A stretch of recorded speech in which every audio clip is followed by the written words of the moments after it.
If you enjoy daily light novel audiobooks, hit subscribe and turn on notifications so you never miss a new upload. Now sit back, relax, and enjoy today's story. After the first 3 items were auctioned off, Di Chun and Chun Shinjun both still haven't made a move, only patiently waiting.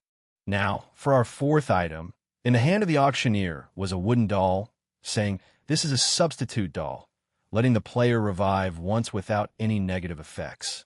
Base price 100 gold, buyout 500 gold, please make your bids. The players were all perplexed. Why would the system take out such a useless object? At this stage of the game, players will only lose a level when they die. Why would they use such a doll? Only Ouyang Shuo knew that this was a valuable item. A year later, when everyone is online, the system will change the death punishments, and when they die, they will become level 0 and lose all their items. Such harsh punishments, the only way to avoid this would be such a doll. 110 gold. Someone held the thought of testing the market and made a bid. 120 gold. 130 gold. 140 gold. All these players were holding the hopes of picking up some leftover scraps, since they couldn't possibly compete with the strong players anyhow. However, for the system to classify the substitute doll as a rare item, it must have its own special uses. For example, it might be the key to trigger a hidden quest. 180 gold. 190 gold. 200 gold.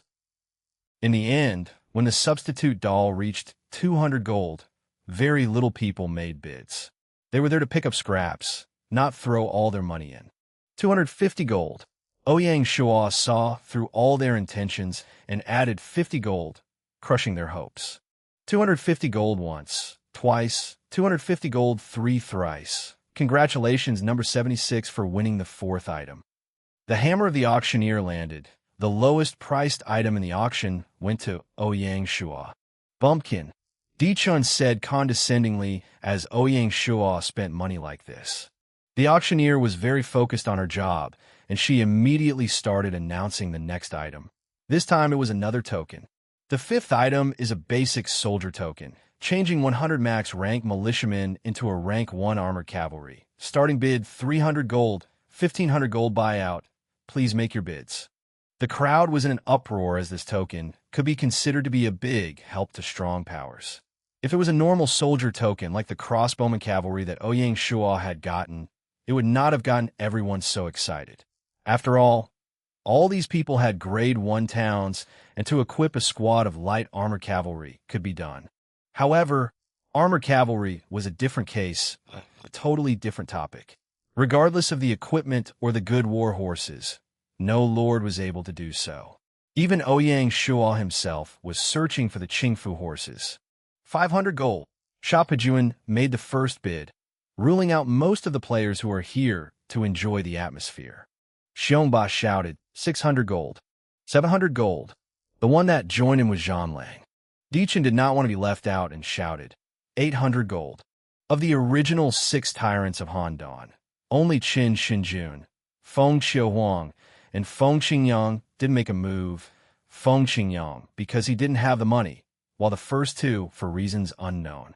Chun Shinjun had a large amount of capital, but he just sat there and didn't make a move. Feng Qiuhuang also didn't care and wasn't planning to make a move. Di Chun felt delighted, thinking that he could win the token. Little did he expect, Xiongba broke his daydream and announced, 1,000 gold. Di Chun's expression became exceedingly ugly. He had searched hard for money, borrowing and begging other lords, and only got 950 gold. Xiongba's bid excluded him from winning the item, making him furious. 1,100 gold. Ouyang Shuo chose this moment to suddenly join. Ouyang Shuo's bid shocked everyone. No one expected him to have so much capital. He had already spent 900 gold on 2 items. With this, he had spent 2,000 gold. Such huge amounts of fund was not what an ordinary lord would dare think about. The Shanghai town with so many funds, what kind of situation would that be? Shanghai town was the most mysterious territory in China. How many more secrets did it hide? To be able to join the auction, you had to be one of the top few lords in the game. Thinking back to when Di Chun was so arrogant to Ouyang Shuo, all the players couldn't help but laugh. Wasn't Di Chun very arrogant?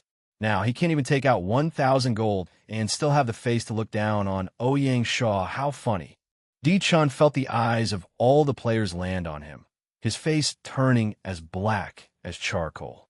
His hatred for Ouyang Shuo intensified, and he wished he could eat him. He thought to himself, that stupid bumpkin, Di Chun will teach you a lesson. 1,200 gold. Unexpectedly, Xiongba didn't want to give up. Ouyang Shuo had underestimated Xiongba and didn't expect him to have so much capital. He thought back to Xiongba's kind intentions and his original plan, which was to rebuild the old Tang Dynasty heavy armor troops with a Mingguang armor and green horse. The class change token seemed a lot more useless and unnecessary. Ouyang Shuo looked towards Xiongba and said, "Congratulations, brother Xiongba. I forfeit." Xiongba laughed and said, "Thank you, Chiyu Wui, brother." He didn't expect that his kind intentions will be repaid by Ouyang Shuo, and thought that he was a worthy person to make friends with. In the end, the token was sold to Xiongba for 1,200 gold and was the highest item sold so far. Xiongba was happy but bitter. He had borrowed money from his ally, Piao Linghuan, to buy the weapon and equipment making blueprint, but now he used it to buy a soldier token. He had to explain when he goes back. He couldn't lose an ally because of this.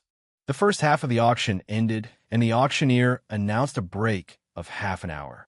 Using the rest time, Ouyang Shuo found Baiwa and said hi to her. Ever since they made the alliance, this was the first time they met. Baiwa saw Ouyang Shuo, and she proactively rose her right hand, smiling and said, "Hearing your name is not as good as seeing you in person." Ouyang Shuo politely shook hands with her and said, "Lord Baihua's big name I've envied and looked up to for a long time. To see you today, you are really beautiful. I didn't expect the mysterious Chiyu Wui to be a humorous man." Baiwa teased. Ouyang Shuo shook his head and said, "Such a fair lady, all men would want to chase." Cough, cough. Baiwa laughed.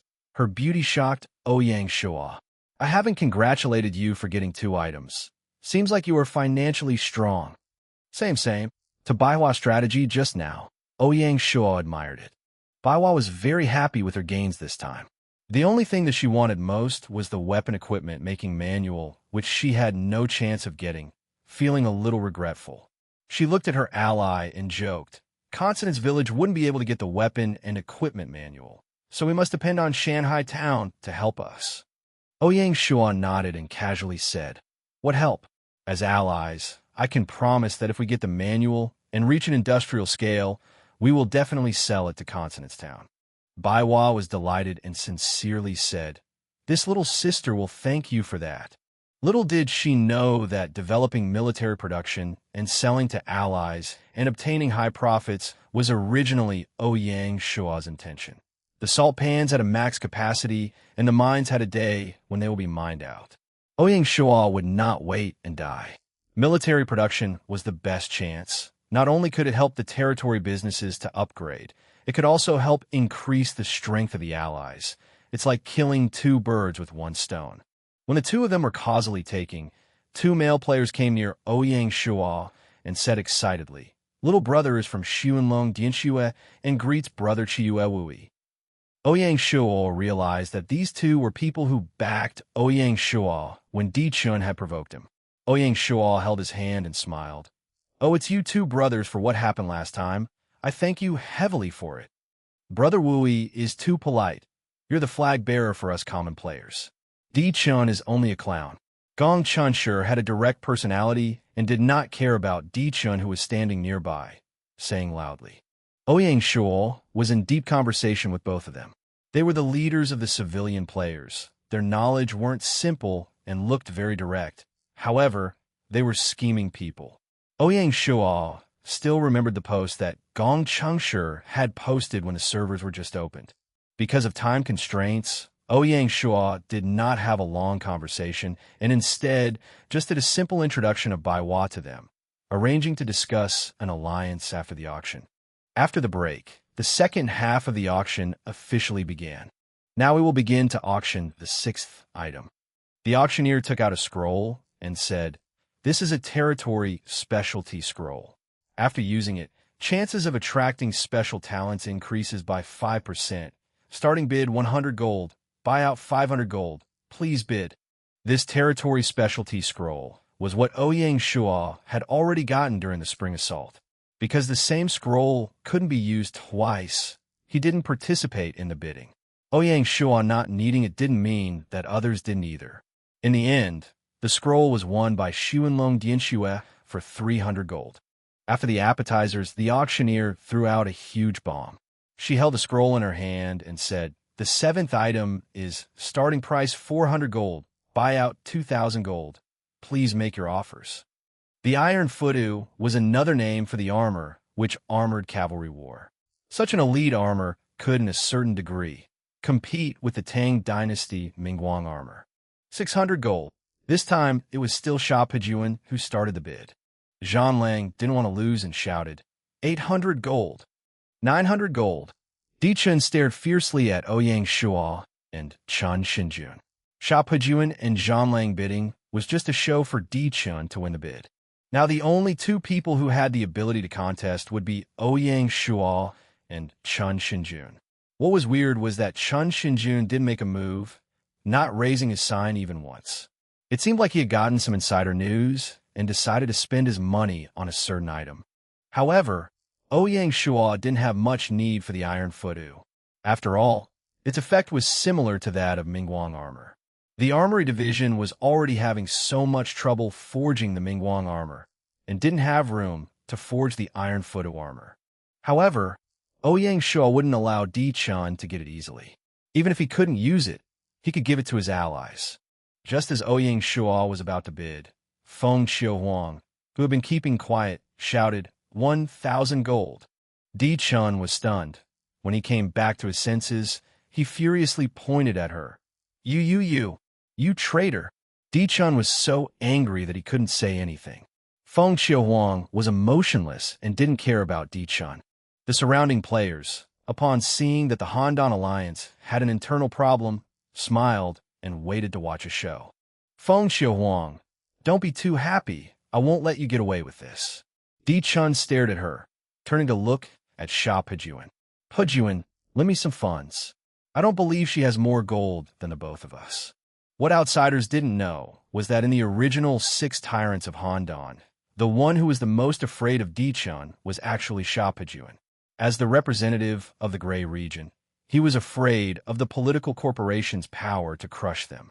As long as they started paying attention, people from the Gray region would be like rats, scurrying around and getting captured. This was also the reason why, when the 6 tyrants of Handan split, he hadn't joined Chen Xinjun. Sha Pejuan had a really bad expression. Under everyone's gaze, Di Chun had actually ordered him to hand over his gold. It was an insult. However, he still had to deal with him in real life, so he unwillingly gave 700 gold to Di Chun. 1,200 gold. 1,300 gold. Feng Xiuhuang was unfazed. 1,400 gold. 1,500 gold. Di Chun looked at her with surprise. He didn't expect her to have so much gold. Don't tell me both of her gold added together would still lose. He wasn't willing and shouted, 1,650. This was all the gold in his hand, and this was his last shot. Hearing his bid, Feng Xiuhuang finally gave up. 1,500 was already her maximum. She was really unwilling. She had broken the bridge, but still didn't succeed. Just as she was about to give up, a system notification appeared by her ear. System notification. Player Chiyu Wui sent you 500 gold. Will you accept? Accept. Feng Xiuhuang resisted the urge to look towards Chiyu Wui and calmly shouted 1,700 gold. Damn it! How does this woman have so much gold? Di Chun was furious. He turned and looked at all the players and said, Who will be willing to lend me 200 gold? Handan Town will repay you. There were actually a few idiots that would loan Di Chun their money and use this chance to join his good books. Most of them wanted to be neutral. Helping Di Chun would be making an enemy of Feng Xiuhuang. Was his business worth it or not? That was hard to say. Seeing his actions, Feng Xiuhuang was very calm. Chiyu Wui had sent her 500 gold, which could allow her to buy out the item. After all, Di Chun didn't know her bottom line and obviously wouldn't buy out the item. Cough cough, is this still the top lord in the Chinese region? Can't even take out a few hundred gold, and still want to borrow from small fries. Such a rare situation. Why don't I lend it to you? The one insulting him was Gong Changshi. Di Chun stared at him. However, he still had some pride, and just waited patiently for some small fish to bite. System notification. Player Chiga Zainahai has sent you 200 gold. Will you accept? Accept. After accepting the goal, Di Chun was very confident. When he saw her expression, she seemed like she was already at her max. This battle was his to win. As for the clown Gong Changshi, he will deal with him later. Di Chun gleefully looked at Feng Xiaohuang and shouted, 1,800 gold. Feng Xiaohuang glanced at him, raising the red sign and saying, buy out. Huh! Everyone burst out laughing. Di Chun was now a clown, using so much effort, offending Sha Pejuan, losing face, and still losing the bid. Di Chun was embarrassed as he returned the money to Sha Pejuan and Chiga Zainahai. If it wasn't that there were still items to be auctioned, he would have just left out of shame. Zhang Lang's eyes shined. As the representative of the military, he wasn't afraid of Di Chun. This point, Di Chun knew, hence he would rather borrow from a stranger than ask Zhang Lang. Now that Feng Xiaohuang and Di Chun had openly split, and the fact that Sha Pejuan and Di Chun had disagreements, was there still a need for the alliance to exist? As the conspirator behind the scenes, he felt extremely happy. The reason why he'd lent the gold to Feng Xiaohuang was firstly because he didn't want the item to land in his hands, and the other was because she had shown good intentions towards him several times. Now that he had a chance, he would naturally help her. Now we will start the auction of the 8th item. The auctioneer didn't bother about the conflict between players, holding a talisman in her hand.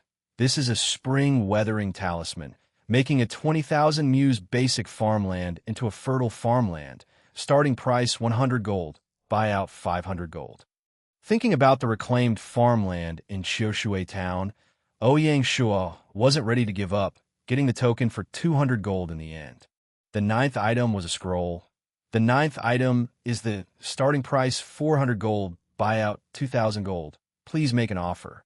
Song Dynasty Buren armor was the strongest heavy armored infantry armor in the cold weapons era. Such a good thing. Ouyang Shuo wanted to get it, shouting directly 1,000 gold. Seeing Ouyang Shuo's bid, Chun Shinjun heaved a sigh of relief. As long as he spent all his money on this, no one would be able to compete with him for the last item. 1,100 gold. San Lang shouted. 1,200 gold.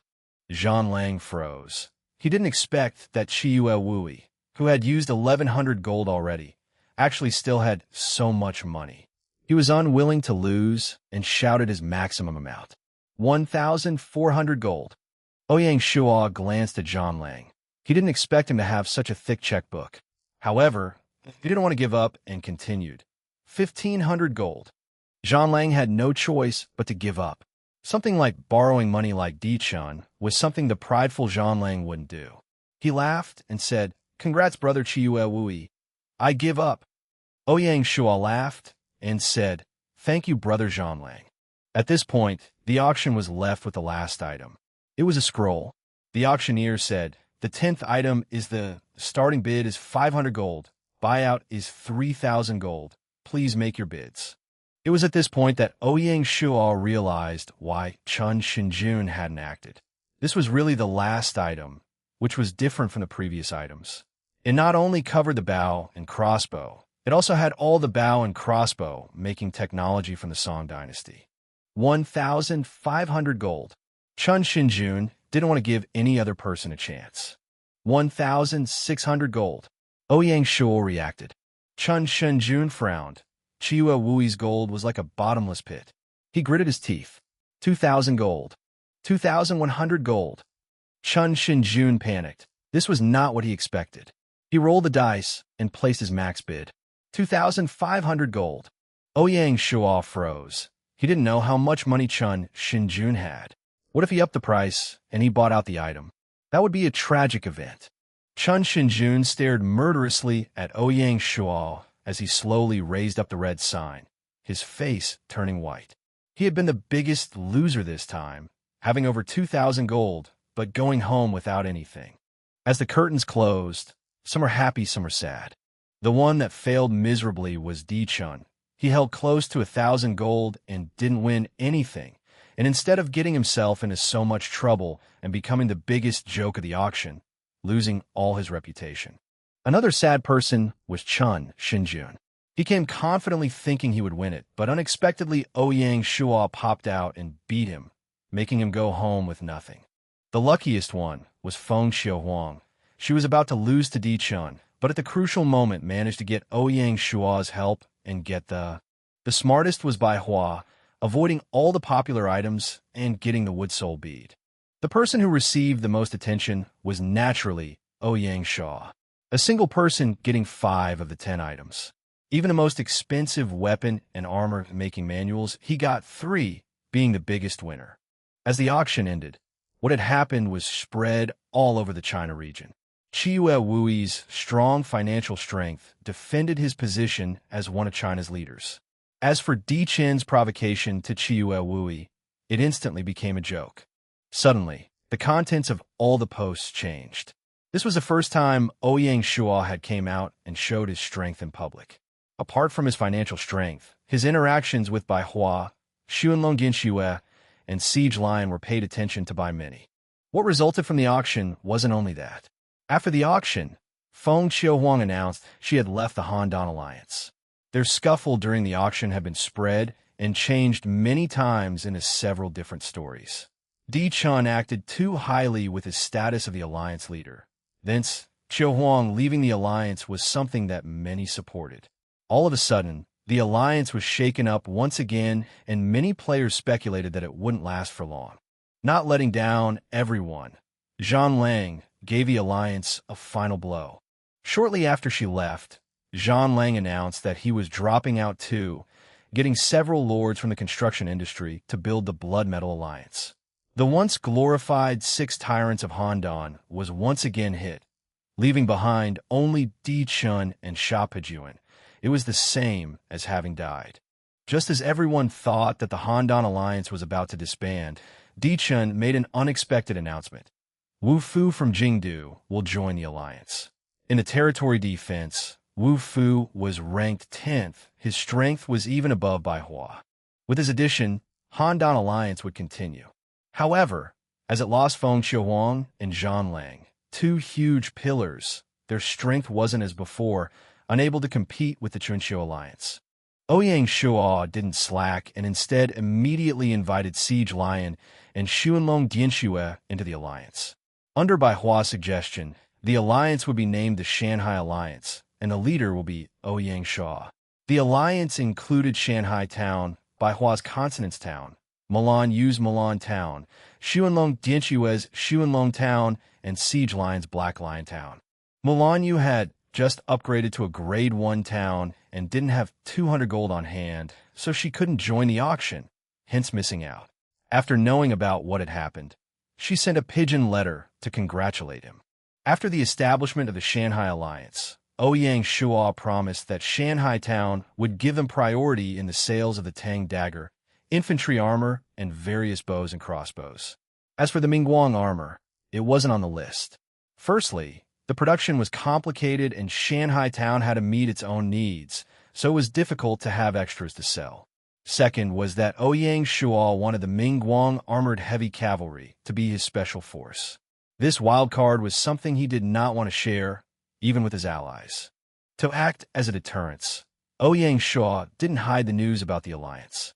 Shanghai Alliance's appearance eclipsed the Han-Dan Alliance, Chunqiu Alliance, Blood Metal Alliance, and became the biggest alliance in China. With its existence, if Di Chun wanted to touch Siege Lion, it wouldn't be as easy. In a short moment, the China region became fuzzy and big events made everyone dazzled one after another. 1st of April, 2 p.m. in the afternoon. System notification. The official exchange platform has been opened. Players, please take a look. Through the platform, players could put their coins up for sale. They only need to link their credit card, and after deducting 2% of fees, the coins will be transferred. With such a platform, it will be easier for Di Chun and the others to buy coins. Luckily, Ouyang Shuo had predicted that and made preparations. System notification. To make it convenient for deals, the player auction is officially opened. Players could enter the auction hall in the King City or the intermediate market. All auction products will be taxed 15%. Players, please have a look. The auction hall will increase the interaction between adventure players and lord players. Adventure mode players could sell the territory items that they got to the lord players. Similarly, lord players can sell the items and weapons that the weapon workshop produced to the players to get building funds. Between lord players, they could use the system to trade and communicate. The Chinese region was so huge and had different climates and regions. The resource allocations were different for players. Some desperately needed wood, some stone. It allowed players to make trades and get the resources that they didn't have, and most importantly, it was cheaper than a market by 5%. After the auction, Ouyang Shuo calculated the gold he had left. In the auction, including the 500 he lent to Feng Xiaohuang, he had spent 6,100 gold. Now, he had 1470 left. He gained 5 items, the which he gave to the weapon workshop, the substitute doll, which he placed in the storage bag and was automatically activated, the spring weathering talisman that he passed to Qiushui town, and to the armory division. The one that was the hardest to deal with was the last one, that in order to manufacture bows and crossbows, the process would involve the carpenters, blacksmiths, cobblers, bow makers, and other talented individuals. Hence, there is a need to establish a special division to focus on it, just like the Guoming armors. Therefore, Ouyang Shuo convened a meeting with the director of the Military Affairs Department and its various secretaries and managers. Ouyang Shuo looked around and said, "During the auction, we gain a lot, gaining much-needed weapon, infantry armor, and bow and crossbow making manuals. To make these manuals into actual advantages and make a completed military production line is what the various directors and secretaries need to do. Hence, I decided to establish a bow and crossbow division under the Military Affairs Department to focus on building bows and crossbows. The Weapons Workshop, Armory Division, and Bow and Crossbow Division will work together and be the 3 pillars of the military production chain, bearing the responsibilities of weapon, armor, and bow and crossbow production." Ouyang Shuo turned his head to look at Gu Hongliang and said, "Director Gu, the bow and crossbow division's establishment will be your duty. This includes the choice of secretary. I hope that within a week, the division will be set up." "Sire, don't worry. I will get it done," Gu Hongliang said. Ouyang Shuo nodded and said, "That's good. The scale of the bow and crossbow division can't be smaller than 300. Director Gu must assign various talents to train apprentices. My requirements would be to ensure every soldier in the military to have a bow. The infantry troops will have a longbow and the cavalry a horn bow. The crossbow will be focused on the god-arm crossbow and be used by the soldiers guarding the city, especially the arqueballista. We must analyze and produce it quickly to attach to the village walls. Not long later, there will be a village defense battle. We can't be careless about it." "Understood." Additionally, we must mass-produce bows and crossbows. However, we need cow tendons and horns. Its supply is a big problem. Director Gu, you need to send the cavalry out to hunt and kill wild cows to get those items." Ouyang Shuo ordered. Gu Hongliang confidently said, "This is not a problem. The cavalry camp is in place. It can be used anytime." "Very good. Su Kuan, how many blacksmith apprentices did the weapon workshop develop?" Ouyang Shuo asked. Replying, "Sire, last month we delivered 20 basic blacksmiths to the armory division. Now we have 50 apprentices." The manager of the workshop, Su Kuan, replied. Ouyang Shuo shook his head. "That's not enough. Far from enough. This month you need to deliver at least 100 basic blacksmiths to the armory division. Deliver 30 basic blacksmiths to the bow and crossbow division, and the weapon workshop needs to keep 50 basic blacksmiths. Can you achieve that?" Su Kuan nodded his head and said, "I will try my best." "Not try your best. You must do it. If you're lacking manpower, go and get some from the household registration division. I'll give them a head-on notice. If you can't complete it, then you will be sacked. Do you understand?" Ouyang Shuo said seriously. "Yes, my lord. I guarantee to finish the mission." Lastly, Ouyang Shuo looked at the combat logistics division's Zhao Yufeng and said, The Combat Logistics Division needs to coordinate with the Material Reserves Department and get the mining and supply program settled. Apart from this, you need to contact the Material Reserves Department and find suitable woods for the production of bows and crossbows. Yes, I guarantee I will finish it, Zhao Yufeng said loudly. Good, that's it. Everyone go back to work. I hope to see results in a month. Ouyang Shuo concluded. Yes. Friendship Town, under the help of the main camp, had finally finished construction on the city walls. From start to finish, the nomadic tribes didn't notice that a military fortress was secretly built up north of them. To further increase the defensive strength of Friendship Town, Ouyang Shuo sent Zhou Haichen a letter to order him to start working on the city protecting river. The city protecting river would follow that of the main camps. West of it would be the Friendship River, and east would be the Qiushui River, forming a huge sack and boxing Friendship Town in it. This way, Friendship Town would be surrounded by water, and using the water camp, they could attack and defend, getting into an undefeatable position.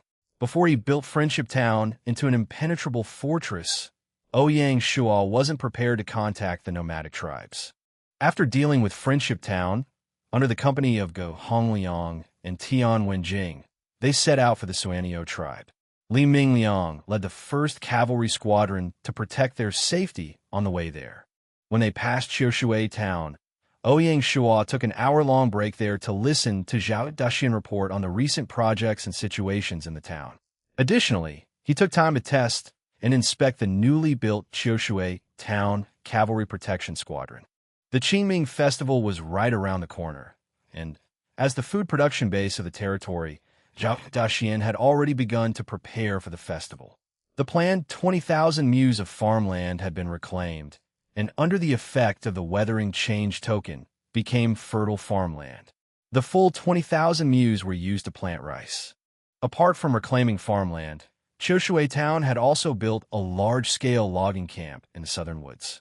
The wood supplies here were of higher quality than that of the main camp, sturdier and easier to store. All the resources needed by the shipyard were solely provided by the logging camp. Because they were reaching into the busy farmers' period, Qiushui Town City Wall project had no choice but to be postponed. Only after the spring sowing would construction continue.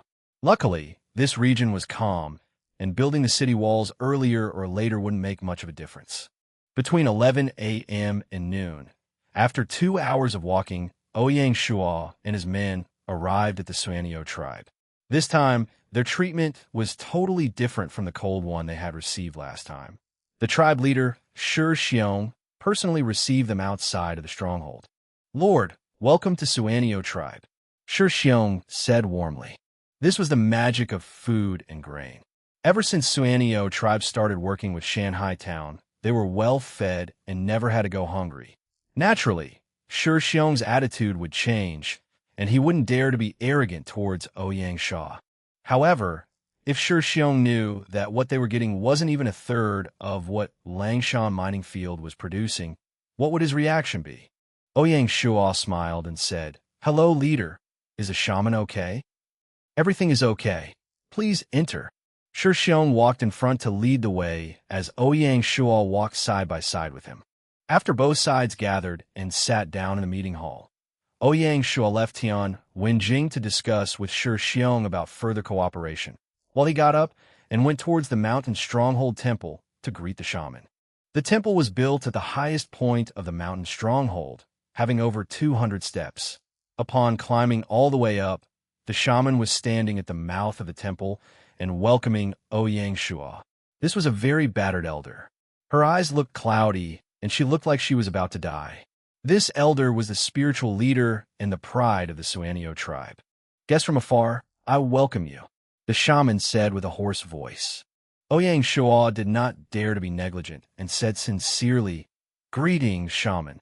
The gift you gave us last time was of great help to our town. To thank you, I prepared a gift of my own." Ouyang Shuo took out a night pearl from his storage bag and passed it to the young shaman standing next to her. The night pearl was obtained after destroying a large raider camp. As the young shaman had never seen such a treasure, she was so shocked that she didn't take it. "Lord is too courteous, such an expensive gift. It's hard for me to accept. The shaman signaled for the young shaman to accept it while walking towards Ouyang Shuo and said, "Lord, please follow me." Suanio tribe's temple was made entirely of stone and was a relatively intact structure. Ouyang Shuo was an outsider, so he couldn't enter the main ancestral hall of the temple. They went to the guest chamber beside it. "Shaman, Shanghai Town is willing to work with the various tribes in the mountain. We don't know if you could help us with it." Ouyang Shuo dove right into the question. The shaman opened her cloudy eyes and said, "Our Suanio tribe keeps in contact with the neighboring 4 tribes. Since Sire has such an intention, I'll invite them here. If that is so, many thanks to shaman." Ouyang Shuo was ecstatic. When he left the tribe, he left Tian Wenjing behind and placed him in charge of negotiating with the other tribes. The detailed cooperation contents could be similar to the one with the Suanio tribe. At the same time, to thank Ouyang Shuo for the Night Pearl, the shaman gave Ouyang Shuo a pair of Suanio tribe's phone birds. These birds were very smart and could travel long distances to pass news. 3rd of April, Shanghai Town's potato harvest. As the soil was barren, there were only 1,000 odd mues of potato land, out of which 2.1 million units of potatoes were produced. The territory followed the agriculture tax and received 70,000 units of potatoes, which Ouyang Shuo passed to the Combat Logistics Division to act as military rations. With this batch of potatoes, and together with some grain and meat, Shanghai Town's food crisis was over and there was no need to buy grain large-scale from the market. After harvesting the potatoes, Ouyang Shuo did not ask the farmers to plant rice, but cotton instead. As they say, clothing and food go together, and you cannot lack either one. In the current Shanghai Town, cloth materials still relied heavily on the market. It didn't have its own ability. As for the colored silk from the silkworms, the industrial chain hadn't been set up, and it was considered an expensive and high-class good, not suitable for large-scale use. Cotton was different. With it, the territory could skip linen and go straight to using cotton. Luckily, the 2,000 mues weren't considered fertile, so you wouldn't have gotten much of a yield from planting rice, and thus planting cotton was a better decision. 4th of April. After the shaman from the Suanio tribe helped coordinate it, 3 more mountain barbarian tribes agreed to work together with Shanghai Town. The 3 tribes were of a smaller scale than Suanio tribe, having 2,000-odd people each. One other tribe rejected the shaman's invitation. The tribe was called Jifeng tribe, and it was much bigger than Suanio tribe, having 5,000 people. When they found out that the Suanio tribe relied on Shanghai Town and even acted as their spokespeople, they were furious and thus refused cooperation. The 3 tribes joining the alliance made the number of miners in Langshan mining fields swell to 5,000 people. Basically, with the size of the mine, this was the maximum, and any more would have been useless. Because the Jifeng tribe refused cooperation, Ouyang Shuo had no choice but to increase the defense of the mine. He gathered 300 men from the various tribes and added the 2 squadrons that he had sent there, making a Langshan defense camp. Shilang was the manager of the camp. The other captain, Bao, was sent back to Shanghai Town. Apart from joining the operation in the mines, the 3 tribes sent 500 of their finest soldiers to join Shanghai Town's main army. Hence, Ouyang Shuo chose 200 more men from Shanghai Town and joined them with the 3 infantry squadrons to form 2 infantry camps. In the Shanghai Town barracks meeting hall, Ouyang Shuo started to reorganize personnel. Zhao Sihu. Present. I order you to use the original 1st Squadron in the infantry camp as the core, adding 200 soldiers from Shanghai Town and 200 from the Mountain Barbarians to build the Shanghai Town City Defense Camp. Ouyang Shuo said, "City Defense Camp?" Sihu was confused. That's right. The duty of the camp is to protect the main territory. The barracks will be within the city. To adapt to the requirements of protecting the city, the camp will have 2 archer squadrons, 2 crossbowman squadrons, and 1 sword shield squadron.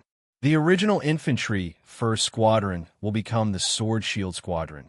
The 200 will be trained as crossbowmen, and the mountain barbarians will form the bowman squadrons. Ouyang Shuo explained. Understand, sire, don't worry. I will complete the task. Zhao Sihu said loudly. Ouyang Shuo turned to General Shi and said, General Shi, General is here, ready for your orders. I order you to use the infantry camp's 2nd and 3rd squadrons as the core, and add 300 elites from the various tribes to form a purely mountain barbarian heavy armored infantry camp. Heavy armored infantry? But we don't have any heavy armor. General Shi was confused too. Ouyang Shuo shook his head and said, Who says we don't? The Armory Division is rushing production of infantry armor. The Weapons Division is forging Tang daggers, and these 2 items will be the equipment of the heavy armored infantry camp. All the other generals looked at General Shi jealously.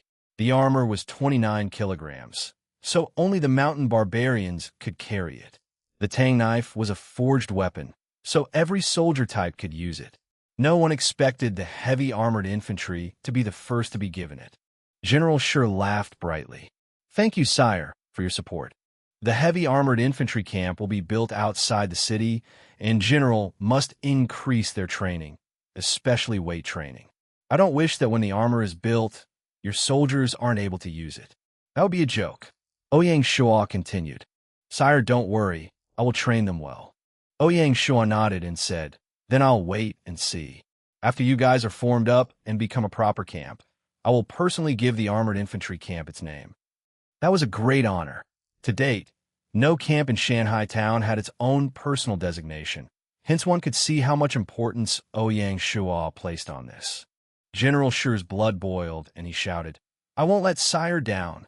After breakfast, Ouyang Shuo brought Binger to the cemetery to help tidy up their relatives' graves. Unexpectedly, little Aunt Lin Jing had specially rushed back from Madu to Jiaozhou to help clean the grandparents' graves. The night before little Aunt left for stay to Jiao, the 2 of them had a deep conversation in her hotel room.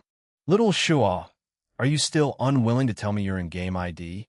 Lin Jing asked angrily. Ouyang Shuo had a face full of awkwardness and embarrassment. His aunt obviously wanted him to tell her everything. After the auction, Ouyang Shuo realized that he had become more confident, especially when the setting up of the Shanghai Alliance had made his power in the game very stable. Looking at the relative in front of him, his expression became very complicated. He sighed and in the end decided to trust her, saying solemnly, Little aunt, I can tell you my ID, but you must promise not to tell anyone, including your partner, Xian. I can't even tell Xian. Yes. Why so mysterious? Little aunt felt a bit annoyed. Ouyang Shuo had no choice but to be careful and repeated, Little aunt, I need an answer from you. Lin Jing was stunned as she felt the resolve in his words. Okay, I promise I won't tell anyone your ID, including Xian. Now, can you tell me? Little Shuo, if you can't give me a proper explanation, I'm going to teach you a lesson. Ouyang Shuo nodded. He understood her personality. It was similar to his late mother, inheriting their grandmother's genes and will never go back on their words. Have you heard of Qiyue Wui? Ouyang Shuo asked. Obviously, who doesn't know him? China server's #1 lord. Why? Are you working under him? Little aunt asked curiously. Ouyang Shuo coughed and said calmly, I am Qiyue Wui. What? Little aunt jolted to her feet, saying in disbelief, What did you say? You are Qiyue Wui? It isn't April Fool's, don't lie to me. Ouyang Shuo had already predicted her reaction and continued calmly. Do you think I have any reason to lie to you? Lin Jing looked at her nephew in disbelief like she had seen a monster. No wonder you didn't want to tell me your ID. Oh my God, you are a freak. Ouyang Shuo's face became like stone, annoyed by this aunt. Little aunt, I'm blood-related to you. Do you really have to describe me like that? But isn't it true? The world is guessing which mysterious family Qiyue Wui is from. Who would have thought that he would be a normal kid? Little aunt was still very emotional. Ouyang Shuo laughed. Lin Jing judged Ouyang Shuo once again. Not bad. Seems like Annie has underestimated you. For you to get such results is not easy. Ouyang Shuo didn't want to dwell too long on the topic and asked, Little aunt, the reason you asked me to play it, was it because you knew some insider news? That's right, Xian and I joined the beta, and based on our deduction, This game wasn't simple, and it wasn't just a game. Hence, we stopped playing all other games and placed our efforts on this game. Ouyang Shuo nodded, as he was amazed by Siyun's deduction. With no information, she could make a correct deduction with just her intuition. No wonder she was the leader of the second biggest mercenary group in China. For this game, I obtained a little news by luck. I won't dare to say anything else, but at least your decision is correct. I also need to remind you that you all should not sell your in-game gold in the exchange platform. Ouyang Shuo reminded. Lin Jing couldn't understand and asked curiously, why? Isn't our goal to sell game credits into cash? Little Shuo, do you know some insider news which helped you get such good results? Ouyang Shuo shook his head and said, what I can say I already told you. My suggestion is up to you to accept or not. As for other news, little Ant should stop asking. To be safe, whether in game or in real life, we should meet less. We should just wait for the right time. When she looked at Ouyang Shuo, it was like she was looking at a stranger. She couldn't imagine that the pure little kid would become so mature and even say such words.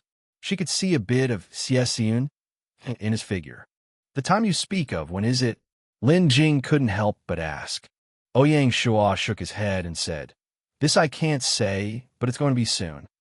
Lin Jing gave up on asking and helplessly said, since you are so firm, you must have your difficulties. I won't force you. Knowing that you are doing so well, little Ant is happy for you. As for your suggestion, we will think hard about it when I go back. Thank you for your understanding. Ouyang Shuo said, okay, I can't stay too long in State of Jiao. I'll be flying back to Shanghai tomorrow morning. You should rest early.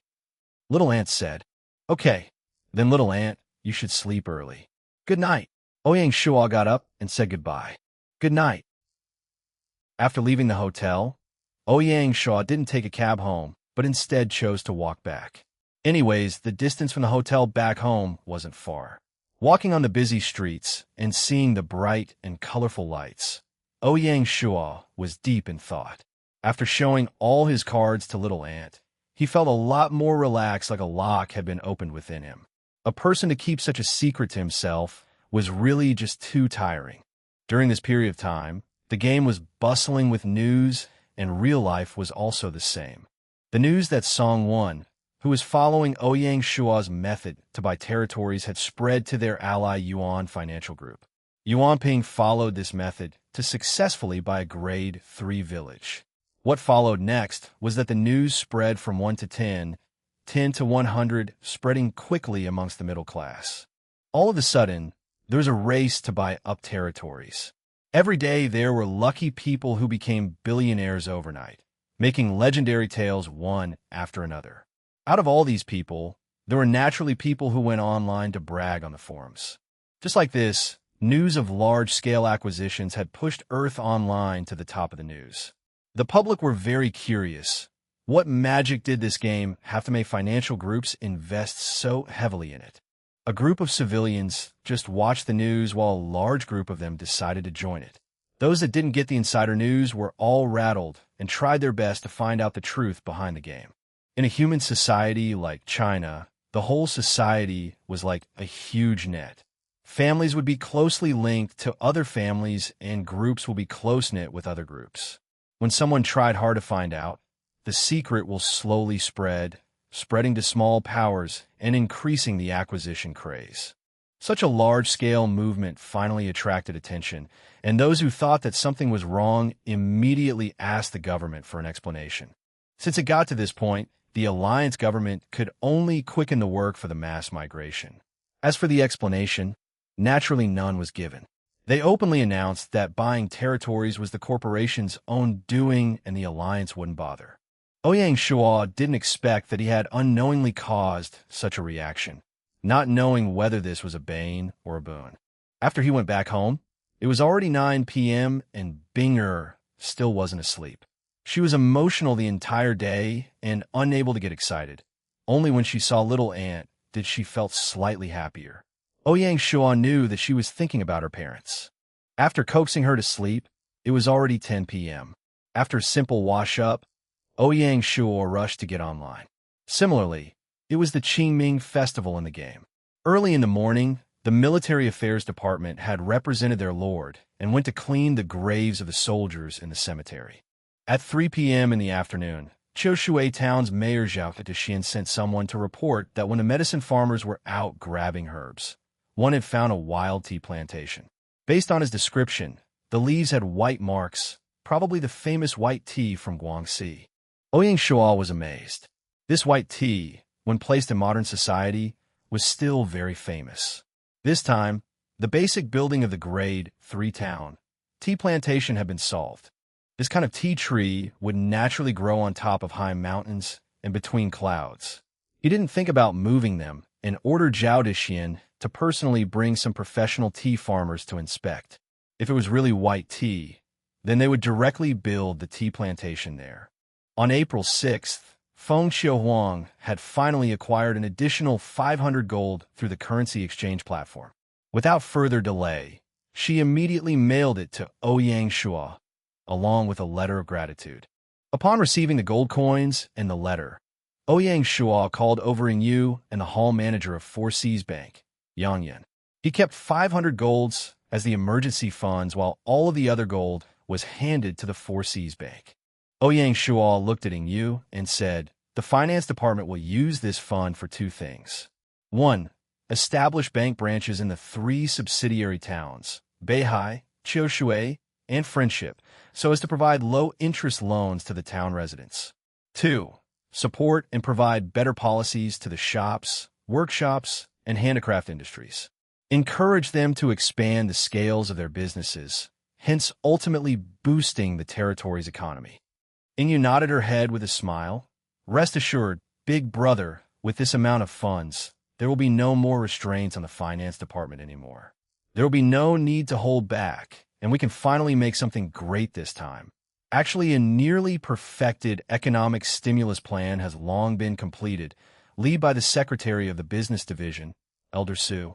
However, due to the lack of necessary funds, the plan was held back indefinitely." "Very well." Ouyang Shuo nodded approvingly, turned and looked at Yang Yan. "Your ability is indeed something I have confidence in. So now I will be adding an additional weight onto your responsibilities. Out of the 3 subsidiary territories, Beihai was the earliest of all, and in a short time, it will be upgraded to a Grade 2 town. Hence, I intend to have you transferred to the Four Seas Bank branch in Beihai town to take charge of it. So, are you confident about it?" Yang Yan, upon receiving the news, was overjoyed and answered in excitement. "Thank you for having faith in me. I will not disappoint you, my lord." "Good. This is the confidence you will be needing." Ouyang Shuo praised her. After that he said to Ing Yu, "As for the managers for Qiushui Town and Friendship Town's bank branches, I will leave that matter to you. You have full authority on appointing the managers. Rest assured, brother, Ing Yu is a lady of iron, as usual." For the next 10 days, the military was focused on training, while actively storming the raiders and bandits camps within the territory's borders to enhance the troops' battle experience. After a few blood-soaked wars, the 8 captains class changed and rose to basic officers. As of now, the Shanghai Military Forces squadron captains were all official. All of them had the word "temporary" removed from their titles. From the resources they had plundered, Ouyang Shuo only took 1,500 gold and distributed the rest to the Material Reserves Department and the Finance Department. After the 2 major raiding operations, the land within a 1,000 square kilometers of land was deserted of living beings. Not a single raider, bandit, or any wild animal existed. No presence of any living activities could be seen, as they were all slaughtered in cold blood by the military. However, with the threats and targets fully exterminated, it had also indicated the end of the spring assault operation. While the military was providing pleasant news, the government too was giving out good news. In a month's time, the territory had finally finished all of the infrastructure upgrades. The broad, wide road made of bluestone was paved throughout every street in town. The buildings were rebuilt using bluestone as the main support and wore red coverings of roof tiles.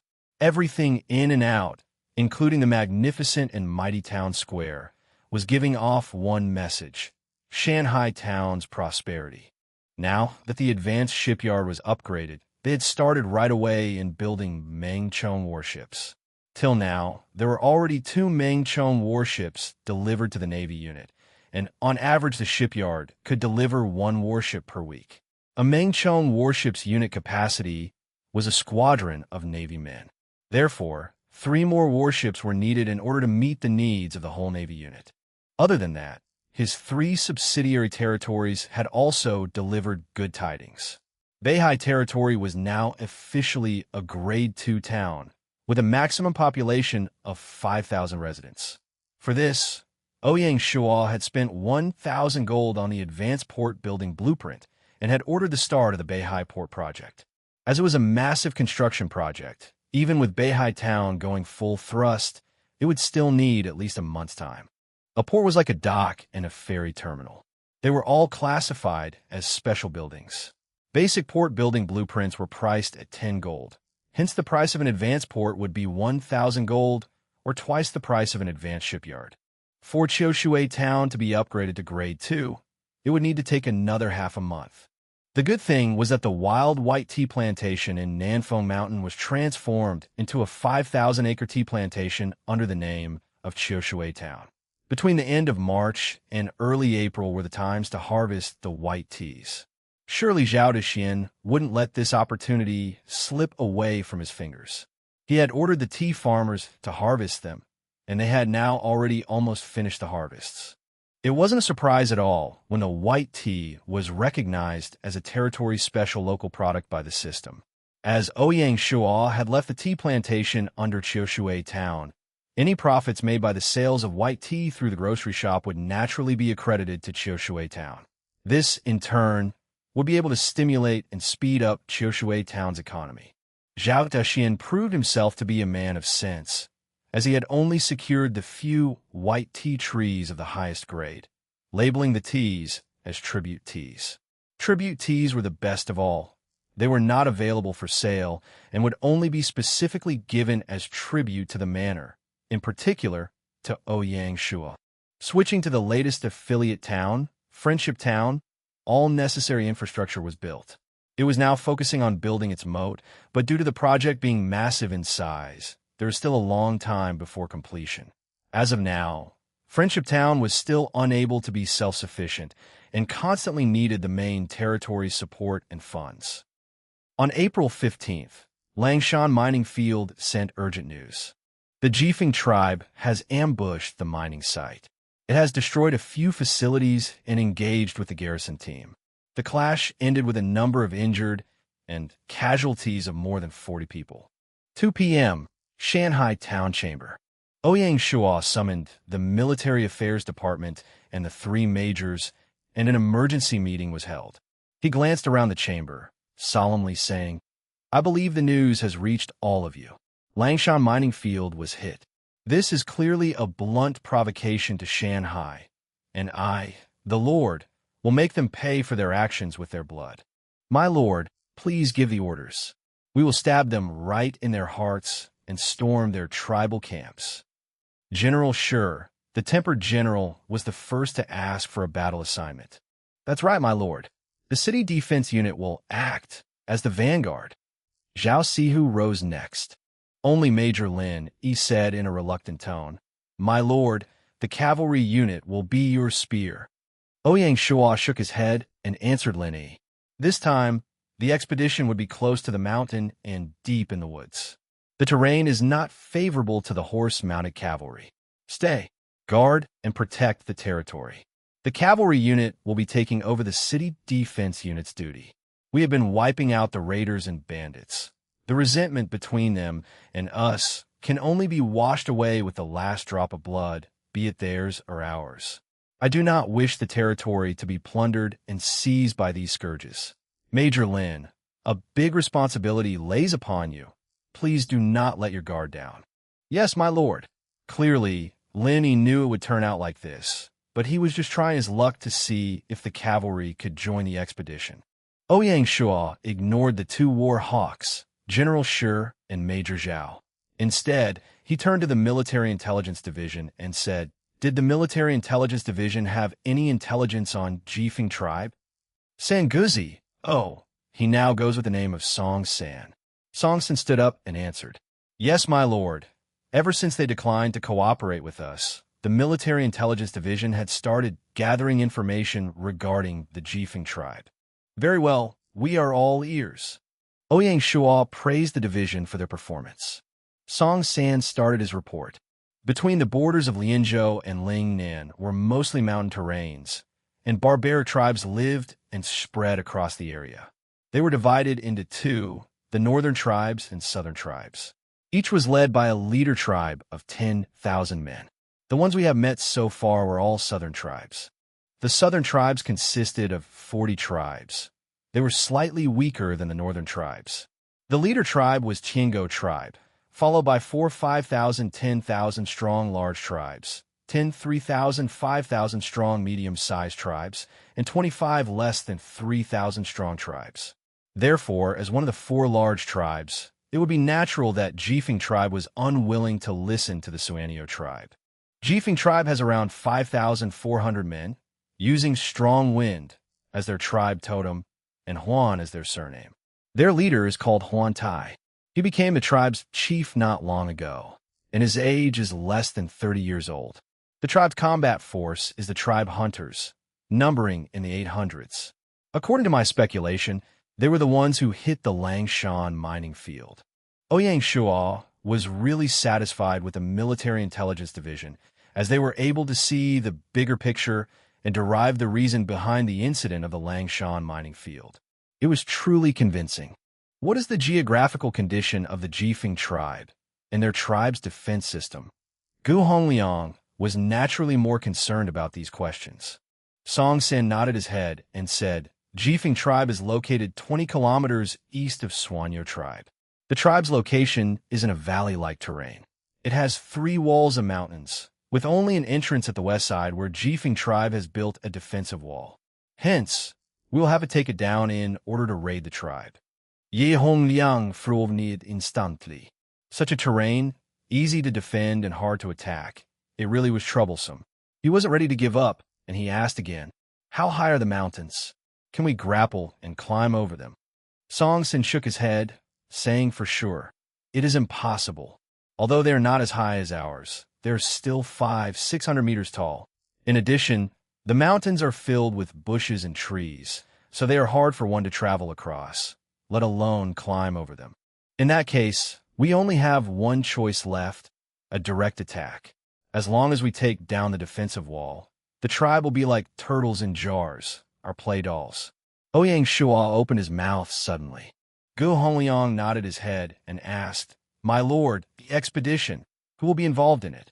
Immediately, every major glanced anxiously at Ouyang Shuo. Ouyang Shuo did not disappoint them. He said aloud, The expedition will be led by the infantry unit and the city defense unit, assisted by the Langshan garrison unit. Qiushui and Friendship Town's garrison squads will stay put and protect the territories.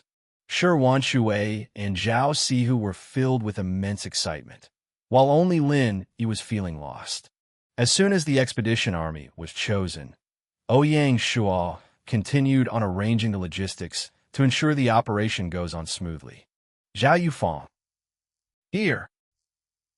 It is hard to travel on the mountain roads and woods. Hence, prior to the expedition, the Combat Logistics Division will have to transport the logistics supply to Suanio tribe. We will be using it as a transfer station. Yes, my lord. In addition, Combat Logistics Division will need to prepare war siege equipment.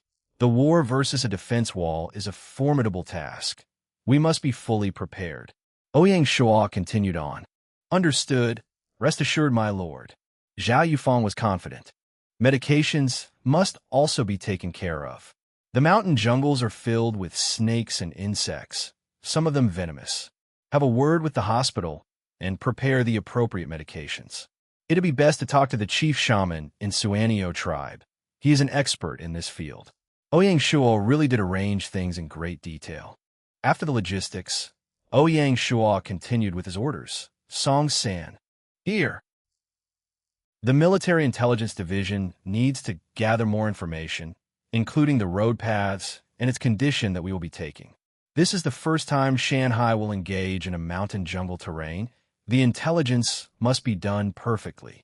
Rest assured, my lord, under the lead of Lung Qian, the MID first team had ventured deep in the jungles for more intelligence. Very good. Zhao Sihu. Here. Are all your 5 squadrons fully equipped? My lord, the 2 archery squadrons have been fully equipped from the plundered resources in the raids. But the 2 crossbow squadrons, because crossbows were limited weapons in nature, even if we had tried our best searching in addition to the crossbows crafted from the bow and crossbow division, we could only fully equip 1 squadron. Zhao Sihu said in great embarrassment. Ouyang Shuo frowned, shook his head, and said, "How will you go to war without weapons?" Zhao Sihu was flustered. He was afraid that Ouyang Shuo would leave the city defense unit behind. He quickly said, "My lord, I suggest we temporarily arm the other crossbow squadron with bows and arrows, so we can still go to war." Ouyang Shuo stared at him and scolded him. "Nonsense! You think war is a game?" These troops had not received any archery training. Even if you gave them bows, it would be useless metals in their hands. Plus, crossbows have a longer reload rate than bows. We need at least 2 squadrons in order to rain arrow barges over the enemies. Zhao Sihu, when stared at by Ouyang Shuo, turned immediately from a fierce tiger to a timid cat. His voice lowered and said, "Then what should we do?" Fortunately, Gu Hongliang stood up and saved his ass. He said, "Sire, I have a suggestion. Please say it." According to my understanding, the Cavalry First Squadron was initially a crossbow cavalry, which means that they have been equipped with crossbows. Therefore, my suggestion is the Cavalry First Squadron can lend the city defense their crossbow, said Gu Hongliang. Good, we will do it that way. Ouyang Shuo, upon hearing the suggestion, approved in excitement. After Ouyang Shuo finished the orders, Gu Hongliang continued, adding on, "Sire, while the 2 divisions are preparing for the war, the infantry unit and city defense unit should not stand by like sitting ducks. I suggest that the 2 squadrons move into Qiushui town, start training, and prepare themselves for the woods." Ouyang Shuo nodded in agreement, said, "This is a very good suggestion, but let's not forget about the Langshan mining field garrison unit.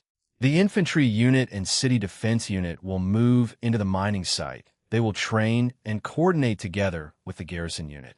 Speaking of Langshan garrison unit, it reminded Ouyang Shuo of one thing. He turned and said to Zhao Yufeng, "Prepare a batch of equipment for the Langshan garrison unit. It is time to upgrade and change theirs." "Yes." "All right, let's go and get prepared." Ouyang Shuo put an end to the meeting. "Understood." April 20th, Sunio Tribe Main Gate, the infantry unit, city defense unit, and Langshan garrison unit had gathered all together. The expedition will be led by Ouyang Shuo himself, along with Gu Hongliang as a strategist. Soldiers, 5 days ago, out of nowhere, the Jifeng tribe hit the Langshan mining field, brought pain and suffering to our people. This is a declaration of war. Shanghai town has zero tolerance over these provocations, an eye for an eye, and we will wash away the pain they brought with their blood. Ouyang Shuo shouted to the soldiers. "An eye for an eye, they pay with their blood." The soldiers shouted in unison. "Depart." The mighty force marched towards the valley where the Jifeng tribe was located, the infantry unit as vanguard, city defense unit in the middle, and Langshan garrison unit at the back. At the end of the expedition force were the logistics, mainly formed by the tribes. At 4 p.m., the expedition team stood 3 kilometers away from the Jifeng tribe defense wall. Under General Shi's command, they stopped and set up their camps. They will have a good rest for a night, and at first light tomorrow, they will strike. At the main tent, Ouyang Shuo gathered the 3 majors and the Military Intelligence Division for a pre-war military meeting. Lung Qian, what are the conditions of the Jifeng tribe? Have they been alerted to our existence? The first thing Ouyang Shuo asked was the Military Intelligence Division. My lord, the Jifeng tribe was as usual. Nothing alerting was going on. Oh, how could it be? They hit our Langshan mining field. Aren't they worried about our revenge? Seems like they were not preparing themselves at all. Is this some sort of tricks? Ouyang Shuo questioned in unbelief. Quickly Lung Qian explained, "My lord, it is a norm for the tribes to ambush one another for hunting spaces. As the only largest tribe in this area, Jifeng tribe claims themselves as the king. They were not pleased with the Suanio tribe's actions, and therefore it is only natural for them to teach the Suanio tribe a lesson. Moreover, due to their arrogance, they had rejected the elder shaman's invitation, not having the chance to witness the strength of our military forces. They were blind, and that is why they could still keep their peace in mind." Langshan Garrison Unit Major Shi Lang confirmed the statement. "Yes, matters like these, the small middle tribes dare not speak, and could only choke on our own fury. This is also why when Sire decided to strike Jifeng tribe, we, the small middle tribe, supported so much." Ouyang Shuo nodded, smiled, and said, "Very good. It seems like that even fate decided to stand by our side. I give my words, strengthen the patrols tonight, do not let your guards down, and tomorrow we will take down the Jifeng tribe once and for all." The next day, the military had their meals and marched towards the Jifeng tribe. Watching the Jifeng tribe's defense wall before his eyes, Ouyang Shuo pondered deeply. The wall, 30 meters wide, 6 meters tall, stretched from one end of the valley entrance to the other. The structures were made of large stone rocks, giving it a mighty look. Right in the middle of the wall stood a 4-meter wide wooden gate, while on the top of the wall were battlements designed for archers to shoot and take cover. Ouyang Shuo turned and looked at Go Hongliang, who was standing beside him, and asked, "Director Go, what thoughts do you have? With such a defensive system, we could still take it down with the help of scaling ladders, but the casualties would be heavy in numbers." I had carefully observed the defense wall and found out something interesting. The gate they had was not a drawbridge, but merely a standing wooden door. My suggestion is we will focus our main target on the wooden door. Yi Hongliang ansveriet. Ouyang Shuo nodded in agreement. "You are right. These are all we've got. We've got little to sacrifice. However, it is not an easy task to break through the wooden gate. As soon as we make an appearance, they will be alerted immediately and reinforcements would come. Moreover, they have the geographical advantage. It will be hard for us to reach the gate. There will still be many casualties." Gu Hongliang said in great confidence, "Sire need not worry much." According to the Military Intelligence Division's reports, the Jifeng tribesmen use simple wooden bows like every other tribe. These wooden bows were mainly for hunting purposes with a shooting range of less than 120 meters. In comparison, our basic composite bows with light arrows can shoot up to 200 meters in range, far further than theirs. In addition, our crossbows have a greater shooting range of 300 meters.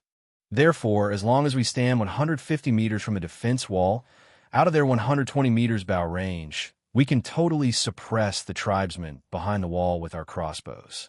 Then, our shielded infantry can proceed with minimum damage to the wooden gate, breach the gate with large wooden rams. Very good. This is a nice strategy. Ouyang Shuo clapped his hand upon hearing the well-planned strategy. As they had decided their strategy plan, the war machine immediately operated with full throttle. The first to initiate was the city defense unit. They went front until 150 meters away from the wall.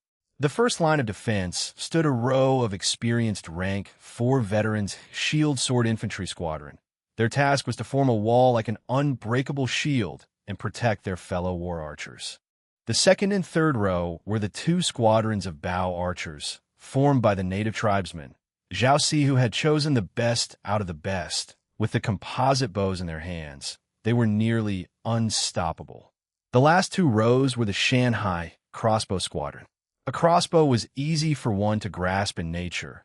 An ordinary man could use a crossbow with only 3 to 4 days of training, yet a crossbow could deal a great damage to anyone who dares to oppose it. The infantry unit was in the west wing of the city defense unit. They would be playing the main role of attacking the wooden gate. The best 500 warriors from the native tribes, although not fully equipped with tang swords and burin armor, but they were strong and should never be underestimated and worried by the fearsome, dreadful, mighty General Shi and 5 skillful captains. Whereas the east wing was taken by the Langshan garrison unit. Initially, Shi Lang had strongly requested to take on the main role of attacking the wooden gate, but Ouyang Shuo had declined his request after some considerations. Ouyang Shuo was worried. The Langshan garrison unit had not been through a blood-bathed war. It was not the time to trust them with such a big role yet. When the Shanghai military appeared outside of the defense wall, the tribe sentries almost dropped their jaws. Fortunately, they were well-trained and immediately blew the horn of war. The penetrating high-pitched sound filled the whole valley, causing waves of commotions. The Jifeng tribesmen walked out of their houses in fear, trying to find out what was happening. Huan Tai, chief of Jifeng tribe, had just gotten down from his bed when the sentry rushed into his tent. His stentorian, loud sound could be heard clearly. Who blew the war horn? War chief. A large army force appeared outside the defensive wall. The sentry was panicking. Army? Which tribe do they belong to? How many men are there? Huan Tai's heart skipping a beat, he quickly asked. Their flags and banners weren't from any of the tribes. I had never seen them before. I had a look, and there were roughly 1,000 men, fully equipped. They looked more like military soldiers than tribe hunters. Military soldiers? Crap, could it be the Shanghai military? Huan Tai was sensible, realizing the invader's identity. He responded immediately and shouted, Gather the tribe hunters. I want every man on the defensive wall. God damn it. Yes.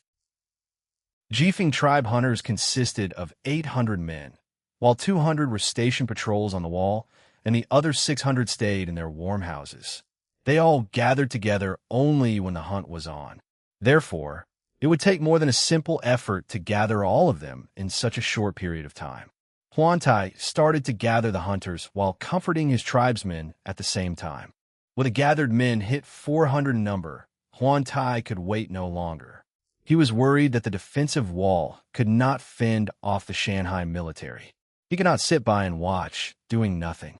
He led the 400 hunters and headed towards the defensive wall, leaving behind his trusted right-hand man, Huan In, who was waiting for the rest of the hunters. At the defensive wall, Shanghai was the first to initiate. Taking advantage of their long-range shooting capability, the city defense unit fired volley after volley of arrows, suppressing the hunters behind the battlements. The Jifeng tribe hunters were powerless against the arrow barrage, as they were limited by the shorter shooting range of their wooden bows. Their arrows could not even reach the shield sword infantry, and the feeling of powerlessness soured their hearts. After suppressing the Jifeng hunters, Ouyang Shuo ordered the infantry unit to sally towards the main gate. Packs of soldiers carried strong, large wood on their shoulders, lifted shields in the air, and rushed towards the defensive wall. Only at this point of time did the tribe hunters become aware of Ouyang Shuo's intention.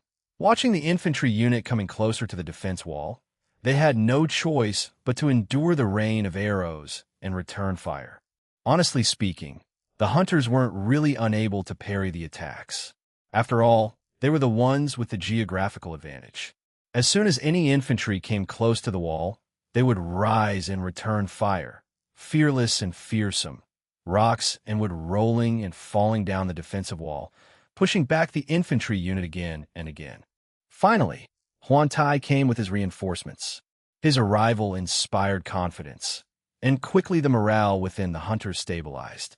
They started to form formations and fiercely defended the wall, fully utilizing their stones and wood with their geographical advantage. Watching as the defensive wall stood stronger than before, a frown found its way onto Ouyang Shuo's face. He turned to Gahong Liang and said, If it continues on like this, the city defense unit is not going to hold it together anymore. Relay my words, order the infantry unit to push forwards. Take down the wooden gate at all costs. While he was talking to Gahong Liang, the second half of the sentence was actually directed to the orderly. Yes, the orderly turned and passed on the orders. Upon receiving the new order, General Shi's face turned ferocious. He shouted out loud, Brothers, our Lord is watching us. As the main force, we still haven't yet taken down that damn gate. This is a disgrace to the infantry unit. The brats of the Langshan garrison unit were asking Sire to replace us with them. Can you allow it to happen? No. The soldiers were furious and answered loudly. Then what do we do? General Shuo's voice could be heard loud and clear all over the unit. Take it down and defend our name. The soldiers were riled up. Good, this is the determination I need. By my orders, we move and strike. If the gate still stands high, then I, Ouyang Shuo, would rather die than face sire. Ouyang Shuo shouted. Attack! Ouyang Shuo personally acted as the spearhead, and his act inspired the other soldiers. Then infantry unit carried the wood, lifted the shields, and formed a layer of tight protection in formation. They charged in the rain of arrows without fear of death, and rushed towards the wooden gate. 30 minutes later, under the fearless assault of the infantry unit, the wooden gate finally fell. Without the slightest delay, Ouyang Shuo ordered the East Wing Langshan garrison unit forwards and sallied into the valley. During this, the city defense unit kept in formation and slowly marched forwards. As the gate had fallen, the whole defensive wall was at its end. Infantry unit soldiers restlessly rushed to the defensive wall, bravely fighting the hunters on it. The tardy Langshan garrison unit took over the task of defending the gate. Coincidentally, they had met with the reinforcements led by Huanan. As the two enemies met, Shilang's eyes turned blood red, and he shouted, "Kill them all!" Upon finishing the sentence, he charged in front and engaged the hunters in a battle of close combat. Needless to say, with 500 fully equipped warriors of Langshan against 200 tribe hunters with simple weapons, the war quickly turned one-sided. Knowing their defeat was inevitable, Huanan led the tribe hunters and surrendered. On the defensive wall, the Jifeng hunters were pushed back and cornered by the infantry unit. Hunters were in the end hunters. How could they match up to an official military force? Huantai led his men, defending against the attacks, and shouted, "Are you the Shanghai military? Why did you attack us without any reasons?" Ouyang Shuo grinned while his spear sent a hunter to his death. He laughed and answered, "Ha! How funny, you attacked our Langshan mining field and now pretend nothing happened? Today, I will crush your tribe into crumbs." Right at this moment, Ouyang Shuo came up to the wall and heard the conversation. He immediately shouted, "Huantai, have all your men surrender, and all of you will be spared." We Jifeng are no cowards. We'd rather die than surrender." Huantai relentlessly said. "Oh, really? Very well. You hunters are no cowards, but how about your families?" Ouyang Shuo said in an unconvincing, bantering manner. His words caused a wave of commotion within the hunters. Their families would be left defenseless against Shanghai if they were to die here. "You shameless!" Seeing that Ouyang Shuo's simple sentence destroyed the morale of his hunters, Huantai shouted in anger. "A wise man submits to fate. Huantai, I will not repeat again. Surrender, and you will be spared. Otherwise, don't blame me for being ruthless." Ouyang Shuo gave his offer again, while holding a cold face. "Sigh." Huantai gave a long sigh, and with no choice, he threw his weapons away. After the hunters were disarmed, Ouyang Shuo ordered the infantry unit to hold the captives, ordered the Langshan garrison unit to move into the valley, and gather the other tribesmen. Jifeng Tribe Council Chamber. "Director Ge, what are the number of the injured and casualties?" Ouyang Shuo was concerned about his troops. "My lord, the numbers were 20 death, 35 seriously injured, and 60 with slight injuries." Ouyang Shuo's face turned black and solemnly said, "We still suffered a great loss. The Military Affairs Department has to handle the deaths properly, arrange for the seriously injured soldiers' basic welfare and livelihood for after retirement. At the same time, start looking for more recruits. I think it is time to consider the establishment of an Army Reserves unit." "Understood." This war gave us nothing in return. Jifeng was poor like refugees. We are at a deficit. Ouyang Shuo said in great pain. "At least we have built our prestige in this piece of land. From the way I see it, the moment the news of this war spreads out to the land, the other small medium tribes will start approaching us, seeking alliances." Gu Hongliang said reassuringly. "Well, guess I can only think of it this way. Sire, What are your plans for the Jifeng tribe? Go Hongliang asked. Take them back to the territory. Bring those we can. Those we can't bring will be left here. Ouyang Shuo said helplessly. He had no other better ways. He had suffered such a great loss, so it was purely impossible for him to let the tribe walk away freely. He could only bring them back to his territory. However, he saw that Gu Hongliang was frowning in response to his solution, so he smiled and said, "Feel free to speak up." "Yes, my lord. I have taken a good look at this valley, and the valley covers a great area of land. The land Jifeng had taken up was like a drop of water from the jar compared to the whole valley. The valley is filled with water plants. What's more interesting is that there is a lake. There is also a fertile grassland suitable for pasturage. Therefore, my suggestion is we can definitely turn this valley into our own pasture. My lord is well aware that Friendship Town is still building its basic infrastructure. Even if it had been completed to build a pasture outside of the town, we will still have to face great threats from the nomadic tribes. In comparison, this valley is unenlightened, so we will only require a squadron of the garrison team on the defensive wall, and we can be at ease." Go Hongliang said. Ouyang Shuo nodded his head in agreement and said, "Your suggestion is very good. However, the valley is too far away from the territory. In addition, to travel through the mountain jungle pathways will not be that easy.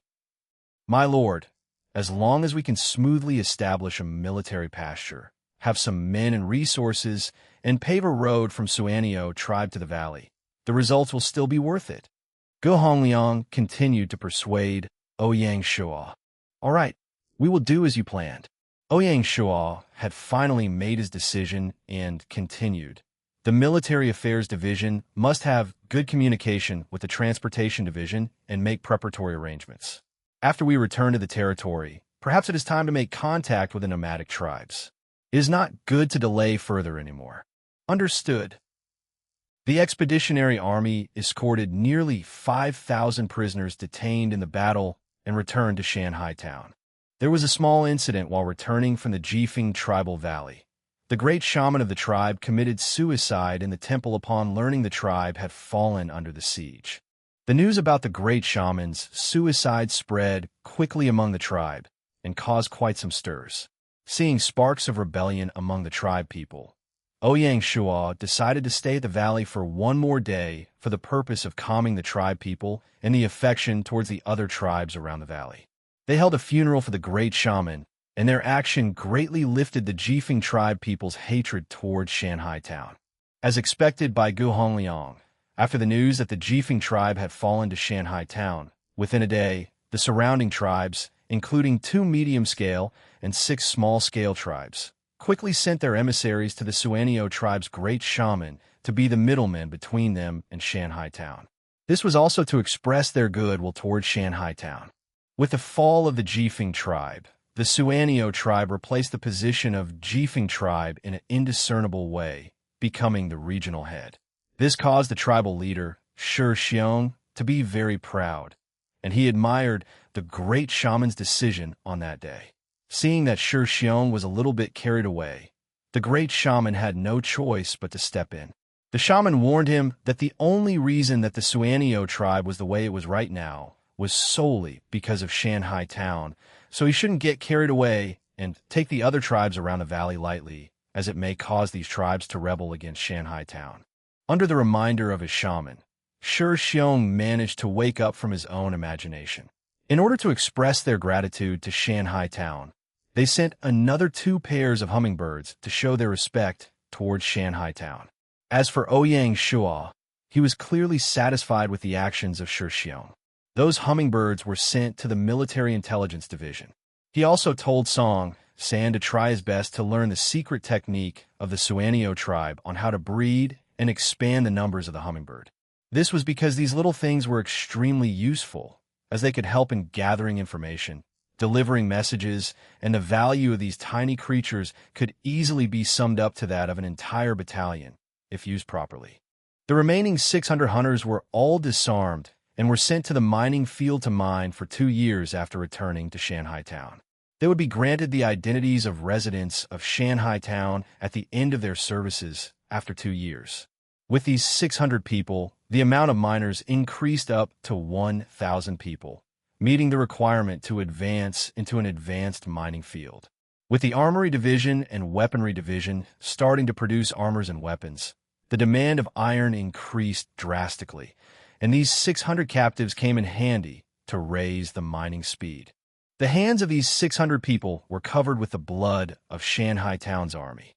As punishment, Ouyang Shuo had sent them to the mining site to mine to eliminate their hostility and physical strength.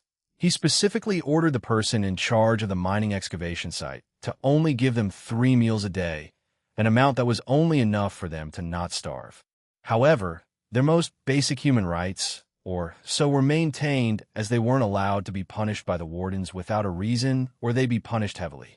Although Gu Hongliang also suggested to pick out some of them and recruit them into the infantry unit or city defense unit. Ouyang Shuo did not approve his idea and turned him down. Since there were the new tribes that were inclined towards Shanghai, he did not have to worry that there were no high-quality candidates to recruit into the army ranks. There were still some unstable elements in recruiting the hunting members.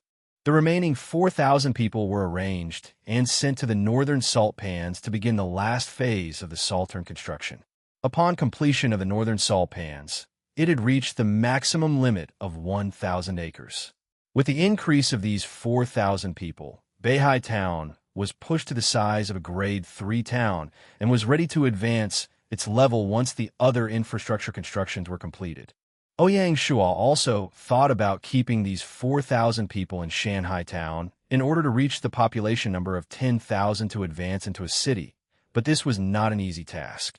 First of all, the politics, economy, culture, and military point for the town must meet a requirement of 45 points each, but Shanghai Town had already met this requirement.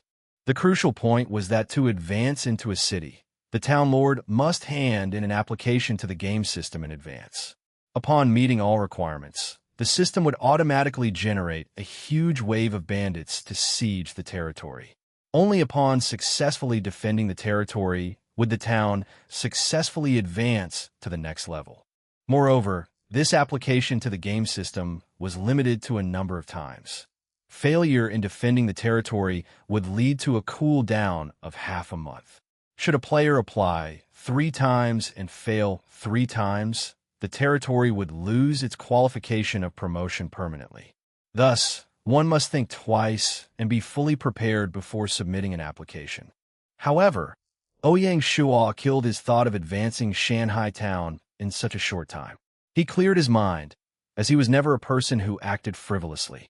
After returning to his territory, Ouyang Shuo immediately gathered the construction division and the transportation division to deploy the construction of the stables in the valley. The construction division was not only responsible to build and service the path road linking the Suanio tribe to Jifeng tribe. They were also required to follow the request of the Transportation Division to modify some structures that had been previously built in the valley. The unnecessary ones were to be demolished, and the drawbridge of the fortress had to be redesigned and built into one with enhanced defensive capabilities. Ouyang Shuo ordered Zhao Duong to make full use of the tribal people's manpower.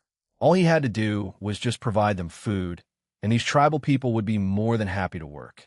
Ouyang Shuo believed that once they got a taste of the sweet life over here, the other tribes would eventually lower their guard and cooperate with Shanghai Town sincerely.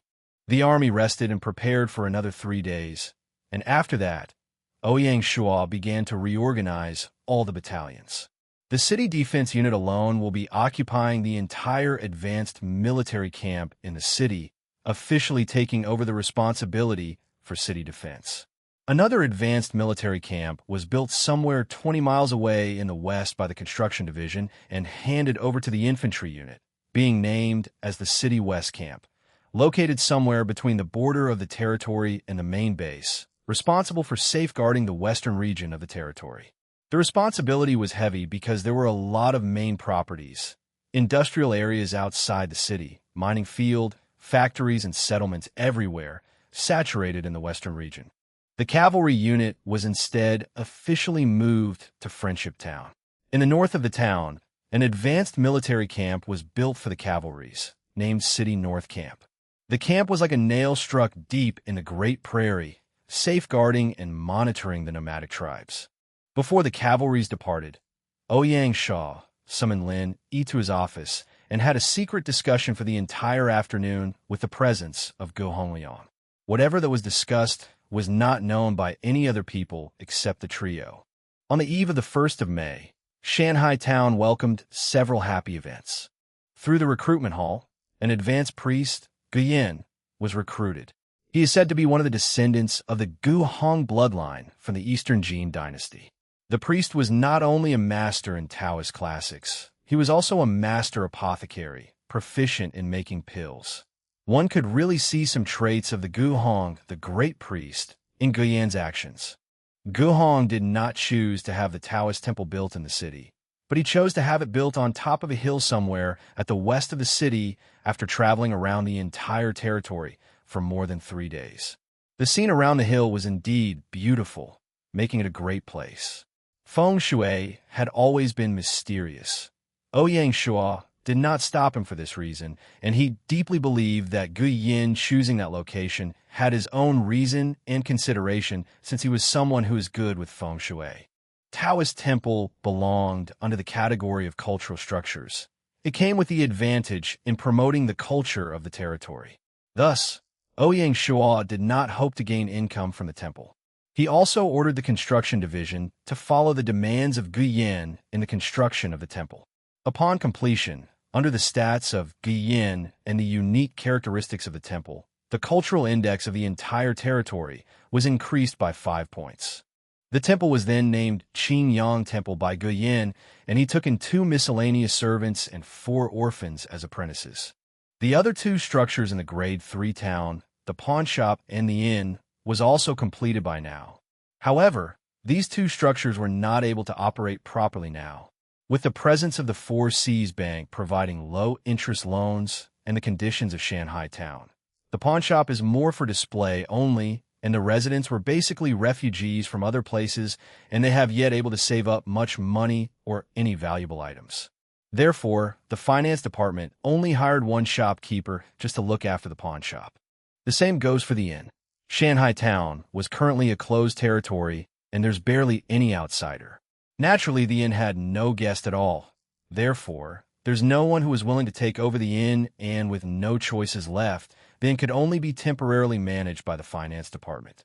The jewelry shop, too, caught Ouyang Shuo off guard with 0 business. Upon knowing this, Ouyang Shuo specifically went to understand the situation. The truth, however, had left him confused about whether to laugh or to cry. The reason was not because there's a shortage of goldsmiths or silversmiths. The problem was that these craftsmen had the skills needed, but not the capital. Jewelries in the ancient era were generally made of gold, silver, and copper, and require materials with relatively higher purity. With the conditions of Shanghai town, none was able to provide the required materials. Ouyang Shuo deliberately decided that the government will take over the business of the jewelry shops, and the profits will be used for the government's daily expenses. He immediately put in 100 gold coins and turned them into high-purity gold, silver, and copper ingots through the magical function of the item storage bag. With the government taking over the jewelry shop now, Ouyang Shuo had to elect a shopkeeper to maintain the shop. Under the recommendation of Yingyu, he selected her maid, Si Qin, to be responsible for the shop. Si Qin had been following Yingyu for quite some time, so she had also learned a considerable amount of business knowledge too. Therefore, Ouyang Shuo believed that she was capable and handed over the shop to her. Another good news was about the silkworms. After nearly 2 months of cultivation, the silkworm breeding had finally began to enter the right track. As expected, the first batch of silks produced by the silkworms were recognized as the territory's special local product by the system. It could be sold through the grocery shops. With the addition of these silkworms, Shanghai town had now acquired 3 types of unique local products, which were the 3-flower wine, white tea, and rainbow silk. As rare items were naturally expensive, the price of rainbow silk had reached a whopping 10 gold coins, becoming the 3rd goose that laid golden eggs of the town. Upon learning the news, Ouyang Shuo immediately demanded the expansion of the silkworm breeding field. The finance department then immediately loaned out 200 gold coins with low interest rate for the upgrade of the entire textile industry chain. Under this process, the Textile Association was beginning to generate more and more profits for the town. It was once again the time to sell sea salt. Northern Salt Works had made a monthly profit of 3,600 gold. In the other business pillar of the territory, the Langshan mine, the monthly profits reached 8,500 gold due to the number of miners increasing to 5,000, exceeding Northern Salt Works by a large margin and becoming the largest industry in the territory. With this added with the 900 gold he had on hand, now Ouyang Shuo had 13,000 gold. This sum looked enormous, but deducting the daily expenses, the funds that could be used weren't that much. Ouyang Shuo took out 5,000 gold and passed it to the finance department to use as the financial expenditure of the territory. Firstly was the military expenditure. As the military expanded, the cost would increase. Just the military cost was already a huge amount. Ever since the territory became financially independent, Ouyang Shuo increased a soldier's monthly pay by 10 times. A rank 1 soldier would earn 10 silver a month, a 9th rank 90 silver, a sergeant 1 gold, a captain 5 gold, and a major would get 20 gold a month. With the cavalry unit as an example, the average rank of a soldier was 4 and the cost of the basic soldier was 180 gold. Adding in the 50 sergeants, 5 captains, and 1 major, the unit cost 275 gold. For units, cost 1,100 gold. Further adding in the food, weapons, and equipment costs, the military cost around 1,400 gold. Secondly would be the government expenditure. As all the departments and divisions were filled up, the costs were very high too. A basic white-collar worker was paid 1 gold, secretary 10 gold, director 25 gold. Adding the cost of ink, paper, and overhead costs, the monthly expenditure was around 500 gold. There was also public expenditure. To raise up funds for the system auction, finish the city walls, city protection river, city rebuilding, Friendship Town city walls, and road works. Not forgetting the pay of the construction workers, which was 100 coppers, it cost 1,000 gold. But as these works were a one-time-off thing, they weren't a part of monthly expenses. Apart from those, as the scales of the logging camp, mine, quarries, armory division, bow and crossbow division, weapon workshop, and other military-related industries, the brick kiln, pottery workshop, shipyard, and other territory businesses increased, the monthly cost had exceeded 1,500 gold. Especially military businesses, like the armory division. Hiring all the special talents, their salaries were definitely high. An apprentice earned 30 silver a month, basic talents 1 gold, intermediate talents 5 gold, and advanced talents earned 10 gold a month. Lastly, there was also one big point, which was the welfare package. Every person that entered the town would be given a package that cost around 15 silver. Every day, the main camp was getting 75 new people, which added up to 340 gold a month, adding the other 3 towns. This was close to 1,000. The above few were the 5 main outputs and didn't include education, public sanitation, and other outputs. The 4th month's income was only 1,000 gold. Without the salt pans and the mine, the financial department would not be able to handle this. Ever since privatization happened in the February, most of these outputs were invisible and not seen.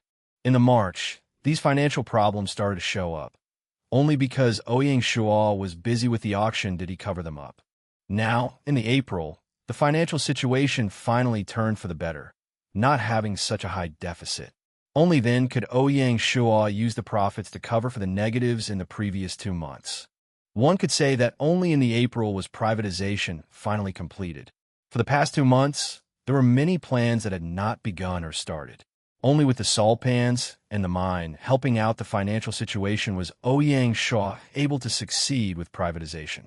Now the salary of workers in Shanghai town had reached near to that of King City. While other territories were struggling for food, Shanghai town had started privatization.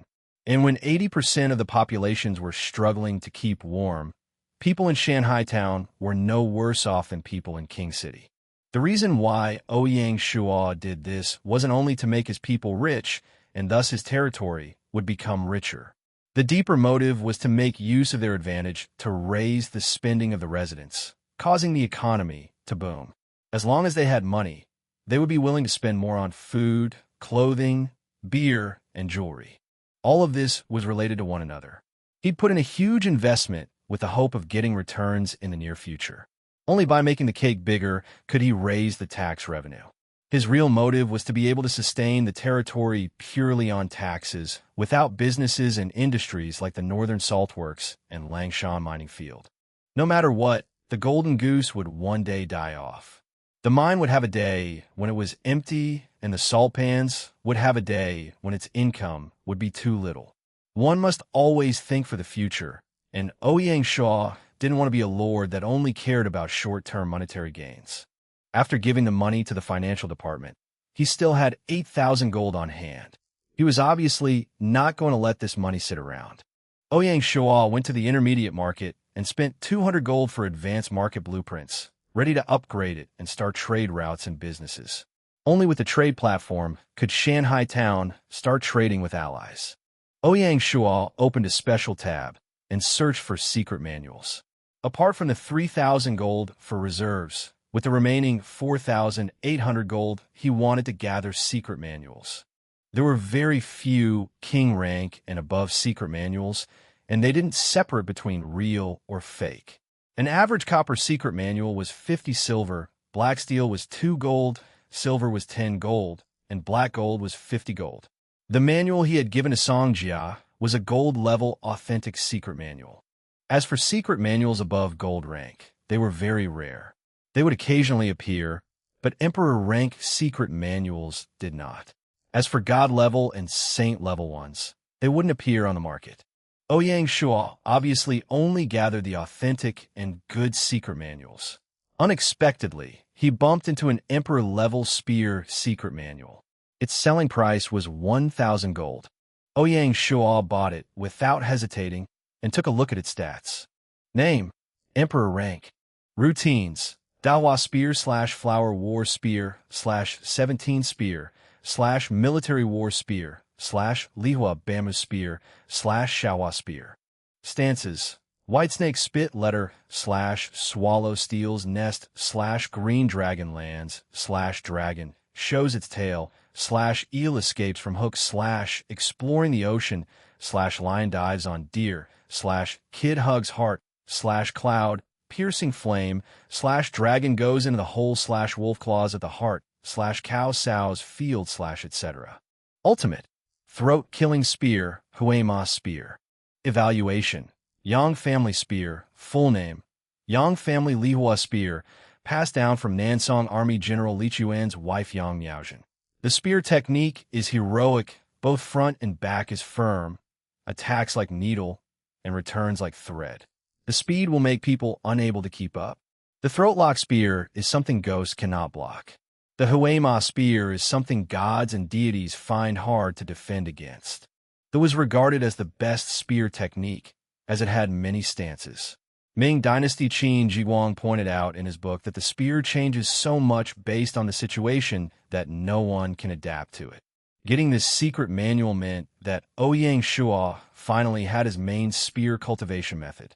An Emperor rank secret manual was so hard to get in his last life, and there were not many God rank secret manuals. As for Saint rank ones, those were of legends and no one had seen them. To master an authentic Emperor rank secret manual was very difficult. Ancient spear practitioners started at a young age, and only after blood, sweat, and tears, along with help from masters, could they master it. Players only used the technology to train in it. If they did not spend 4 months training their basic spearmanship, they probably wouldn't even understand the secret manual. Apart from this Emperor rank secret manual, Ouyang Shuo did not meet another suitable secret manual. He did not find even a king-level one. As he had no choice, Ouyang Shuo spent the remaining 3,800 gold on 76 authentic gold rank secret manuals, practically sweeping everything from the market. In the blink of an eye, it was going to be the long holidays. After dealing with the territory, Ouyang Shuo started to plan for the holidays. After thinking, Ouyang Shuo decided not to log into the game during the holidays and focus on bringing Binger out to play. Ouyang Shuo had his reasons why he landed with such a decision. Firstly, in the game, Shanghai Town had already developed well. Politics, finance, culture, and military. These four pillars all needed time to solidify and wouldn't need to be touched in the near future. Even if he wasn't in the territory, with Fan Zhongyin, General Shuo, and the other leaders, nothing chaotic will happen. Secondly, in real life, there was only 6 months till they say goodbye to the Earth. As someone who was born and bred here, this goodbye was forever. Ouyang Shuo wanted to take this long holiday as sort of a goodbye trip from Earth. After making his decision, Ouyang Shuo started preparing for the trip.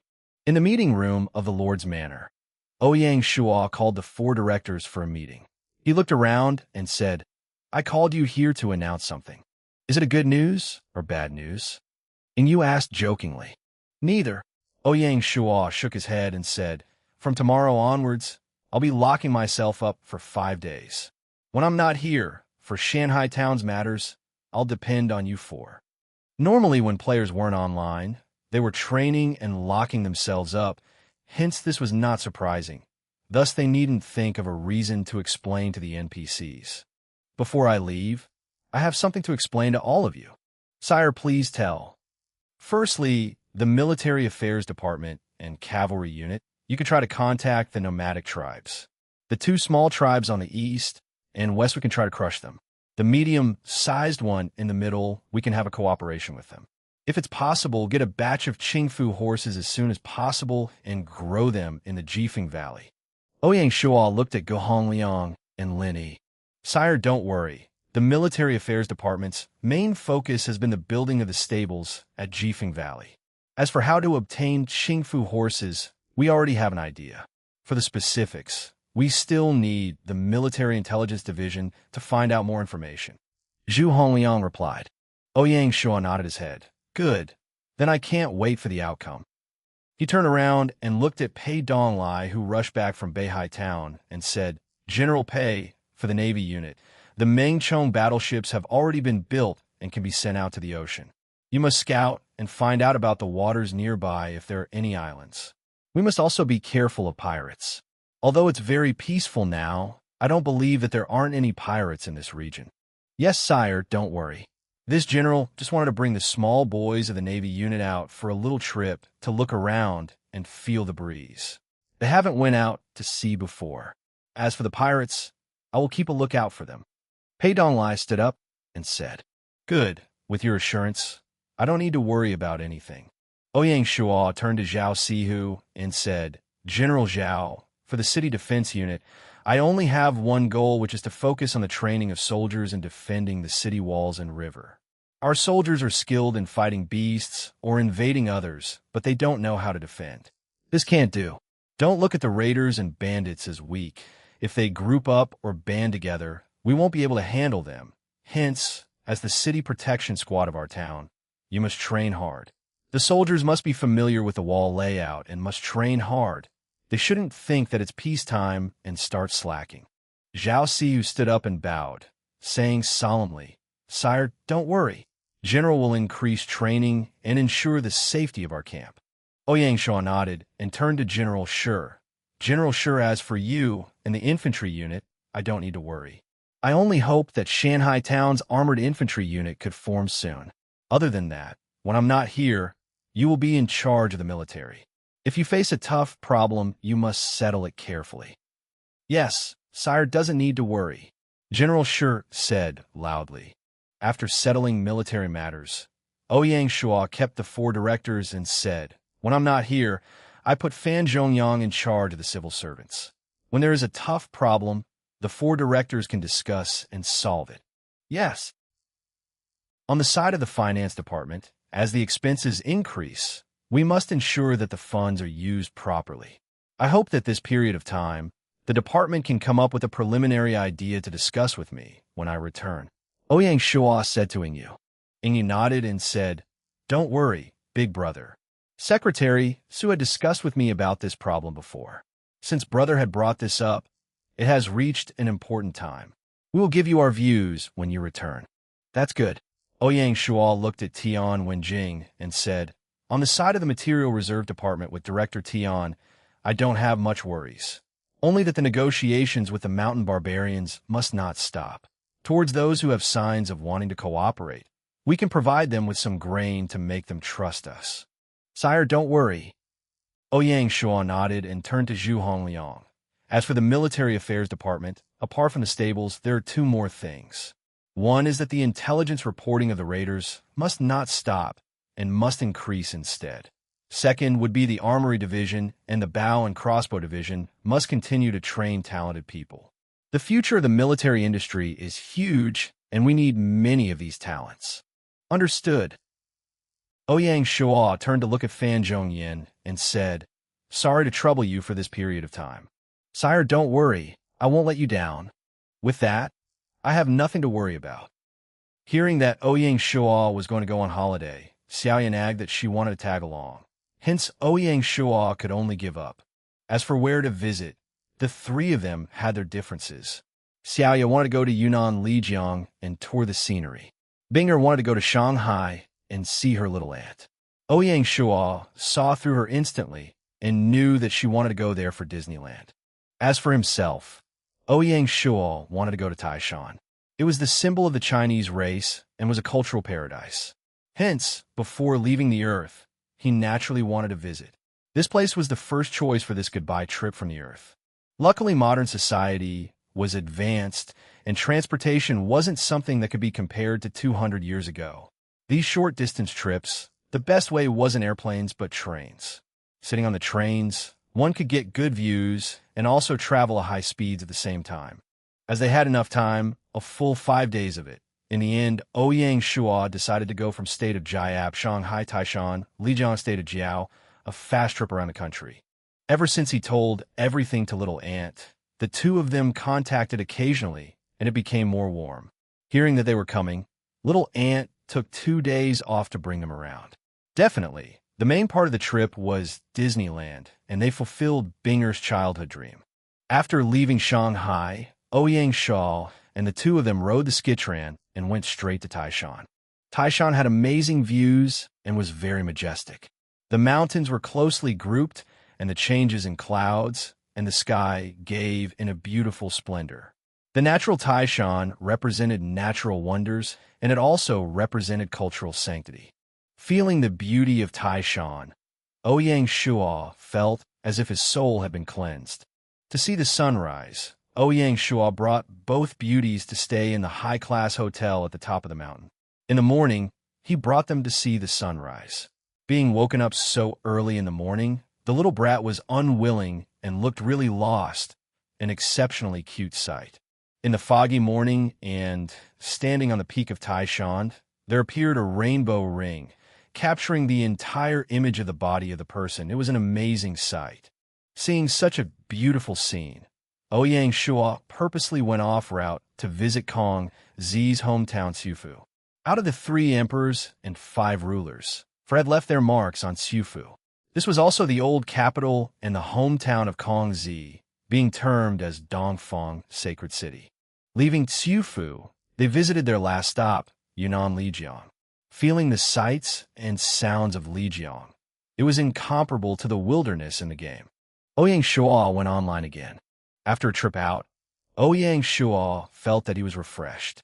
Ever since he was reborn, he had been focused and tensed up. Finally, he was able to relax. After going online, Ouyang Shuo first learned the Yang family spear technique that he had bought. System notification. Congratulations, player Ouyang Shuo, for obtaining Emperor rank cultivation method. Will you learn it? Learn. With a brushing sound, the secret manual in his hand turned into a white light and shot straight into his temple. In an instant, all of the information regarding the and its cultivation method surged into his mind. As a secret manual that was of a higher level than the Bejiquin, the difficulty was much higher. This added with having no one to teach him, wanting to grasp the technique needed a period of practice. Ouyang Shuo raised the exquisite iron spear in his hand, followed the manual, and trained. Unexpectedly, he looked rusty and unconfident. It seemed like when he had the time, he should look for General Shi and Lin Yi, who were both spear masters, for advice. In a last life, he'd used the halberd as a weapon. Thus, the experience that he could draw on was too little. Ouyang Shuo's appearance alerted Yu and Qing'er, who were in the backyard. Big brother, you are finally back. Qing'er stood on the walkway and said with surprise. At that moment, Ouyang Shuo was practicing spearmanship and didn't have energy to bother with her. After following the method and training, he finally stopped and laughed. Yes, the time that I wasn't here. Were you well behaved? Big brother looks down on me. How am I naughty? If you don't believe me, ask sistering you. Qing'er was annoyed and pouted. And you stood on the side and laughed. Big brother, when you left, the whole Lord's manor felt cold. Everyone said that it was because it lacked your spirit. Yes, there wasn't anyone to tease me. Qing'er agreed. Ouyang Shuo shook his head and said, You two brats, stop trying to make me feel happy. How is everything? Is the territory going well? The last sentence was asking you. Yes, everything is following what Big Brother had planned before he left. Ouyang Shuo knew that the backyard wasn't a place to talk about work, and he had just casually asked just now. He told his two sisters to go do their things, and he continued practicing the Yang family spear technique. At 10 a.m. in the morning, Ouyang Shuo showed up on time to his office. Knowing that the Lord had come back, the various directors rushed back to report to work. Helplessly, Ouyang Shuo invited everyone to the meeting room for a meeting. Ouyang Shuo sat in the Lord's seat and looked around, smiling. In the past 5 days, all of you have been busy. What does each division have to report? Let's start from the administration department. The Agriculture Division, Secretary Sun Yanong, was first to rise and said, Sire, the Agriculture Division has something to report. Please speak. After 3 months of breeding, the 100 wild cows and 80 wild pigs, apart from the 10 cows and 5 pigs that died, grew up healthily. As for the arrangement of these wild pigs and cows, we need Sire's orders. What are the views of the Agriculture Division? Ouyang Shuo did not reply directly. Sun Yanong had already planned it out and said, Our view is that the wild pigs and wild cows are to be dealt with separately. For the wild pigs, the sows will be left behind. As for the males, leaving behind 2 and killing the rest. As for the wild cows, we will keep everything and increase the scale of breeding. Ouyang Shuo nodded his head and said, I agree with your view. As for the way of dealing with the wild cows, I feel that we can be more flexible. These wild cows are good field cows and should be placed under the control of Qiushui Town. Secretary Sun, I think you need to communicate with Qiushui Town. The wild cows can be used for farming, but the calves that they give birth to must be allocated properly. Understood. Sire has really thought it through. I really admired you. Sun Yanong backed down respectfully.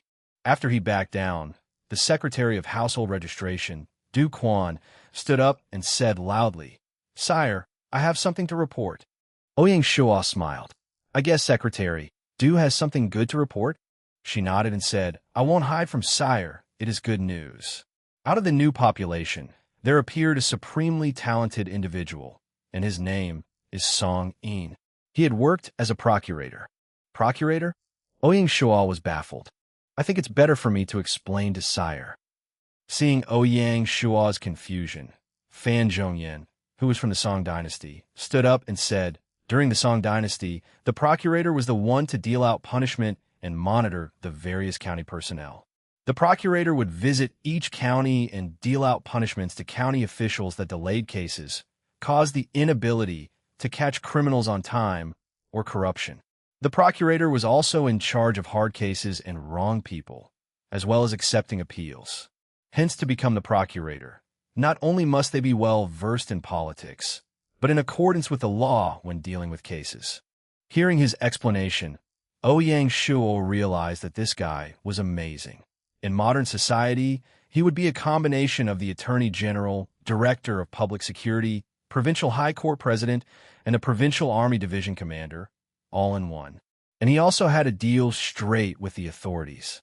There was no one he could rely on or complain to. After understanding the job, Ouyang Shuo was instantly interested in Song Yin. He laughed and said, Since he's so amazing, why don't you invite him here for me to see him? Yes.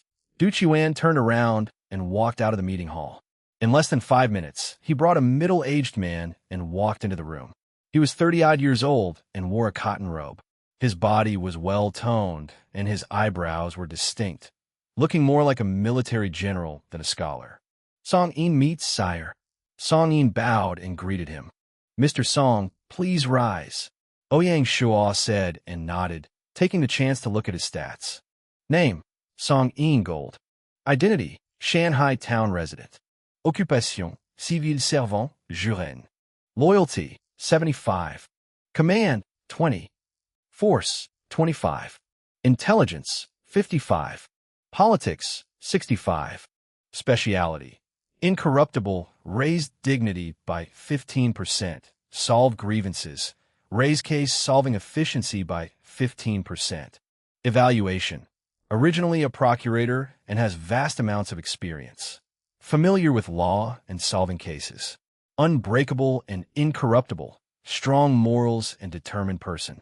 He was a rare genius, making Ouyang Shuo nod his head in delight. Since you were a judicial commissioner, why don't I set up a procuratorate division and put you in charge of law and punishment while you become his secretary?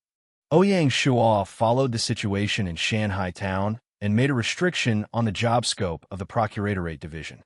He did not follow the procurator from the Song dynasty, only keeping 2 roles of keeping the law and dishing out punishment, similar to the court and jail combined. Song Yin bowed once again and said, "Thank you, sire, for your trust. I won't let you down." As a trained procurator, he could obviously understand the deep meaning in his words. After the small distraction, the various divisions continued to report. The construction director Zhao Duong had successfully replaced Zhao Yufeng, standing up and saying, "Sire, the construction division has something to report. Please speak." The Jifeng Valley Army Stable has been built. Please plan the next mission of the division for us. Ouyang Shuo nodded, and he was pleased with the efficiency of the construction division. The next goal would be to upgrade to Grade 1 city. Hence, the goal is to make the overall plan of the city, including the preparation work of the second city wall. Understood, Zhao Duong said and nodded. After the construction secretary finished his report, the administration department had finished their reports. Ouyang Shuo turned to Tian Wenjing and asked, "Does the Material Reserves Department have anything to report?" Tian Wenjing nodded and looked towards the Transportation Secretary Zheng Shanpao, signaling him to stand up and report. He immediately got up and said, "Sire, the Transportation Division wishes to report 2 things. Please tell." The first has to do with the Jifeng Valley Horse Stable. Secretary Zhao had said that the basic facilities have already been built. The Transportation Division has already been training breeders and gathering grain and food. We could say that the preparation work is basically done, only lacking stallions. Ouyang Shuo nodded and did not react, asking him to say the second thing. The second thing has to do with mainland transportation. Ever since we had the wooden horse cart, it solved the long-distance transportation problem of resources. However, as the population increased, we did not have any carriage-like transportation devices. Hence we need sire to arrange that, Zheng Shanpao said. Ouyang Shuo realized that he had neglected it. He'd focused solely on transporting goods and forgot about carriages to transport people. The Grade 2 Town Basic Building Relay was, until now, still an unused building. Secretary Zheng has reminded me well. This is my mistake. How about this? The Transportation Division can choose a place to build a carriage workshop to build handmade carriages. As for the carriage-making manual, I'll get it from the market. Ouyang Shuo said. Yes, Zheng Shanpao said excitedly. After Zheng Shanpao sat down, Tian Wenjing stood up and said, "Sire, the negotiations with the other mountain barbarian tribes have new developments." Ouyang Shuo was startled awake, and he said, "Please say." The 2 medium-sized tribes and the 6 small-sized tribes were scared by the show of strength by the Shanghai Town Army at Jifeng Valley. In the negotiations, after realizing that Suanio tribe and the other 3 small-scale tribes have started working with us and solved their food problems, they decided to put down their fear and start working with us. Tian Wenjing said, "Good. As for the specific arrangements, has it been settled?" Tian Wenjing nodded. "That's right. We have already discussed most of the content and only need Sire to come back and take a look. Please say." Firstly, it has to do with the soldiers. The mountain barbarian tribes are willing to copy Suanio tribe and send their elite warriors to Shanghai Town Army in exchange for payment.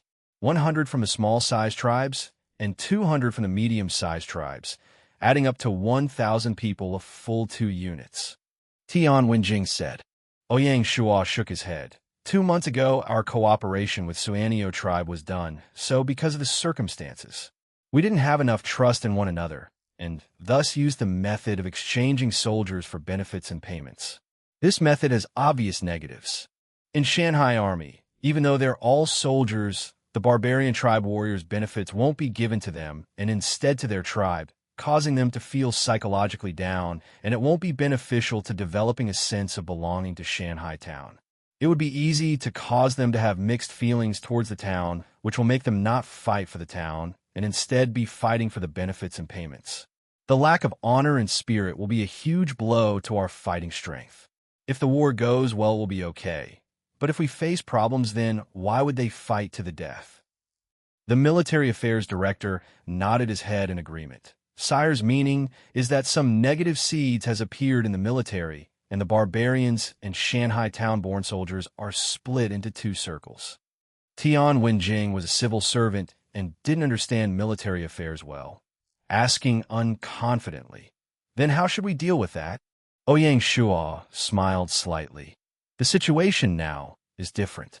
As we have the upper hand and are the stronger force, we have to use it and be more forceful.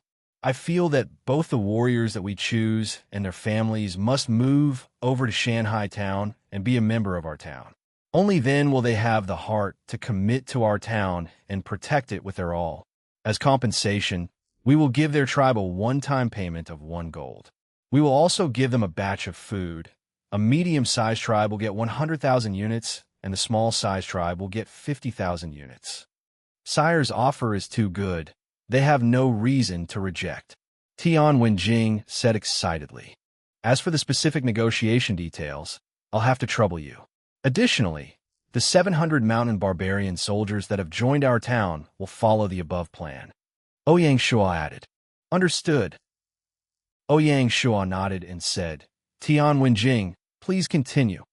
As the Langshan mining field are already at max capacity, it's hard to add in more people. Dr. Song had reminded us that the mountains are filled with herbs and medicine. Hence, I want to deal with the tribes for them to be in charge of collecting the herbs, and we will buy them at market price, or use food to trade. Tian Wenjing was obviously not pleased with this part of the negotiation.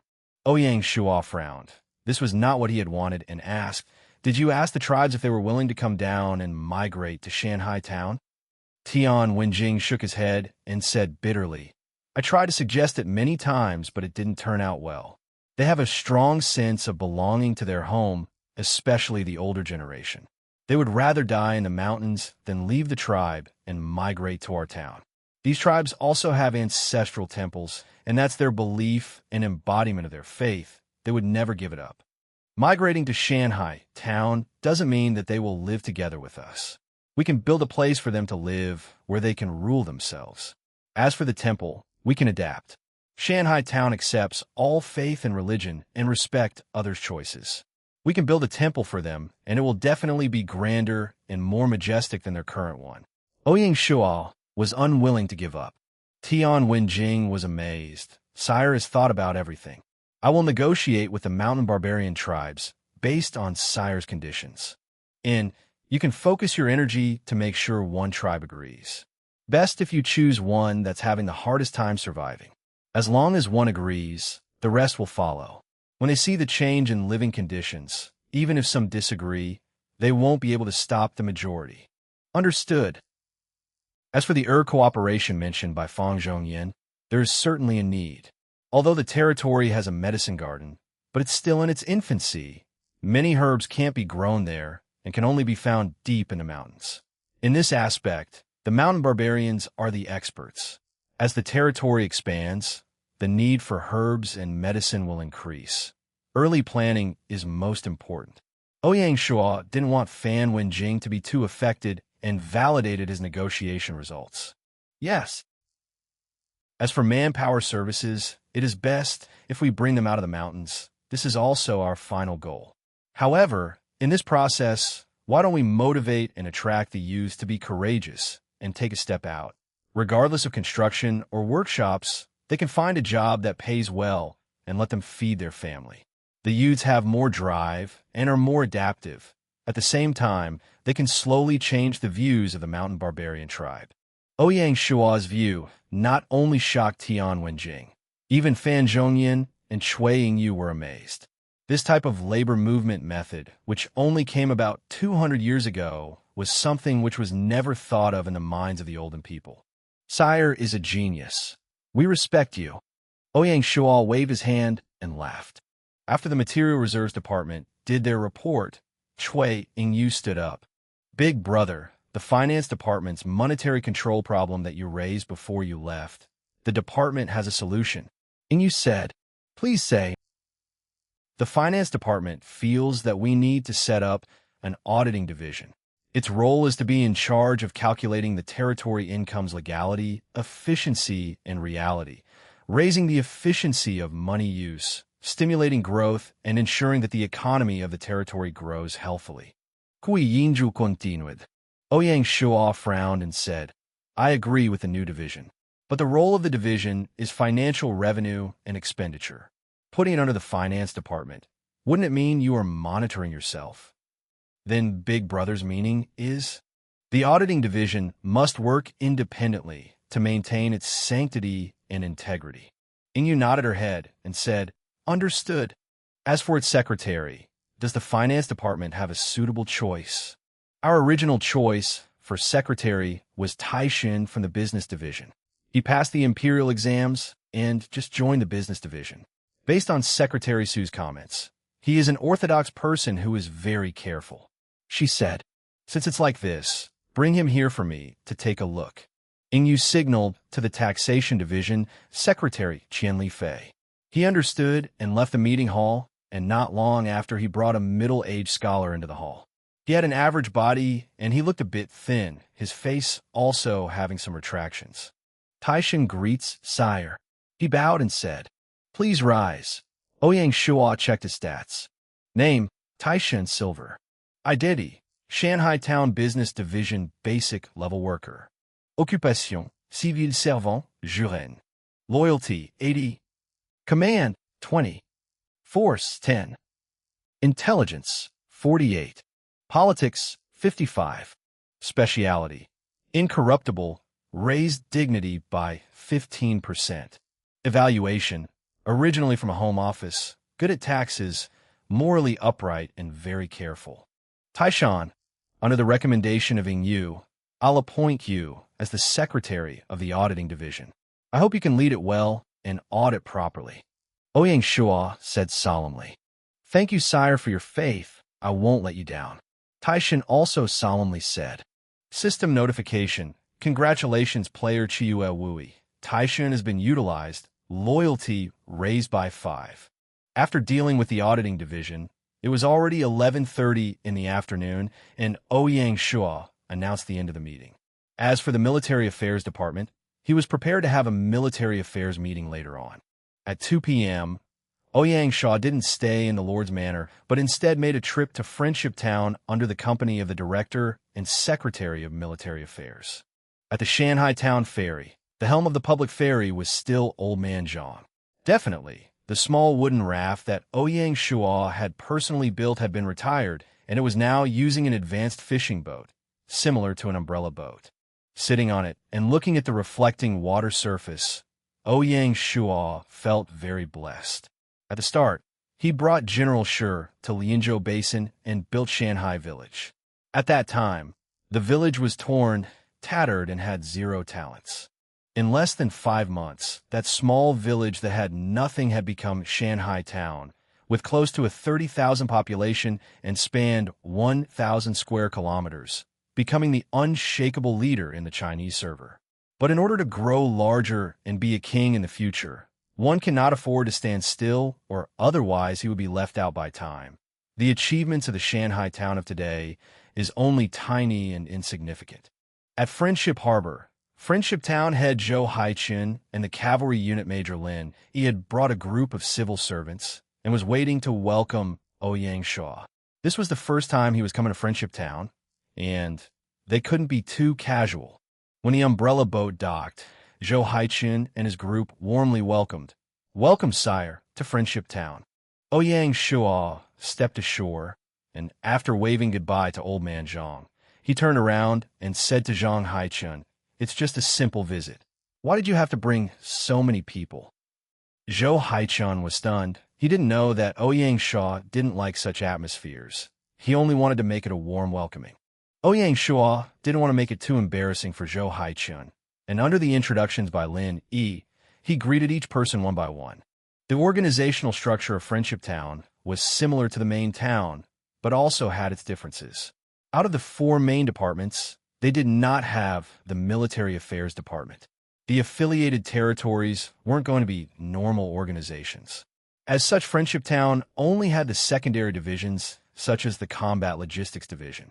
The other special divisions, like the Salpan Division, were things that only the main camp had. The deployment of civil servants in Friendship Village also obviously couldn't compare with the main camp. However, amongst the basic government workers, they were considered one of the best. If not, they wouldn't have had the chance to be posted here. Ouyang Shuo only hoped that this batch of people could quickly grow. As for the military, they were all familiar faces. The 5 captains in the unit, including the leader of the town protection squad Hu Yibiao, were all personally assigned by him. After a simple tour of the harbor, they returned back to the town. From afar, one could see the tall city walls and the majestic south gate. Luckily, Zhou Haichun knew the limits and didn't arrange for the civilians to welcome him. Walking into the town, Zhou Haichun began to brief and introduce Ouyang Shuo to the situation in Friendship Town. Friendship Town had around 2,600 people and was only a week from upgrading to a Grade 2 town.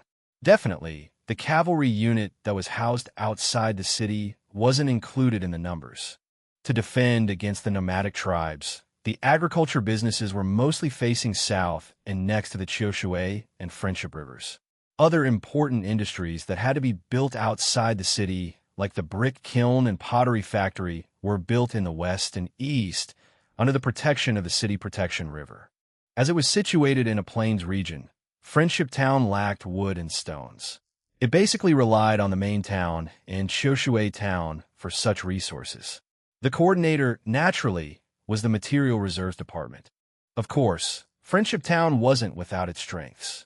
Even without saying anything about the animal husbandry industry or the agriculture industry, it had its own strategic strengths.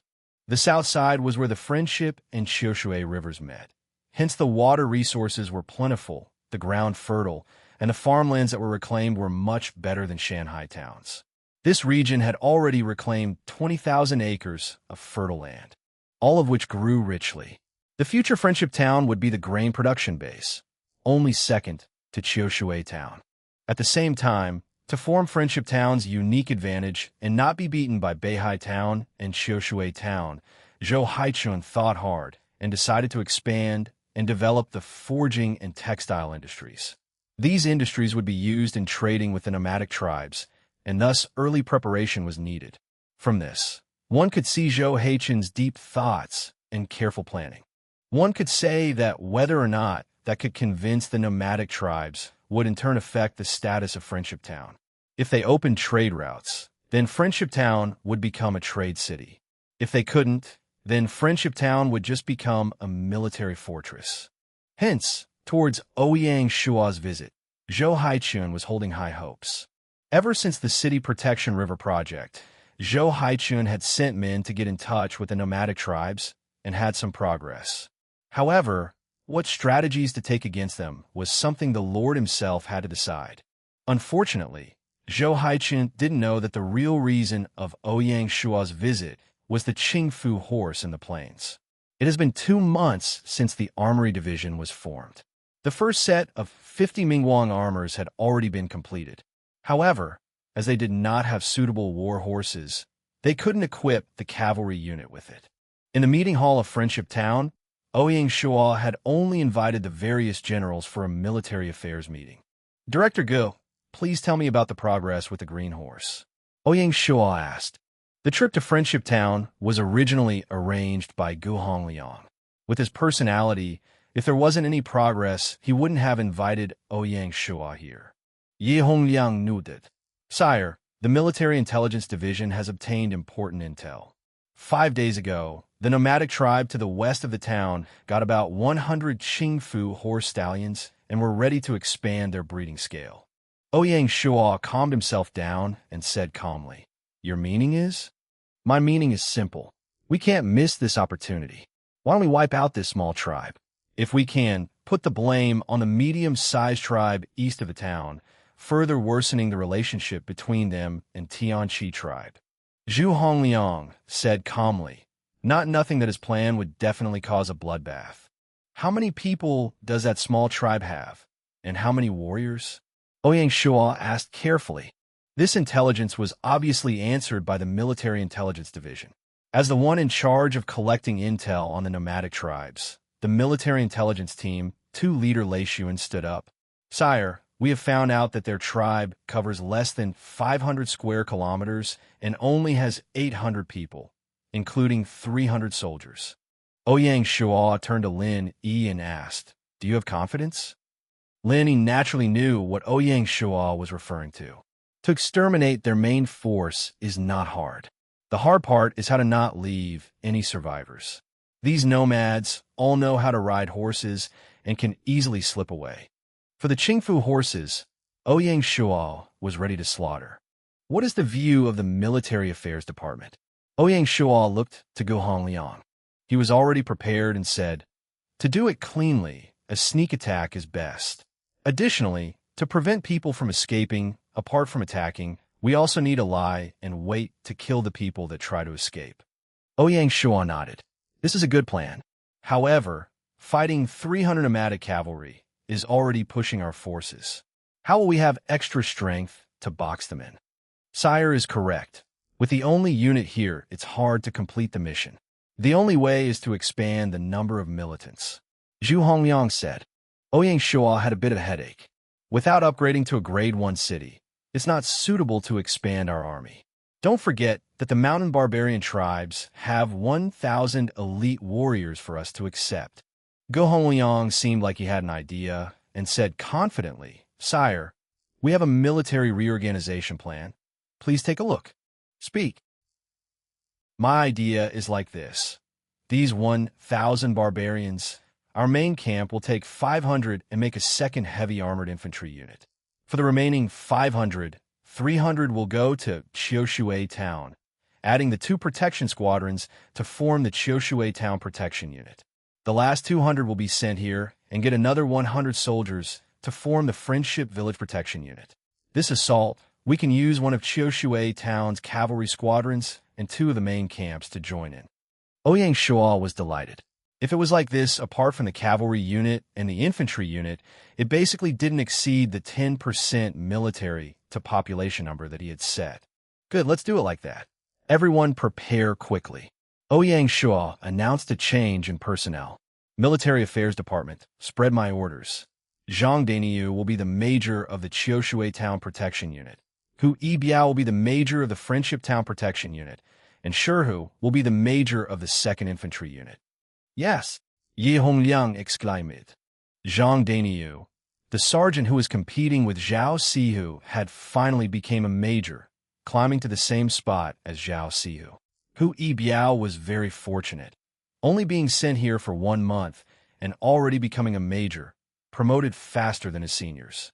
As for the 2nd Infantry Unit, the reason why Ouyang Shuo had promoted the 2nd Squadron Captain Shihu and not the 1st Squadron Captain, he obviously had his own considerations. One was that Shihu's promotion would help to increase the sense of belonging of the mountain barbarians and show them that Shanghai Town would use anyone that is capable. Secondly was that Ouyang Shuo had another plan for Wang Feng. After reorganizing the military, the meeting held in Friendship Town came to an end. After the meeting, Ouyang Shuo did not return back to Shanghai Town, but instead officially began his tour around Friendship Town under the company of Zhou Haiqin. Walking around the big streets of Friendship Town, Ouyang Shuo started to calculate the costs of expanding the military. Up first was the one-time payment to the mountain barbarians. The 3 batches of warriors cost 1,700 gold. Adding the one-time off-care package of 500,000 units of food which was 500 gold, and the class change cost of 500 gold for 1,000 infantrymen and 150 gold for 100 cavalrymen. The total costs ran up to 2,850 gold. The 3,000 gold that he had left was nearly used up. The next day, Ouyang Shuo went to the office of the town head to obtain the report from Zhou Haichun about cooperation with the nomadic tribes. Zhou Haichun invited Ouyang Shuo to the lord's seat while he sat at a lower seat and said, "Sire, the medium-sized tribe to the north of Friendship Town is known as the Tianfeng tribe. It has 3,500 people and 1,500 square miles of pasture, even bigger than our territory. Tianfeng tribe's leader is called Daryachi, 35 years old, a descendant of the Mongols. The name Daryachi in Mongolian means to crush and suppress, so one can see his ambition and goal." He continued, "After completing the city protection River Protect, we sent out the administration director of Friendship Town as an ambassador to bring gifts to see Daryachi. Although he was shocked by the visit, his actions weren't anything out of the ordinary. After accepting the gifts, he treated us very warmly. What was baffling was when the ambassador was about to return, a squad of Tianfeng tribe cavalry tried to attack. Only after they saw the river and the high city walls were they shocked and retreated. Interestingly, after that squad of cavalry left, the Tianfeng tribe sent over a messenger who said that he wanted to trade with us. As it was so sudden, I didn't have a clue what Daryachi was up to. I wanted to report to you, but the Lord's mansion said that you had something to do and thus went into seclusion. Hence I used a delay tactic. Now that you are back, I need your advice on what to do." Ouyang Shuo frowned. "From your description, this Daryachi is a two-faced character. The way I see it, it's best not to reveal the existence of the main camp. How about this? You will be in charge of trading with them.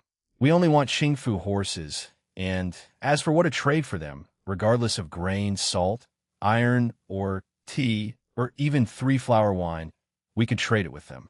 As long as we can get the Qingfu horses, giving them some benefits is acceptable." Zhou Haichun was surprised and said emotionally, "Understood. Sire, don't worry. Additionally, the trading location must be carefully chosen. You can build a trading post beside the city protection river. For the first trade, it's best if it's within this week." Ouyang Shuo ordered. As for why 1 week, it was naturally to coordinate with the military and prepare for military action. "Yes." Ouyang Shuo nodded his head and said, "Haichun, seems like choosing you to come to Friendship Town was the right decision. After these 2 days, I found that the town was orderly built. Even when facing the threat of the nomadic tribes, the people were still peaceful. To think of trading under these circumstances is incredible."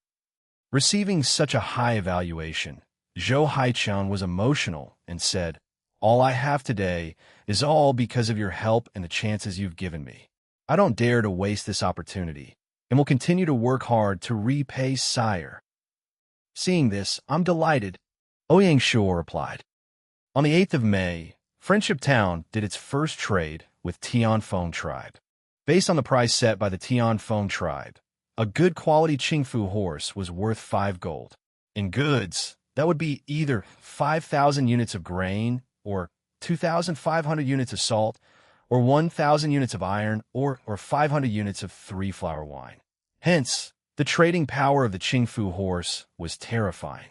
As it was the first trade, both parties were very careful. Tianfeng tribe was willing to trade 100 good quality Qingfu horses for 100,000 units of grain, 2,500 units of salt, 60,000 units of iron, and 10,000 units of three-flower wine, which was the same as asking for an additional batch of salt. Zhou Haichun remembered Ouyang Shuo's orders in his heart, which was to rather take a loss and get the Qingfu horses. Hence this trade could be considered a merry affair. Friendship Town managed to get 100 green horses, and with just 100 horses, Tianfeng tribe managed to get an unimaginable amount of resources. To express their thanks, the Tianfeng tribe gave an additional 3 elite green horses, their stats higher than the good quality ones by 40%. Name: good quality Qingfu horse, Drac Gold. Max capacity, 120 kilograms. Speed, 60 kilometers/day. Consumption, for units of food/day. Evaluation, The Qingfu horse was the offspring of the ancient green beetle god and a wild horse. Hence it inherited the god intent of the green beetle and the speed like the wind. So it is thus a war horse of the highest quality. Undoubtedly the highest quality war horse. Its max capacity was twice that of a normal war horse, and it was even faster. Only this kind of war horse could handle the Mingguang armor. Name: Elite Qingfu Horse Platinum. Capacity: 168 kilograms. Speed: 84 kilometers/day. Consumption: 5 units of food/day. Evaluation: an elite of the Qingfu horse, highly suitable for being a general's horse. These 100 Qingfu horses, Ouyang Shuo sent to the 1st Squadron of the cavalry unit. As for the 3 elite Qingfu horses, he kept one for himself and gave one each to Lin Yi and the 1st Squadron Captain Li Mingliang. With the Qingfu horses, the Mingguang armor made by the Armory Division could finally be used. The Mingguang armor followed a complicated crafting process, and it was separated into Soldier Mingguang armor, Sergeant Mingguang armor, General Mingguang armor, and Commander Mingguang armor. The highest level which the Armory Division could craft was the General Mingguang armor.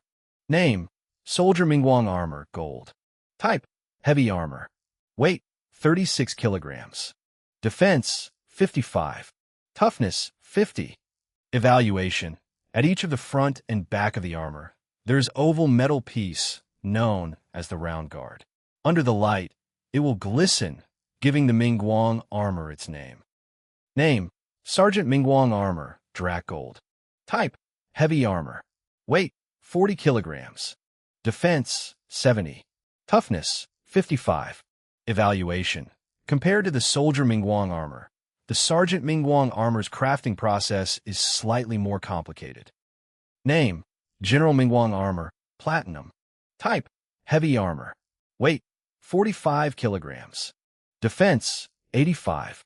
Toughness: 60. Evaluation: compared to the Sergeant Mingguang armor, the General Mingguang armor's crafting process is slightly more complicated and more expensive. Till date, the Armory Division only made one set of General Mingguang armor, and it was naturally made for Ouyang Shuo. The Armory Division's Secretary Wang Tao had worked together with Master Tailor Mu Qingxi, and after 1 month and 5 failures, only then they had successfully completed it. This success was partly luck and was secondly because of the added effect of Qing'er's skill. If not, they would have had no chance of success. Wang Tao had made use of this encounter to become a master blacksmith. As for the highest grade, Commander Mingguang armor, Ouyang Shuo guessed that it would need both of them to reach the Grandmaster level to have the possibility of success. With this set of Mingguang armor, Ouyang Shuo's leather armor wasn't of any use, and he gave it to Zhao Siyu. Ouyang Shuo checked out his stats. Name: Chiyue Wui. Title: Patriot. Increases NPC's relationship by 25%. Territory: Shanghai Town. Occupation: General, part-time. Level: 45. Merit: 15,400/25,600. Rank: Second Class Earl. Prestige: 12850/100000. Body structure: 18. Comprehension: 21. Luck: 5. Charm: 8. Command: 59 plus 10. Force: 22 plus 5. Intelligence: 14. Political: 51. Talent: locked. Technique: Baji fist art, become proficient. Yang family spear technique, learnt the fundamentals. Art of war, Lu Tao, Wu Tao volume. Skills: advanced collection, basic shipbuilding, intermediate diplomacy, advanced scouting, advanced weapon proficiency, basic riding, basic spearsmanship, basic archery. Mount: elite Qingfu horse, platinum. Equipment: exquisite composite bow, gold. Exquisite iron sword, gold. Exquisite iron spear, gold. General Mingguang armor, platinum. Unique items: Talisman of blood-thirsting, Talisman of vitality, Talisman of rapid marching, Substitution doll. During the battles during this period of time, Ouyang Shuo leveled 5 times to level 45. At the same time, his merit and rank had increased. As for the brutal force, it was a necklace with a thumb-sized wild pig tooth. Naturally, it was made by the alchemist Magnus. Its stats were: name, brutal force, silver. Speciality, raise combat power by 5. Evaluation, advanced alchemist Magnus made it with a wild pig tooth. On the 9th of May, the military operation codenamed Dawn officially kicked off. After 5 days of preparations, the city defense unit from Qiushui Town and Friendship Town, along with the main base infantry 2nd unit, are all in position. At the same time, Qiushui Town's only cavalry squadron and Friendship Town's 2 cavalry squadrons have joined the cavalry unit and started the joint training. In order to prevent startling the snake by beating the bush, the joint training location is not located in Friendship Town, but on an open field on the west side of Shanghai Town, near the infantry unit camp. Originally, Lin Yi proposed that before joining the infantry unit for the joint training, they should wipe out 1 or 2 bandit camps outside of the border for the purpose of training the forces for actual combat experience. But it was turned down by Ouyang Shuo. There were several reasons. First of all, the armies that were dispatched now were all cavalries. The main force would be the cavalries if an attack were launched, so there would be not much of a problem in terms of their cooperation. Second, launching any attacks on any factions right now and causing extra casualties would be unnecessary before Operation Dawn. Ouyang Shuo was not taking it lightly, and he didn't wish to start a war with an exhausted army, as the operation is extremely crucial. In order not to attract attention from the Tianfeng tribe, this military operation was preparing to cross the Friendship River from Shanghai Town and march straight into the west of the central area among the small tribes. This was to ensure that victory would be achieved in one killing blow. At 4 p.m., the Navy unit garrisoned at Beihai Town traveled upstream with the Mengchong warship and docked at the Friendship Riverbank located towards the south of the small tribes. Meanwhile, the 800 cavalrymen in the Operation Dawn set up their camping site on the other side of the river. At 4 a.m. before daybreak, the entire force started to prepare food. At 5 a.m., the cavalry, along with the war horses, boarded the warships and sailed across the Friendship River. After a short break, in order to maintain their stealth, every cavalryman covered up his mouth. The horses' mouths were also covered up, and their hooves were wrapped with thick linen to mute the sound of their footsteps. After that, they started marching forward like an army of specters in dead silence. They marched slowly for 5 kilometers and began to split into 4. The front wing was of course the cavalry unit that was responsible for the main attack. Equipped with the Qingfu warhorse, the first squadron would be the vanguards. The first team in the first squadron, consisting of 50 cavalrymen equipped with Mingguang armor, would run ahead of the entire force under the lead of Li Mingliang. In order to prevent reflection from their armors, and thus attracting the attention of the enemies, the armors are all fully covered with linen. The back wing was Qiushui Town's cavalry squadron. With their leader, Zhang Dainiu, they detoured to the back of the enemies. They were responsible for cutting away the nomadic tribe's escape path to the north. The north side was the direction towards the Tianqi tribe, which was the most likely escape path for the enemies. Therefore, the responsibility carried by Zhang Dainiu and his cavalry squadron was very heavy. The right wing of Friendship Town's 1st Cavalry Squadron, with their leader, Hu Yibiao, marched towards the east. The east side was the direction towards Tianfeng tribe. Although the chances of the deserters fleeing towards the east were quite low, but the wing still carried a great responsibility to prevent the enemies from fleeing towards the east. This was because, if not taken seriously, the fleeing soldiers might attract the attention of the Tianfeng tribe, and thus cause unwanted outcomes. The left-wing forces were also from Friendship Town. They were the 2nd Cavalry Squadron, which was also a newly formed cavalry squadron, and they headed towards the west. As they were just newly formed, they were dispatched to the west side, as there were no tribes around there, so the responsibility was not so heavy. Their purpose, there was one of precaution only. Other than that, at least one military intelligence personnel was arranged to each of the front, back, right and left-wing forces. They were there to be guides for the army, as these intelligence personnel has acquired all the detailed information, such as the terrain of the area, quite some time before the operation. At the same time, in order to facilitate communication at any time, they also carried one messenger bird each. At 6:30, all forces had reached their designated location as planned. This time as well, Ouyang Shuo personally lead the army expedition as usual. He was seen riding an elite Qingfu warhorse, wearing a Mingguang armor specially designed for generals, looking sharp and handsome. Beside him was Lin Yi, riding another elite Qingfu warhorse, wearing a Mingguang armor designed for officers. Report. A messenger from the front shouted. Speak. My lord, the vanguard has approached the enemy camp as planned. There is nothing unusual for now. Your orders, my lord.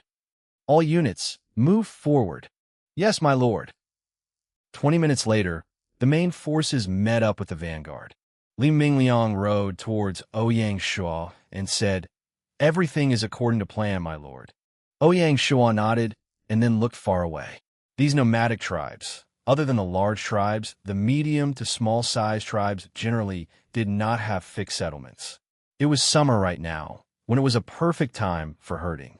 Wherever the sheep herd went, the tribal people would just follow.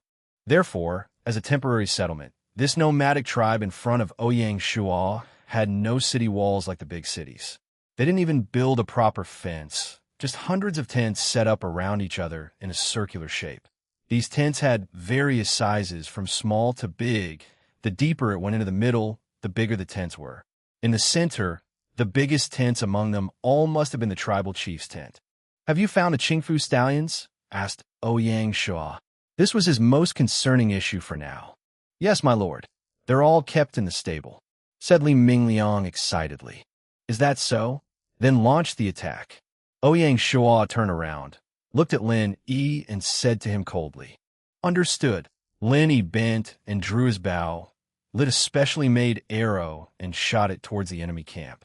The burning arrow traveled across the sky, like a meteor, directly landing on the distant chief tent, and instantly the tent could be seen covered with blazing fire.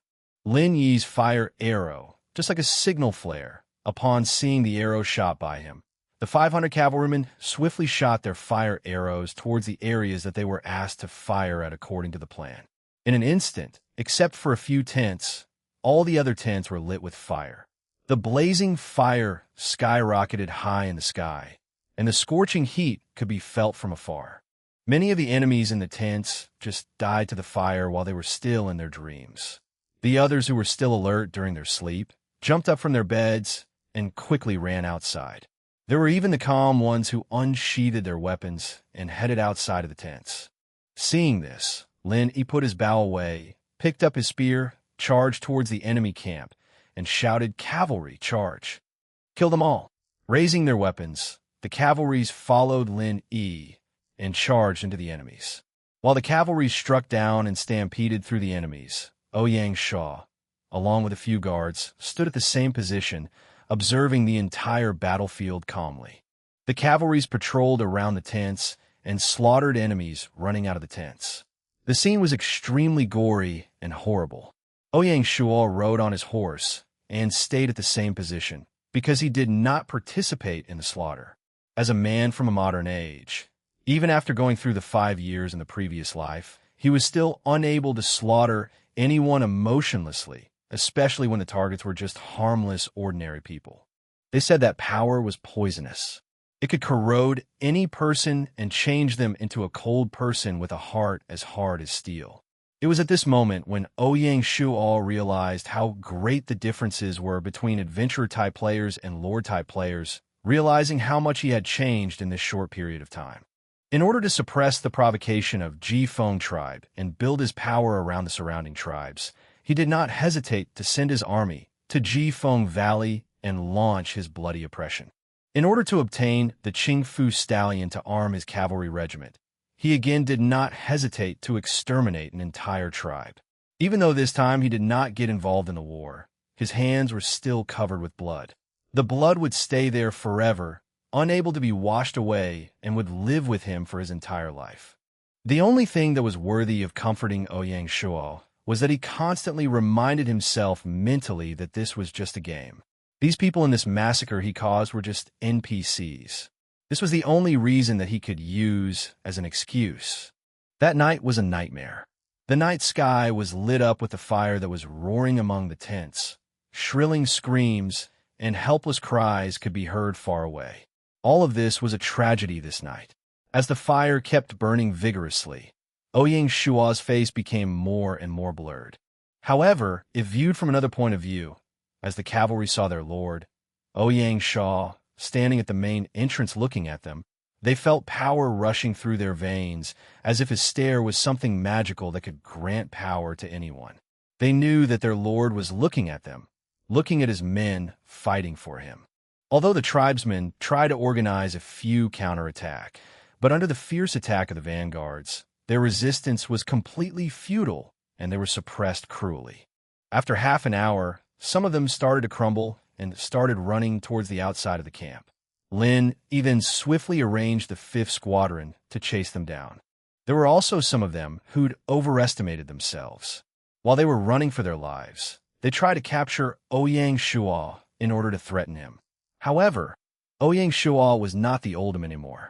His prowess in combat had increased rapidly under intense training, and those tribe warriors who tried to capture him were all killed with no mercy.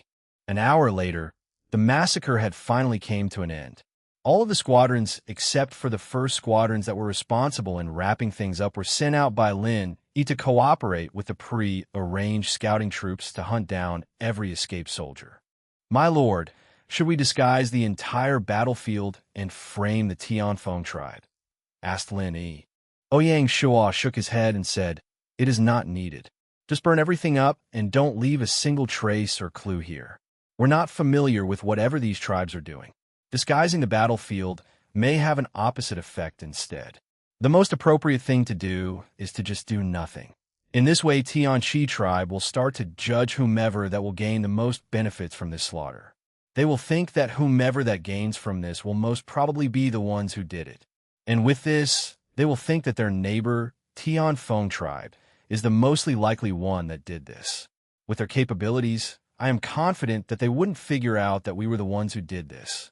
There's one thing that you have to know. We just completed our trading of the Qingfu warhorse with the Tianfeng tribe, so we do not have the motive for this." Lin Yi looked at Ouyang Shuo with admiration and said, "You're indeed a wise man after all." Ouyang Shuo waved his hand and said, "Make it quick before anything happens. Time is gold." "Yes, my lord." At 10 a.m. in the morning, all the forces converged once again. This operation could be said to be going according to the plan perfectly. None of the enemies survived, and they went back to their base with the rewards seized in this battle. The Operation Dawn seized a total of 100 young Qingfu stallions, 300 high-class Qingfu warhorses, and 4 elite-class Qingfu warhorses.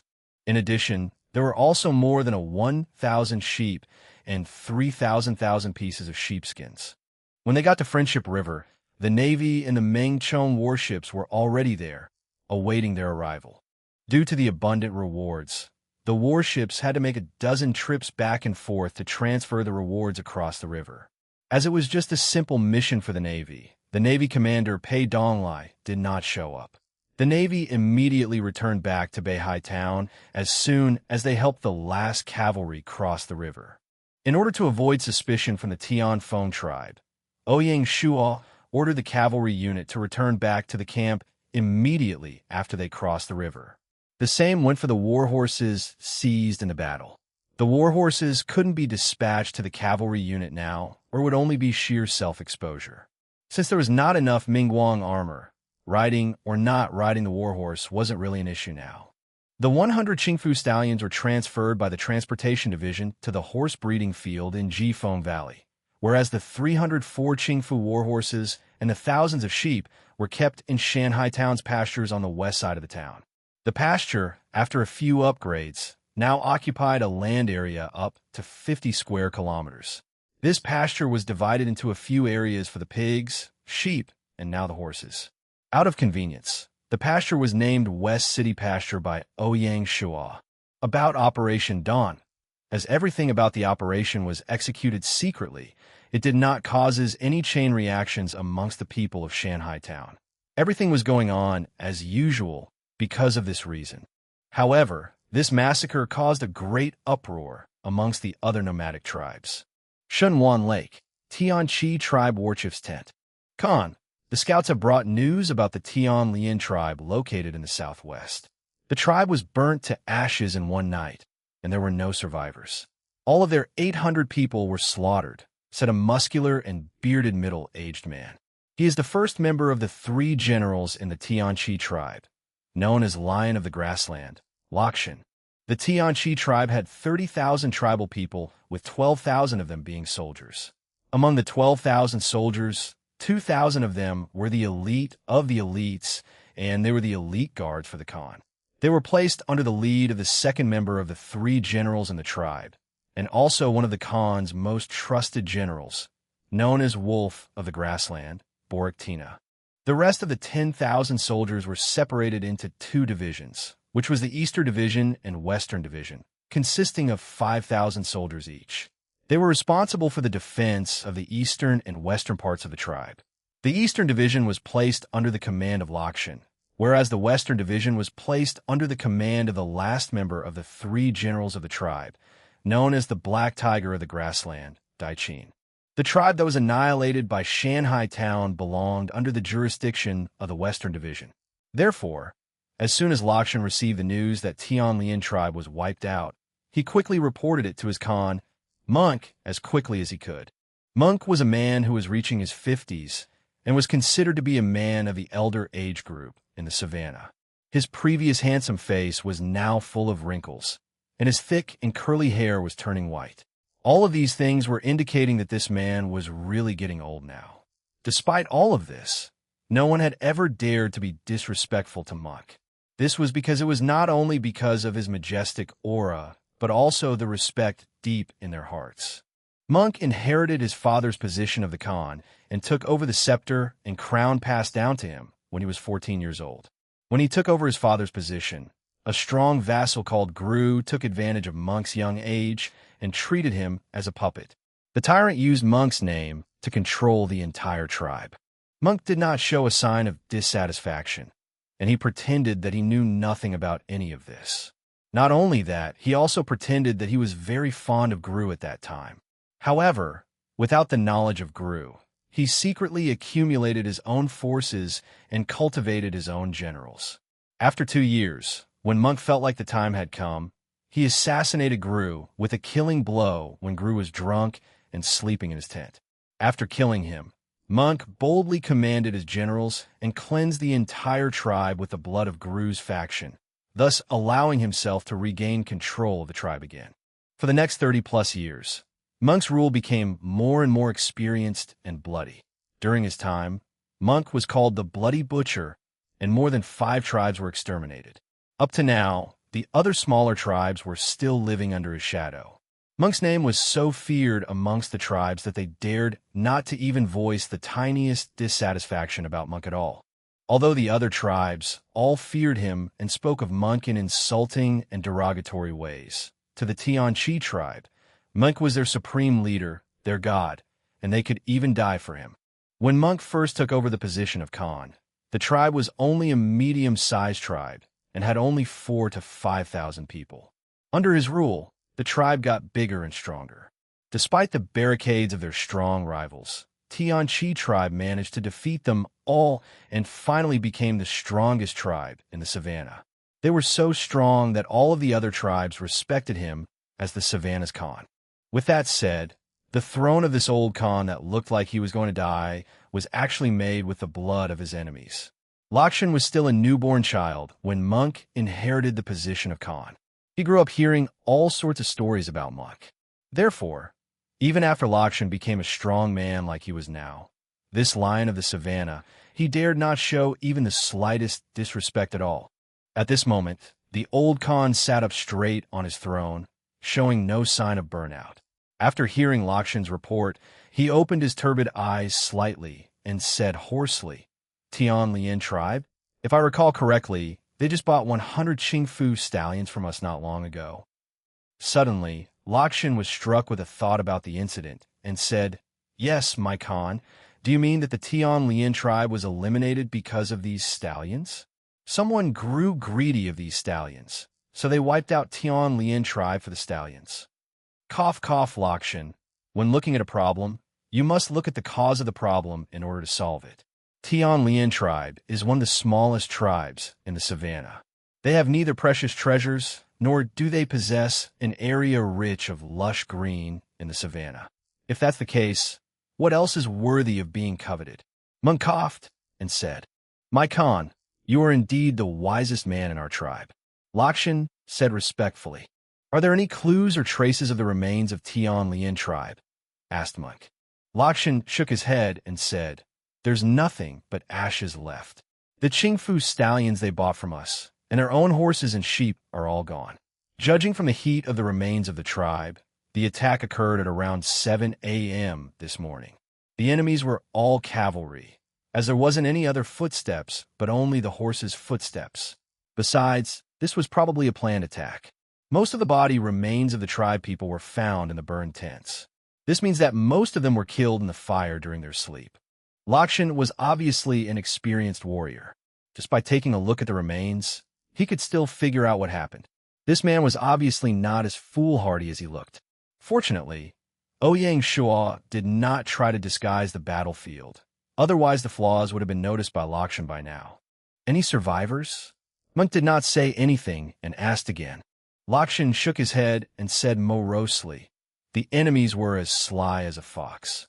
They must have arranged scouts outside of the tribe, stopping and killing those who managed to escape from the tribe. Most of them were killed far away from the tribe after they escaped." Suddenly, Monk's turbid eyes opened. This time, his eyes turned extremely sharp and said, "It seems like there's a tribe that became unwilling to serve us and wants to challenge our dominance." Lakshan's heart pumped quickly upon hearing what Monk said and asked, "My Khan, which of the tribes do you think it is?" He is very clear that once the conjecture was confirmed, it would mean an endless war. Tian Lien tribe just received our support, and they got wiped out straight away. What else could this mean other than trying to provoke us? Those missing stallions were just a decoy, Monk said coldly, and suddenly a bloody aura materialized out of his body without warning. Lakshan's limbs froze for a moment. Even a man like him couldn't withstand the pressure coming from the Khan. He barely stabilized himself and said, "To the south of Tian Lien tribe is just a river. To the west is the wilderness. To the north is us, and the east is the Tian Feng tribe. My Khan, are you suspicious that the annihilation of Tian Lien tribe was caused by Tian Feng tribe?" Monk did not reply and sat emotionlessly on his throne, looking far into the distance. Lakshan knew that his Khan was thinking of the problem and stood beside quietly. 10 minutes later, Monk turned, looked at Lakshan, and said, "Dariachi is a very subtle man. He may be ambitious, but he will not act rashly. This man is a snake. He will quietly wait at the corner of the shadow, waiting to deliver the killing bow while looking at us fighting each other, awaiting for us to show sign of tiredness. If we were to say this was the doing of Tian Feng tribe, it does not match Dariachi's behavior at all." Confusion could be clearly seen on Lakshan's face. This general was definitely good at fighting and had high intelligence, but this didn't mean that he was good regarding these political issues. "Then, who do you think did this, my Khan?" asked Lakshan. Monk shook his head and said, "Without any further news, any speculation should never be made by a wise man, as it may not be any help in solving the problem at all. My plan is that while we search for more clues, we should also improve our awareness on the other tribes. We'll wait for the enemies to show up again and deal with them once and for all." Although he was called the Bloody Butcher, Monk was not an irrational man at all. Of course, if he was an irrational man, he wouldn't have achieved so much by now. "However, Lakshan, I have a bad premonition that an immense storm is coming towards us. This storm will hit us with great strength, a strength that we have never seen before. We must be prepared for any scenario," Monk said suddenly. Lakshan's heart pumped quickly again. In the Tianchi tribe, Monk was their god, and his prediction was just like an oracle's.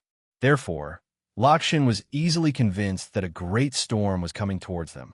However, Lakshan was still a general, a man who was good at war, not politics. If he were to fight anyone, he would never be afraid. So he said loudly, "Rest assured, my Khan, I'll let them know that the existence of anyone who provokes us will perish." Monk nodded, but he didn't say anything. He waved his hand, and Lakshan withdrew himself quietly. The conversation that took place in the war chief tent of Tianchi tribe was not known by Ouyang Shuo, nor the war chief of Tianfeng tribe, Daryachi. The state of Lian, Tianfeng tribe war chief's tent. "Hyukitu, what do you think of Tian Lian tribe's annihilation?" asked Daryachi. Sitting a few levels down from the throne of Daryachi is a young man in his 20s. He has a tall and muscular body figure, handsome features on his face, and his curly hair added even more points in his charm. This man was Hyukitu, the only general in Tianfeng tribe. He led every soldier of Tianfeng tribe except for Darichi's elite guards. Upon learning that the Tian Lian tribe was wiped out, Hyukitu actually rushed to the scene as fast as he could. He, too, came to the same conclusion that Lakshan had made after examining the remains of the tribe. The only thing different was that Hyukitu knew that this was not a doing of his tribe. From Hyukitu's perspective, the truth to this incident was covered with a thick layer of mist, preventing people from understanding the truth. The surrounding tribes had no motives to do it, but this incident still happened just like that. "War Chief, this case is very strange. I am thinking that maybe there's a tribe that is trying to frame us," Hyukitu said cautiously. Daryachi frowned and said in a deep voice, "Yes, this man has an ill intention. It appears that he wants to provoke our relationship with the Tianchi tribe." "Who do you think did this?" Hyukitu asked. Daryachi shook his head and said, "I am not sure. It could be the tribes from the west or the tribes from the north. It could even be the Tianchi tribe themselves that did this." "Tianchi tribe?" said Hyukitu shockingly. "Yes, Monk is an old fox. In order to suppress the smaller tribes, he could do anything for it. Don't forget, there's a reason why he is called the Bloody Butcher. If there's a reason for him to suppress us, a small tribe would mean nothing to him at all." Hyukitu couldn't believe it and said, "War Chief, I still don't understand. If it really was the Tianchi tribe, they should have sent people here to question us. However, they did not do anything at all. Yes, this is the part where I can't understand. That is why it is really confusing. Even with his capability, he still could not figure out anything at all. Could it be our new neighbor from the south?" Hyukitu asked boldly. Daryachi's heart skipped a beat upon hearing it. However, he shook his head and said, "It shouldn't be. First of all, they do not have the strength to do it for now. Second, they do not have the motives. As you can see, they hope to maintain business trading with our tribe still."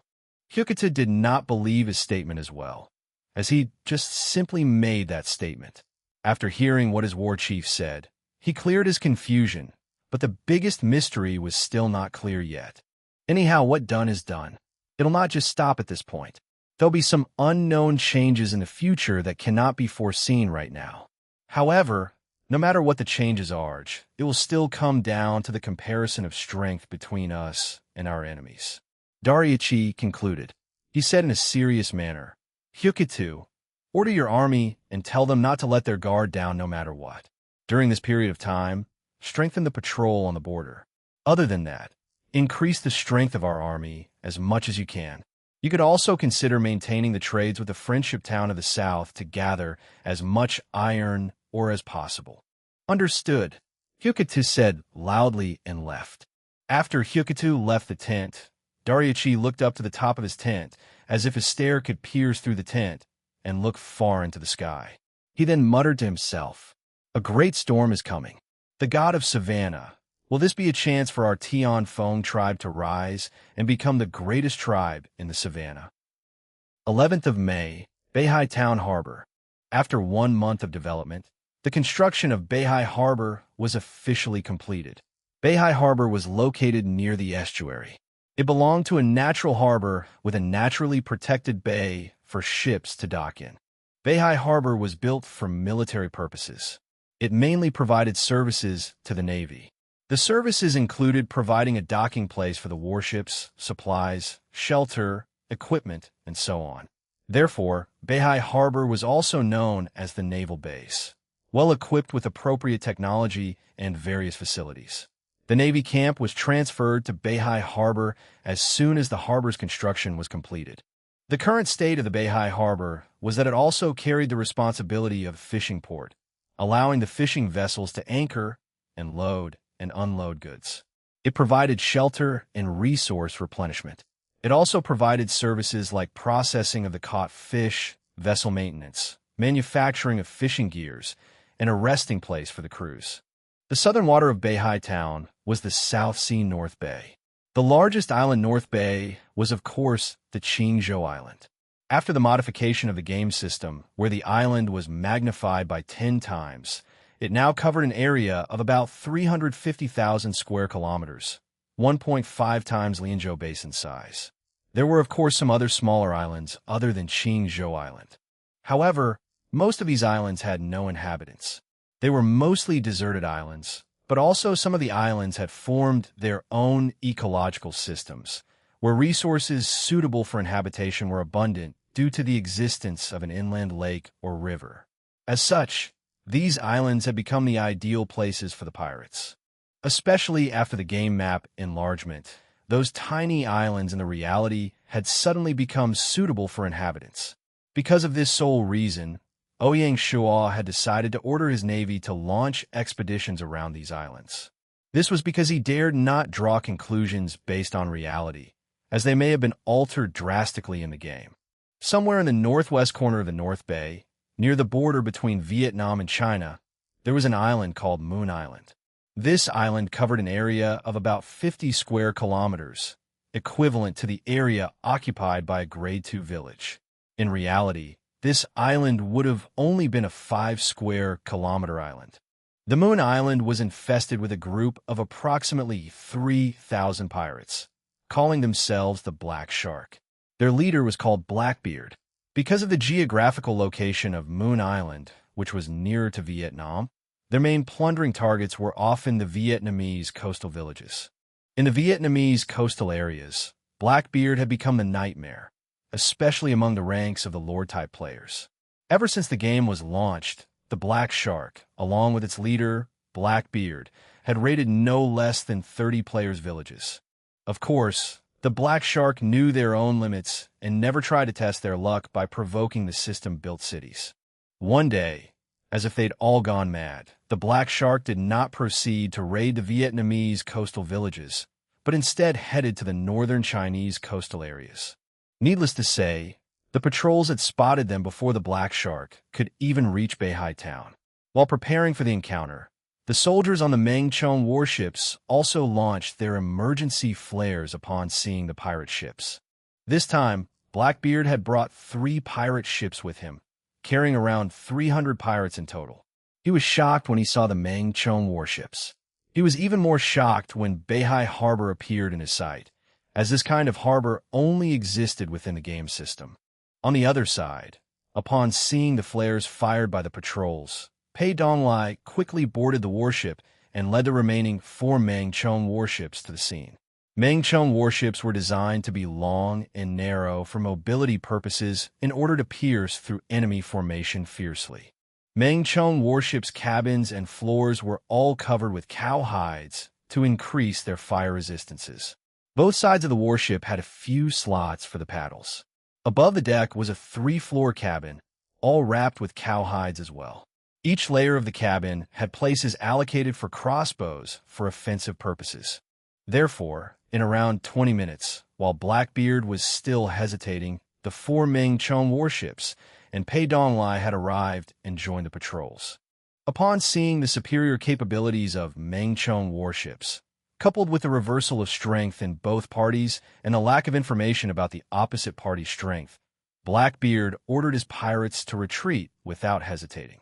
As the pirates retreated, Pei Donglai chased after the enemies for a short distance and returned back to the base. There were several reasons why Pei Donglai did not pursue the pirates even further. First, there wasn't much of a gap between his navy and the pirates in terms of their strengths. Thus, they could not overwhelm the pirates with strength. Second, the navy had not experienced any real battles. so if they were to fight with the pirates, chances were that they might have lost the battle. As it went in the art of war, it was not very wise to chase after fleeing enemies irrationally, not to mention a group of pirates at full strength. After returning to Beihai Town, Pei Donglai immediately wrote a report about the encounter and sent it to Ouyang Shuo for further orders. On the 12th of May, Ouyang Shuo received the urgent report from the Navy. After reading the letter, thousands of thoughts ran around crazily in Ouyang Shuo's mind. The encounter indicated that the pirates had learned about the existence of Beihai Town, and that the town would no longer be able to develop peacefully. In order to protect Beihai Town, to ensure the safety of this strategic fortress, Ouyang Shuo wrote a letter to Pei Donglai requesting him to expand the navy and to form a navy fleet. At the same time, he also requested Pei Donglai to find out more information about the pirates as soon as possible. If possible, it would be best to locate their lair. To Ouyang Shuo, only the elimination of each and every single one of the pirates and their lairs would Beihai Town continue to develop peacefully. If not, God knew if they would just pop out of nowhere and launch a surprise attack. While Ouyang Shuo was racking his brains about the future development of Beihai Town, a system announcement popped out among those in the China region. System notice: China has successfully promoted 100 town-level territories, triggering the campaign system. The first battle, the War of Zhuolu, will officially commence after 3 days. Friendly tips: the War of Zhuolu is a non-mandatory campaign task, and only those with a town-level territory are eligible. This notice caused an uproar among the players, as they were not aware of the campaign system. There was also not a single detail about it on the official website. Even Di Chun and the others had no prior knowledge about the campaign system as well. As compared to the previous territorial defense missions, this campaign's battle was on a much smaller scale, but the attractive and exciting features it contained were definitely on par with the former. Due to the restrictions made by the system, only the top 100 players with town-level territories were eligible for the campaign. As for those who were still struggling with a village-level territory, they could only voice out their useless dissatisfaction and protests while those who were qualified were preparing themselves for the campaign. However, there were also some of them who were not qualified and not satisfied, trying to see if they could raise their territory level to a town-level territory in order to be eligible. Compared to those who were still lost, Ouyang Shuo had a clear mind. Earth Online's most unique feature campaign map was finally going to be launched. In his previous life, lore-type players described the campaign map as a dimensional war. With this description, it could be justified how exciting a campaign war could get. This so-called campaign scenario was similar to a scenario mission. The system would generate a temporary dimensional map based on a historical battle. Those who were eligible were able to lead their armies and pick a faction to join through a teleportation formation. In the campaign scenario, many famous figures were generated. A player could follow them and participate in the selected historical war. The player could even change the history if his or her presence was strong enough to affect the tides of war.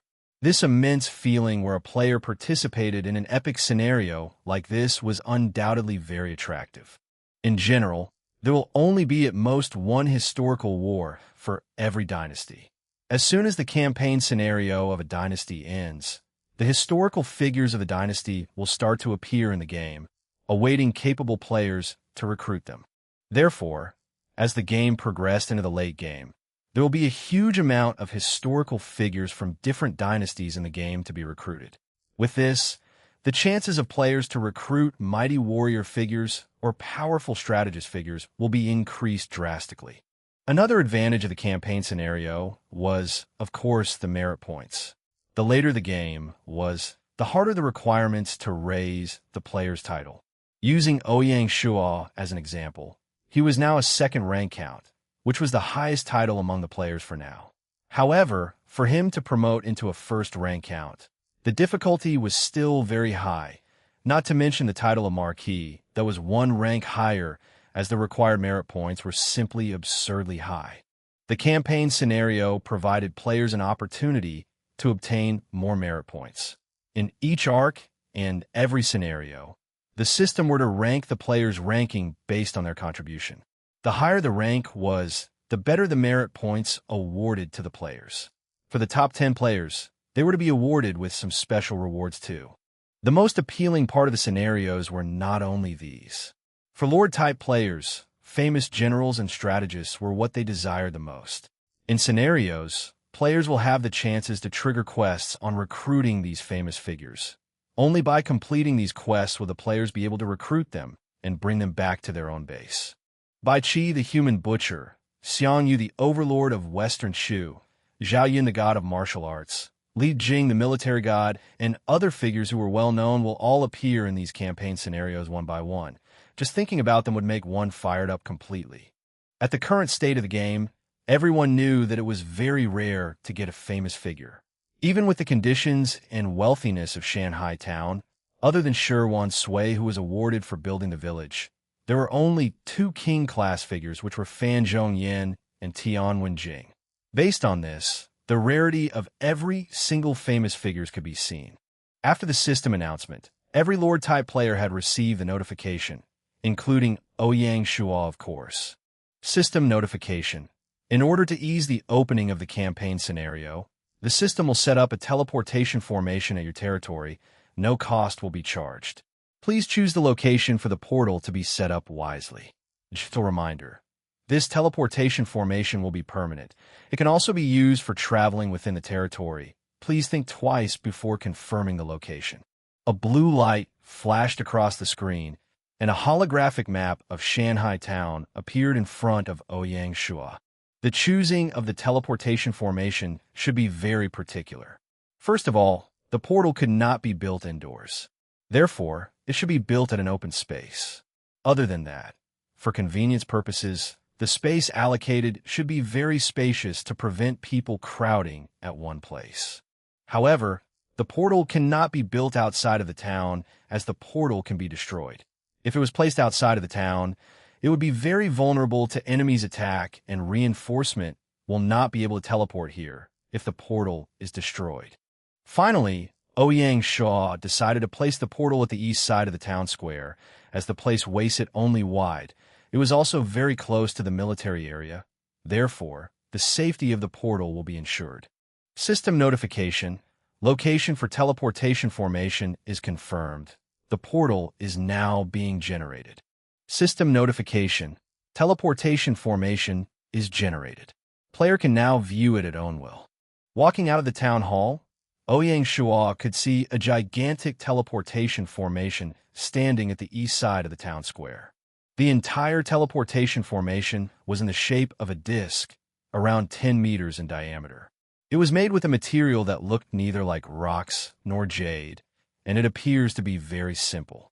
At the core of the portal, there was the iconic black and white Tai Chi symbol, rotating non-stop slowly in the clockwise direction. The center of the core was the pattern of Bagua, and the outermost area was the sexagenary cycle. At the 4 cardinal directions of the portal stood 4 bronze statues.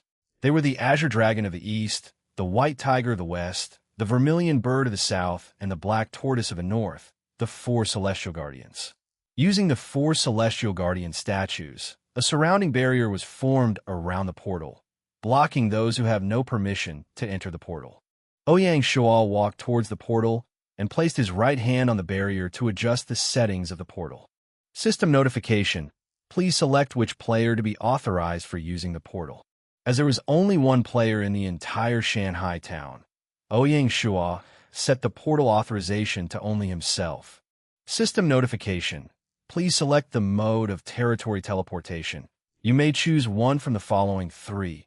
Free teleportation, permitted teleportation only, or wartime, limited teleportation only. Other than that, the portal's barrier was only one way. That said, it can stop people from entering the portal, but it can't stop someone from walking out of the portal. Therefore, for the sake of the territory's safety, there must be a restriction on the portal transmission mode. Free teleportation mode had the least restriction. It meant that anyone from the Allies' side could access the portal at any time without authorization. Therefore, no lord really used this mode unless your ally was someone who you really can entrust your territory's safety to. This was because no one can guarantee that each and every ally one had was actually reliable. If someone and his allies have been bribed by his enemies, the enemies could easily access his portal from the portal of that particular ally. If the enemies were cautious enough, he will not even feel anything. This was undoubtedly dangerous. With the cautious personality of Ouyang Shuo, he will definitely not choose this mode. In order to prevent this kind of possible infiltration, the second kind of teleportation mode was introduced. This was the permitted teleportation only mode. In this mode, whoever that wishes to access the portal in your territory will have to be authorized first.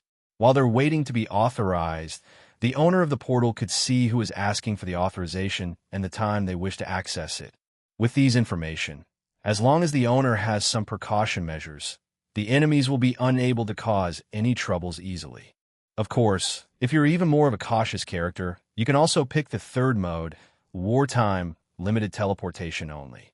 In this mode, only when there is territory war and you need reinforcements will the allies receive your permission and teleport here, and it will not be available to them when there was no war. This mode was suitable for those allies who he didn't really trusted very much, as there was still some risk even in the mode of permitted teleportation only. Similarly, those who were allies because of sole military purposes were also suitable for the wartime limited teleportation too. This was due to both of the parties becoming allies on the basis of only helping each other in war, but not in aspects like economy and so on. Select permitted teleportation only, said Ouyang Shuo. Although the members of Shanghai Alliance have yet to establish a high level of mutual trust, Ouyang Shuo was confident that he was capable of minimizing the risk to a level he could control. After all, the Military Intelligence Division and Security Division was not just for show. If an ally had betrayed the alliance, under the circumstances of an early alert, Ouyang Shuo believed that the other side could not deliver much of a problem. The final mode of teleportation seemed like one was trying to isolate his own territory after all. System notification.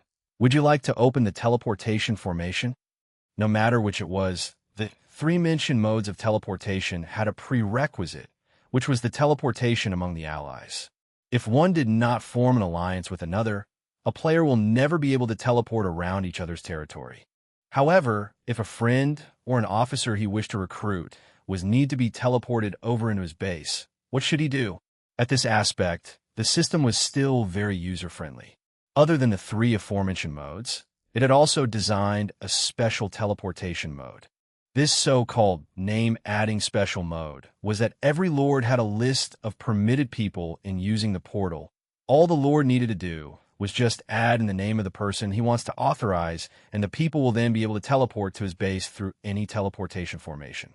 Open the teleportation formation, said Ouyang Shuo with no hesitation. After the completion of the teleportation formation, Ouyang Shuo checked the teleportation fees. On the battlefield map, every single individual would be charged 1 gold. Between territories during wartime, each individual cost 1 gold, or 10 gold each during times of peace. While the special mode of teleportation name, adding, would be charged at 20 gold per individual. All the prices stated above applied only to single-way teleportation. That is, if you visited an ally, a round trip would cost you 20 gold. These teleportation fees were charged directly by the system, so the lord would not benefit a single copper from them. Of course, there was simply nothing to complain about, since the teleportation formation itself was constructed for free by the system. System notice. Select your payment methods. As stated before, the teleportation formation could charge at either end. Just like mailing services in the real world, one could choose to pay through either the sender or the recipient. Battlefield map teleportation fees were naturally paid for by their own lords. While for teleportation fees between territories, Ouyang Shuo had decided that Shanghai would fully pay for the teleportation fees during wartime, whereas during times of peace, Shanghai would pay the teleportation fees for the visitors back to their respective territories. While the add-on teleportation was a one-way teleportation, naturally it would be paid for by Shanghai Town. With Shanghai's financial status, Ouyang Shuo could totally bear all the costs on his own. However, As the leader of the Union, his position did not allow him to do so, as he had to take care of his allies' feelings. The teleportation fees taken on by Shanghai Town would be a benchmark to the Union members. If Ouyang Shuo had decided to bear all the costs to act as the good person, then the others would have had to be forced to follow after him. Otherwise, if they did not follow his act of bearing all the costs, they would be looked down upon by their fellow members. These fees might have meant nothing to Shanghai Town, but they could be big financial burdens to the other lords, and that was not something he would like to see. That said, as a lord, especially as the leader of a union, one must fairly understand the art of moderation. So it had to be known when to stop, and the limits should not be passed. Otherwise, one could pave a road to hell with good intentions. After setting the fee payment methods, a series of system prompts rang in Ouyang Shuo's ears. System notice: please fully prepare your troops for the first battlefield. Note: the number of soldiers the Lord can bring along is directly linked to the Lord's rank. Third Viscount is limited to 100 men, Second Viscount 200 men, First Viscount 300 men. Third Earl is limited to 500 men, Second Earl 1,000 men, First Earl 3,000 men. Third Marquis is limited to 10,000 men, Second Marquis 20,000 men, First Marquis 50,000 men. A lord with the rank of Duke has no soldier limits and can decide the number freely. Ouyang Shuo's rank was now Second Earl, which meant that he could bring along 1,000 soldiers. Including the soon-to-be-expanded naval unit, Shanghai's official military forces had reached a total of 4,000 soldiers. As for specifically which units would be participating in the battle, Ouyang Shuo still had to have some discussions with Gohongliang. Leaving the teleportation formation, Ouyang Shuo sent mail messages to his 4 allies, inviting them over to Shanghai for a gathering along with a discussion meeting tomorrow morning. To be honest, making such a decision was a difficult step for Ouyang Shuo. He was reluctant in the first place. Inviting the allies over would mean that Ouyang Shuo would be taking off the layers of mysteries and unveiling the true face of Shanghai, exposing it clearly to them. However, as a union leader, Ouyang Shuo found it necessary to do so. Only by doing so could the union members build up trust amongst one another, slowly shaping the union into a unified body. Back at the manor, Ouyang Shuo gathered the 4 directors. They would prepare the town for tomorrow's visit from their allies. Since it was a gathering, there would of course be a touring session. Although they were his allies, there were still limitations on what they could and couldn't see. There were others they were allowed to see, but only up to a certain extent. All these matters had to be taken into serious consideration by Ouyang Shuo. Consonance Town, Council Chamber. Chiue Wui invited us to Shanghai Town tomorrow for a discussion on the Battle of Zhuolu. Which of you will come along with me? I'm saying this beforehand. Sing, you will be coming. It's a must. Baihua asked and looked around. Singyi nodded and stayed silent. Ziluolon laughed and said, "How unexpected." He openly invited us over to Shanghai to have a tour. Such an event, I wouldn't want to miss it. What's so special about it? We all have a territory. I won't be going, Hong Ying said. Baihua nodded and said, "All right, in that case, Hong Ying will stay in the territory and the 3 of us will leave for Shanghai tomorrow." Mulan Town, Mayor's Office. Sister, come together with me to Shanghai. Mulan Yu smiled and said in a playful manner. Mu King, her eyes filled with love while looking at Mulan Yu, said, "Why? You don't dare to go alone." Mulan Yu nodded and said, "And what if this Chiue Wui is a big bad guy? It is safer if sister comes along with me. Then I will not be worried." "All right, I will follow you." Similar conversations were also taking place in Xuanlong Town and Black Lion Town. Shanghai Town, Council Chamber. Everyone, do all of you know of the teleportation formation of the town square? Ouyang Shuo asked. "Yes, my lord. Do you know what it was about?" Fan Zhongyan asked. Ouyang Shuo nodded, and he explained the teleportation formation and the battlefield map to them. Then continued on saying, "This time the Battle of Zhuolu means a lot to us. There must be no mistakes and must be done properly. As for the troops we will deploy, what are the thoughts of the Military Affairs Department? Gu Hongliang pondered and said, "First, it is warfare on land, so the naval unit will definitely not be suitable. Moreover, the nomadic tribes are getting a little uneasy lately, and the cavalry unit holds a great responsibility to defend against the tribes, so we should not move them easily. Therefore, my suggestion is that the deployed units be formed mainly of infantry, with cavalry assisting them. Within the infantry, the crossbow infantry would come first." Ouyang Shuo nodded and said, "Your words are wise. In that case, the deployed units will be like this. From the 3 city defense units, 2 bow squadrons, and 3 crossbow squadrons will be the main attacking force.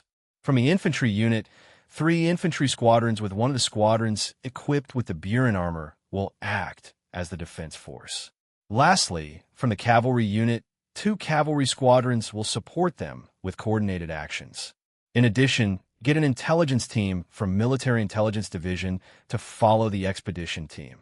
The details of how deployment will be done will be given to the Military Affairs Department and the respective units to settle."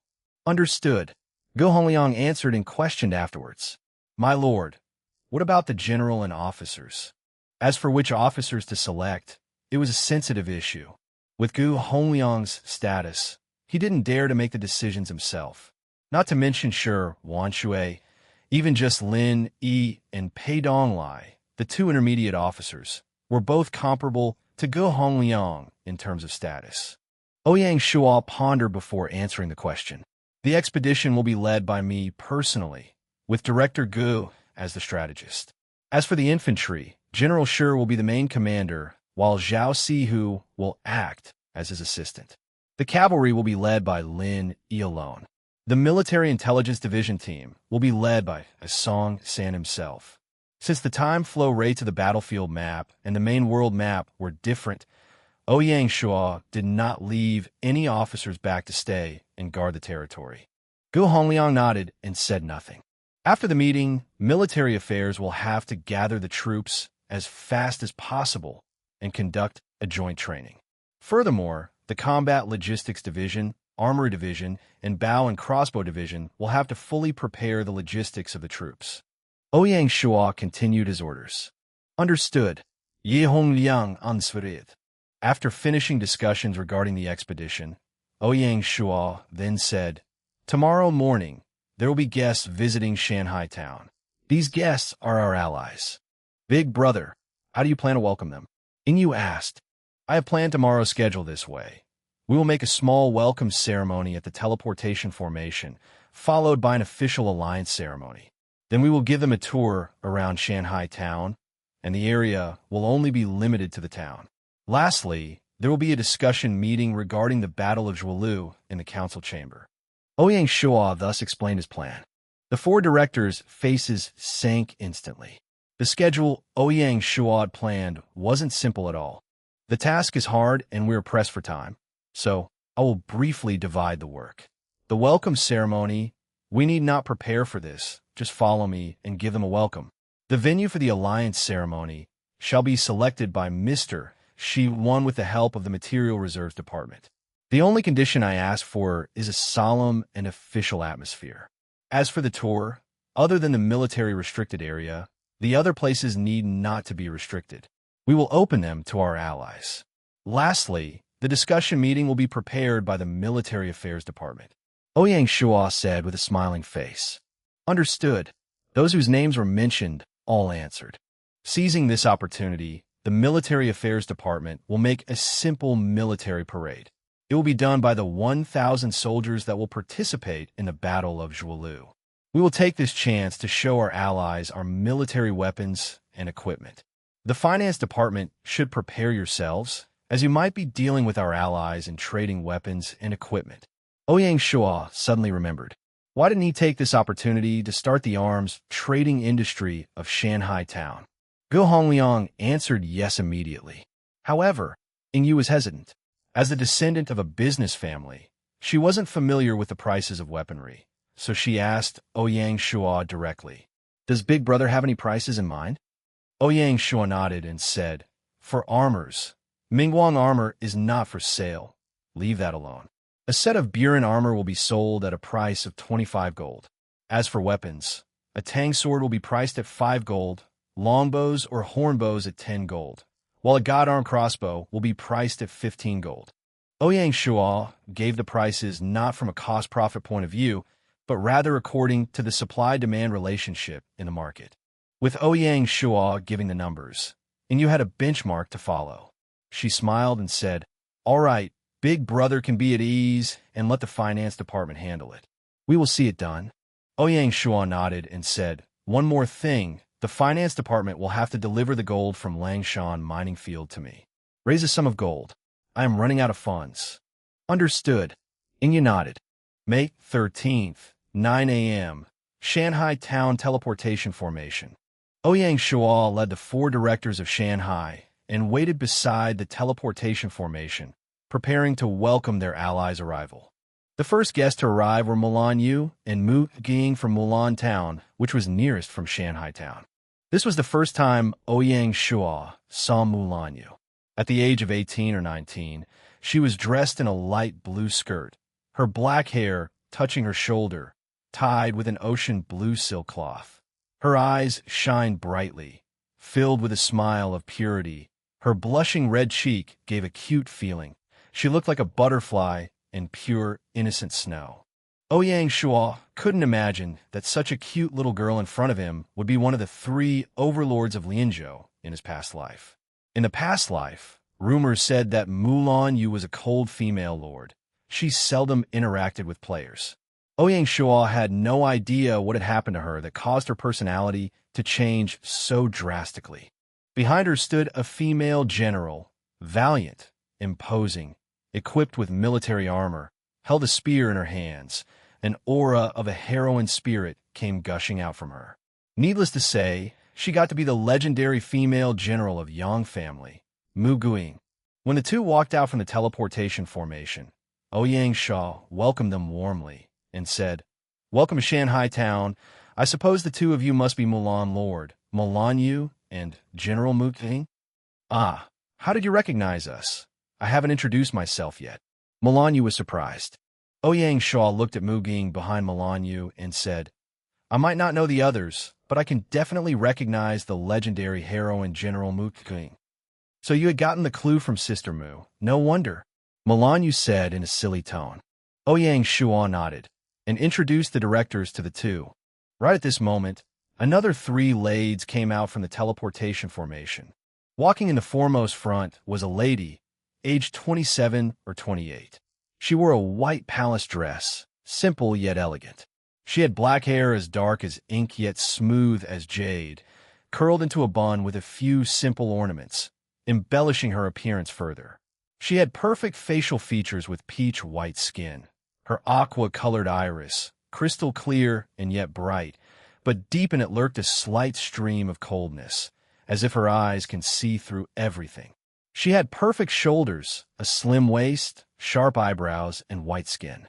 They met in the auction, therefore Ouyang Shuo could naturally recognize the lady, Lord Baihua.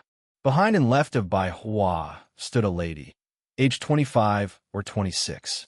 She was dressed in a lavender-purple dress, her cuffs embroidered with light blue orchids with silver linings delineating the flower petals. The hem of the dress was colored in ice blue. A wide silver brocade covered her chest. The dress swayed every time she moved. She had a simple tassel bun, a pair of attractive eyes, red florid skin hue, a little cherry mouth, and looked tender and beautiful.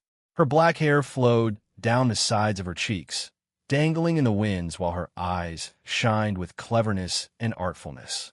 In the past, Shuo had met Zi Luolan before, hence he could recognize her immediately. The last lady was actually about the same age as Mulan Yu. Her long green silk robe touched the floor, plain and simple. Only her cuffs were sewed in red with a few half-blooming oleanders, a white silk sash tied her waist, a small pouch, and jade on her waist. Unlike the 2 ladies, the little girl tied her hair in a simpler way, her hair fringe casually scattered yet neat. She brought a feeling of natural freshness. Ouyang Shuo went forward to them and smiled. "Lord Baihua, welcome, welcome." Baihua nodded as a reply, turned and introduced the other 2 to Ouyang Shuo. Only then did Ouyang Shuo know that the last girl was Tsing. Naturally, they greeted each other. Because they had an agreed time, within minutes, Xuanlong Dianxue and Gong Changshi had arrived after one another. Just like Mulan Yu, the two late arrivals had brought along their one and only historical figure from their territory. Xuanlong Dianxue brought along the famous General Qin Xiong of the Tang Dynasty, while Gong Changshi brought along the famous strategist Zhu Shou from the era of the Three Kingdoms. Qin Xiong, or otherwise Qin Shu Bao, a master of the horse lance, was known for his bravery and courage. He was originally a Sui dynasty general under Major General Lai Huer. He then followed General Zhang Xiutao to fight the rebel Li Mi. Zhang Xiutao was killed, and Qin Xiong thereafter served under the command of the General Pei Renji. He followed General Pei Renji, and they surrendered to Li Mi together.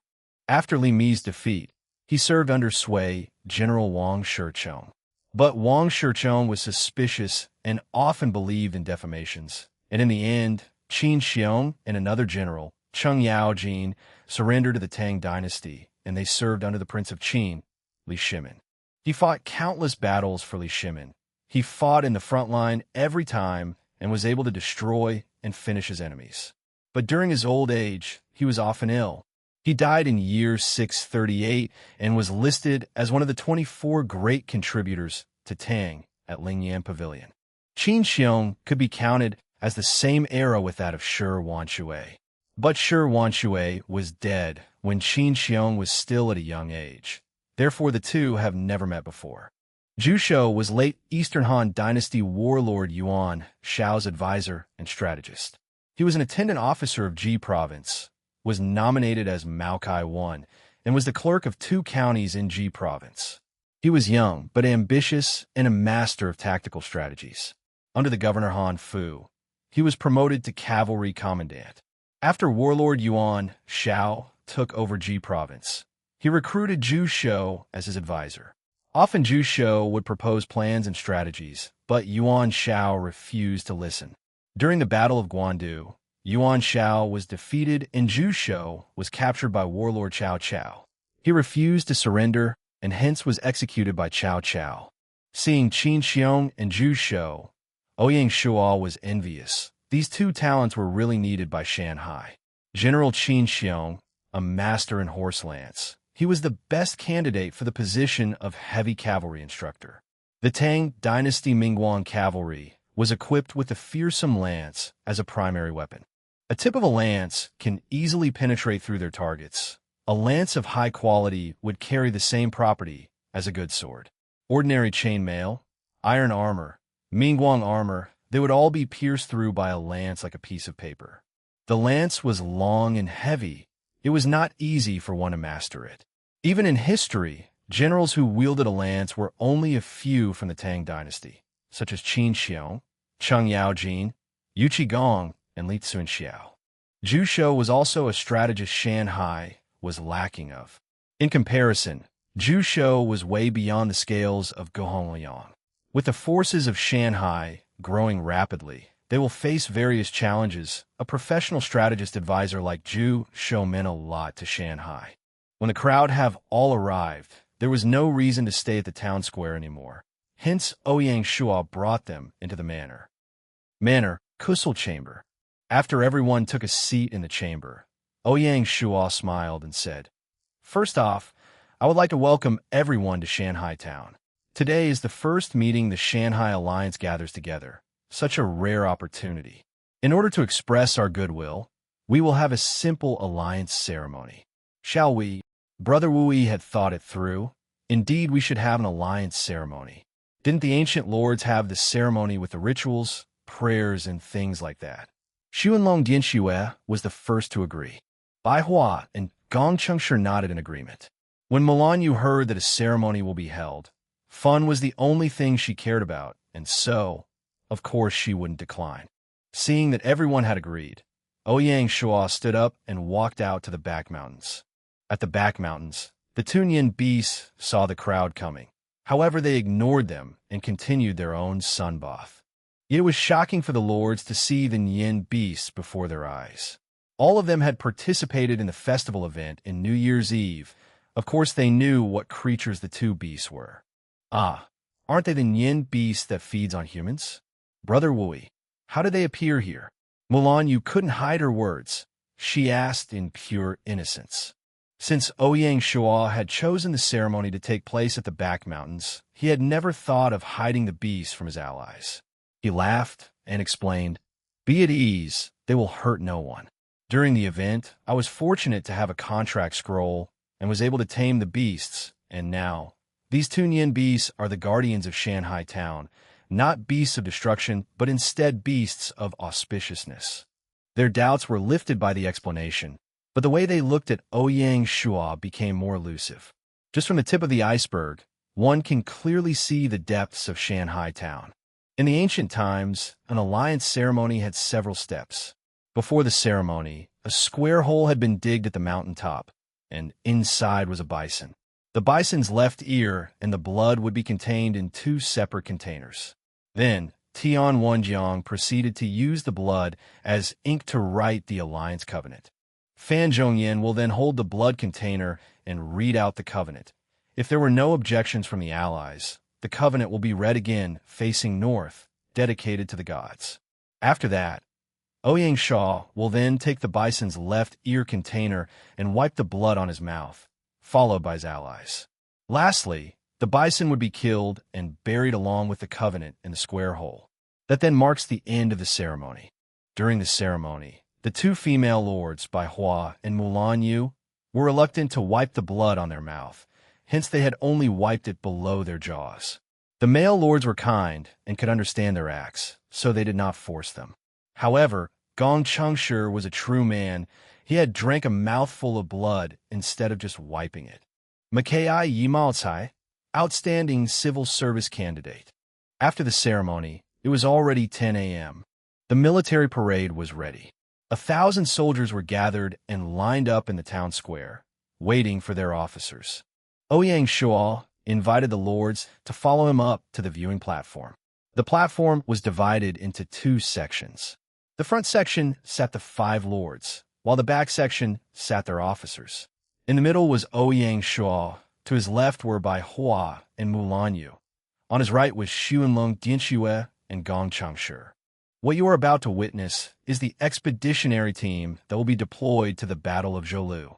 The best of the best from Shanghai have gathered right here. Shanghai has now revealed its secret to all of you. Ouyang Shuo said with a smiling face. Due to the limitation on the number of soldiers, the 1,000 soldiers marched past the reviewing platform in squadrons. As a commander of the parade, Shi Wanshui had mounted a Qingfu warhorse and marched in the forefront. Behind him were 3 infantry squadrons. The first to appear was the heavy infantry squadron equipped with a Tang sword and Burin armor. Then following the infantry were the 2 bow squadrons and 3 crossbow squadrons in leather armor. The last to march were the 2 cavalry squadrons. Mounted on Qingfu warhorses, equipped with a Tang sword and horn bow, with lances in their hands.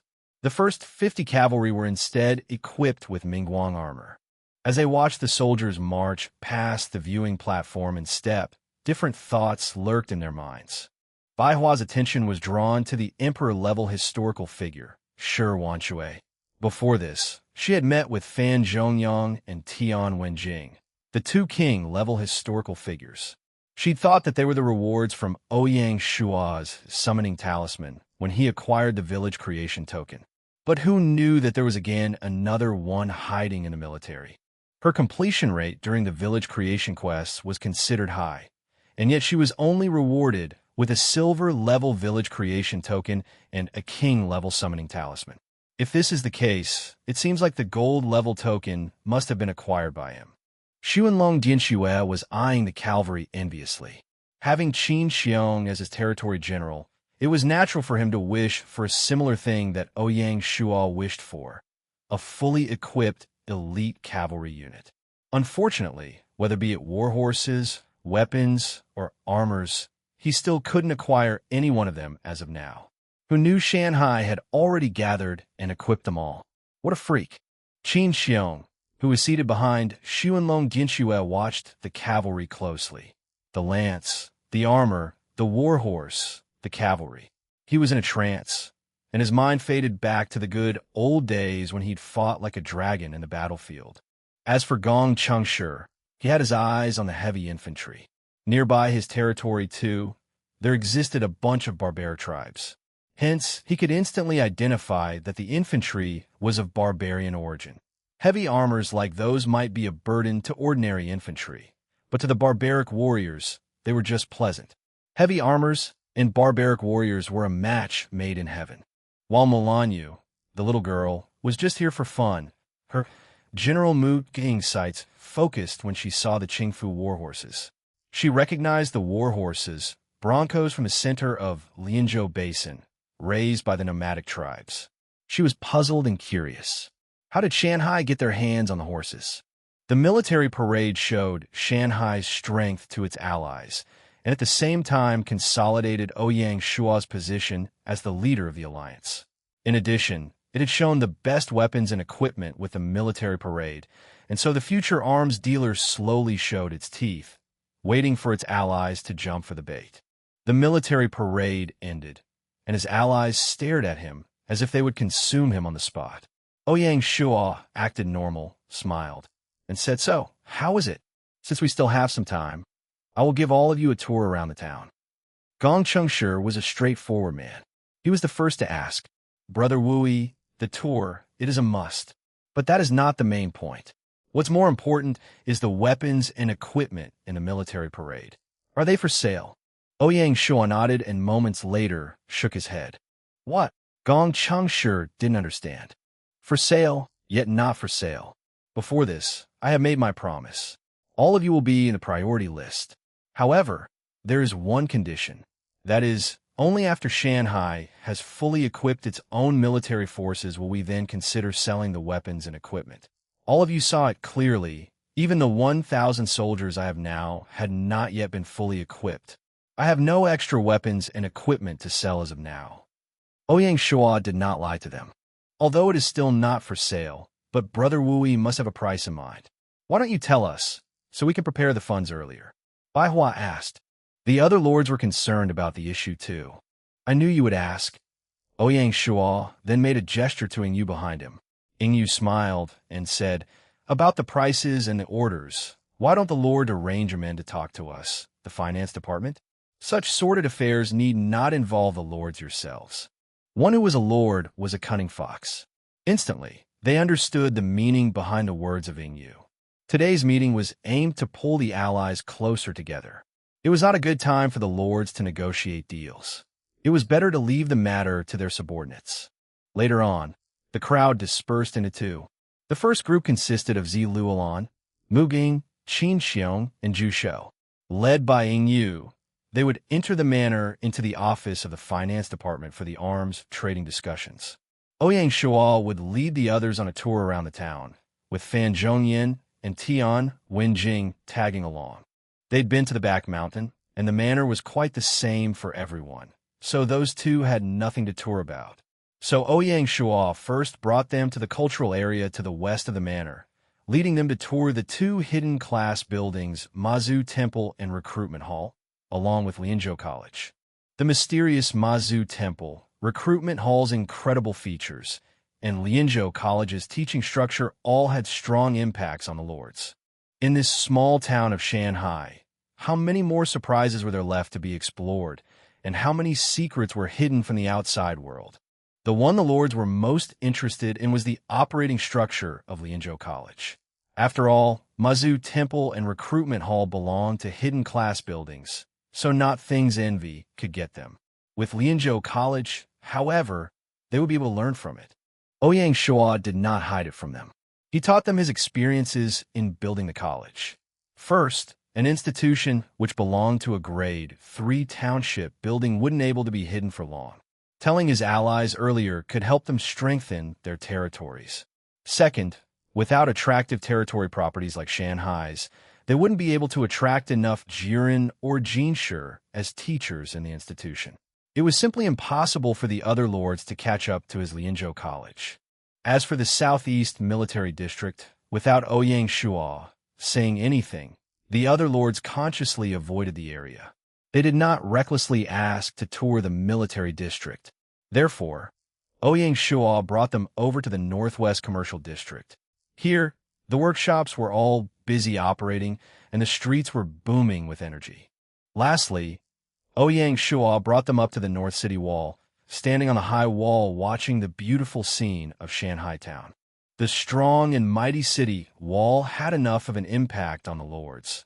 Yet when everyone saw the moat around the town, they all went dead silent. Just how insecure he is feeling, building such a strong defensive system so early. Mulan Yu looked at the Shanghai Lord's banner flag on the city wall. Ah, this flag is so beautiful. And I will have design a flag of my own too when I get back. It looks so great. Indeed, indeed, Gong Chengshi agreed, and he too seemed eager. Watching the golden dragon on the banner, Bai Hua teased Ouyang Shuo and said, "Brother Wui, what ambition, having your eyes on the greatest throne." Ouyang Shuo smiled and said nothing. It could be taken as a tacit assent. As the time came nearer to lunchtime, Ouyang Shuo invited them to a lunch. The meal would not be held in the manor, but instead at Restaurant Sangu. Restaurant Sangu stood in the middle of the commercial street, where the location was booming the most. It was split into 2 floors, with the cabin on the first floor taken by Ouyang Shuo as the venue for the meal. Before this, Ouyang Shuo was the only one willing to dine there, but now, with the increase of residents' pay wages, people often dined in from time to time. Some talked business on the food table, while others invited friends and relatives for gatherings. San Yang was already waiting at the entrance. She saw Ouyang Shuo coming, and quickly came forward. She smiled and said, "My lord, the banquet is ready. It's only waiting for you, sire." Ouyang Shuo nodded and said, "Thank you for your hard work. Having you and the others arrived, mistress is already here. She is with the guests on the first floor." Gu Sanyang answered, "All right, let's go too." Ouyang Shuo turned and said to the lords. After they arrived, Yingyu obscurely nodded to Ouyang Shuo, implying that matters regarding the arms dealing had been done. Ouyang Shuo smiled and kindly asked everyone to be seated. For this banquet, Gu Sanyang had given it her all. There was fresh seafood from Beihai town, with lamb and pork from the ranch, various vegetables from the vegetable farm, and poultry from the agricultural market. Last but not least, there were also wildfowl from the barbaric tribes, so indeed it was a sumptuous banquet. As for the drinks, white tea and 3-flower wine, the 2 special local products, were served to the guests. Adding up the luxurious raw materials with Gu Sanyang's cooking skills would be comparable to a high-class banquet in the real world. The lords were speechless and actually had become numb. A meal with meat in their territory would be considered a luxury meal, yet Shanghai had been eating this all along with their own resources. Woo-woo, after this meal, I wouldn't be able to eat in my own territory anymore, Mulan Yu said in silly tone. The other lords nodded in agreement. Ouyang Shuo grinned, lifted his cup of wine, and said, "Come, let us drink once for the first Shanghai Alliance meeting. Cheers!" After the banquet, the atmosphere became lively. Without anyone realizing, their relationship had gotten closer. The feeling of strangers faded, and they were more familiar with each other. As the saying went, a table of wine and food is the best place to make friends. These words were definitely supported by countless life experiences. 2 p.m., Shanghai Council Chamber. Everyone, we will now officially start the discussion for Battle of Zhuolu. First thing, I would like to know how many soldiers will each and every one of you bring along. Ouyang Shuo was the first to speak. Everyone proceeded and reported their ranks. Mulan Yu and Gong Chengshi were 3rd Viscounts. Each could bring 100 men. Xuanlong Jianxue was a 2nd Viscount with 200 men. Bai Hua was the highest among the 4. She was a 1st Viscount with 300 men. The 4 of them can bring a total of 700 men, lesser than Ouyang Shuo alone. After they finished counting the number of troops, Ouyang Shuo continued saying, "The battlefield, namely the Battle of Zhuolu, according to the historical data, it would be split into 2 factions, the Yellow Emperor, Huangdi, and the God of War, Qiyu. Regarding to which faction to select, what thoughts do all of you have?" Notice beforehand. I will join the faction of Huangdi, the Yellow Emperor. Gong Chengshi made a speechless face and said, Brother, you had already chosen the faction. Then why still ask us? Ouyang Shuo too was a little embarrassed. He faked a cough and said, well, there are no obligations for allies in the alliance to choose the same faction. I am just telling you what faction I selected. Even if we choose opposite sides, it will be completely all right. Moreover, when each of the alliance members have their own interests in the future, it will be inevitable for them to choose different factions. Xuanlong Dianxue nodded understandingly, smiled and said, Brother Wui is correct. If one day in the battlefield, you want to subdue this faction's general while he would like to subdue the other faction's general, then it will be necessary to choose the opposite factions. This is very normal. Plus, choosing opposite factions might not be a bad thing at all. We might be able to acquire intelligence and information from each other. Xuanlong Dianxue was worthy of his name as the mission madman. He was able to grasp the idea of the game easily and better than the others. Mulan Yu was the first to choose. With a sweet voice, she said, Since Brother Wui had chosen Huangdi, then I will follow him as well. I only have 100 men, and I am relying on Brother Wui for protections. No problem. As for Mulan Yu, Ouyang Shuo had a good impression of her. Moreover, Mu Guing alone was worthy of over hundreds of men. I, too, will join Huangdi's faction. Bai Hua next. So will I. Then following by Gong Chengshi. Only Xuanlong Dianxue grinned and said, I instead find Chio's faction more interesting. As the defeated party of the battle in the history, there might be a few missions and rewards worth exploring. All right, so this will be it, Shuo said. As the reincarnated one, Ouyang Shuo decided to disclose a few small tips to his allies. Of course, in order for them to not speculate too much, his choice of words were filled with euphemism. He said, For the battle to come, I have a few guesses. Let us discuss all of it. Please speak. The four answered in unison. Ouyang Shuo nodded and said, Firstly, it is about matters regarding logistics. Have all of you ever thought of it? The era of Huangdi and Qiyu still belongs to the slash and burn historic era. The Lord players that will participate in the battle will probably be numbered around 100. In average, every Lord will bring 200 soldiers. That will accumulate to a total of 20,000. When split into two, that will be 10,000 per faction. Do you think that Huangdi's Yoxiong tribe and Yuqi's Nineli tribe can afford the food for such a large army?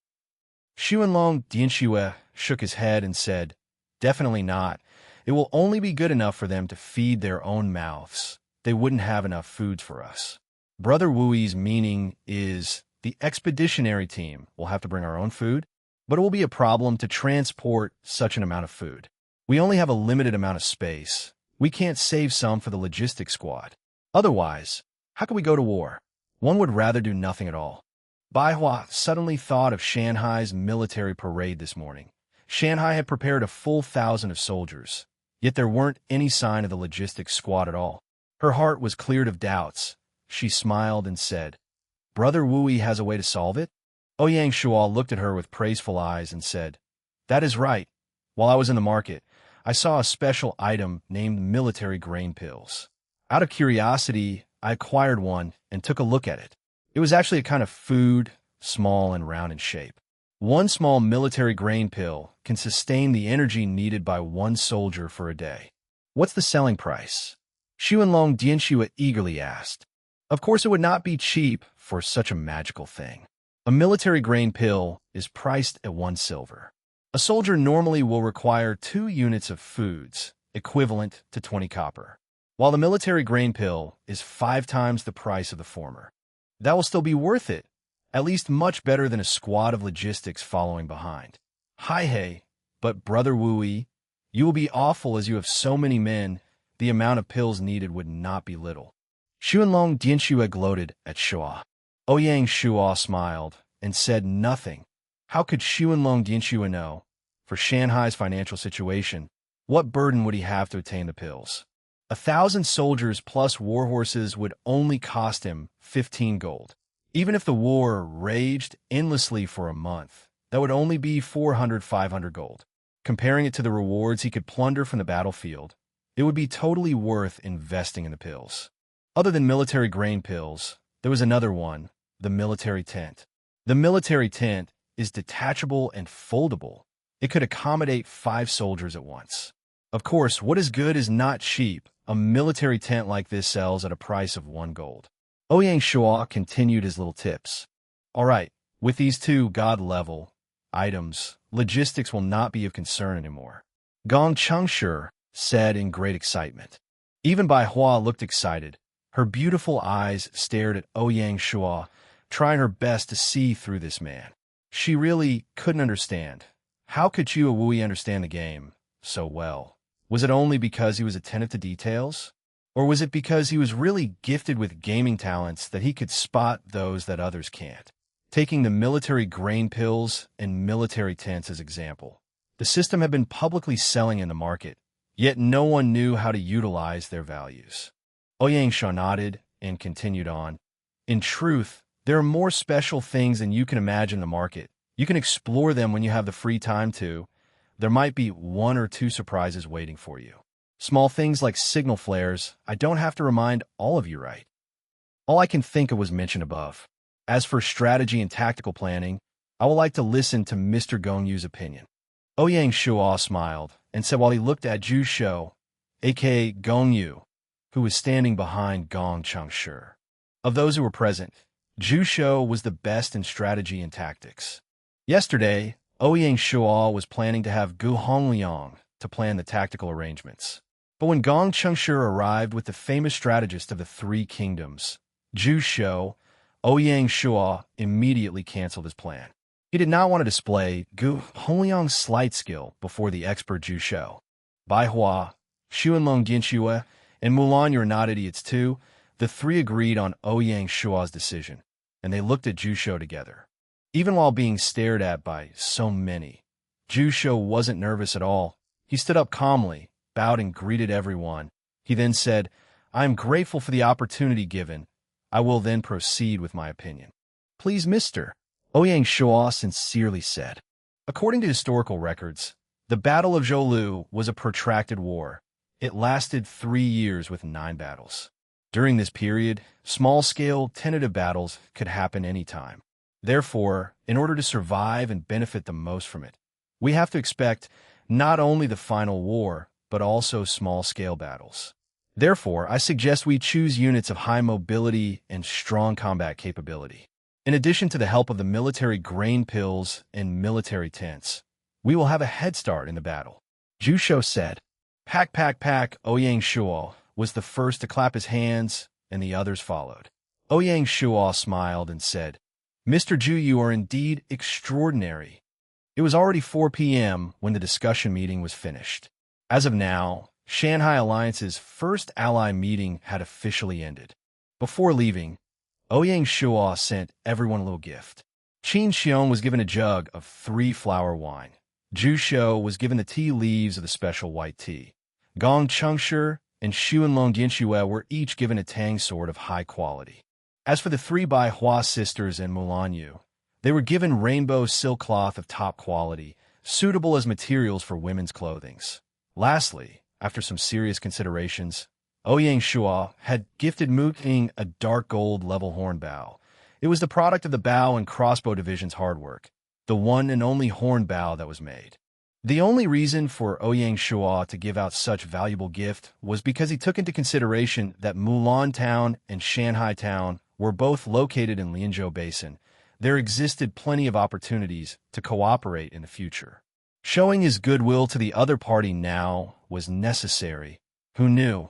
In the future, Shanghai and Mulan might be one. After he sent his allies off, Ouyang Shuo started preparing for the battle.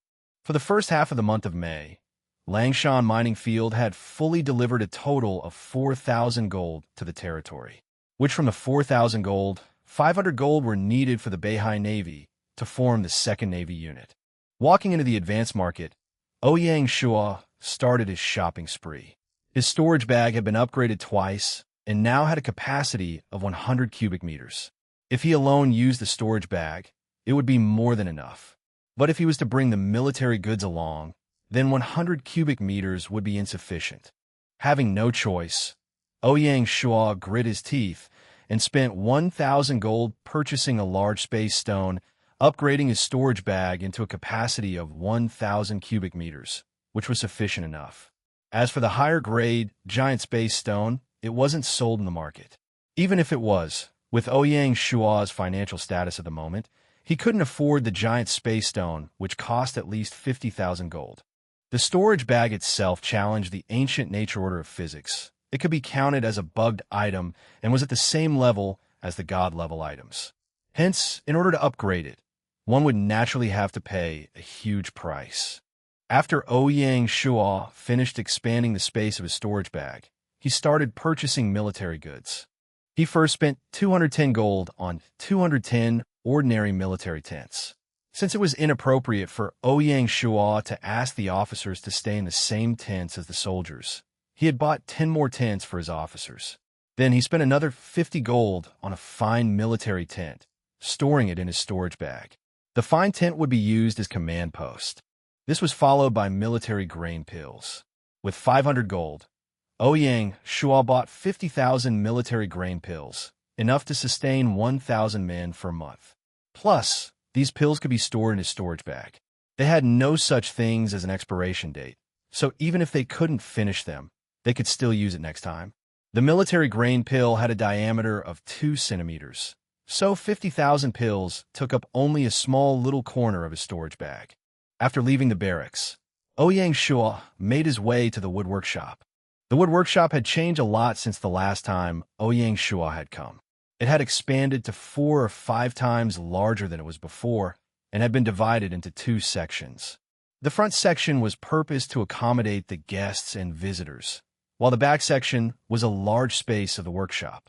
Hundreds of carpenters were in the workshop, busy crafting parts and manufacturing the wooden ox horse. As it was late in the day, Ouyang Shuo lost his intent on touring the workshop. He received the south-pointing chariot from the manager Lu Guangji, stored it in his storage bag, and directly returned to his manor. Ouyang Shuo went back straight to the manor and logged off. In the brick-and-mortar world, it was already the height of summer. Ever since the last holiday trip they had, Bing'er had been more clingy than ever. Today was a Sunday. Ouyang Shuo woke up early from bed and brushed himself up. As soon as he was done, the little girl came rushing out from her bedroom. She was ready to join Ouyang Shuo for a morning jog. For this, she even omitted her favorite habit of sleeping. "Baby, why are you so active lately? Is the sun now rising from the west?" Ouyang Shuo teased her. The little beauty smiled and said nothing like a proud peacock. Bing'er wore a pink t-shirt along with pink cotton sports pants, and on her legs were a pair of white canvas sports shoes. Her appearance was exactly that of an active sports girl. Ever since she and Xiaoya had gotten along together, Bing'er's clothing was handled by Xiaoya. Compared with Ouyang Shuo's aesthetics, hers naturally was a few levels better. After all, in the field of fashion, most men were far behind the women. While jogging around in the park, passers-by were staring at the little beauty as she were a star walking on the street. Even Ouyang Shuo could enjoy the luxury of being stared at by passers-by. Even after they came back, Xiaoya was still in bed. It seemed that she was sleeping and due to the game. Although it was proven that when players were in game, their human body would be in a light sleep state, but it wasn't as good as real sleep. Therefore, for some players, especially female players, if conditions permitted it, they would sleep in after logging out of the game. As the saying goes, lack of sleep is the enemy of a beauty. After breakfast, Ouyang Shuo opened his handbrain and logged into the game forum. Around these 2 days, the forum had been extra lively. The focus was naturally directed towards the Battle of Zhuolu. Such a new style of a quest system with a lack of disclosed information had kept the players in suspense.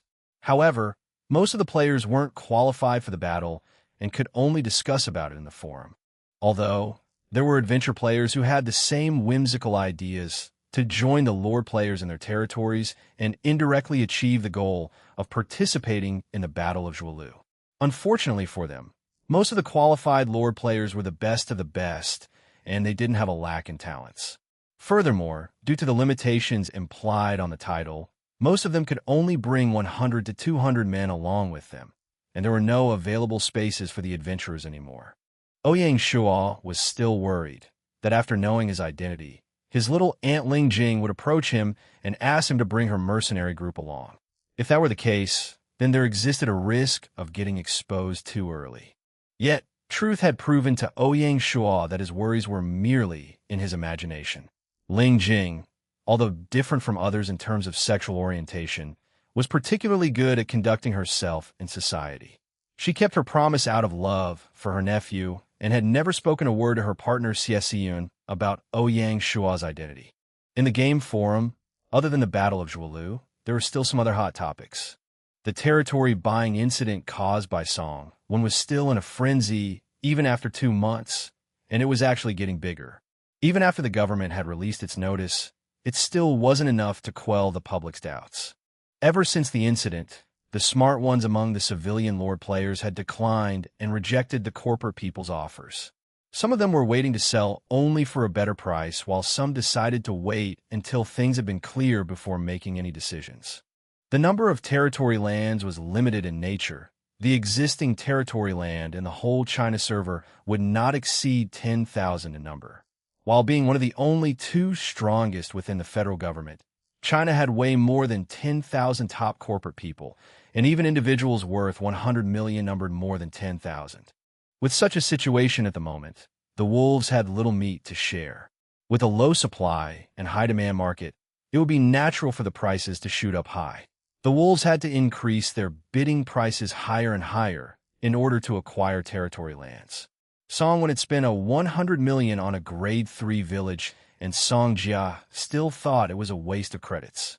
Yet now, even an offer of 200 million credits was still insufficient for one to get a grade 3 village, so one could tell how crazy the market was right now. Following the high price of territory land, the public's doubts against Earth Online had evolved. As of now, the doubts had spread not only in China, but all over the world. Ouyang Shuo would like to see how long the federal government could hide the truth from the public.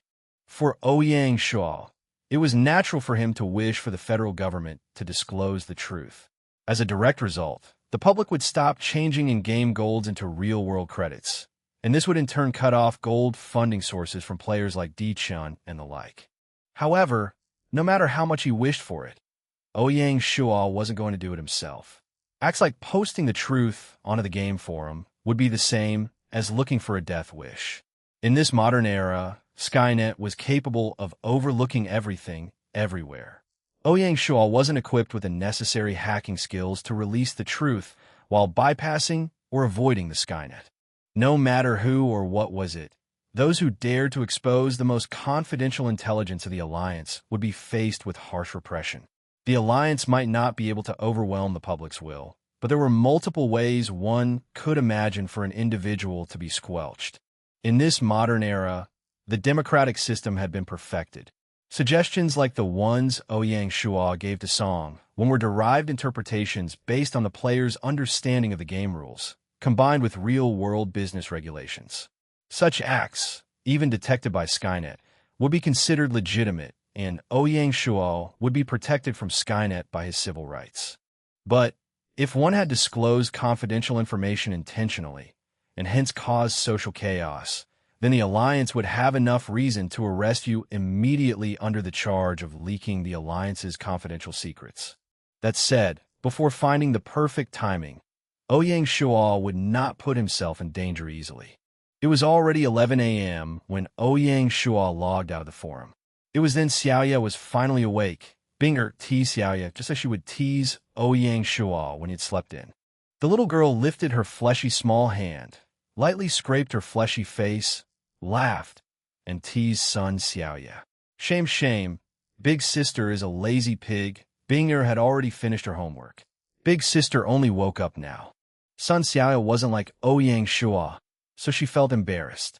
She quickly walked over, hugged Binger in her arms, squeezed Binger's fleshy face, and said, "Bad Binger, you even dare to tease big sister now. I will teach you a lesson, else your tail would go over the sky." Binger immediately begged for mercy. She made a pitiful face and said, Woo, big sister. Binger realizes her mistakes. I will not tease and say you're a lazy pig anymore. You still dare to speak of it. Sun Xiaoya was furious and used her hand and tickled Binger. The little girl couldn't take it and kept laughing. Ah ha ha, big sister. Binger really knows she did the wrong things. Ha ha. Big sister, have mercy on Bing. The little girl begged for mercy, as tickling her was Binger's biggest weakness. Now you're talking.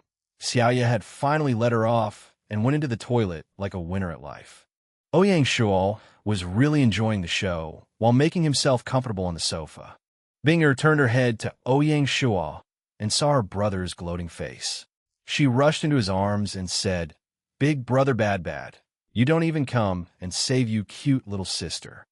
Ouyang Shuo laughed, knocked on her head, and said, "Huh, you think Xiaoya's sister is like me? Someone you can simply tease? You made the mistake. You face the consequences." Binger felt embarrassed and hid her face in Ouyang Shuo's arms, not saying a word. Ouyang Shuo caressed her little head and decided to give her an out. He then said, "Baby, say what you want for lunch. I will make it for you. I want sugar vinegar ribs." Unsurprisingly, the little foodie lifted her head and said excitedly, "You little brat, you keep ordering foods that require great preparation. Fine, I'll fulfill your request for lunch," making sure our little princess is satisfied. She was so happy her eyes practically became a line. She kissed Ouyang Shuo on the face and said, "And Big Brother treats Binger best," proving Ouyang Shuo's petting was useful. "I want boiled potatoes and sirloin." All of a sudden, Sun Xiaoya's head came out of the bathroom and said loudly. Ouyang Shuo made a facepalm, accepted his fate, and helplessly said, "Understood." After lunch, Ouyang Shuo received a call from Songjia. "Woodsy, the Battle of Zhuolu, will you participate?" "Of course," Ouyang Shuo proudly said. In front of Songjia, Ouyang Shuo always felt relaxed. He says what is on his mind without any fear and without the need to hold back. Just like a child, showing off his achievements and everything to Songjia. Smug, Songjia said helplessly against Ouyang Shuo's childish acts. Yet not knowing why every time Ouyang Shuo showed off to her, she could see as if the quiet little boy back in high school who always studied in the corner of the classroom had time traveled and appeared right in front of her again.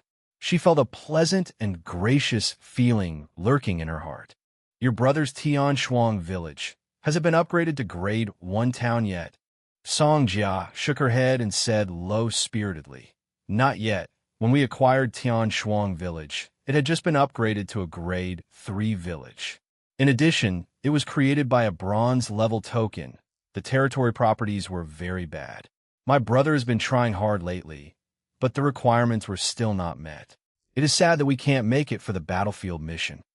Ouyang Shuo nodded his head while he secretly rejoiced in his heart. Fortunately, they wouldn't be meeting in the battlefield maps. Otherwise, he wouldn't know how to face Songjia.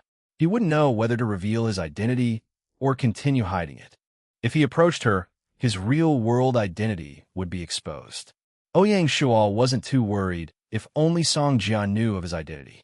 But if the Song Corporation grasped on the slightest clue about his identity, they could instantly dig out his identity. There was simply no way to hide it. But if he continued hiding it from Songjia, that would be unfair to her.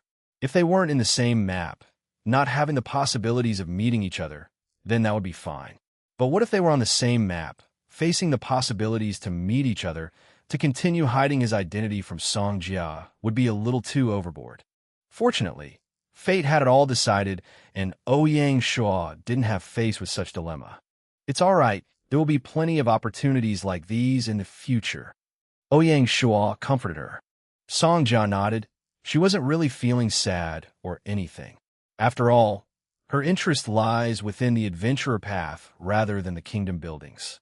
She was just feeling a little down, seeing her brother's dismay. "All the best. Take back a good prize."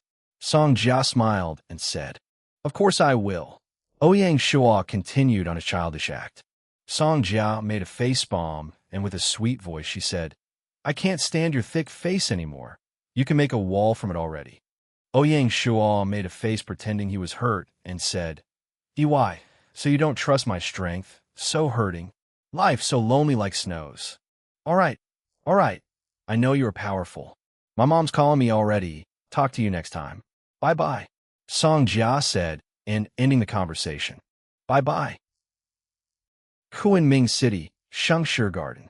Shengshi Garden was a high-end villa district. Only those with power and money could afford to stay in it.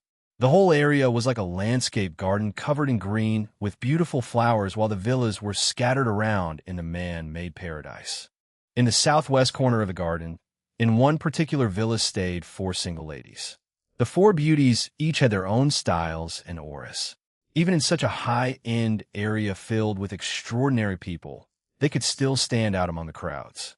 However, in the eyes of the security guards, it was a fly in the ointment that the 4 beauties were too shut in, seldom coming out from the villa, although there were always 3 to 4 express deliveries sent to them. Not known by the others, the villa belongs to the Consonance Game Studio. The 4 beauties were naturally green, red, purple, white of consonants. Due to their success in the gaming world, each and everyone's net worth were more than 10 million.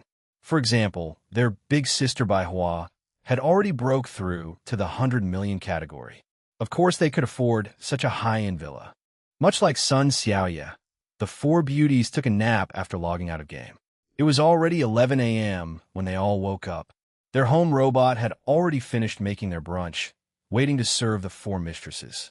Thanks to the development of advanced technology in this modern era, artificial intelligence robots took over the world quickly. Home robots were one of them. It can clean the rooms, do the laundries, cook meals, and every other house chores. Even the advanced home robot's cook was comparable to those star chefs. Ever since the rise of home robots, housemaids have been a history. What's left was just high-class custom-made personal chamberlain service, and that was not something the public could afford to enjoy. Only those nobles and blue bloods would hire one of them. The Baihua sisters were rich. The home robot they have was naturally of advanced grade. Moreover, none of them were picky with food. That was why they seldom leave the villa. As for shopping, you gotta be kidding me. Other than looking for freshness, who still leaves the house to shop, especially for the 4 serious game addicts. 180 years ago, ever since VR technology was introduced to the world, ideas of shopping online through VR technology had already been spoken of numerous times. Now, VR technology was a history. The trading platform had developed a virtual shopping mall. The customers logs into the mall, just like a game, and could shop as much as they would like to. If one had purchased an item, it will be sent over by unmanned drones within 2 hours real-world time. It was truly convenient. The only reason Ouyang Shuo brings Binger out for shopping entertainments was because he didn't want her to detach from the real world and live in the virtual world at such a young age. After eating their brunch, the 4 sisters sat together in the living room. Because they were at home, plus it was summer, they have all wore simple clothings. Baihua wore a loose, pure white t-shirt with short pants. Her hourglass body shape was presented clearly. If only there were males on the spot, they might have a nosebleed from seeing such a sight. Baihua casually sank herself in the soft couch, looked at Xing Yi, who was sitting beside her, and asked, "Little sister, you had went over to Shanghai yesterday. What thoughts do you have?" The trip to Shanghai town, although Xing Yi never spoke a word during the whole trip, but she was the one with the best observation among the 4. The question asked by Baihua wasn't intended to tease her. Xing Yi, in real life, was a cute little girl. She wore a cute cartoon t-shirt with only a pink panty. In addition to her cute baby face, she looks just like a cutie. She stared at Baihua's breasts with an envious look on her face, and then looked at her own. She said, "Big sister, what do you eat? How can yours grow so big?" Baihua face-bombed. She knew it was going to be like this. Xing Yi was known as the little Zhuge in game, but she was in fact a naughty girl in real life, always teasing her sisters. Before Baihua could say anything, Zi Luolan came from the side and hopped onto Baihua, hugging Baihua tightly.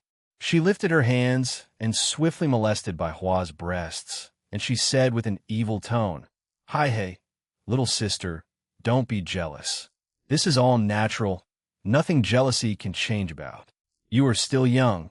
You will probably have a second growth. Humph, sister, you're lying again. You told me last time that papaya can help with the growth of breasts, but it had no effect at all. Big liar. Saying he didn't believe in Zi Luolan's theory of second growth. To be honest, Zi Luolan's body was comparable to Bai Hua's. Hers was even more sexier. Zi Luolan wore a black singlet without bras. Her two little pinky dots could be seen clearly, and at the bottom was only a sexy panty that could barely cover her, but exposing her long white legs. Among the four, only Hong Ying was not linked to the word sexy.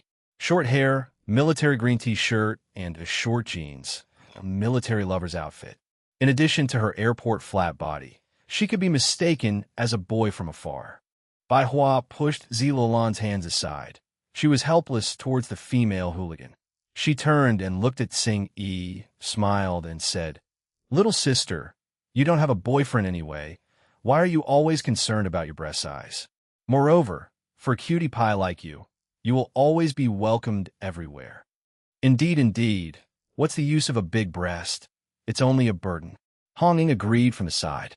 Zi Luolan went speechless against Hong Ying's opinion. She then said, "Third sister, you are traveling far down the path of a tomboy. You are hopeless. Little sister can still act cute, but you can only act as a bodyguard. If a tomboy, then a tomboy. I find it perfectly all right." Hong Ying answered in full confidence. Bai Hua ignored the two and continued talking to Tsing. Or is it that our little sister had fallen in love with some other boy? Big sister. Tsing Yi couldn't take it, and she ran over to Bai Hua. She said furiously, "Even if I had fallen in love, staying at home every day, I still wouldn't have any chance at all." But why? The spring had just passed, and here comes your springtime. Even words like "no chance" at all came out of your mouth. Zi Luolan teased her. Tsing Yi realized she had spoken the wrong words, and immediately her face blushed red. Ha ha! The sisters laughed together. Such a scene was their daily lives. Every day, Tsing Yi would be envious of Bai Hua, and every time Zi Luolan would molest Bai Hua. After the frolicking, the four sisters stopped and came back to the topic. Tsing Yi hugged a Mashamaro doll, sat on the couch, and said, "Yesterday's trip, it gave me a big shock. Shanghai is way stronger than I thought it was. Way beyond the imaginations and speculations in the forums." "How so?" Bai Hua asked curiously. Tsing Yi wasn't one who would boast. If she said she was shocked, she meant it wholeheartedly. Bai Hua had to observe the other allies, and therefore her observations towards Shanghai town wouldn't be as detailed as Tsing Yi's. In general terms, it means Shanghai's territory system. I discovered Shanghai had built a nearly perfected territory system. Whether be it government, military, or economy, it all had well-built systems. It even included the subsystems such as talent cultivation and industrial development. The whole Shanghai town only had Chiwa Wai as a lone player, so this is really unbelievable. How could he shape Shanghai into this in such a short period of time? Tsing Yi disbelievingly said, "What? I can't understand a thing." Hong Ying interrupted her and said, "That Chiwa Wui, is he really that strong?" Bai Huan nodded her head. "Little sister is right. We have a lot to learn from Shanghai. Chiwa Wui gave me a feeling. He is immensely familiar with the game. Other than that, I have a feeling he played this game for a different reason than any others. As a professional gamer, we are used to managing Consonance Town as an in-game property. But Chiwa Wui, he is different. It feels like he is really considering himself as a real lord and Shanghai as his territory. Did you girls realize? Although Shanghai didn't have any other players, the way he treated the NPCs was the same as how he treated the players like us. He did not differentiate NPCs and players in any way. Perhaps this is why he could manage Shanghai into the strong town it is right now. The sense of mastery and responsibility over the land. That is what we are lacking the most. One more thing, Tsing Yi added on. Although he gave us, the allies, a tour around the town, I am feeling that he still hid some things from us. At least, we still don't know what the sources of his funds are. Shanghai is well developed. Their taxation system is also better than ours. But in turn, in order to maintain the ongoing systems, the funds needed were immense too. Big sister, I don't know if you had noticed, but the living standards of the residents of Shanghai Town are way better than Consonance Town's. All of them wore new clothes, with ruddy faces filled with energy. This denotes that they lived an abundant life. When we had lunch in restaurant Sangu, there were a lot of residents dining on the ground floor. This is something unimaginable by the residents of Consonance Town. Bai Huan nodded and exclaimed, "Yes, that too is something I am curious of, but that would be normal to them. Shanghai Town must have its own unique funding source. It is understandable for him to hide it from us. I believe his funding source could not be replicated. Otherwise, with his generosity, he would have told us a word or two about it." Indeed, Sing Yi nodded in agreement and said, "To know a man by repute is not as good as meeting him face to face in the flesh." Big Sister's move of supporting Chiyu Wui to the position of the leader of the alliance was a good move. A day's time was enough for us to feel his formidable and ambitious aura. For a man around our age, this is truly rare. Yo, little sister, could it be you have fallen deeply in love with him? Is your springtime really coming? Zi Luolan teased her again, not even thinking herself as the elder sister at all. However, Sing Yi did not back off this time. She pretended and said, What about it? Don't you think Chiyu Wui is really masculine? Much better than those effeminate boys out there." Zi Luolan looked at her, astonished. She smiled and said, "Little girl, at such a young age yet your taste is not bad at all. You are right. This Chiyu Wui, he is very special." With a ridiculing face, Tsing Yi teased Zi Luolan in turn and said, "Sister still dares to talk about me. From the way I see it, you are the one who has fallen in love." As the representative of the bold faction, the teasing from Tsing Yi was merely nothing to Zi Luolan. She walked seductively towards Bai Hua, swiftly hugged her, and said with a sweet voice, "Che, I am not fond of him. It'd be enough to have my Bai Hua to sleep with me. Is that right, my wife?" Upon finishing the sentence, she kissed Bai Hua on the cheek. Tsing Yi closed her eyes with her hands and shouted, "Ah, I'm still a little girl. How can you do this in front of me?" While in actual fact, she'd opened her fingers widely looking at the scene. Bai Hua pushed Zi Luolan aside and said, "You all, we are talking about serious matters here. Can you all be a little more serious?" Zi Luolan didn't take that matter seriously and said, "I thought we just finished. What's more to talk about? Shanghai Town's secret. There's no need to think so much about it." Bai Hua shook her head and said, "That is not the point." "Then what is?" Zi Luolan asked.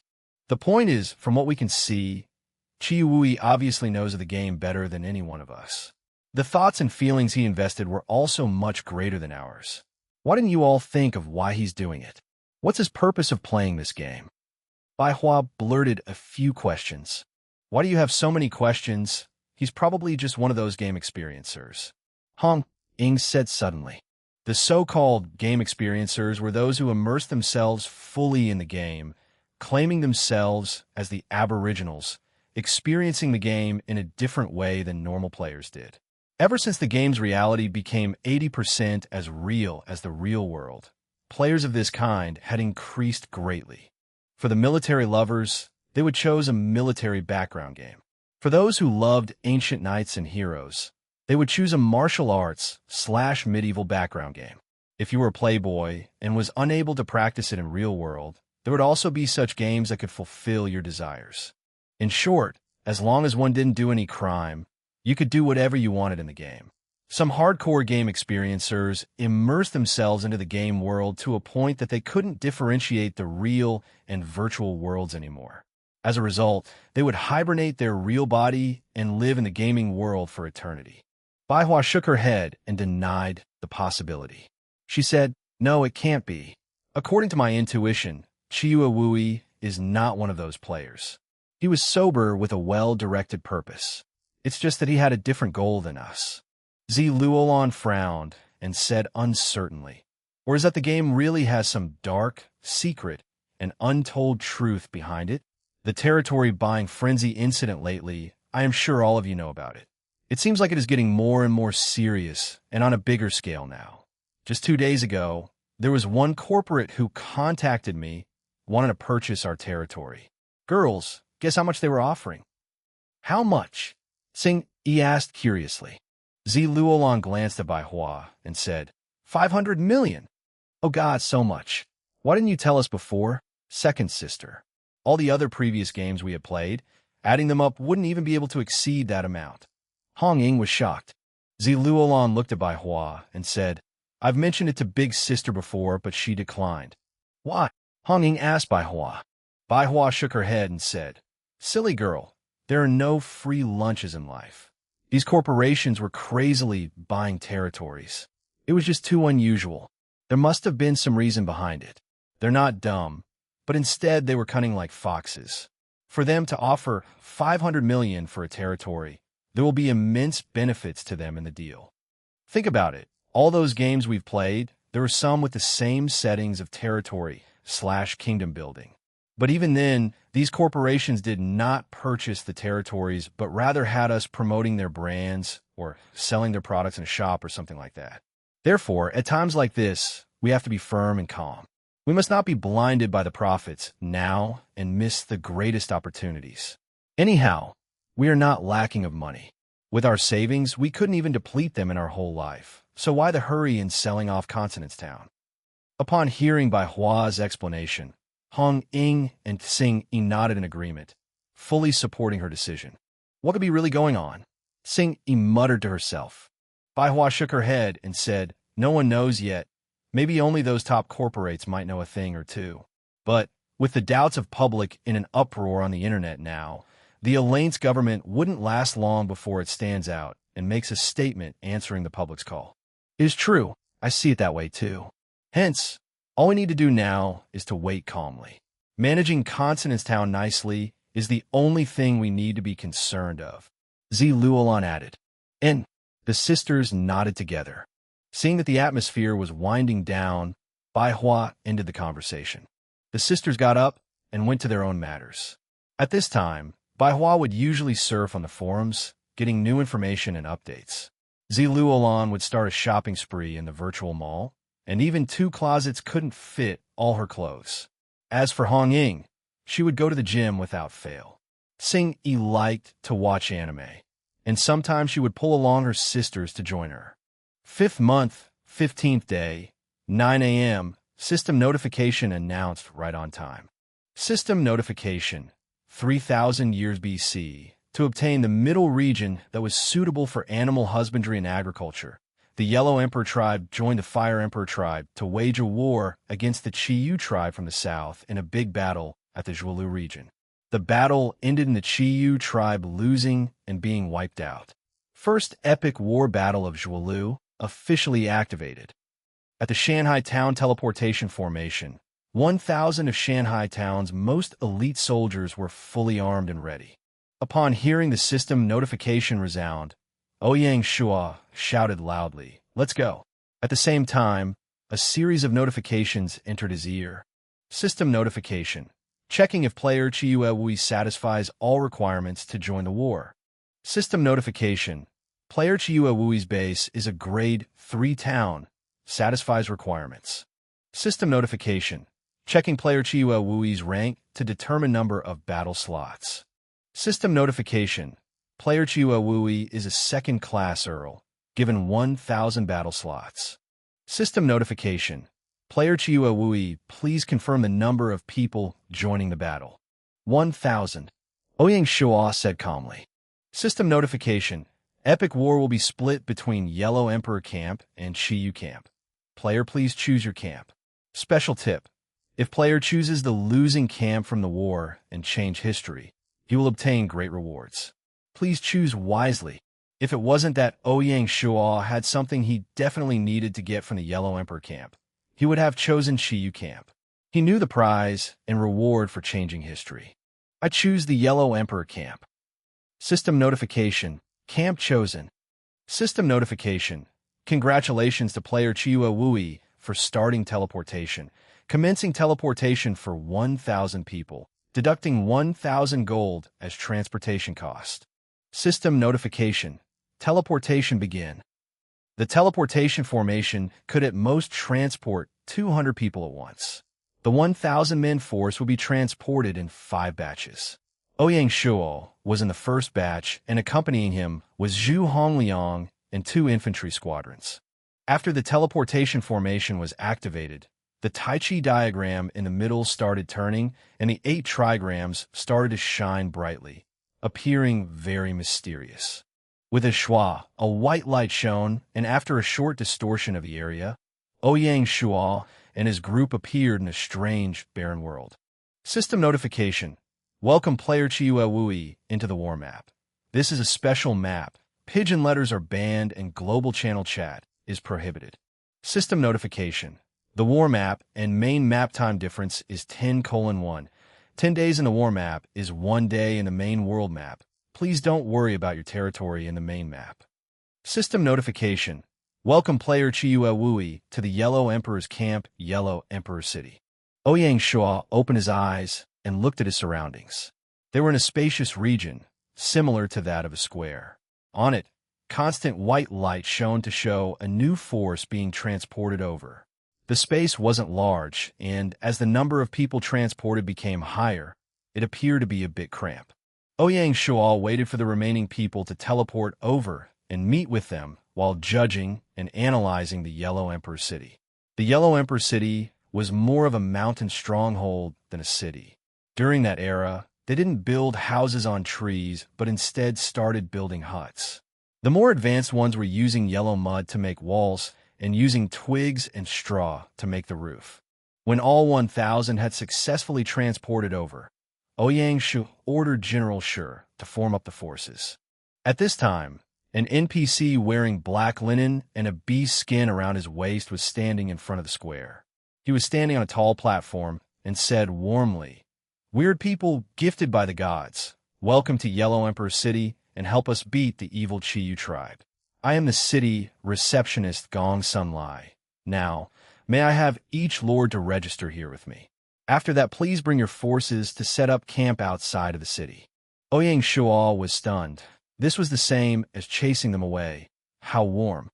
Ouyang Shuo ordered General Shi to take care of the forces while he walked towards Gong Sunlai, with Wang Feng beside him acting as a bodyguard. Beside the stage was a tent built with straw. Inside was a table shaved from a whole log, and also a wooden stool. On top of the table were palm-sized wood tablets, its purpose unknown. Gong Sunlai sat behind the table and helped the lords register. Name: Chiyue Wui. The surrounding lords, upon hearing him report his name, got into a frenzy. It was Chiyue Wui, the most mysterious lord in China. He finally showed his face in public. There were those who had joined the sanction and had recognized him earlier. They all went ahead to greet him, and he humbly reciprocated each and everyone. Seeing the situation, Gong Sunlai frowned and asked, "Territory?" Ouyang Shuo, seeing the situation wasn't right, like he had stabbed a hornet's nest, immediately signaled the players to keep quiet. He turned around to apologize to Gong Sunlai and said, "Shanghai Town. Force number 8,000. Gong Sunlai was shocked. No wonder he was so welcomed. He brought such a big number of forces. On the surface, he did not show a reaction and grabbed a wooden tablet. He carved the 2 words Shanghai in ancient wordings and indicated 1,000 for the force strength. As for why he knew how to write the ancient words, you had to ask the system gods. After carving the basic information, Gong Sunlai passed the wooden tablet to Ouyang Shuo and said, "This is your identity tablet. With this, your forces can enter and leave the Yellow Emperor City. If not, they will be treated as spies." Ouyang Shuo nodded his head and accepted the tablet. In the front of the tablet was a black bear. This was probably the insignia of the Yoxiong tribe that Yellow Emperor was in. As there were still people waiting behind him, Ouyang Shuo didn't examine it carefully, hanging it at his waist, and backed off to the side. The reason why he didn't leave was, firstly, it would be easy to meet up with his allies, and secondly, he wanted to see which other lords had chosen the Yellow Emperor camp. A few moments later, the group got into a frenzy again. Ouyang Shuo turned his head only to see Di Chun bringing peerless elegance and walking forward. Some of the lords in front of him gave way and automatically gave him their spots. As for Di Chun choosing the Yellow Emperor camp, Ouyang Shuo didn't feel surprised. In reality, Di Chun was surnamed Xianyuan, and his family were the descendants of the Yellow Emperor. Hence, in this battle of Zhuolu, with his arrogant personality, even if he knew that choosing the Qiyu camp and winning would get him great rewards, he would still choose the Yellow Emperor camp. Reality proved that Di Chen's decision was right. The reward that Ouyang Shuo wanted was obtained by Di Chen in the last life. Sadly, with Ouyang Shuo, everything was now different. The receptionist didn't bother about the player's reaction and asked, "Name?" "Di Chen." Gong Sunlai frowned. The name was just too arrogant. Territory? Handan Town. Force number 500. Ouyang Shuo stood at the side and nodded. Unexpectedly, Di Chen was only a rank 3 Earl, although it was already a high rank, but compared to him, he was lacking by a huge margin. After Di Chen, Handan Alliance's other 2 members registered. Sha Pujuan was a rank 1 Viscount and could bring 300 men. Wufu was a rank 2 Viscount and could bring 200 men. The entire Handan Alliance brought a total of 1,000 men. After registering, when Di Chen saw Ouyang Shuo, his eyes stared at him. At the auction, the two nearly got into a fight. But as a son of a famous family, he had pride. His face revealed a warm smile and said, "Brother Wui, how's everything?" Jue Dai Fenghua, who was standing beside Di Chen, was seeing Ouyang Shuo for the first time. Upon hearing Di Chen greeting Ouyang Shuo, she was amazed. A pair of beautiful eyes swept upon Ouyang Shuo. As for Di Chen, Ouyang Shuo had decided not to bother about him. Since they were destined to be enemies, there was no reason to be fake, and he was not from a rich and powerful family. Ouyang Shuo nodded and looked coldly. Di Chen was stunned. Seeing that Ouyang Shuo did not do what he had expected, he seemed very awkward. Sha Pujuan at the side was frowning and ridiculed. What a scum, not even knowing manners. When Sha Pujuan said those words, he didn't notice that Wufu's expression tensed up. Wang Feng, upon seeing Ouyang Shuo get insulted, took out the tang knife at his side. "Who dares to insult my sire? Go to hell." As he said that, he wanted to burst forward and teach him a lesson. Ouyang Shuo waved his hand and stopped Wang Feng's impulse. His eyes became cold as he stared at Sha Pujuan. "What's the use of words? You're a dog that just barks for his master, and I'll make you a dead dog." "You!" Sha Pujuan was enraged and was about to start a fight. Di Chen also stopped Sha Pujuan, looking towards Ouyang Shuo and laughing. "Seems like Brother Wui is determined to go against that Handan Alliance. Okay, I'll wait and see. Let's go." The last sentence was said for Sha Pujuan. Same. Ouyang Shuo didn't show any signs of weakness. This scuffle was kept in the eyes of all the players. The mission hadn't begun yet, and the 2 biggest dragons in the camp had already started an internal dispute. How interesting. In Yellow Emperor City, after a small dispute, the registration point became calm once again. Ouyang Shuo smoothly met up with Bai Hua, Mu Lanyue, and Gong Chengshi. What made them surprised was that Feng Xiuhuang also chose to join the Yellow Emperor camp. With the close relationship of the original 6 tyrants of Handan, it was impossible that Feng Xiuhuang didn't know that Di Chen would choose the Yellow Emperor camp. Like Hao Chun Xinjun and Zhang Lang, who chose to bring the Chunqiu Alliance, and the Blood Metal Alliance chose to join the Qiyu camp. If the reason was to be in the same camp as Ouyang Shuo, then it wouldn't have made sense. After all, Ouyang Shuo didn't tell her that he would choose this camp. Feng Xiuhuang was a rank 3 Earl, bringing in 500 men. After registering, she took the initiative to walk to Ouyang Shuo and smiled. "Why, Lord Wui, are you surprised with my choice?" Ouyang Shuo nodded. "That's right. I was about to suspect our Shanghai Alliance had a mole and told you. If not, why would it be so coincidental?" Cough, cough. Gong Chengshi, upon hearing Ouyang Shuo's words, started coughing. In truth, it was Gong Chengshi who told Feng Xiuhuang. Ouyang Shuo stared at Gong Chengshi, startled. "That's not true, right? I just randomly guessed it. You traitor, putting hoes over brothers." Gong Chengshi was embarrassed and laughed. Cough, cough. Brother Wui, the weather is nice today. Let's talk about a better topic. With Lord Feng's addition, our numbers are far higher than Di Chen's. Isn't that a good thing? Mu Lanyue ridiculed him. You are obviously charmed and still feel good about it. Brother Lion knows no shame. Gong Qingshi's face turned red. You shouldn't tease your brother like this. Okay, time is about up. We should go meet with our forces and find a suitable place to make camp. If not, we will have to sleep in the wilderness. Ouyang Shuo didn't want to pursue the situation. After assembling the forces, the 2,000-man squad waltzed out of the city. Consonance towns by Hua, Tsing Yi, and Hongying all followed along. Out of the 4 flowers, only Ziluolan stayed back to defend the territory. Bai Hua brought a 300-man-strong squad, who were all cavalry. Their historical figure also made an appearance. He was Zhang Liao, one of 3 kingdom, overlord Cao Cao's 5 generals. Zhang Liao and Zi Wenyuan were from Yamen Mai. He had once worked under Ding Yuan, Dong Zhuo, and Lu Bu. After the Battle of Shapi, he followed Cao Cao.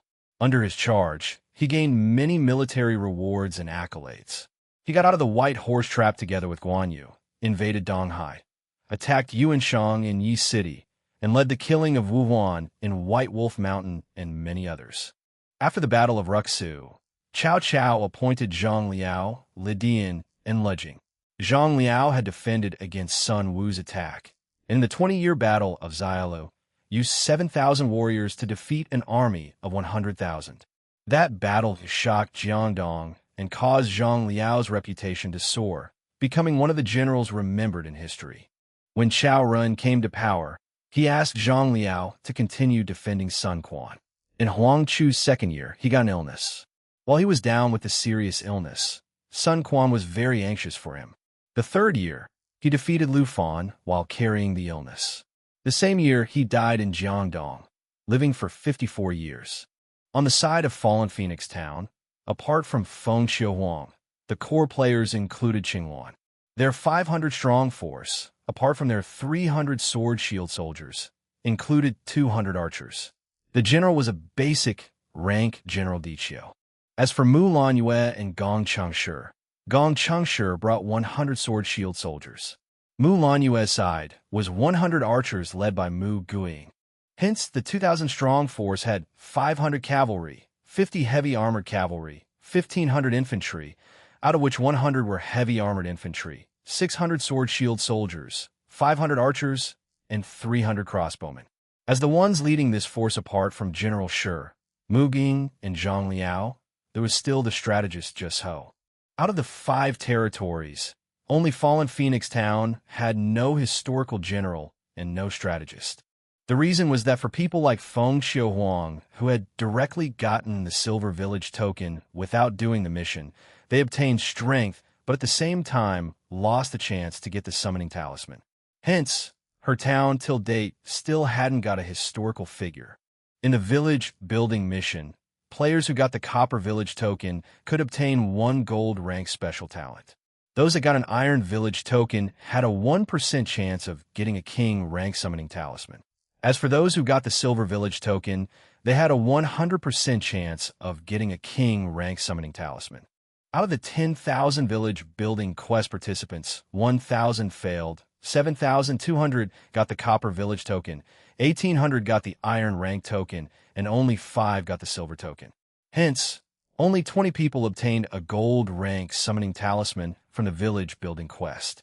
Mu Lanyue and Gong Changshi had both obtained Iron rank village tokens, but fortunately received the King rank summoning talisman.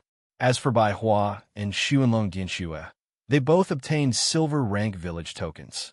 As for the other 3, if nothing was wrong, it would be Xiongba, Wandering Magic, and Wufu.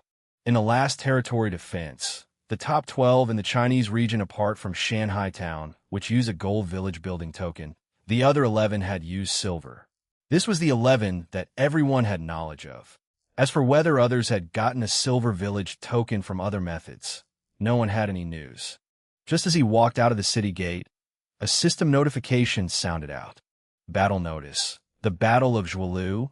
A total of 105 territories are participating, a total of 18,000 people. Yellow Emperor Camp has 40 territories and 8,000 men. Chiyu Camp has 65 territories and 10,000 men. Expectedly, Most players chase for the rewards of changing history, and thus chose Qiyu camp. If not for Ouyang Shuo choosing the Yellow Emperor camp, the difference in strength would be even bigger. What was more interesting was that out of the top 12 in China, each side had 6. In the Yellow Emperor camp was Ouyang Shuo, Di Chun, Feng Xiuhuang, Sha Pejuan, Bai Hua, and Wu Hu. In the Qiyu camp was Chun Xinjun, Feng Qingyang, Zhan Lang, Xiongba, Wandering Magic, and Xuanlong Dianxue. Coincidentally, the original 6 Tyrants of Handan was split 3:3.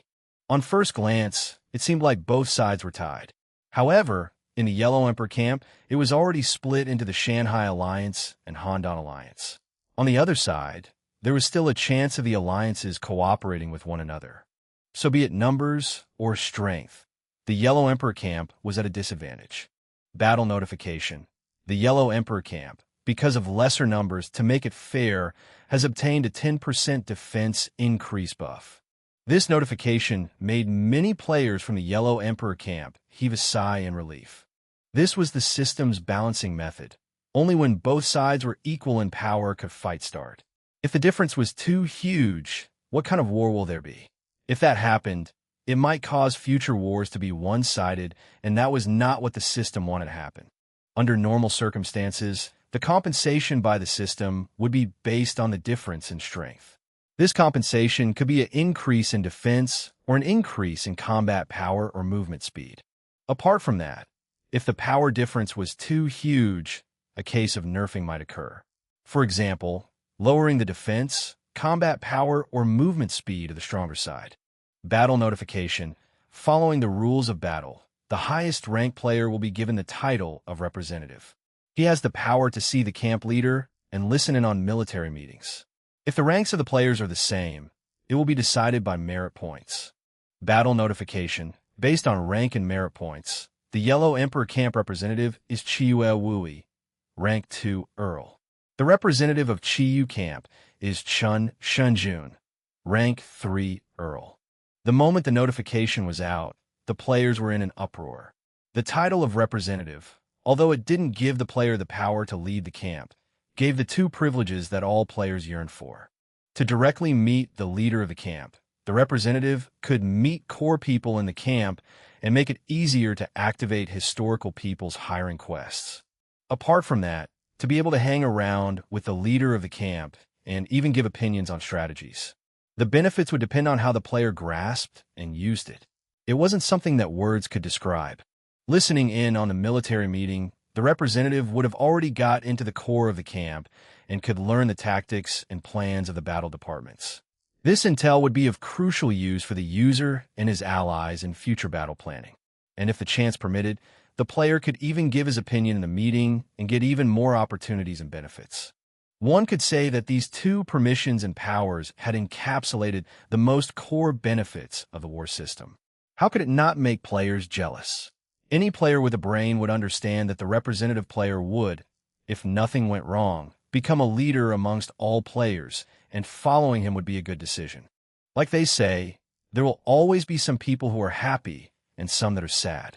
After Ouyang Shuo was chosen as the representative of the Yellow Emperor camp, it was an incredible benefit for Shanhai Alliance.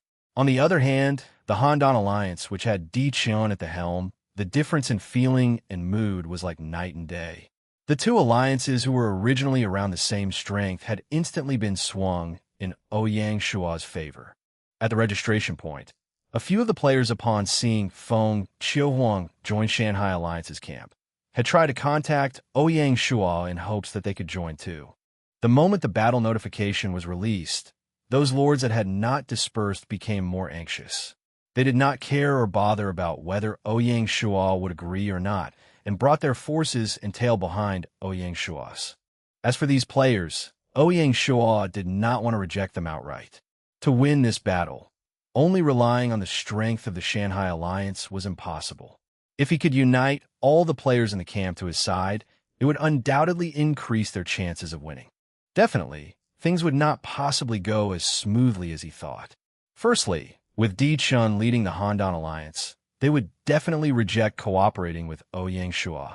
Additionally, Apart from running his own territory, the Han-Dan Alliance had tried to infiltrate other territories.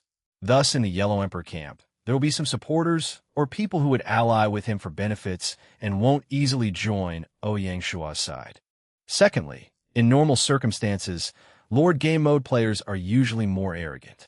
Most of them were the inheritors or children of the large families and powers and have become used to ruling over others, making it hard for them to follow another person.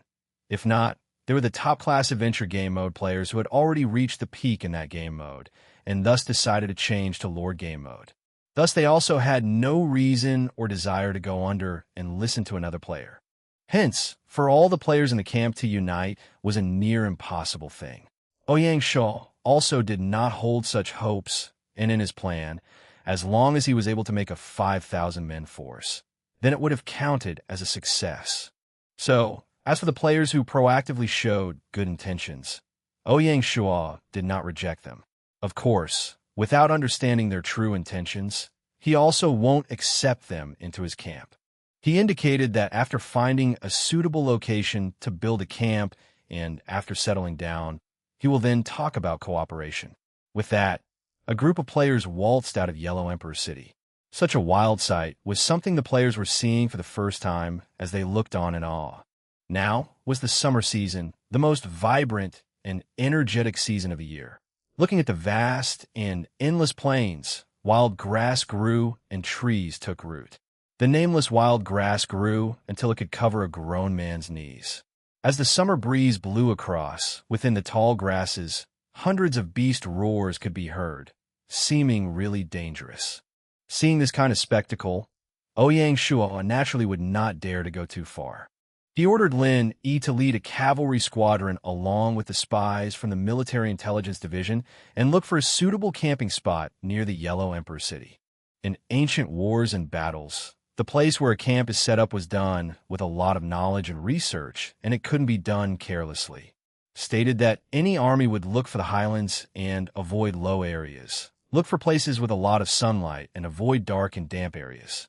They would go for places with water and trees, so as to be able to get supplies, and if their soldiers are healthy and don't fall ill, they would win all wars. Apart from that, they also had to avoid the forest or river crossing.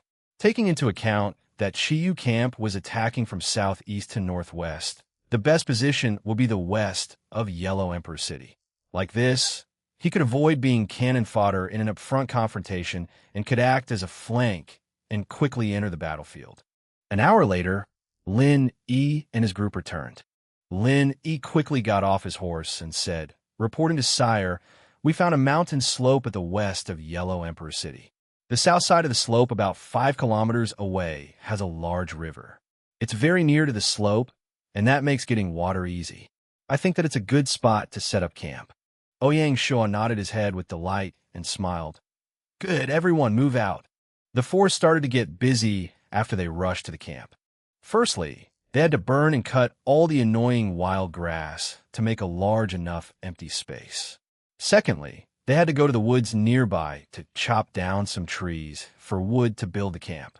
To ensure the safety of the camp, its surroundings must have a small wooden wall. The method was to cut 2 rows of tree trunks, one long and one short, and after burning the trunk, it was buried half into the ground. The long tree trunks will be the outer layer and the short ones will be the inner layer. Then in between both, wooden planks will be set up and divided into 2 layers such that the part that was protruding could be a defensive wall. The upper layer could let troops patrol and act as sentries, while the bottom layer could be a resting area and a storage area. When they set up the camp, a tent would accommodate 50 soldiers. Their tents would be set up facing each other, and surrounding the tents, drains had to be dug up. Soldiers were prohibited from going and running into other tents. Every tent area had its own public toilet, which was far away from the food and water source. Amongst the various tent areas, there was also sufficient space for movement. Nearing noon, the camp was finally cleared out. As everyone was busy cutting trees and digging the drains, Ouyang Shuo asked Wang Feng to bring an infantry squadron to follow by his side. In the camp, Ouyang Shuo took out the main tent that he had bought and set it up together with the soldiers. This would act as a meeting room for everyone to discuss as it was not becoming to talk and discuss all around the place. As compared to the soldiers' tents, this tent was 5 times larger and was like the tooth tent used by the nomads and could have 20-30 people inside. After building the tent, Ouyang Shuo took out the table and stool crafted by the wooden workshop. Seeing Ouyang Shuo taking out item after item from his storage bag like magic, Mulan Yue, who was following around him curiously like a baby, opened her eyes widely and asked, "Brother Wui, how is your storage bag so big?" Ouyang Shuo explained, "It has already expanded to 1,000 cubic meters. Of course it's big." Ouyang Shuo did not want to dwell further and said, "Since the tents have been set up, quickly call everyone here to discuss what to do next." And Mulan Yue nodded her head cutely. Inside the main tent, Ouyang Shuo sat in the middle. In his 2 sides sat Feng Qiuhuang Bai Hua, Mulan Yue, and Gong Changshi. Behind them sat their various assistants and generals. "Now that we have settled down, for our next step, what suggestions do you all have?" Ouyang Shuo asked. Feng Qiuhuang was smart and knew that since she was the only one not from Shanghai Alliance, and that they had probably discussed this issue, Qiyue Wui was actually just asking her. Feng Qiuhuang laughed. "Whatever plans Lord Wui has, why not just say it directly? Since my fallen Phoenix town joined your camp, I will follow your instructions." Ouyang Shuo nodded. "I'll be direct then." "Huh?" Mulan Yue suddenly laughed, making everyone look at her with judging eyes. She embarrassingly said, "I find it interesting how both of them are talking, calling each other lords." Feng Qiuhuang realized it and laughingly said, "That's true. Why not we get rid of the formalities? My name is Feng Wu. Brother Wui can treat me as one of you all." Ouyang Shuo nodded and continued. "To make it convenient to lead, my intentions are for our 5 forces to merge and follow one leader. Specifically separate the forces in cavalry, sword-shield soldiers, and bow and crossbowmen. These 3 types. I suggest for Zhang Liao to be the leader of the cavalry, Lin, Yi, and Hong Ying as the deputies. General Shi will lead the sword-shield soldiers with Gong Changshi and Wang Feng as deputies. Mu Guiying will lead the bowmen and crossbowmen with Zhao Sihu and Diqiu as the deputies. Zhou will be the military advisor, and Xing, Yi, and Qingluan will be the deputies. Ouyang Shuo's arrangement had protected and considered about every area. It not only protected Shanghai Town's position as the core, but also considered about his allies. Of course, the first consideration was based on talent and ability. For the cavalry, it was mainly the troops from Shanghai Town and Consonance Town. 1 leader and 2 deputies ensured the smooth arrangement of commands. The sword-shield soldiers, General Shi had the absolute power, and the position of Gong Changshi was also considered, making him a deputy and letting him lead a squadron. The last were the bowmen and crossbowmen. Originally, Shanghai Town had 500 and were the absolute core, but Ouyang Shuo decided to give the leadership to Mu Guiying. This arrangement showed his great trust, as she was definitely better than Zhao Sihu at being the leader. As the other 200 bowmen and crossbowmen were from Fallen Phoenix Town, Ouyang Shuo arranged Diqiu as a deputy. Out of all this, probably only Fallen Phoenix Town was at a loss. They had 500 men, but because they lacked a general, they couldn't lead the main force and could only support. This was also why Ouyang Shuo was hesitating. Only until she expressed her allegiance did he say out his plans and strategy. After listening to his organization plan, Feng Qiuhuang felt that she had an added layer of understanding of Ouyang Shuo. She smiled and said, "Brother Wui's organization is great. Little sister has no qualms." Ouyang Shuo nodded and said, "Since everyone has no qualms and nothing to say, we will split the tent areas based on the different forces. As for the specific arrangements, I'll leave them to General Shi and General Zhang Liao. Is that okay?" General Shi and General Zhang Liao immediately got up. "Yes, sire. We will not let you down. I have to say before everything starts that the purpose of reorganizing the forces is to form cohesion and to face the final battle together. Throughout the process, if you need to individually complete missions, the Alliance won't have any restrictions. Not only that, if you need help, we can also send backup." Ouyang Shuo explained. Everyone was selfish. As the leader of the alliance, if he couldn't give a good response to settle the selfish side of them, and made everyone sacrifice their personal gain for the team, this would only cause the alliance to split apart. Only by building the alliance upon mutual benefit and showing them that working together was the only way of winning would the alliance last for long. Feng Xiaohuang and the rest nodded to express that they understood, seeming very pleased. Bai Hua asked, "Wui, then what would the few of us do?" "That's true. Although we aren't generals and warriors, we ought to do something to help." Feng Xiaohuang added. Out of the 5 lords, Ouyang Shuo and Gong Changshi had side jobs as generals, Mu Lanyue as a tailor, Bai Hua as a doctor, and Feng Xiaohuang as a knight. As for the rest of us, we will also split jobs. I'll be in charge of contacting Yellow Emperor City and finding out news. Bai Hua and Feng will be in charge of contacting other players and choosing the best players, excluding those arrogant ones or those with bad intentions. As for the rest, as long as they accept our organization of troops, they can join in. As for you will be in charge of coordination and contacting each of us. Ouyang Shuo thought for a while before saying. Bai Hua and Feng Xiaohuang were both female lords with a lot of influence. Out of all the professional players, Bai Hua held utmost authority, knowing a lot about each lord. On the opposite side, Feng Xiaohuang was playing for the first time and did not know much about the professional players, but about the various leaders of each power, she knew much more than Bai Hua. With both of them working together, they could cover each of their weaknesses, adding their personal charm. Having the 2 of them in charge of contacting other players was too perfect. At 2 p.m. in the afternoon, Ouyang Shuo brought Wang Feng and left the camp towards Yellow Emperor City. In a Sima Qian used simple but descriptive writing to describe the life and death of the Yellow Emperor. The Yellow Emperor was the son of Xiaodian. He was surnamed Gongsun and named Xianyuan. Like many of the old people from legends, when he was born, there was a natural phenomenon, and he could speak not long after his birth. Talent coupled with hard work and honesty made him grow into a well-learned, extraordinary talent that would be able to complete all tasks. Gongsun Xianyuan was born at a time when political reform was happening. The once powerful Shinong was getting weaker day by day, wars waged everywhere, and the commoners suffered. Shinong had no power to help the weak, and at that time, Gongsun Xianyuan, who was rising in power, grabbed his chance. He gathered his troops and started a crusade against tribes to use power to force them into following his will. There was one tribe that wouldn't yield, and that was the Qiyu tribe, which was good at war. Subsequently, the Fire Emperor, who was equally strong, had invaded the weak tribes, causing the weaker ones to flock under Gongsun Xuanyuan's charge in hopes of sanctuary. The Fire Emperor and Gongsun Xianyuan couldn't avoid a battle.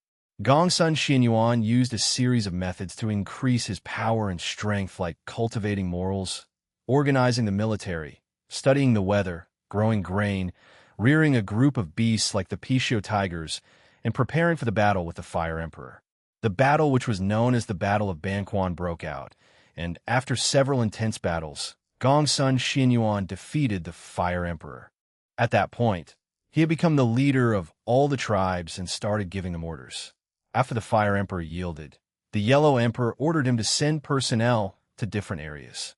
The Fire Emperor sent Qiyu to the east, but when he arrived there, he started a revolt against the Fire Emperor. As he wasn't his opponent, the Fire Emperor retreated to Zhuolu and requested assistance from the Yellow Emperor. Hence, Gongsun Xianyuan ordered his men to gather up all the tribes for a war against the Qiyu tribe. The result was that the tribal alliance led by Gongsun Xianyuan crushed the Qiyu tribe and beheaded Qiyu. After that, his reputation and authority flew upwards. All the tribes recommended him to be the son of God, replaced Shinong as the leader sent by the gods, and named him as the Yellow Emperor. History states that the Yellow Emperor tribe traveled here and there and didn't have a permanent living spot, living like nomadic tribes. The Fire Emperor's emperor calling had to do with fire, and people called him Lizhan, meaning Fire Mountain. Growing plants and grains in the wilderness, he probably came from farming tribe. Qiyu came from the east, and they said he used metal weapons and was fairly advanced, probably coming from farming tribe too. That in truth, the nomads and the farmers probably did not split up, but they had differences in ideology. Hence, the Battle of Banquan was a battle between farmers and nomads, and also a battle between their ideologies. The Battle of Zhuolu was instead a battle between the Chinese ethnic group and the Dongi ethnic group. Shinnong wasn't a confirmed person, but a sort of ideology that extended beyond a tribe which lasted for hundreds and even thousands of years. Hence, his legend was instead deemed as a period in time. Fire Emperor, Yellow Emperor, and Qiyu were all heroic figures during the Shinnong period. On ideology, they were all like Shinnong, only coming from different tribes. In a period when the main strength was declining, they all wanted to obtain land, people, and money. Hence, the war raged on and finally ended in the Battle of Zhuolu, making the Yellow Emperor the hero of heroes. The current event was just after Gongsun Xinyuan had defeated the Fire Emperor and just before the Battle of Zhuolu. This period, both sides had been at a standstill for a very long time. Because the Qiyu tribe came from far away, they had to build their own Qiyu city. The city was destroyed by water, making them build a stronghold up in the mountains. The Qiyu stronghold was made up of 3 connected strongholds and was less than 10 kilometers away from the Yellow Emperor city. Apart from this, not far from the Yellow Emperor city was a Fire Emperor camp, which was where the Fire Emperor tribe had gathered. Yellow Emperor camp players could rush there to find side missions. Ouyang Shuo and Wang Feng were prepared to enter the Yellow Emperor city via the west gate. At the 2 sides stood 2 guards. They wore a black linen dress, and around their necks hung a necklace made up of beast teeth. They each held a stone axe in their hand, and it was made of a wooden handle and an axe head that was grounded from a rock, looking extremely sharp. After checking his identity tablet, they allowed them to proceed. Ouyang Shuo wanted to use gold to bribe them to ask for information. But if he thought about it, gold was something such a primitive society didn't know about. After entering, he didn't go straight to see the Yellow Emperor. Although he was the representative and had the right to see the leader, if he disturbed him for no reason, it would make him annoyed. The Yellow Emperor tribe, apart from the Yellow Emperor and his bride Leizu, consisted of Feng Ho, Limu, Changxian, and Da Hong for important officials. Feng Ho was the prime minister, and Limu was the general. Changxian was the inventor, and Da Hong was good at training troops. Ouyang Shuo was ready to use Leizu as his breakthrough point. His confidence stemmed naturally from the unique colored silkworm from Shanghai town. As the leader of females in the olden times, Leizu created the method of keeping silkworms and obtaining silk from them. She also made everyone respect the emperor, grew mulberry, forced people to wear clothing, started marriage laws, gift traditions, respecting one's mother, and she cared about the welfare of the people. All this was started by her. As the bride of the Yellow Emperor, she naturally lived in the tribe palace. Of course, based on the building levels of the ancient people, even if it was a palace, it was just a mud building. The palace was situated in the middle of the city, and there were guards at the door. It was extremely spacious and took up 1/10 of the city, showing the importance of the king and his bloodline. Like the other buildings in the tribe, the palace was built with a mud base and a straw roof. A wooden skeleton was strengthened with mud to make the walls, and the roofs were covered with straw. There wasn't only one building in the palace, and it was a combination of 4 or 5 rooms which made it look very majestic. The main hall was 8 meters tall, and the highest point was 10 meters. The stairs alone were already 1 meter high. The outer walls of the palace were made with yellow mud which hardened, and that made it look very strong and solid. Once it dried, it wasn't afraid of the rain, and the color was vibrant. An ancient society will always dig a fire pond in the house to use to cook and to keep warm during the winter. Hence, to solve the problem of the smoke, a hole must be opened in the roof. If a hole was opened, however, it would leak, as such a thatched roof must be made. The whole system looked very reasonable and practical. One had to admit that such primitive structures were wild but beautiful, easy but practical. Ouyang Shuo was thinking that if Sun Xiaoye saw such structures, she would be in awe. Ouyang Shuo brought Wang Feng with him and went to the door of the palace. The 2 guards stopped them and warned, "The palace is a sacred ground. Random people can't get close." Who are you? Please leave. Ouyang Shuo smiled and respectfully said, I'll have to busy brother to report that Representative Chiu Wei has something to give to the Queen. The guard was stunned.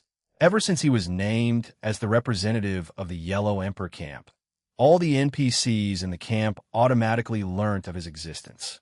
Hence, when they saw that he had come up to the door himself, they didn't dare to be disrespectful, and their attitude changed by 180 degrees. They said embarrassingly, Oh, so it's Representative Chiu Wei. Please wait for a moment. I'll go and report. Thank you. Ouyang Shuo nodded.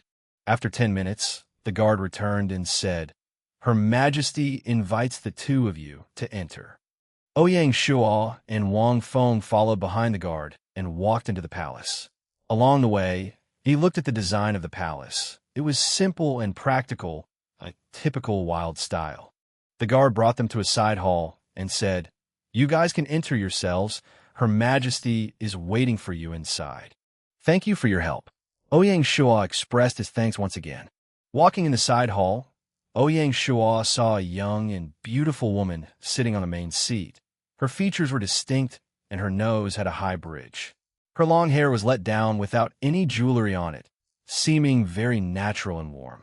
She was wearing a white sleeve gown, the end of the gown only reaching her knees, displaying a pair of healthy and beautiful legs.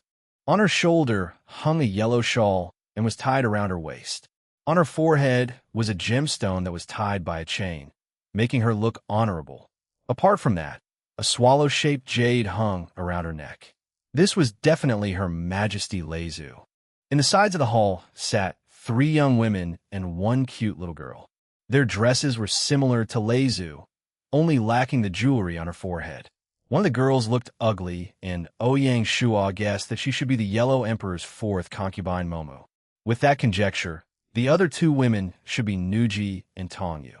As for that little girl who looked to be 11 or 12 years old, Ouyang Shuo could guess her identity. There was a chance that she was the Yellow Emperor's daughter. She looked very dainty with long eyelashes, large eyes, and white succulent skin, making her look like a little doll. She was wearing a silk gown, which showed a pair of soft arms. The gown was pure white and didn't have any patterns, only being tied around the waist by a belt made up of numerous gemstones. The gown covered till her knees, and she wore a pair of boots made of deer leather. Her straight black hair moved in the wind, and there were small braids tied with a white silk string at the sides of her head with a few white feathers stuck into it. She also wore a flower wreath, and around her neck was a swallow-shaped gemstone. Even her right hand had a bracelet made up of gemstones, making her seemingly wild and playful. Ouyang Shuo didn't know what exactly to call Yellow Emperor's concubines and wife, and used the most formal way, bowing forward and saying, I'm Representative Chiu Wei, greetings ladies. In his eyes, their clothes were filled with the style of the ancient wilderness. However, in their eyes, the outfits of Ouyang Shuo and Wang Feng were also very weird and special. As it was a battle map, Ouyang Shuo was obviously dressed as a general, be it the Mingguang armor or the Tang sword. In their eyes, it was like god weapons. One must know that in the era that they live in, it was the Stone Age. Even the Chiyu tribe only used copper weapons. Weapons and equipment made by metal was something that they couldn't fathom. The little girl was very lively and active. She wasn't afraid of strangers, and upon seeing Ouyang Shuo, she ran down from her seat. It looked like she wanted to touch Ouyang Shuo's armor, especially the shining circle guard at the front of the armor. Leizu warned, Mayor, don't be rude. Ouyang Shuo was surprised.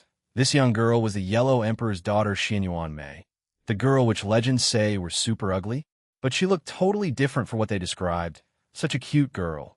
How was she ugly? I guess it must be what their descendants had guessed and made up. Ouyang Shuo liked Xianyuan Mei and took out a small dagger from his storage bag, handing it over to her, and said, This is a little gift for the princess.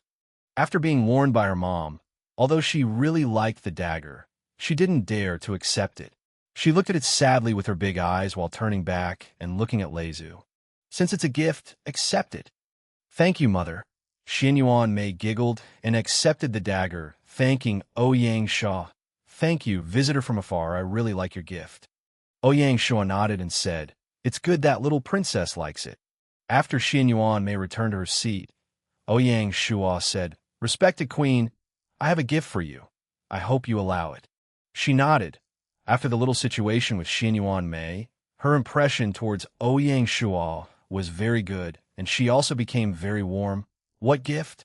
If it's too expensive, then I rather not. Don't worry, although it is rare, it is useless in other places. Only you can use it to its true value.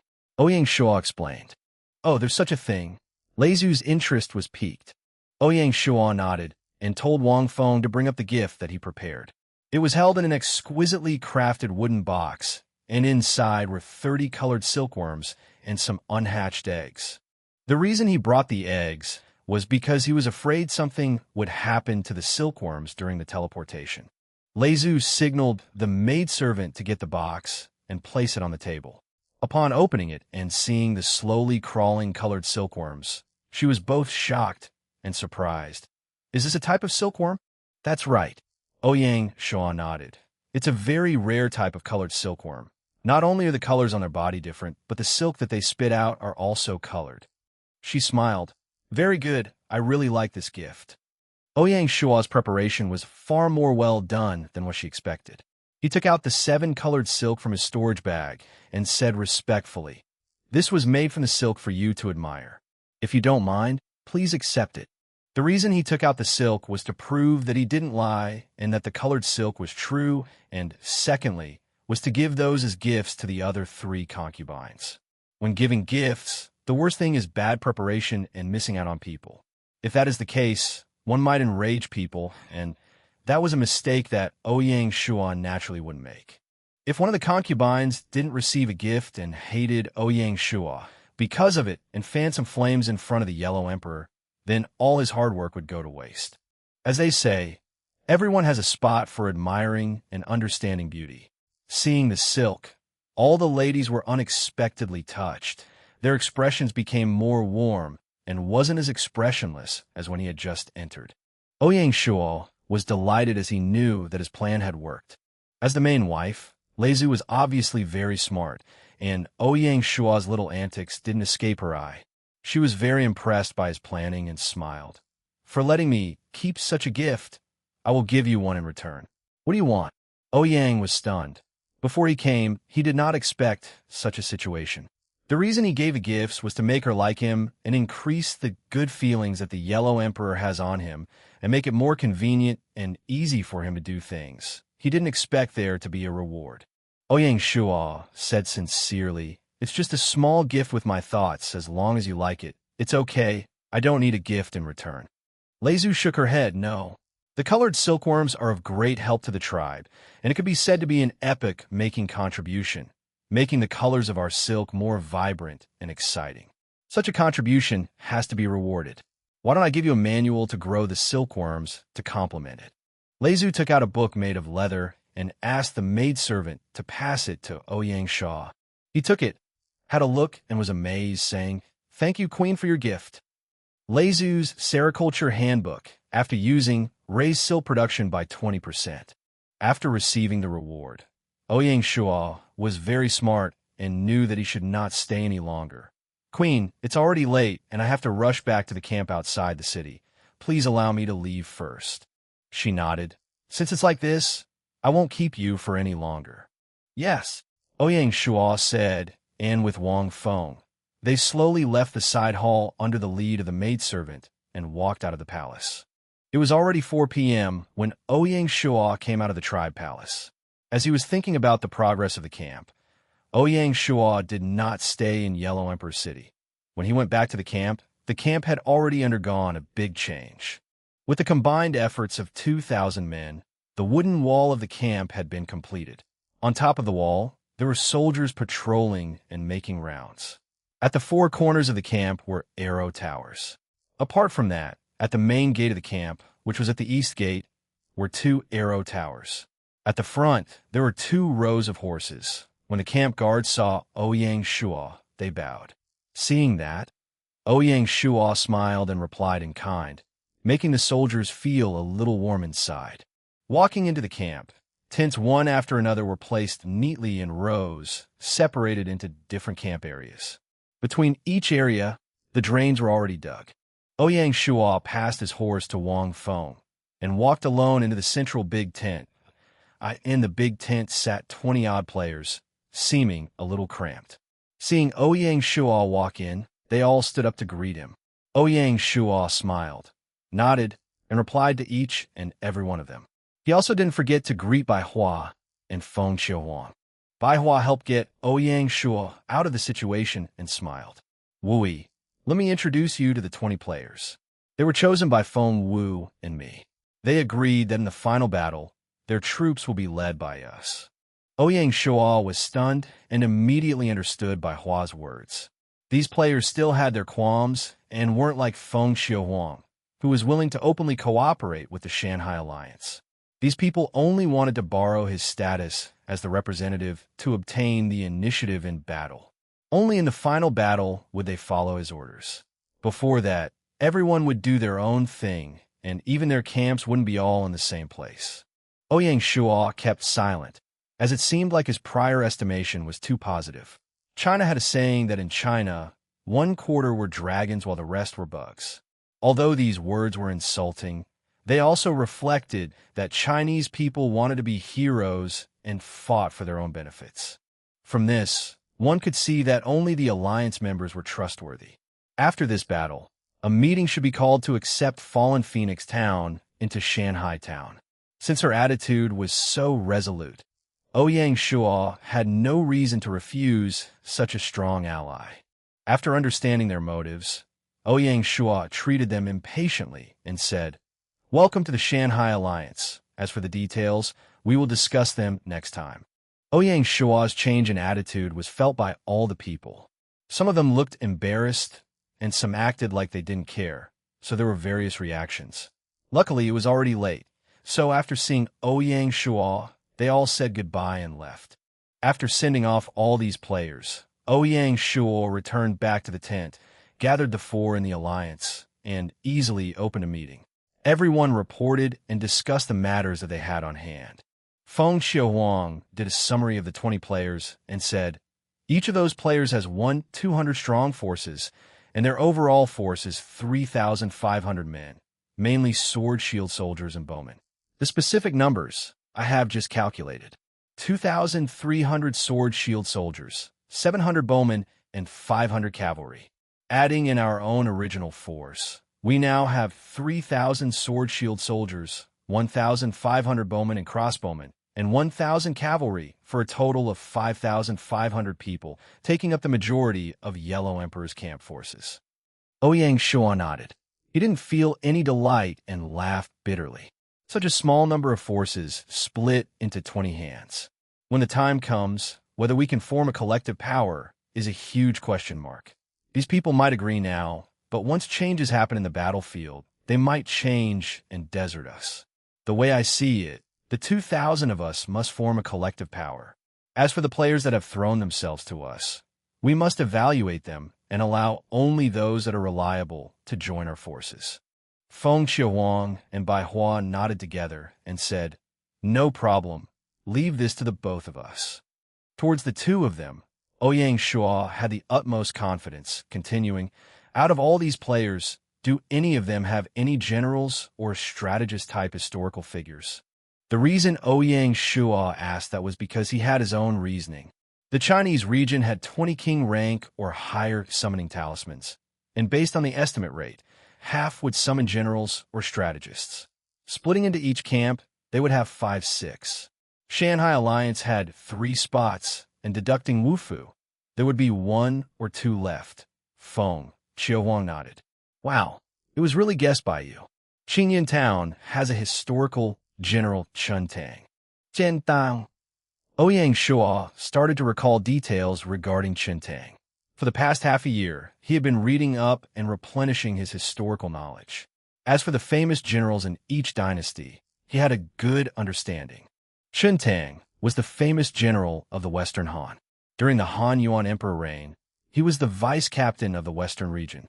He and Gan Yinshou had attacked Xiongji, who had won against the West Han and had caused a stalemate from the north to the south. They stabilized the south and east frontiers of the Han Dynasty before attacking a 3,000-mile stretch to destroy Xiongji. People who insult me, however far I must go, I will punish them. This was the letter that Chen Tang had written to the Han Yuan Emperor. He was promoted to captain and worked in Zhonglong. He was further given the title of Marquis and passed away in Chang'an. What was interesting was that this person had many problems and his reputation wasn't good. When he was young, his family was poor and he relied on begging to survive. When his father passed away, he was waiting for the court to finish with the personnel allocation and didn't go home and send his father off, failing his duty as a son. Not only did he not become an official, but he also got caught and locked up in jail. Even in his most famous battle to destroy Xiongji, he faked the emperor's orders and used the troops on his own. He was also greedy, loved money, and getting credit.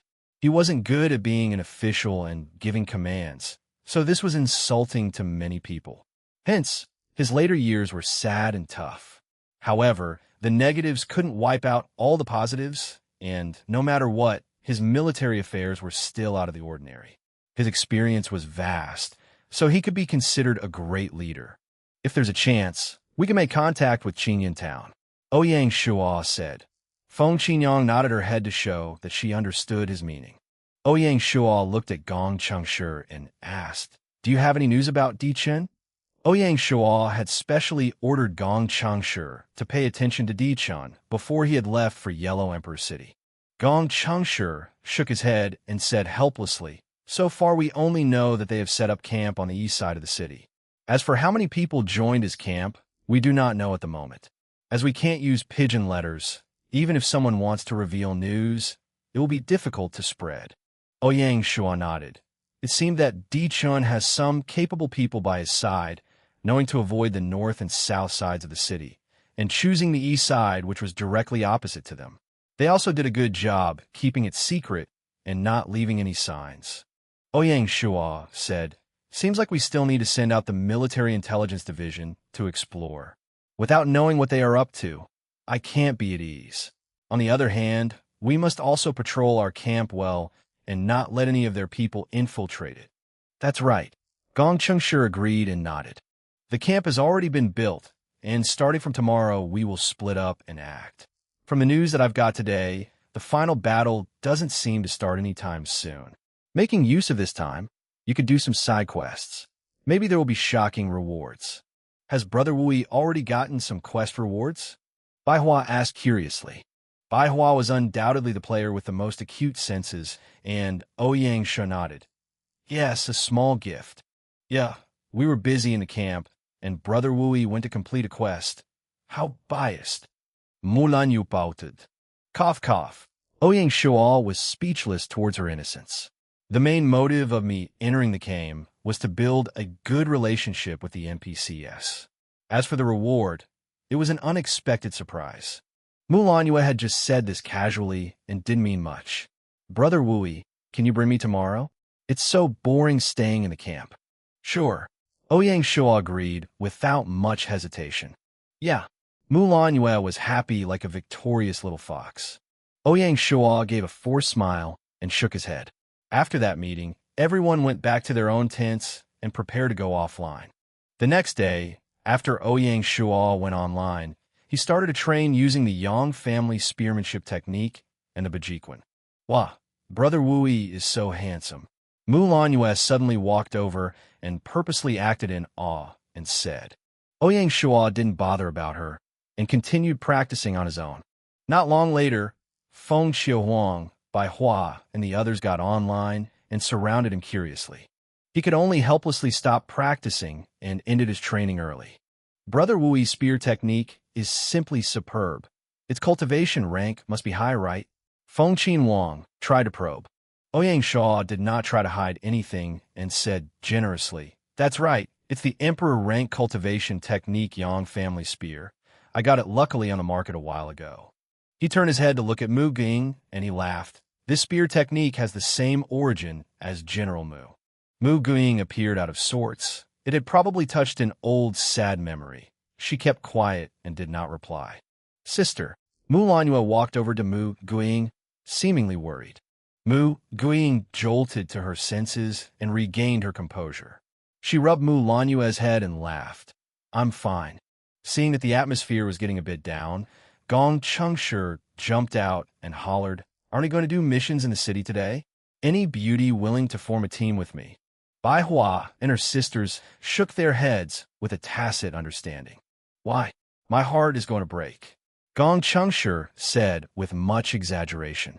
Ouyang Shuo laughed at Gong Chengshi, who was trying to liven the mood. Today, let's go by ourselves. I hope everyone will have a good reward. Yeah, let's go. Okay. Mu Lanyue's emotions came fast and disappeared fast, becoming happy in an instant. Walking into the Yellow Emperor City once again, apart from Wang Feng, there was another follower by his side. Brother Wui, were we going to accept the mission? Mu Lanyue asked like a curious baby. Ouyang Shuo himself was thinking about the question.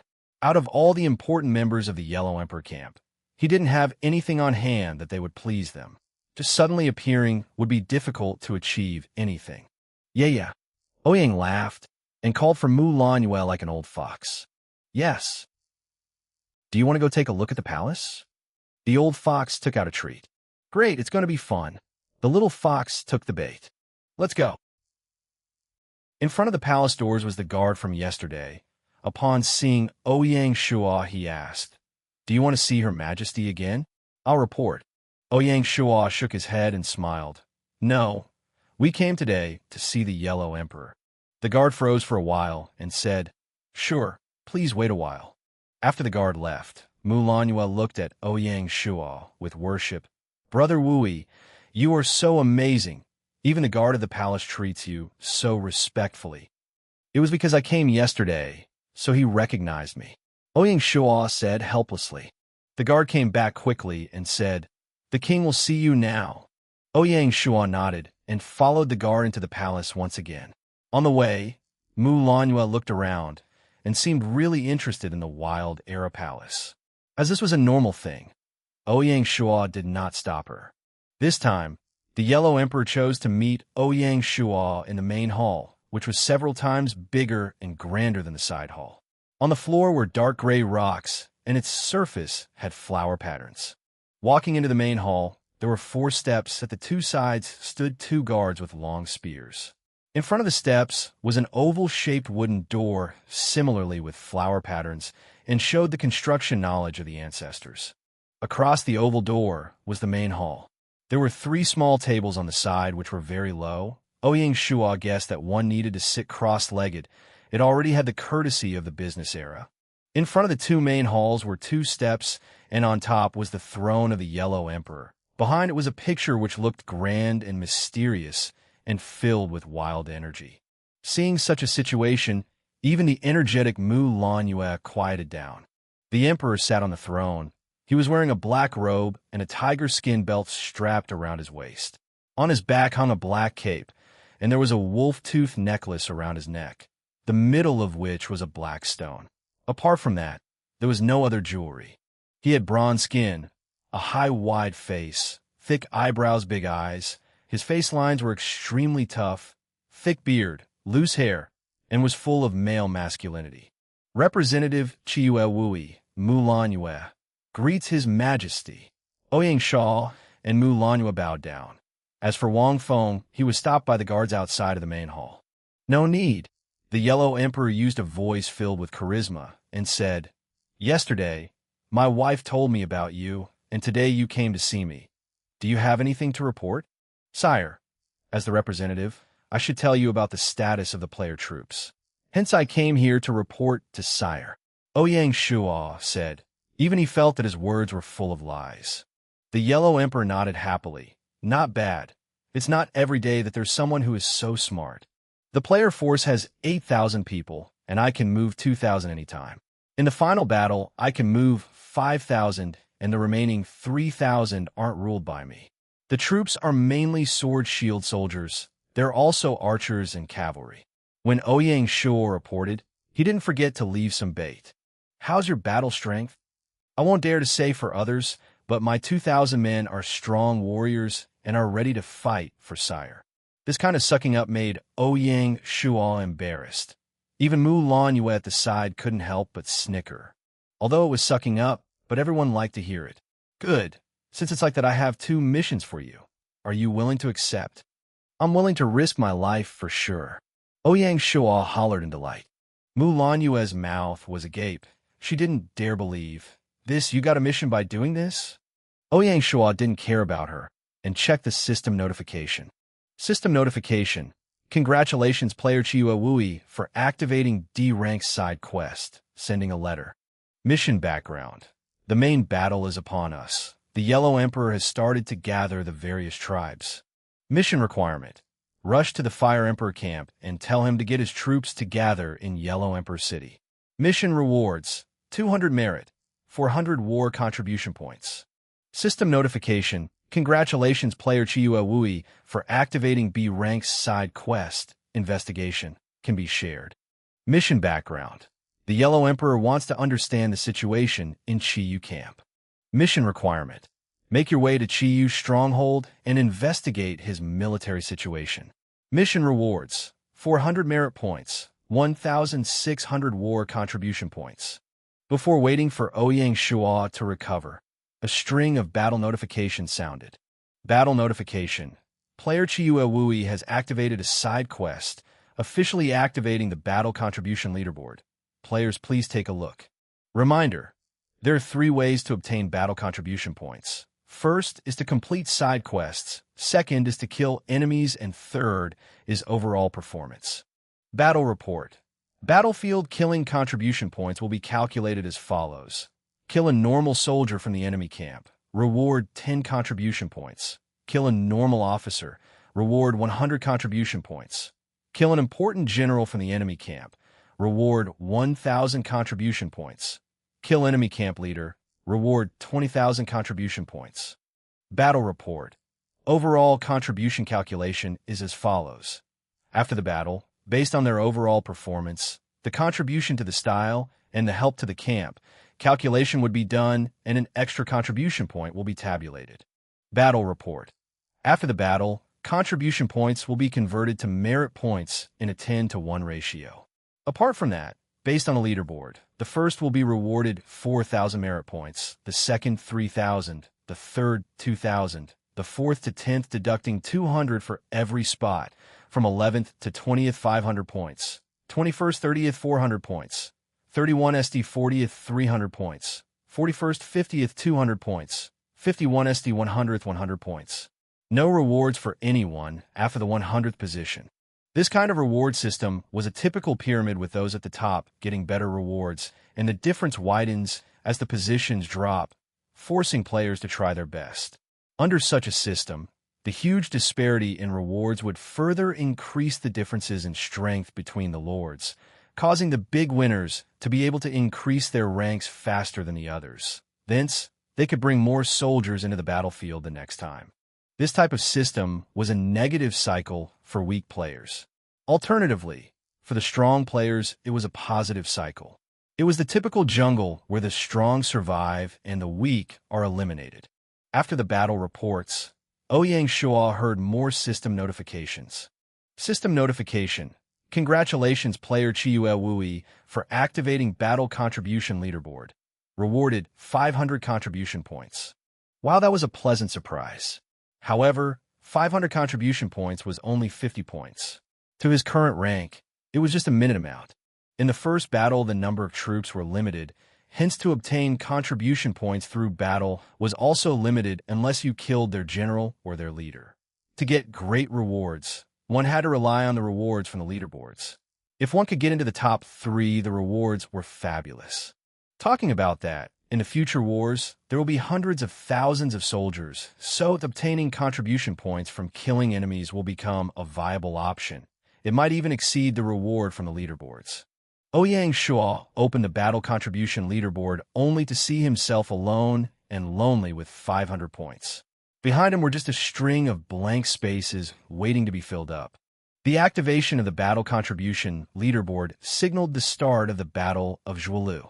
At this moment in time, Di-chun had just went online only to hear the battle report. He fumed. That brat got ahead once again. How's his luck always so good? He was just lucky. Sha Pejuan, who was standing by his side, said. No matter what, after this battle is over, I will immediately apply to upgrade to a Grade 1 city. We will see how he reacts then. Di Chan said coldly, memories of what had happened during the auction still fresh in his mind. Wouldn't that be too rushed? Juadai, Fenghua frowned. Di Chun shook his head. We can't wait any longer, and Shanghai Town will also apply to upgrade. At that point, it would be too late to regret. This time we must crush that arrogant Chiyu Wui. If not, how will we survive in the Chinese server? Juadai Fenghua kept quiet. The way she saw it, Di Chun was ruffled by Chiyu Wui and was like he was being possessed by a devil, not listening to any of her advice or warnings. This was not a good sign. Ouyang Shuo walked out of the palace, and he searched for the others who were still looking for quests in Yellow Emperor City. Wui, have you received a quest? Baihua asked. Ouyang Shuo nodded. That's right.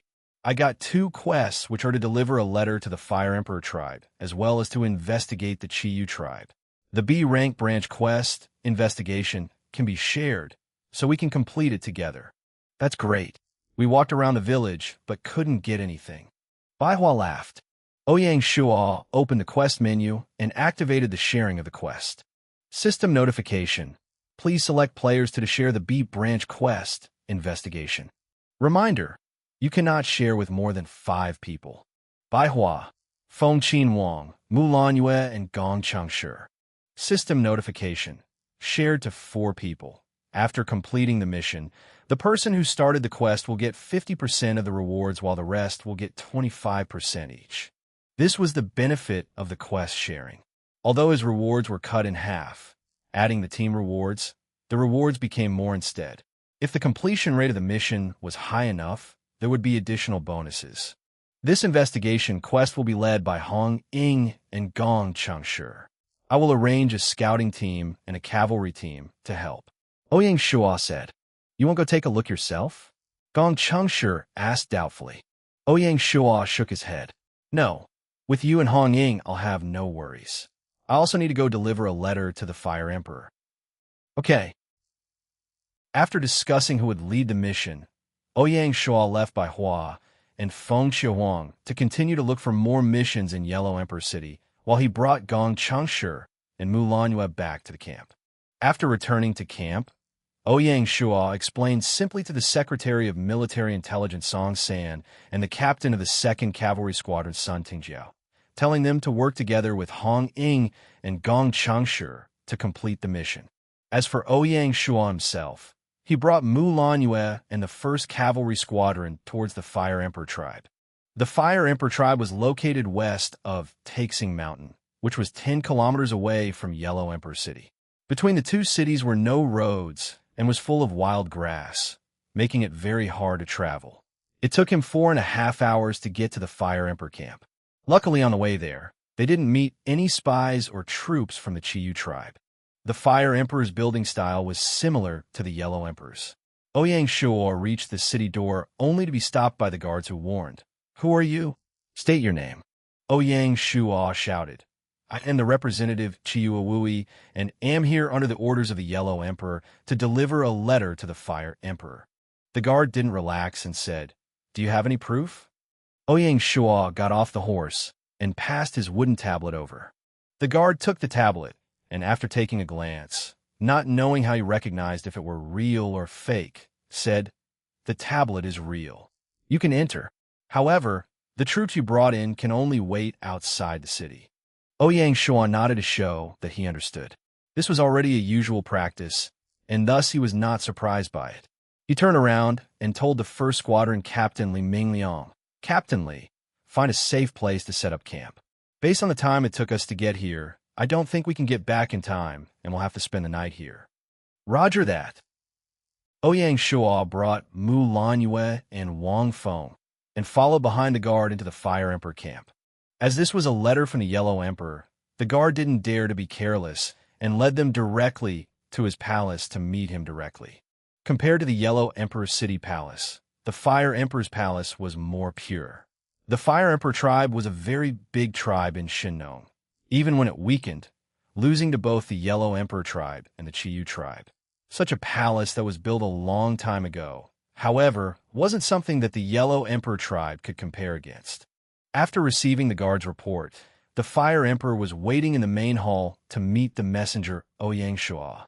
The Fire Emperor, who was sitting on the throne in the main hall, looked relatively older, around 40-50 years old. Compared to the young and strong Yellow Emperor, he looked old. The Fire Emperor tribe treated fire with respect, and hence most wore dark red linen clothing. As for how they dyed it, no one knew.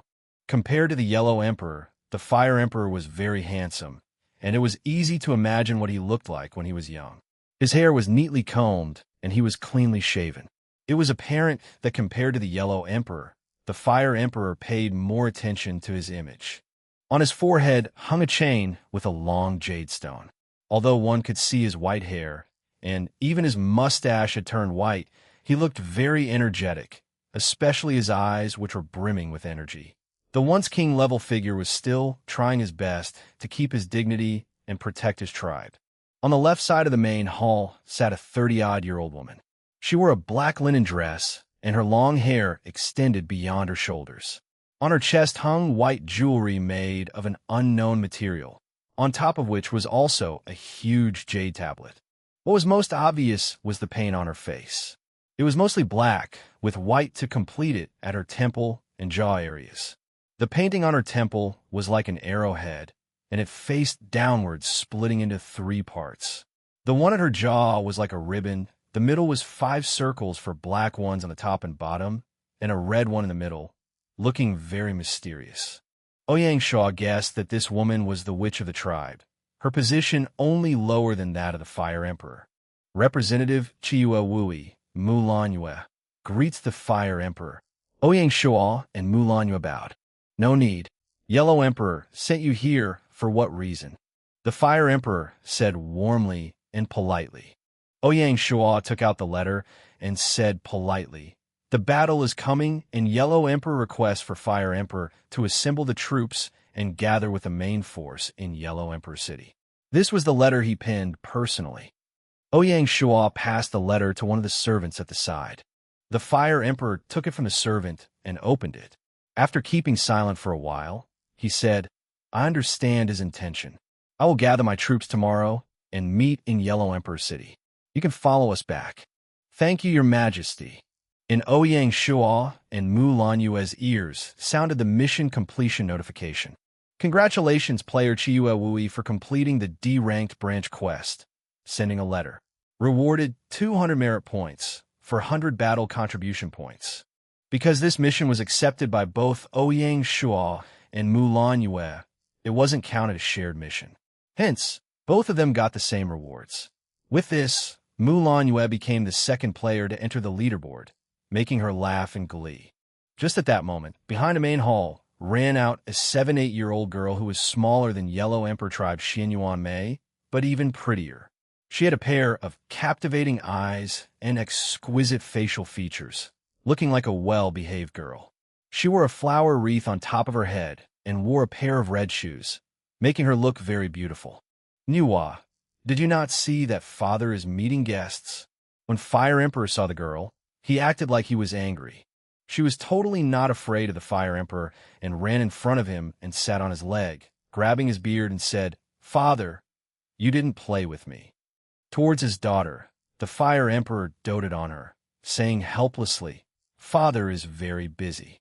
I will play with you later, so be nice." She turned around and looked at Ouyang Shuo, saying angrily, "You are a bad person, snatching my father." To this person who left her mark on Legends, how could Ouyang Shuo be angry? He took out a cloth doll from his storage bag and said, "I'm sorry I made Princess angry. I have a gift to give to you. I hope you won't be angry anymore." Seeing the doll, her eyes opened wide. She had never seen such an exquisite toy and immediately fell in love with it. What made him surprised was that she didn't run to grab the gift and instead tuned to the Fire Emperor. From this we could see that her degree of maturity was much higher than that of Xianyuan Mei. Seeing her father nod, Niwa happily jumped off her dad and ran to Ouyang Shuo to take the doll. "You are a good person. Niwa will forgive you." Ouyang Shuo smiled. "As long as Princess likes it." After Niwa received Ouyang Shuo's gift, a system notification sounded out in his ear. System notification. Congratulations, player Chiwa Wui, for obtaining a favorable impression from Niwa, activating C-rank side quest Salvation. Mission background. The Fire Emperor is about to embark for Yellow Emperor City. Niwa took the chance to secretly go out of town to the Hutuo River on the west side of the Fire Emperor camp. Unfortunately, she drowned. Mission requirement. Protect Niwa and return her back to the Fire Emperor camp safely. Mission rewards. 300 merit points, 800 battle contribution points. Ouyang Shuo was stunned. He didn't expect the story of Jingwei reclamation to appear in such circumstances. There were many rumors about the Jingwei reclamation in real life, although one knew that even though most were fake and made up, but they were able to touch one's heart and soul. Legends had it that the Sun God Fire Emperor had a daughter named Wa who wasn't of age. Everyone called her Niwa. The Fire Emperor controlled the sun, and every morning he had to go to the East Sea to command the sun to rise and only return home after the sun set. Niwa was a well-behaved kid, and when her father wasn't at home, she would play by herself. She often wore a pair of red shoes and ran in the wilderness, placing many flowers in her hair and dressing up prettily. She looked at the red-hot sun rising from the east, happily bathing in its sunlight and admiring the scenery around her. All living things grew under that light, and the birds celebrated, making her feel proud because the warmth and light was brought by her father. Sometimes, she would go to the fields near the East Sea to look at the sunrise. When she saw the rays of light spreading everywhere and the red sun jumping out of the sea, she was delighted. She always wanted to go to the East Sea, the place where the sun rose. Unfortunately, she was too young, and the Fire Emperor couldn't bring her there. This was because the place where the sun rose was billions of miles away from the East Sea, and that place was very hot. Children couldn't bear it. Niwa was angry because of that. One time she didn't listen to her father, and after he left, she jumped into the East Sea and swam towards the sun. She swam and swam, soon finding that it was getting harder and harder. Suddenly, a wave struck and swallowed Niwa up. Niwa sank into the East Sea and never returned. However, her soul didn't die, and she hated the waves in the ocean. Her spiritual animal was a little bird which had wildflower patterns on its head and had red claws. She vowed to reclaim the East Sea. To strengthen her power, the Jingwei bird bred with swallows, letting her spirit and goal pass down generations after generations to continue her work until she reclaimed the ocean. The children that they gave birth to, the males looked like Jingwei and the females looked like swallows. The Jingwei bird never stopped and took rocks and twigs, throwing them into the East Sea. Every day, night, even when there were thunderstorms, they would travel through the rain. Sometimes, when they were too close to the water, the waves would swallow them, but they did not rest because they knew there will be new Jingwei birds to continue the mission. The Jingwei reclamation stunned the gods. The water god admired the spirit of the Jingwei birds. Thus he called down a flood which washed the mud and sand from the highlands into the sea, turning the sea water into a muddy yellow. Hence people started to call the yellow part of the East Sea the Yellow Sea. When the sea found that it really was going to be reclaimed, it took measures and using the tides, pushed back the sand and mud to the shore. This formed the tideland, and as it thickened and grew larger, humans boxed it up and made it into farmland. The people wouldn't forget that this land was made by the works of Jingwei birds, and thus taught their children and grandchildren that they must love birds, protect them, and learn from their spirit, striving hard towards one's goals. As for the legendary little girl, Ouyang Shuo felt very sad and pained for her. Since he took the quest, naturally he would make arrangements to ensure that nothing happens. It was already 3 p.m. when Ouyang Shuo came out from the Fire Emperor Tribe Palace. This trip was really special. Not only did he see the Fire Emperor of Legends, but also met with Niwa. Who knows, he might actually change her destiny. Brother Wui, what will we do next? Walking around in the camp, Mulanua asked. Ouyang Shuo didn't have any plans and said causally, "Let's just walk around. It wasn't hard to get here, so let's see if we can get any side quests."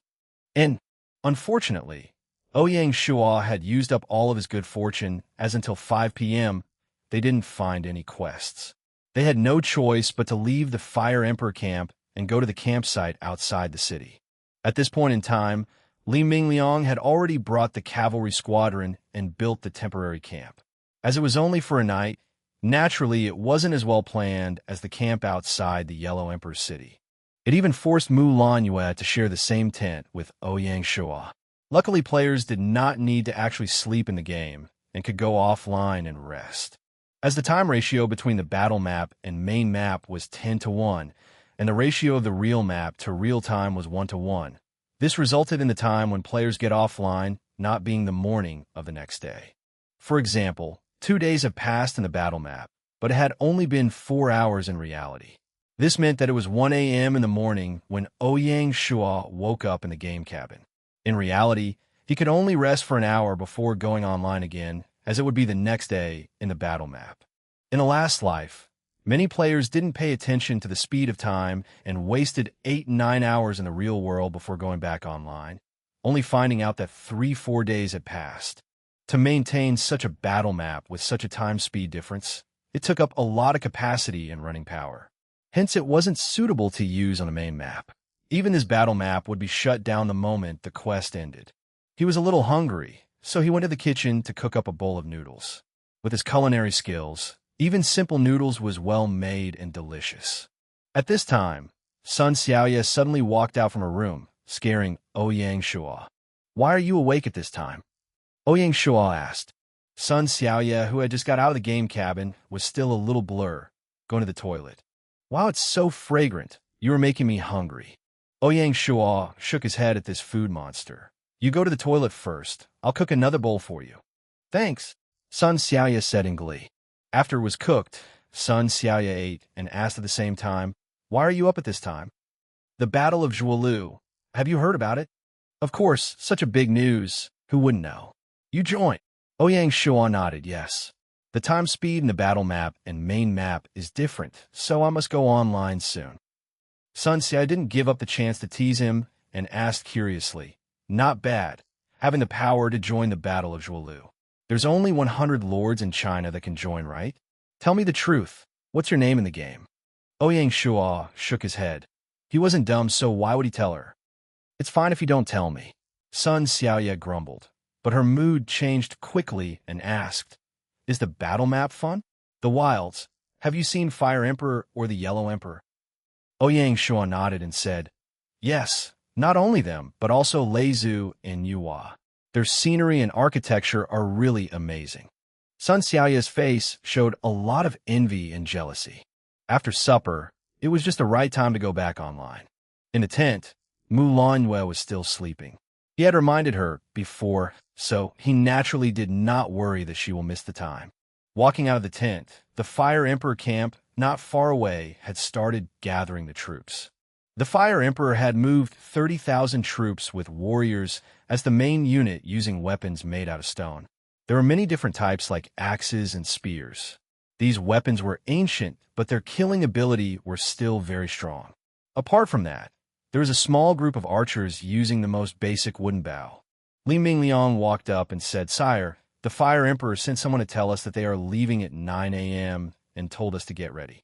Ouyang Shuo nodded. "Mingliang, I have a mission for you." "Sire, please say." "The Fire Emperor has a daughter called Yuhua. In these few days, bring a few soldiers that are good in water and stay behind in the Fire Emperor camp. If you see her sneak out, follow her immediately and protect her safety. Do you understand?" Ouyang Shuo said seriously. Li Mingliang was puzzled and didn't understand how he could guess and foresee other people's movement. As respect and trust in him, Li Mingliang didn't ask and said, "Don't worry, sire. I will get it done." "That's good." After completing the mission, return to Yellow Emperor City and gather with the main force. The way I see it, the main battle is a week away. Understood. At that time, Mu Lanyue walked out of the tent. "Brother Wui, are we leaving? It's so noisy everywhere." "Yes, we are leaving soon." "Great." Ouyang Shuo ordered his troops to pack up the tents and rush to meet up with Fire Emperor's forces. When he saw them, he didn't say anything, just asking them to join in. 2 p.m. in the afternoon, Ouyang Shuo followed the Fire Emperor army and returned to Yellow Emperor City. The Yellow Emperor led his group of officials and welcomed the Fire Emperor. Ouyang Shuo didn't join in their greeting and left on his own towards a campsite. On the way back, Ouyang Shuo received a notification that the other side quest investigation had been completed, and he was rewarded 200 merit points and 800 battle contribution points. In the camp, the meeting tent. What's the situation with the Qiyu tribe? Ouyang Shuo asked. Gong Changshi looked towards Hong Ying and said, their camp is split into 3 parts, mainly the Chunqiu Alliance, Blood Metal Alliance, and the rest, out of which the strongest is the Chunqiu Alliance, with 5,000 people under them. The Blood Metal Alliance depends heavily on Zhang Lang and has only 2,000 men. The remaining forces formed up into a separate alliance of their own. As for the player camp, Ouyang Shuo did not bother much. What about the Qiyu tribe itself? What did you find out? Because of the city gates, we had no way of entering the stronghold. Last night, we kidnapped 2 of their guards and got some intel from them. Qiyu has 81 brothers, and each one of them is big and strong. They have around 80,000 men, with a large portion of them warriors using copper weapons. Compared to the stone weapons that Yellow Emperor tribe was using, they were much more advanced. Gong Changshi said. Ouyang Shuo nodded. Compared to the martial law in Yellow Emperor City, it was not hard to imagine the situation in the Qiyu stronghold. When he received the system notification and found that he'd only received the basic reward, he knew that the completion rate wasn't high. He didn't dwell on the problem and told everyone about what he heard and saw at the Fire Emperor camp. Within this period of time, Bai Hua and Feng Qinwang had gotten some side quests in the city, but they were all E rank with limited rewards. During their casual conversation, Bai Hua suddenly laughed. Wui, guess what happened? This morning Di Chun went to the Yellow Emperor, asked for food, and got rejected. He deserves it. Gong Changshi laughed sinisterly. Did the other players all start to lack goods? Do they know about us having army grain pills? That's right. As you predicted, most players forgot about the preparation of supplies and thought the main camp would settle it for them. Those players that were willing to cooperate with us want us to lend them some army grain pills. How do you see it? Bai Hua asked. Ouyang Shuo laughed. That's simple. Only the players who agree to let us command their forces will be helped by us. If not, they can go hunt themselves. Wouldn't it be a case of daylight robbery? It wouldn't make them happy, and it will be bad for future cooperation. Bai Hua hesitated. Ouyang Shuo shook his head. Cooperating with them was only a business deal. After the battle, we wouldn't count on working together again. As long as we don't form an alliance, everything is fake. Okay, we will follow your decision. In the next 4 or 5 days, there were many small and medium-sized tribe leaders who brought their forces to gather in Yellow Emperor City. Based on the size of the tribe, a medium-sized tribe brought 2,000 men, a small one brought 400 or 500, sometimes close to 1,000. Regardless of tribe, they all tried their best to fight for their race. From this, one could see how much pressure and threat the Qiyu tribe posed to the Fire Emperor and Yellow Emperor Alliance. Those medium and small-sized armies had a total of 40,000 men, and were all housed at the southern part of the city. As for the north, that was where the 30,000-strong force of Yellow Emperor tribe stayed. Both of them protected separate sides against the threat from the Qiyu tribe.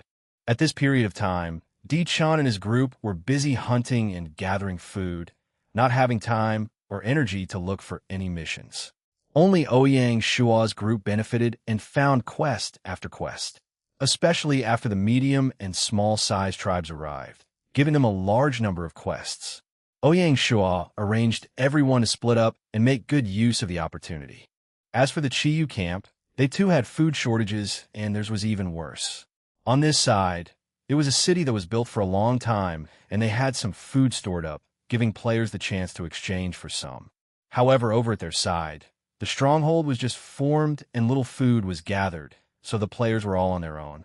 At this time, Xuanlong Dianxue showed his crazy nature and swept all the side quests in the Qiyu camp. The battle contribution points that he got were even more than what Ouyang Shuo got, making everyone envy him. With that, the whole battle contribution leaderboard was pretty much all Shanghai Alliance members. The influence of the alliance was deeply rooted and difficult to shake. Position: name battle contribution points 1 SD. Xuanlong Dianshu is 7,500 points 2 ND. Ouyang Shuo 4,200 points 3 RD. Feng Qiuwang 2,400 points 4 TH. Baihua 2,200 points 5 TH. Mulan Yue 1,800 points 6th. Gong Chengshi 1,400 points 7 TH. Hua 1,000 points 8 TH. Xiongba 800 points 9 TH. Zhanlang 600 points 10 TH. Dichun 400 points. Hua was the lord of Qingyun town, which had the historical general Qintang. Under Ouyang Shuo's help she managed to thrive. The saddest was Chun Xinjun, who was the leader of the Chunqiu alliance, and focused his energy on gathering food, not even making it on the leaderboard. During this period, Li Mingliang succeeded in his mission. Moa had sneaked out of the palace and went to play in Hutua River. Luckily, with Li Mingliang looking out for her safety, she was able to return safely. After Fire Emperor learned of the news, he specially rushed to Ouyang Shuo's camp to thank him. On this day, Ouyang Shuo received a notification to make a trip to Yellow Emperor Palace to join the military meeting. He knew that the final battle was imminent. Walking into the main hall once again, it was filled. The Yellow Emperor sat on the throne with the Fire Emperor by his side. Although the Fire Emperor had been defeated by the Yellow Emperor in the Battle of Banquan and gave the position of leader to the Yellow Emperor, his position in the alliance was still very revered. In the hall, on the left sat his important officials, including Feng Ho, Limu, etc. At the corner were the other medium-sized tribe leaders. As for the small tribes, they didn't have the rights to enter the meeting. Seeing Ouyang Shuo walk in, everyone stared at him with curious eyes. Ouyang Shuo didn't bother about them and chose to sit at the last seat on the right, not making a sound. The two emperors, upon seeing him walk in, nodded their heads in acknowledgement. The Yellow Emperor glanced around the room and said, "Everyone, Qi Yu is violent, greedy, and doesn't respectfully follow the road of a man. He led his troops to take control of the West to try to rise against me. With such danger, we must work together to fight him. I believe with all your help, we will definitely win. Feng Qing, report both camps' current situations." As the Prime Minister of the Yellow Emperor tribe, he was actually not even 30 and was very young. He was handsome and full of grace. His knowledge made him the think tank of the Emperor. He stood up and after bowing to the two emperors said, "Yes, your majesty. Apart from the player forces, we have 120,000. In terms of numbers, we exceed them who only have 80,000. But their copper weapons are sharper than ours. However, our strengths shouldn't be comparable. They also came from afar, and their supplies is a tough question. They have started planting crops for food, and soon it will be the grain harvesting season. If we let them successfully harvest food, then this battle will be a long one. Hence, we need to attack before they can harvest their supplies, destroying them while they are still lacking." The Yellow Emperor nodded. "Your words are right. Do any other people have something to say?" The Yellow Emperor purposely looked at the Fire Emperor. The Fire Emperor understood and said, "I agree. We agree," the middle tribe leaders said. The Yellow Emperor laughed happily. "Good. We will start the attack in 3 days. Representative Qiyue Wui, do you have any suggestions?" Ouyang Shuo was stunned and didn't expect the Yellow Emperor to seek his advice. Luckily, Ouyang Shuo had long before gotten used to such situations, and even when such an authoritative figure asked him, he wouldn't panic. He calmly got up and bowed to both of the emperors, saying slowly, "Your Majesty, the country's big business, I don't dare to intrude. I have one sentence, which is, as the representative of the players, I understand them. Although they have small numbers, their equipment is good and can't be underestimated. I suggest using our player forces to fight theirs during the battle." The Yellow Emperor was stunned. The reason he'd asked was because Ouyang Shuo's previous performance gave him a deep impression, so he held a trying attitude. He didn't expect that Ouyang Shuo really had such a good plan and said, "Such a master plan. We will do as you say." "Thank you, your majesty." Before the army went out to battle, the Fire Emperor and Yellow Emperor tribe prepared a grand ritual ceremony. The altar for the ceremony was set at the suburbs of the Yellow Emperor city and was made up of giant stone from a masonry. It was square in shape and 81 meters long with 5 levels, with the area slowly decreasing as it went up. At the southern part was the only staircase with a total of 80 steps, reaching the 4th level of the altar. At the 2 sides of the staircase were 2 giant cow skin drums. The 4th level of the altar was the main ritual place, for huge torches were placed at each corner. Other than that, there were also 2 giant cow skin drums. The 5th level of the altar was the most mysterious. It was 5 meters tall, and in an octagon formation, each corner had a rock sticking out where talismans with words and patterns were written on. Many flags of the various tribes were placed at the east and west side of the altar, while at the south side stood both the Yellow Emperor's and Fire Emperor's flags. Only the representative of the players, Ouyang Shuo, had the power to place the Lord flag of Shanghai Town on the north side. After Ouyang Shuo placed down his flag, a system notification sounded. System notification. Congratulations, player Chiuewui. Shanghai Town flag has been blessed by the incensed flame of the altar of the Yellow Emperor tribe. An added effect is Born God's protection. Raise territory defense by 10%. Ouyang Shuo was delighted, asking Wang Feng, who was standing by his side, to remember to keep the flag and bring it back to the territory and hang it in the city gate tower. Around the altar was a spacious, empty land. The 50,000 Yellow Emperor troops formed up south side of the altar. The Fire Emperor's 30,000 troops formed on the west side of the altar. The other tribes' 40,000 troops formed to the east, and the 8,000 players' troops formed to the north. An army of 100,000 surrounding the altar made it look extremely majestic. When the auspicious hour arrived, the ritual ceremony began. It was conducted by the Yellow Emperor tribes, which, and after the whole possession, it was already 9 a.m., after which the Yellow Emperor read the calligraphy insulting the Chiyu tribe. Lastly was the dance ritual. The witch brought the women from the tribe who wore colorful dresses, danced witch dances, and chanted mantras. The soldiers started to dance their battle dance following the beat, looking grand and causing all the players to look on in awe. Whether it was the witch dance or the battle dance, they were both very simple. It was just repeatedly swinging their arms and jumping from left to right. But through this, one could feel their strength and vigor, mysterious and violent. One could see their knowledge, easy but ingenious. Wow, it's really amazing. Bai Hua said in awe. Yeah, even if we didn't get any rewards, personally experiencing an old ritual ceremony was worth it. Feng Qiuhuang agreed. Ouyang Shuo wasn't as sentimental as the 2 beauties. You girls are happy like this? The good stuff is at the end. As for his ignorance, the 2 beauties rolled their eyes at him. After the ritual ceremony, the Yellow Emperor got all the troops and marched into the Zhuolu wilderness. With the Yellow Emperor's force as the core, the Fire Emperors as the left wing, the other tribes as the right wing, and the players' forces at the right of the right wing. The Yellow Emperor's army was split into different totems: bear, wolf, leopard, dragon, etc.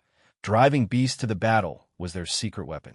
As the player representative, Ouyang Shuo had the power to arrange the formation. He arranged the 2,000 men from the Shanghai Alliance into the deepest part of the formation, the other 3,000 men covering them, and Dichen's forces at the most outer ring. To be the deepest and looked the most dangerous, but it was good in close combat with the Chiyu tribe's forces and gaining battle contribution points. Alternatively, those at the sides would have to fight with the players in the Chiyu camp. Although Di Chun gritted his teeth at Ouyang Shuo, he had no choice but to swallow his anger. In ancient times, there weren't many tactics in war, basically just straight-up fighting. The 2 sides chose a spot and formed up. After the orders were given, both would dash towards each other and fight. There was no trickery or deception in play. At most, they made use of the weather changes like storms or drought. Like how the Yellow Emperor tribe used the flood to destroy Chiyu City. Knowing how to use the land area was considered the highest of tactics. Chiyu Stronghold was about 10 kilometers away from Yellow Emperor City, and when the other tribes gathered in the city, Chiyu knew. Such a big mobilization obviously couldn't escape the investigation of the Qiyu tribe. With his temper, how could he bear such provocation? He immediately gathered his forces and rushed out of the Qiyu stronghold for a life-or-death battle with the two emperors. Both sides had 200,000 people who formed up along the Zhuolu wildlands. In the end, the distance between both troops was only 1,000 meters. The Yellow Emperor stood on the chariot and hollered, "Qiyu, today will be the day you die." Qiyu didn't back down and shouted, "Yellow Emperor, don't be too arrogant. This battle will settle who is the leader of the wildlands. Get ready to surrender to me. Maybe then I'll spare you your life." The 81 brothers standing beside Qiyu laughed out loud and mocked. The Fire Emperor couldn't stand it anymore. He raised his stone sword and swung it forward, screaming, "Kill! Kill!" Warriors from both sides hollered as they charged towards each other. The short 1,000 meters was covered in less than 2 minutes. Blood and meat splattered, and the ground was stained red. Whoever viewed the fight from the sky would see that the two forces were colliding over many miles, so it was hard to differentiate between forces. Compared to the basic warfare between the tribes, the battles between the players were much more tactical. The cavalry led the charge with the sword-shield soldiers following behind. Even farther back were the archers. When the two sides engaged, Ouyang Shuo paid attention. He ordered Zhang Liao to bring 500 cavalry, avoid the players' forces in front, and directly unleash them upon the Qiyu tribe, attacking together with the other tribes. He ordered Mu Ging to arrange the archers to cover this group of cavalry. This way, Di Chun brought his forces and fought neck and neck with Xiongba, while Ouyang Shuo brought his forces and gained battle contribution points crazily. Even if they didn't kill players' troops, they could still get battle contribution points. The cavalry squad with elite equipment under the cover of both the allied tribes and the archers unexpectedly opened a hole in the left wing of the Qiyu formation. Especially the 50 heavy armored cavalry who were like an arrowhead, shredding any person in front of them. Lin Yi, who led the charge, was drenched in blood and looked like a devil that came out from hell. The warriors of the Qiyu tribe could be termed as brave and ferocious, but how would any of them ever seen such a squad? After trying to fend them off, they were afraid and didn't dare to come near. Just like this, the 500 cavalry waltzed around the 20,000-strong left wing of the Qiyu tribe, no one stopping them. Seeing such a good opportunity, the Yellow Emperor made the decision to order Changxian to bring 5,000 men to support the right wing and help destroy the left wing of the Qiyu tribe. With Changxian's assistance, Zhang Liao's cavalry became more handy. Compared to Lin Yi, Zhang Liao's battle sense and battle reading were a level higher. He ordered his troops to not be greedy and make their main goal to destroy a large portion of the enemy. As long as they saw the enemy group up, they were to scatter them and not let them regroup. Seeing Ouyang Shuo's troops killing and strutting their stuff, Di Chun and Chun Xinjun weren't idiots. With the internal battle between the players, although they could earn them battle contribution points, they lost far more. Both sides actually came to a mutual understanding and stopped fighting, leading their troops and charging towards the main forces, not bothering about much other than the contribution points. Ouyang Shuo stood at the side, and upon seeing the situation, he shook his head. As expected, amongst the representatives of the strong powers, none of them were weak and stupid. How could he easily control and manipulate them?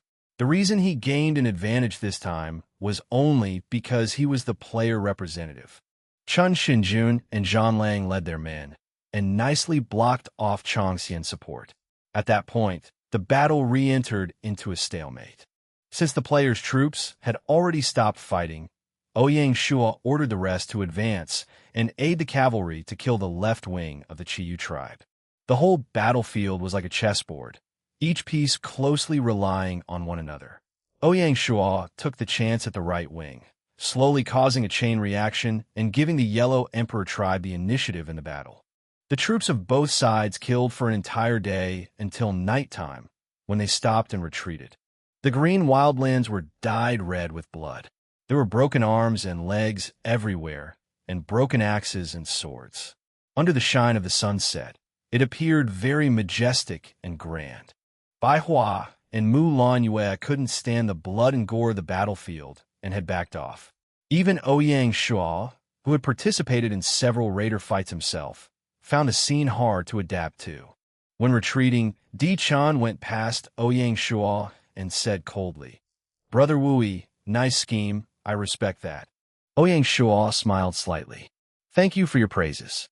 During the military meeting, I will tell the Yellow Emperor about your exploits." Di Chan was stunned. Only then did he remember that Ouyang Shuo had such power. He walked off without even turning his head. Ouyang Shuo returned to the camp to listen to the casualty reports. In the battle, although they had obtained the initiative, there were still many casualties. Of the 2,000-strong Shanghai Alliance troops, 200 died. The cavalry that charged in front especially lost the most. The 3,000 Allied troops also had many injuries and deaths. In the battle with the other players, there were 400-odd injuries and deaths. Some unlucky lords had lost all their troops. Of course, the one that had the most casualties was Di Chen's 2,000-strong alliance troops, as well as the 1,000 men from the various lords. Di Chen had lost 400 men on his own, and the various lords had lost nearly all of their troops. Those casual players fought alone and weren't cared for by the other players. In such a big battle, they were the best choices for cannon fodder. After the battle, the casual players realized that the battlefield was not a place where they could do as they wished. They went to find Ouyang Shuo and expressed that they were willing to accept Shanghai Alliance's command and reorganization. Ouyang Shuo smiled and accepted all of them, adding them into the allied forces that had many casualties. As for his own force, he would definitely not allow these people to infiltrate it. At 6 p.m., Ouyang Shuo received a notification to ask him to the main tent to join in the military meeting. In the main tent, the people seated were pretty much the same as during the last military meeting. However, the only difference was that their gazes towards him were totally different. The player army displayed strong fighting strength that they were awed by. The Yellow Emperor opened up. In today's battle, although we had the advantage, their main troops were still unharmed and perfectly fine. If we want to destroy them, it will be very difficult. Do any of you have any ideas? One of the middle-sized tribe leaders stood up and said, "Your Majesty, since our right wing got us our lead and destroyed their left wing, why don't we continue to attack their left wing and grab onto their weakness to deal the killing blow?" Ouyang Shuo was stunned and slightly shook his head. The Yellow Emperor was actually paying attention to Ouyang Shuo, and as he saw him shaking his head, asked, "Chiwe Wui, you did great today, and I will reward you after the battle. As for the plan, how do you feel?" Ouyang Shuo got up and bowed. "Your Majesty, today we destroyed their left wing, and tomorrow they will definitely reorganize their troops to cover that up, not leaving any weaknesses." The Yellow Emperor nodded. "Then what's your suggestion?" "The enemy has a limited amount of troops, and since they want to aid the left wing, it will definitely cause other places to weaken. The middle army is the core and won't be easily moved. The highest possibility is to use the right wing. If that's the case, then we will have an opportunity. Hence I suggest that in the battle tomorrow, our right wing will focus on defense, while cavalry will hide in the left wing and find a chance to destroy the right wing of the enemy. If both their wings are hurt, even if their core is fine, we will have the absolute advantage." Before Ouyang Shuo came, he had sought advice from Qin Shou, and this plan was what he told him. If not, he would have suggested the same thing as that leader to totally destroy one side of the enemy. "Genius idea," Feng Ho hollered, looking at Ouyang Shuo in amazement. The Yellow Emperor was pleased, and he nodded. "Not bad. We attack where they are not prepared." Ouyang Shuo had gained the recognition of the Yellow Emperor and said, "Another thing is that to prevent the Qiyu tribe from copying our tactic today and attack our right wing, we have to warm our player force to defend against their player force, not giving them any chances." At this time, Changxian stood up and said loudly, "Your Majesty, I have something to say. Please." "In the battle today, I was ordered to lead 5,000 troops to help the right wing. We originally had the chance to destroy their left wing. Because their player force blocked me, we wasted all our forces. The root cause was that our player force had failed. Hence with Chiwa Wui's suggestion, I agree. I suggest that we need to have a squad to keep a lookout on the player force. The reason he said that was firstly because it was the truth, and secondly, to provide an explanation for his loss in the morning. Conveniently, it aided Ouyang Shuo in his goal. With this, be it Di Chun or Chun Shinjun, they had fallen right into his plan and couldn't escape. In his heart, he was extremely annoyed by Di Chin's act today. We will follow what you suggested. Tomorrow you will lead 5,000 men to help the right wing. One task is to strengthen their defense, and the second is to monitor the player force and ensure that they follow orders. Yes, sire. After the meeting, Ouyang Shuo happily returned to the central big tent. He did a report about the meeting to Bai Hua and the others. Brother Wui, you are so bad. Mulan Yu giggled. How is it my fault? It was all Mr. Gong Yu's idea. Ouyang Shuo said innocently. Mulan Yu didn't care and teased. I don't care, you are bad. Bai Hua joined in. If Di Chin knew that it was you, he will be angry to death. He deserves it, Gong Chengshi said with a gloating face. Only Feng Xiaohuang kept quiet and raised his head to look at Ouyang Shuo. Luckily, she had chosen to join the Shanghai Alliance. If not, she didn't know what kind of bad situation she would have been in. Ouyang Shuo didn't bother about them and turned to Zhang Liao. General Zhang, in the battle tomorrow, bring the cavalry of our allies. We must break into their right wing without arrow cover. It will be difficult, so the troops must be ready for battle. Sire, don't worry. Zhang Liao was calm as usual. Ouyang Shuo nodded and had nothing more to say. The next day, the battle began again. Just as Qinshu had predicted, Qiyu tribe had reinforced their left wing. As for his own left wing, with Zhang Liao in charge, he was not worried. Di Chin was nearby and looked towards Ouyang Shuo, asking doubtfully, That's weird. Why don't we see Shanghai Alliance's cavalry unit? Sha Pejun pouted and said, They might have looked so glamorous yesterday, but the number of casualties was certainly not small. Based on what I see, Chiyu Wui felt pained and didn't let his cavalry fight. Feng Hua Juedai shook his head and said, Chiyu Wui is far-sighted, and maybe he has some scheme, so we must defend against it. That's right.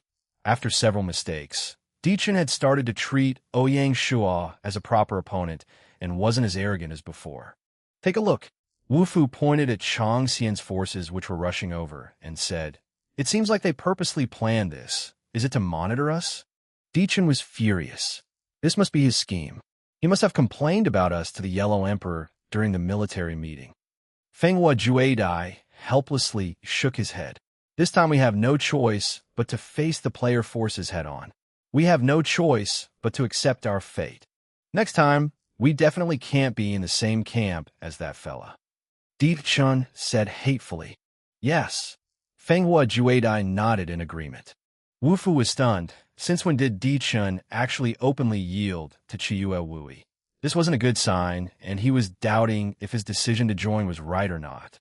Ouyang Shuo wasn't in the mood to care about what Di Chun thought, as he was focused on the military formation. In the battle yesterday, the Chiyu tribe had lost 10,000 men. Even though the Fire Emperor and Yellow Emperor Alliance had the initiative, they too had lost 12,000 men. If not for Ouyang Shuo's success at the right wing, their casualty situation would have been much worse. Copper against stone, it wasn't difficult to see who won. This time, neither the Yellow Emperor nor Chiyu shouted and just straight away ordered the attack.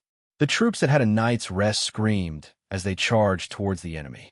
Some got chopped up, and some chopped up others. It was brutal. Not long after the battle started, Chun Shinjun and Zhang Lang had worked together and joined their cavalry forces, copying what Ouyang Shuo did yesterday, and attacked the Fire Yellow camp's right wing. Unfortunately, they were doomed to fail. Ouyang Shuo ordered General Shi to use the sword-shield soldiers to block at the front. The ones furthest to the front were the heavy armored infantry who wore the infantry armor. At the same time, Mu Ging led the bowman and crossbowman unit to start a rain of arrows to stop the cavalry's attack. Not waiting for the cavalry troops to get close, they were already badly injured or dead. The light cavalry couldn't proceed an inch forward when facing the infantry, which was led by General Shi with the added help of this special-level general. At this time, Chang Xian's group had come to assist. As for Di Chun, under such a strong enemy, how could they dare to play tricks? They had no choice but to try their best and fight against the player force of the enemy. On the opposite side of the battlefield, Chun Xinjun looked on as his cavalry squad faced problems, shaking his head. He said to Xiongba and Zhang Lang, "It seems like we underestimated Qiyu Wui. Not only is their cavalry strong, but his infantry is not any weaker. Definitely a difficult opponent. Now what?" Wandering Magic said. Zhang Lang, any ideas? Chun Xinjun didn't make the decision and instead asked him for his opinion. As the representative of the military, his understanding of war was higher than that of others. Since we can't break their right wing, why don't we give up on that thought and destroy their player force? I took a look, and Qiyu Wui's cavalry is missing. His infantry needs to defend against our cavalry. With this, only Di Chun and other lords' armies will be left. Thus we'll have the absolute advantage. Chun Xinjuan's eyes brightened, and he said, "Okay, we will follow what Zhang Lang said." When the battle had reached its climax, Chun Xinjun and Zhang Lang made decisive changes to their formation.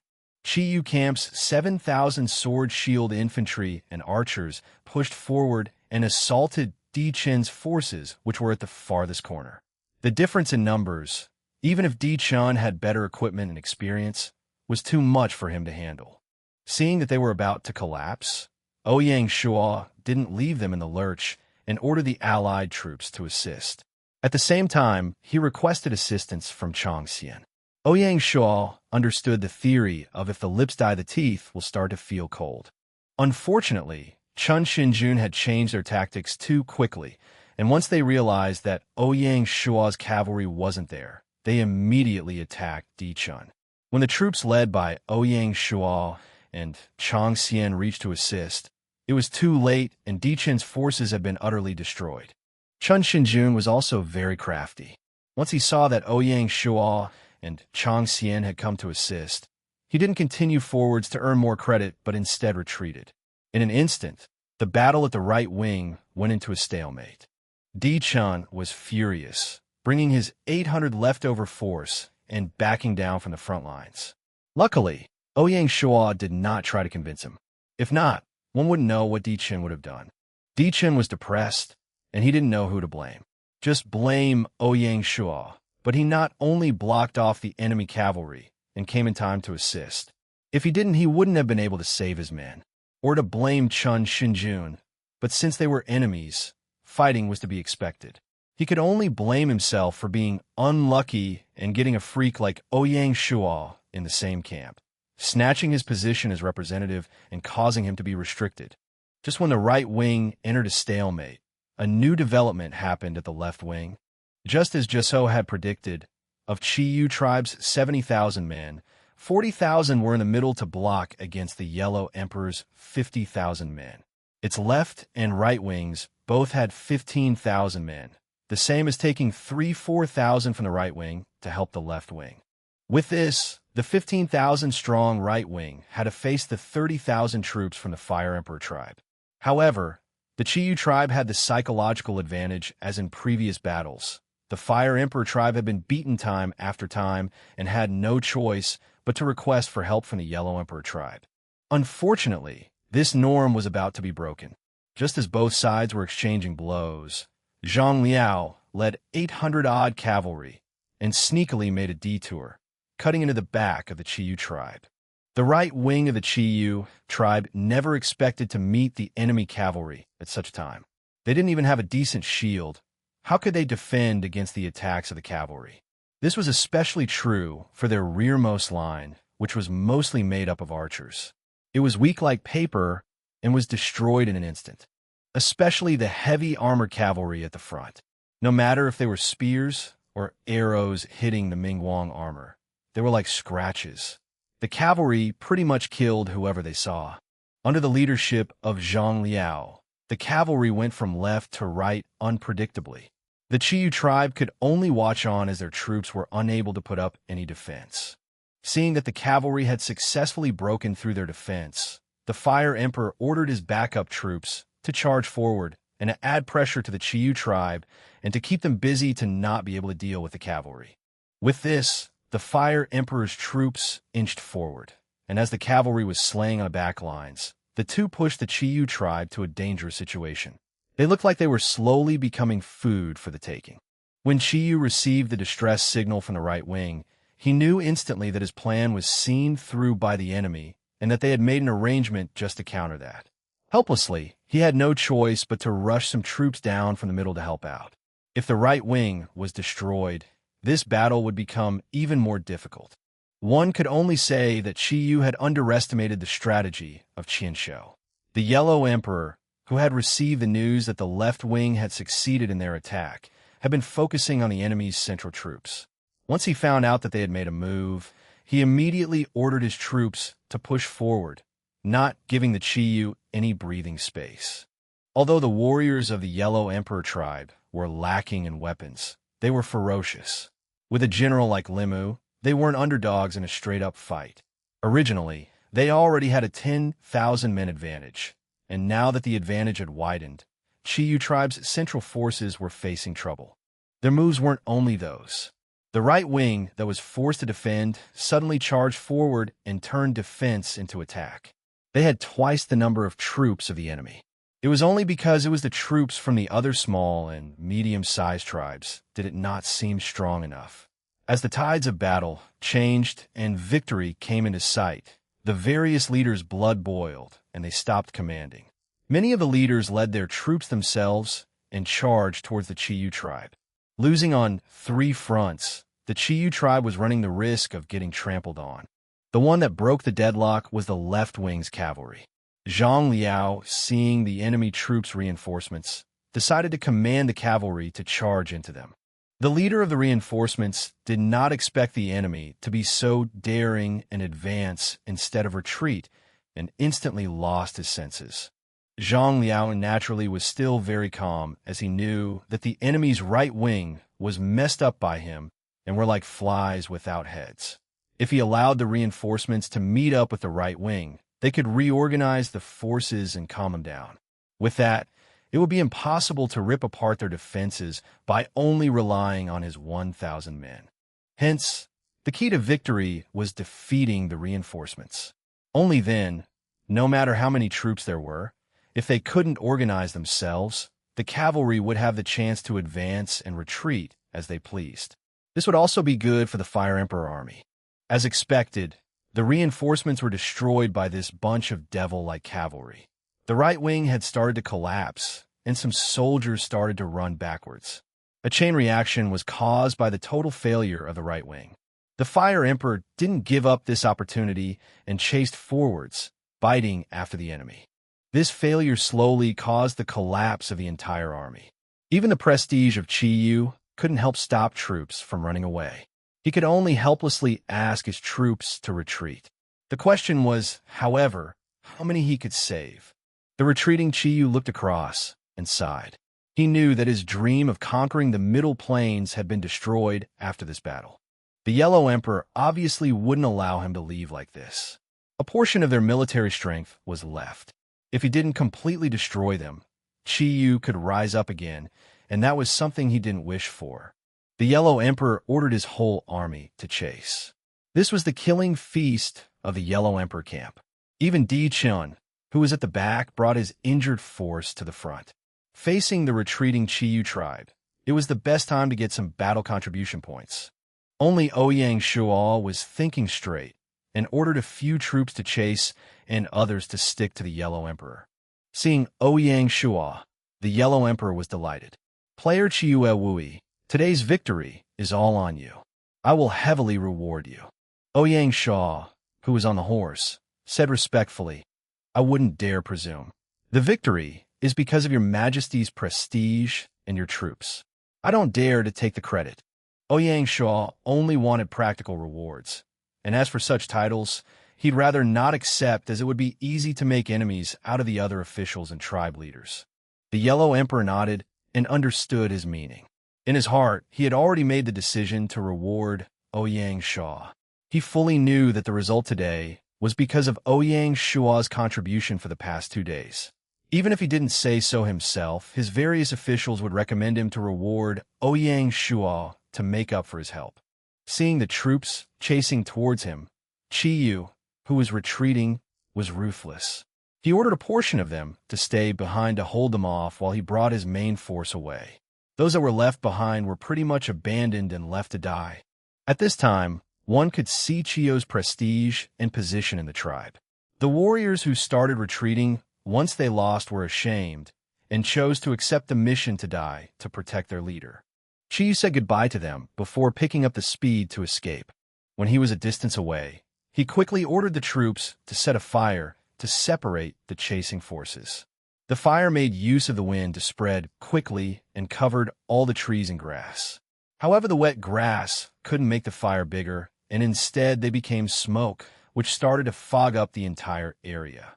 Under the dense fog, the chasing forces had lost their directions. Helplessly, the Yellow Emperor could only order his troops to stop chasing and wait for orders. He looked at the officials around him and said, "Who can break the fog?" It was natural that he was so anxious. If he let them go and didn't chase up to them, not long after Qiyu would come back. As someone who loved his people, he couldn't let that happen. The way he saw it, a peaceful life where agriculture was improved was the right way. These battles between tribes had to stop. The officials looked at one another. With such a fog, they were at a complete loss. Just as everyone was at a loss, Ouyang Shuo spoke up. "Your Majesty, I have an item that can break the fog." The Yellow Emperor was delighted. "What item is it? Quick, quick, take it out." Ouyang Shuo nodded and took out the south-pointing chariot and explained.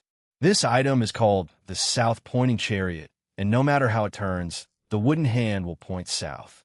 Before we leave, we just take note of the direction, and we can get past the fog."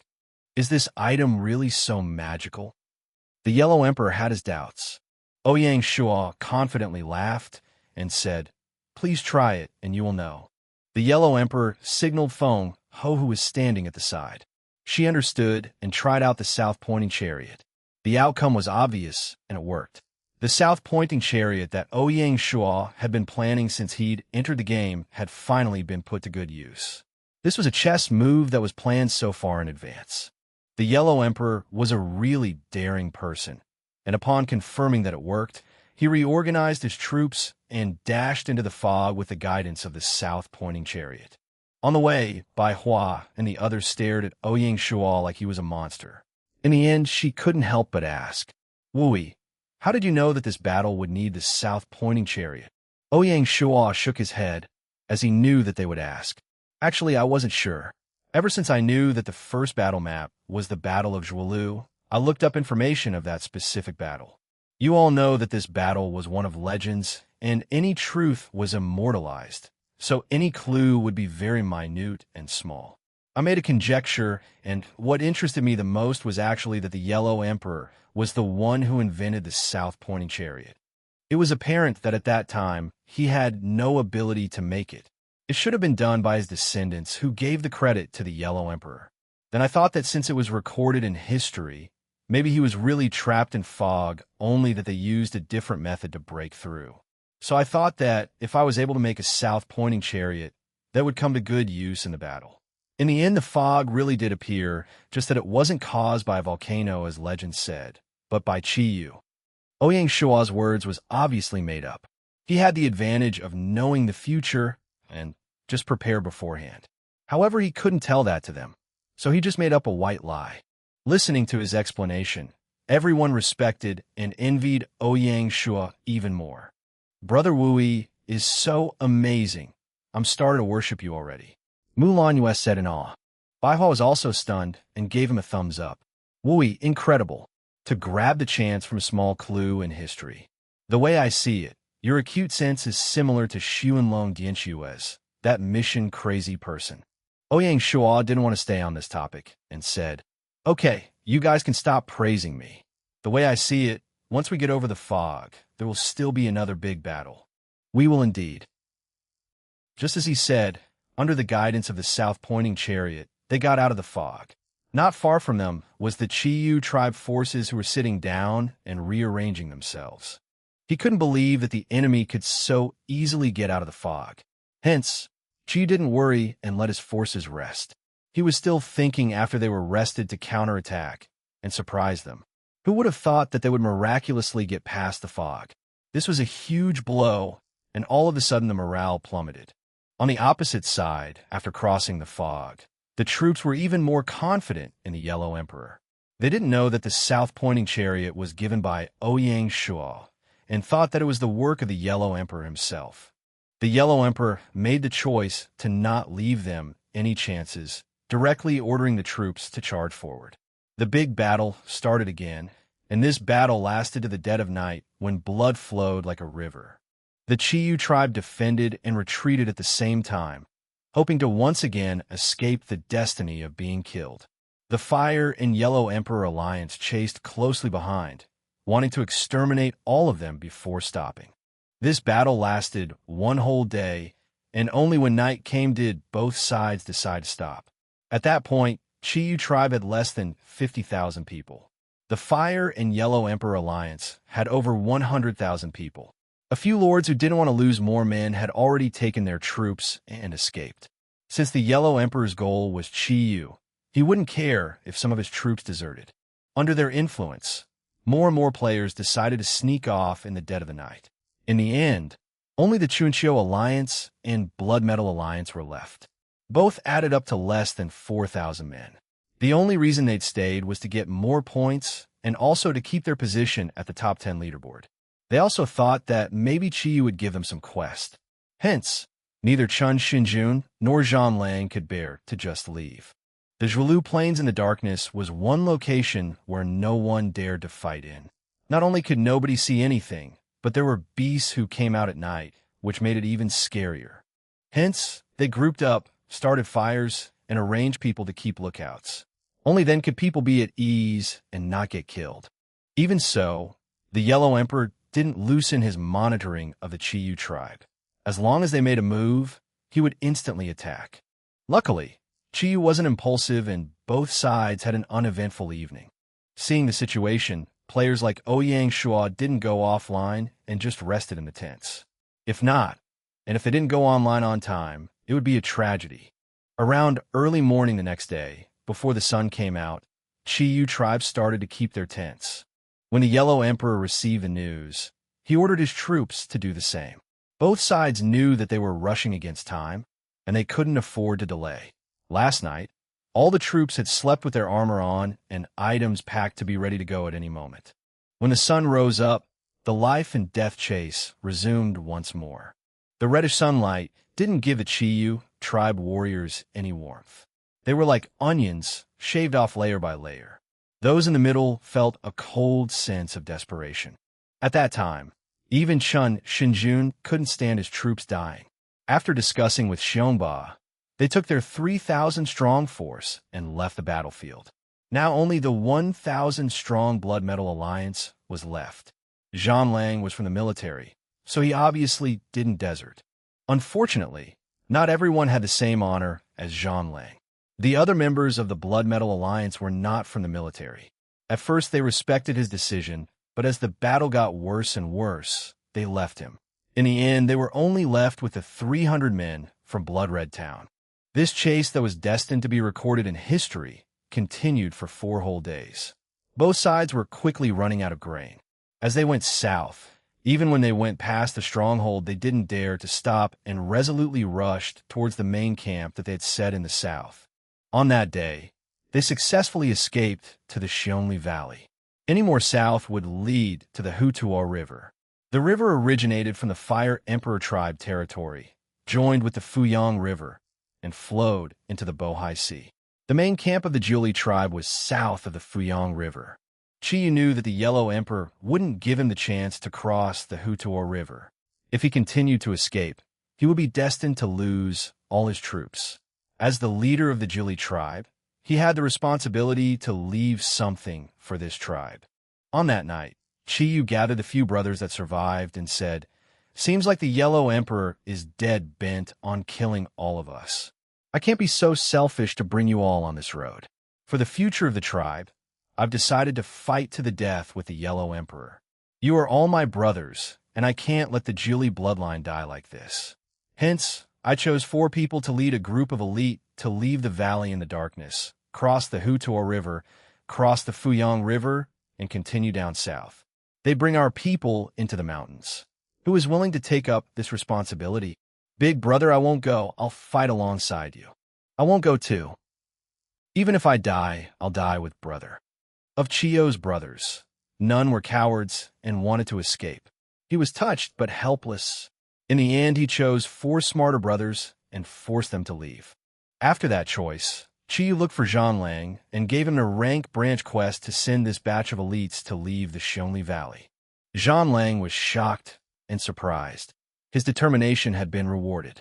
One must know that the basic rewards of a rank quest were 500 merit points and 3,200 battle contribution points. This trip was really not a waste. When the sun rose up once again over the horizon, the Chiyu tribe, which was in a tough situation, did not escape, but instead chose to defend in the valley. Standing beside the Yellow Emperor's chariot, Ouyang Shuo looked towards the Xionli Valley and felt very emotional. Seems like this tough battle was finally coming to an end. Feng Qing. This time Chiyu didn't retreat and instead chose to defend. Is he planning another scheme? At the crucial moment, the Yellow Emperor still had faith in his prime minister. Feng Qing shook his head and said, "Your Majesty, going down south will be the Hutuo River. I think Chiyu had already guessed that he wouldn't be able to cross the river under our eyes.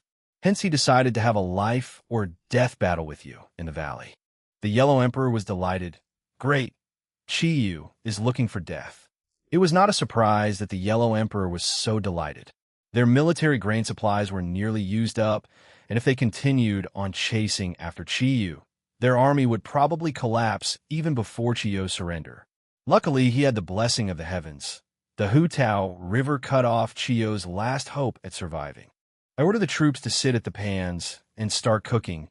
After the meal, we will start our final attack. Let's take the valley in one strike and kill Chiyu. The Yellow Emperor said excitedly. Yes. This final battle didn't have any suspense. The difference in military power was too huge. The Fire and Yellow Emperor alliance had 80,000 men. Apart from that, they also had 4,000 player troops. In the Chiyu tribe, there were less than 8,000 men and 0 player troops. Ouyang Shuo didn't know if Xuanlong Dianchue's choice was right or not. Before the battle, he made use of the advantage of the military grain pill and showed his crazy quest hunting nature, sweeping a lot of branch quests and getting 7,500 battle contribution points. After the battle, Xuanlong Dianchue's 200 men didn't make any waves and left the battlefield early. At 9 a.m., the Fire and Yellow Emperor alliance officially launched their attack. The Xionli Valley was like a little pocket. The outside was small, and the inside was wide and spacious. The narrow opening of the valley made it such that you couldn't spread out your troops. Hence, even though the Fire and Yellow Emperor alliance had many troops, they had no choice but to launch their attack in waves. To buy enough time for the troops that had escaped, Chiyu arranged all 8,000 of his troops at the opening, not leaving any route to retreat to. At the same time, to raise the morale of his troops, Chiyu personally led his troops. Hence, the battle which was originally won out in the wilderness now became a battle to storm a fortified position. The alliance still had the absolute numbers advantage and made use of strategy where they sent warriors in batches. Feng Ho split the troops into 8 groups, and apart from one 10,000-man group, which acted as the backup, the remaining 7 launched attacks in batches. When the 10,000 were tired, 10,000 were swapped in. When the group had finished resting, they would go back up, and this cycle would continue to repeat. On the opposite side, the Chiyu tribe was not so lucky and had to keep up with a long period of fighting. However, it was not like they did not have any advantage. Their soldiers had the do or die mentality and had nothing to lose. Secondly, be it weapons or morale, the Chiyu tribe was stronger than the attacking troops. With that, the Chiyu tribe actually managed to stubbornly defend. Not being able to get past, the Yellow Emperor was starting to get anxious. If this carried on, even if they managed to destroy them in the end, his troops will also suffer heavy casualties, and that wasn't what the Yellow Emperor wanted to see. The Yellow Emperor looked around and said seriously, "With the current situation in hand, does anyone have a good plan?" Ouyang Shuo bowed and said, "Your Majesty, the player forces would like to fight." The Yellow Emperor's eyes froze. "Qiyue Wui, the war isn't a game. Do you have confidence?" "As long as your Majesty promises me two things, I promise that I will get the Qiyu tribe in one strike. If I fail, I'm willing to accept any punishment." Ouyang Shuo did not waste any time. Yellow Emperor jolted up, finally gaining back some confidence and saying loudly, "Okay, say your terms. As long as I can do it, I will." Ouyang Shuo nodded and said, "Your Majesty, as you know, our player force is not under one leader and thus is hard to command. Hence, my first wish is for you to give out a battle quest to let all players pass their troops to my control." "Okay, it is done." The Yellow Emperor did not hesitate. As he heard that, Ouyang Shuo's ear sounded out with the system notification. Battle notification. The Yellow Emperor has given a quest, the final battle. Mission requirements. The Yellow Emperor camp players has to agree to pass their troops to Representative Qiyue Wui. Mission rewards. 2 in-merit points for in-battle contribution points, in being the number they have. Using the lowest number of 100 men, purely using the mission rewards, one would get 200 merit points and 400 battle contribution points. Other than that, the troops that they kill will be recorded under their respective lords. This kind of temptation was not what any player could resist. Even Di Chun couldn't bear to leave the rewards and gritted his teeth and accepted the quest. Ouyang Shuo continued, "Your Majesty, using only 4,000 player troops is a bit thin. Hence, for my second term, it would be for you to let General Limu and General Changxian to lead 5,000 elites to assist us and attack together." Hearing his terms, the Yellow Emperor became more confident in his plan and nodded. "Good. It seems like you aren't doing this on impulse." "I agree. Thank you for your trust." Ouyang Shuo knew that if he won this battle, it would confirm his absolute advantage. Ouyang Shuo turned towards the player forces and gathered by Hua and the others and started dishing out orders. "In this battle, it will be hard to use cavalry. Hence, we will mainly use sword shield soldiers and archers. I suggest that General Shi will be the main general and Mu Guing will be the vice general. What do you all think?" Bai Hua and the others were getting more and more confident and had utmost faith in him. Naturally, they listened to him.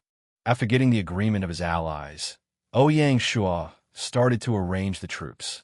In his plan, there was the absolute need to ensure that the generals had absolute control. Hence, not only will Ouyang Shuo not participate personally, the other players who were generals will also not participate. Luckily, the remaining forces were allies of Shanghai Town. Di Chen's Handan Alliance only had 500 men. As for the other players, they only had 200 left. The other 3,300 players were Shanghai Town and its alliances. Out of the 3,300 men, the Shanghai Alliance's core had 1,600 men left. The player force had lost more than half as casualties, and Shanghai Alliance only lost 1/5. It was really rare and difficult. The 400 that died were mostly sword shield soldiers and cavalry. The archers were barely hurt. In the last calculation, there were 4,000 men player force, 2,000 of which were sword shield soldiers, 1,500 were archers, and 500 were cavalry. The cavalry, after 2 sneak attacks, had lost the most. In this battle, they were immediately excluded. After the player force was reorganized, Limu and Changxian had already chosen their teams, and both led 2,500 troops. Under the recommendation of Qin Shou, the 2,000 sword shield soldiers were to be at the front and go straight up against Qiyu. The 1,500 archers will be the backup and provide cover fire. Limu's troops will be at the right wing and Changxian at the left wing. After the arrangements were settled, they waited for the 10,000 men squad to retreat. Ouyang Shuo wasn't going to give them any time to rest, and this final trump card went straight up. Before leaving, Ouyang Shuo talked to General Shi alone and had a detailed conversation. As for the contents of the conversation, even Bai Hua and the others didn't know. The final battle had finally arrived. The drained Qiyu tribe, seeing the sword shield soldiers at the front, were shocked. The well-equipped sword-shield soldiers made up for the difference in strength and morale, especially the squadrons at the furthest in front. This time, Ouyang Shuo had sacrificed his own troops and placed Shanghai Town's 3 infantry squadrons at the front. The elite barbarian warriors against the Jiuli tribe warriors, not lacking in the least. As for Qiyu himself, he was intercepted by General Shuo. This could be called the Battle of the Trump Cards. Seeing Ouyang Shuo's troop formation, the other players did not have any rights to say anything demeaning. Ouyang Shuo knew that to win the respect of other players, one needed to throw himself out during the crucial moment and make some sacrifices. The bowmen and crossbowmen at the back started the assault. Under Mu Guiying's accurate commanding, 1,500 archers let the Qiyu tribe witness the strength of bows and crossbows from centuries later. The long distance and strong penetrative ability destroyed the Qiyu tribe. They were like wheat getting harvested row by row. The front line was blocked by General Shuo's sword-shield soldiers and couldn't advance an inch. The left and right wings were blocked off by Limu and Chang Xian's troops. The helpless Qiyu could only watch on and see his family and friends from his hometown die under the player army's strong bows and crossbows. The Jiuli warriors looked at the arrows in their chest, their faces filled with doubt. Even the Fire Emperor and Yellow Emperor, who were standing far away, were stunned by the sheer power. The Yellow Emperor's side, he did underestimate these players. Luckily, they didn't belong to this world. If they did, then who is the leader and who is the follower? It was hard to tell. In Xionli Valley, the god of war, Qiyu welcomed the last battle of his life. The powerful war god faced the wild sky and gave a loud, unwilling roar.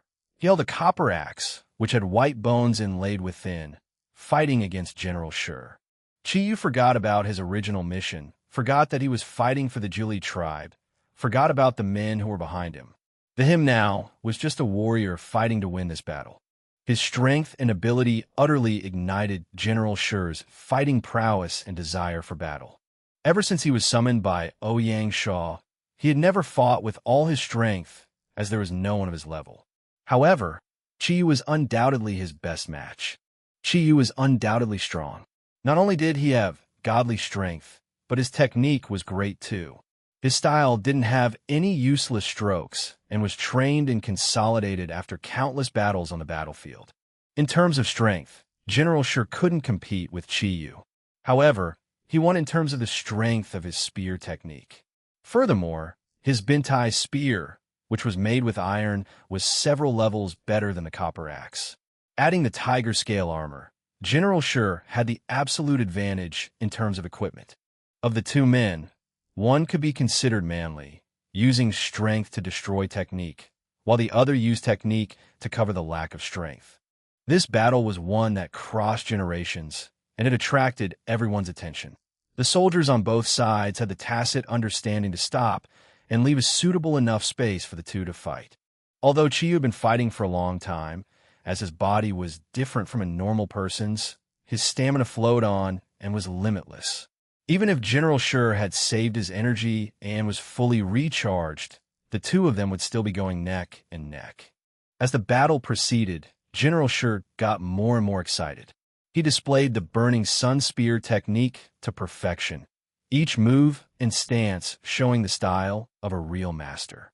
To Ouyang Shuo, who was standing from afar, it was his first time seeing General Shuo use the burning sun spear technique to such a level, making him look on in awe. Zhang Liao also had a realization that the gap between him and an emperor-level general was so huge. Facing General Shuo's attack, the war god Qiyu didn't back down and waved his axe, turning all his attacks into nothing. From time to time, he would find chances to counterattack. Regarding the Bintai spear and copper axe, both weapons were of similar length, and the main poles were both made of wood. The only difference was that at the end one was iron and the other copper. As time went on, the advantage of the Bintai spear started to show. As the spear hit the axe, one after another, holes and chips started to appear. However, a war god was a war god. Even if his weapon was damaged, his spirit wasn't affected. The strong and powerful hacks gave General Shuo a lot of pressure and close shaves with death. There were many times that General Sure wanted to pull off some spear stances, but because of the difference in strength, his hand was numb from the shock. The close battle had slowly reached its climax. The dust from the ground spread all around until one couldn't see the opposite figure. The warriors of both sides shouted the names of their generals, cheering them on. As time flowed, General Sure slowly got the upper hand. He managed to display the strength of his weapon and attack Chiyo's axe, causing the white bones on it to shatter. This tactic was very strenuous on Chiyo's body. At that moment, Chiyo, who was covered in blood, let out a huge roar. His muscles protruded out, and at first glance, it seemed that he became bigger. A bloody scent exuded from his body, scaring everyone's soul.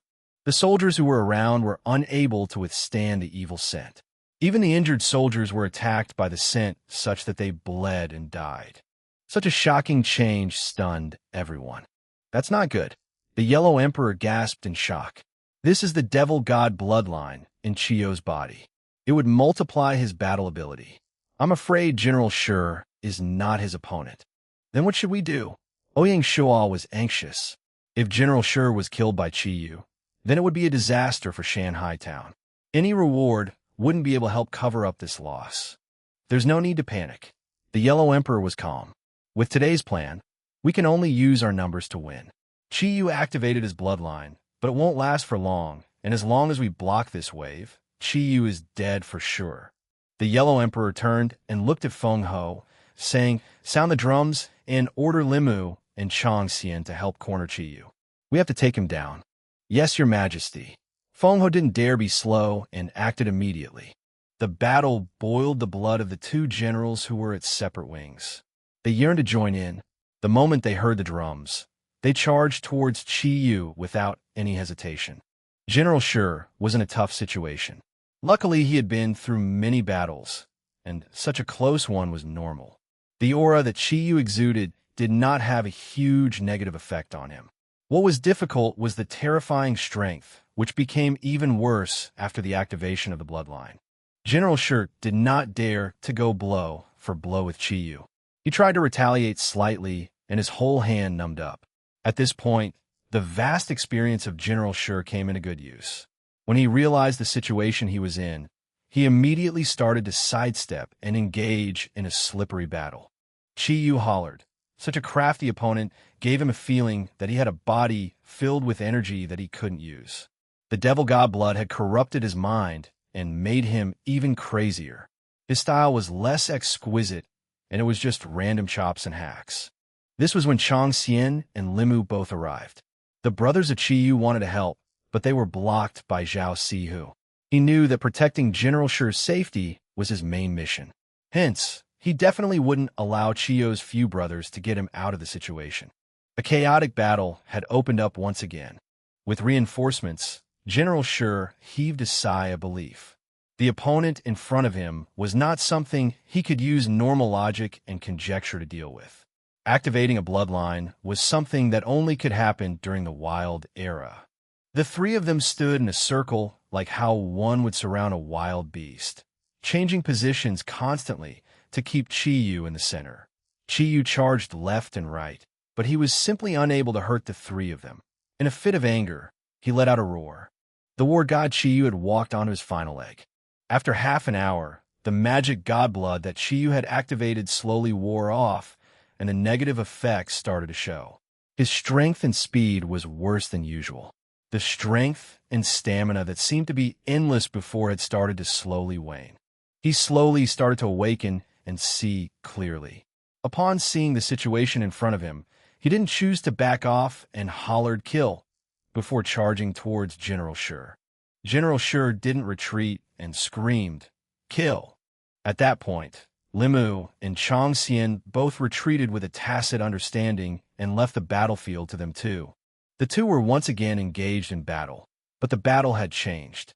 The war god Chiyo couldn't suppress General Sure's attacks, and under his assault he seemed to start panicking. At last, General Sure grabbed the chance and destroyed his copper axe with the spear. Losing his weapon, Chiyo was destined to lose.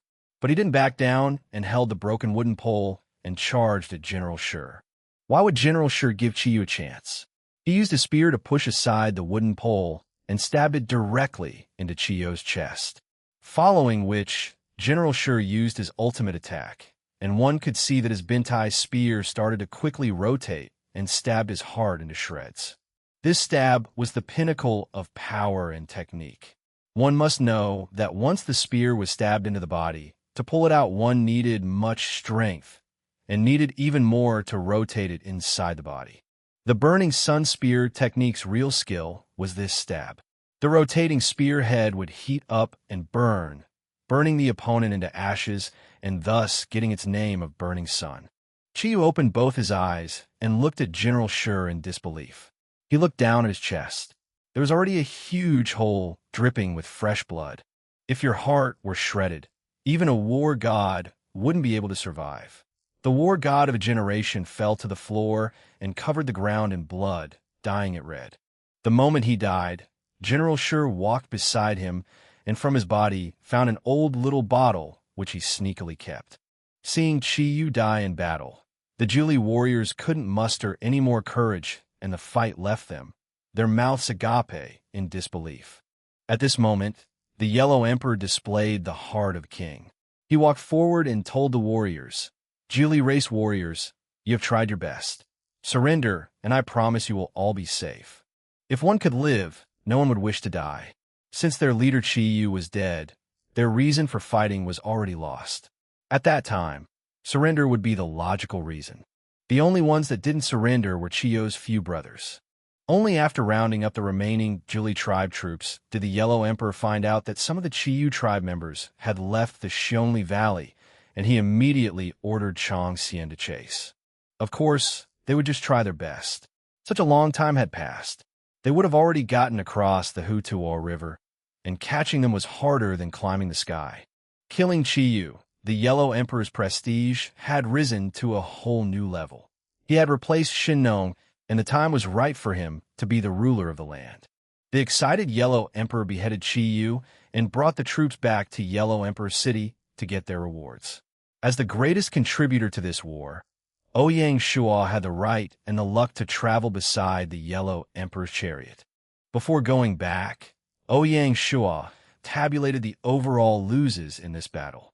Before the Battle of Xiongli Valley, Shanghai Town had 1,600 men. After the battle, they had lost 200 more sword shield soldiers and only 1,400 men had survived. Shanghai Town's 1,000-man army was now only left with 700.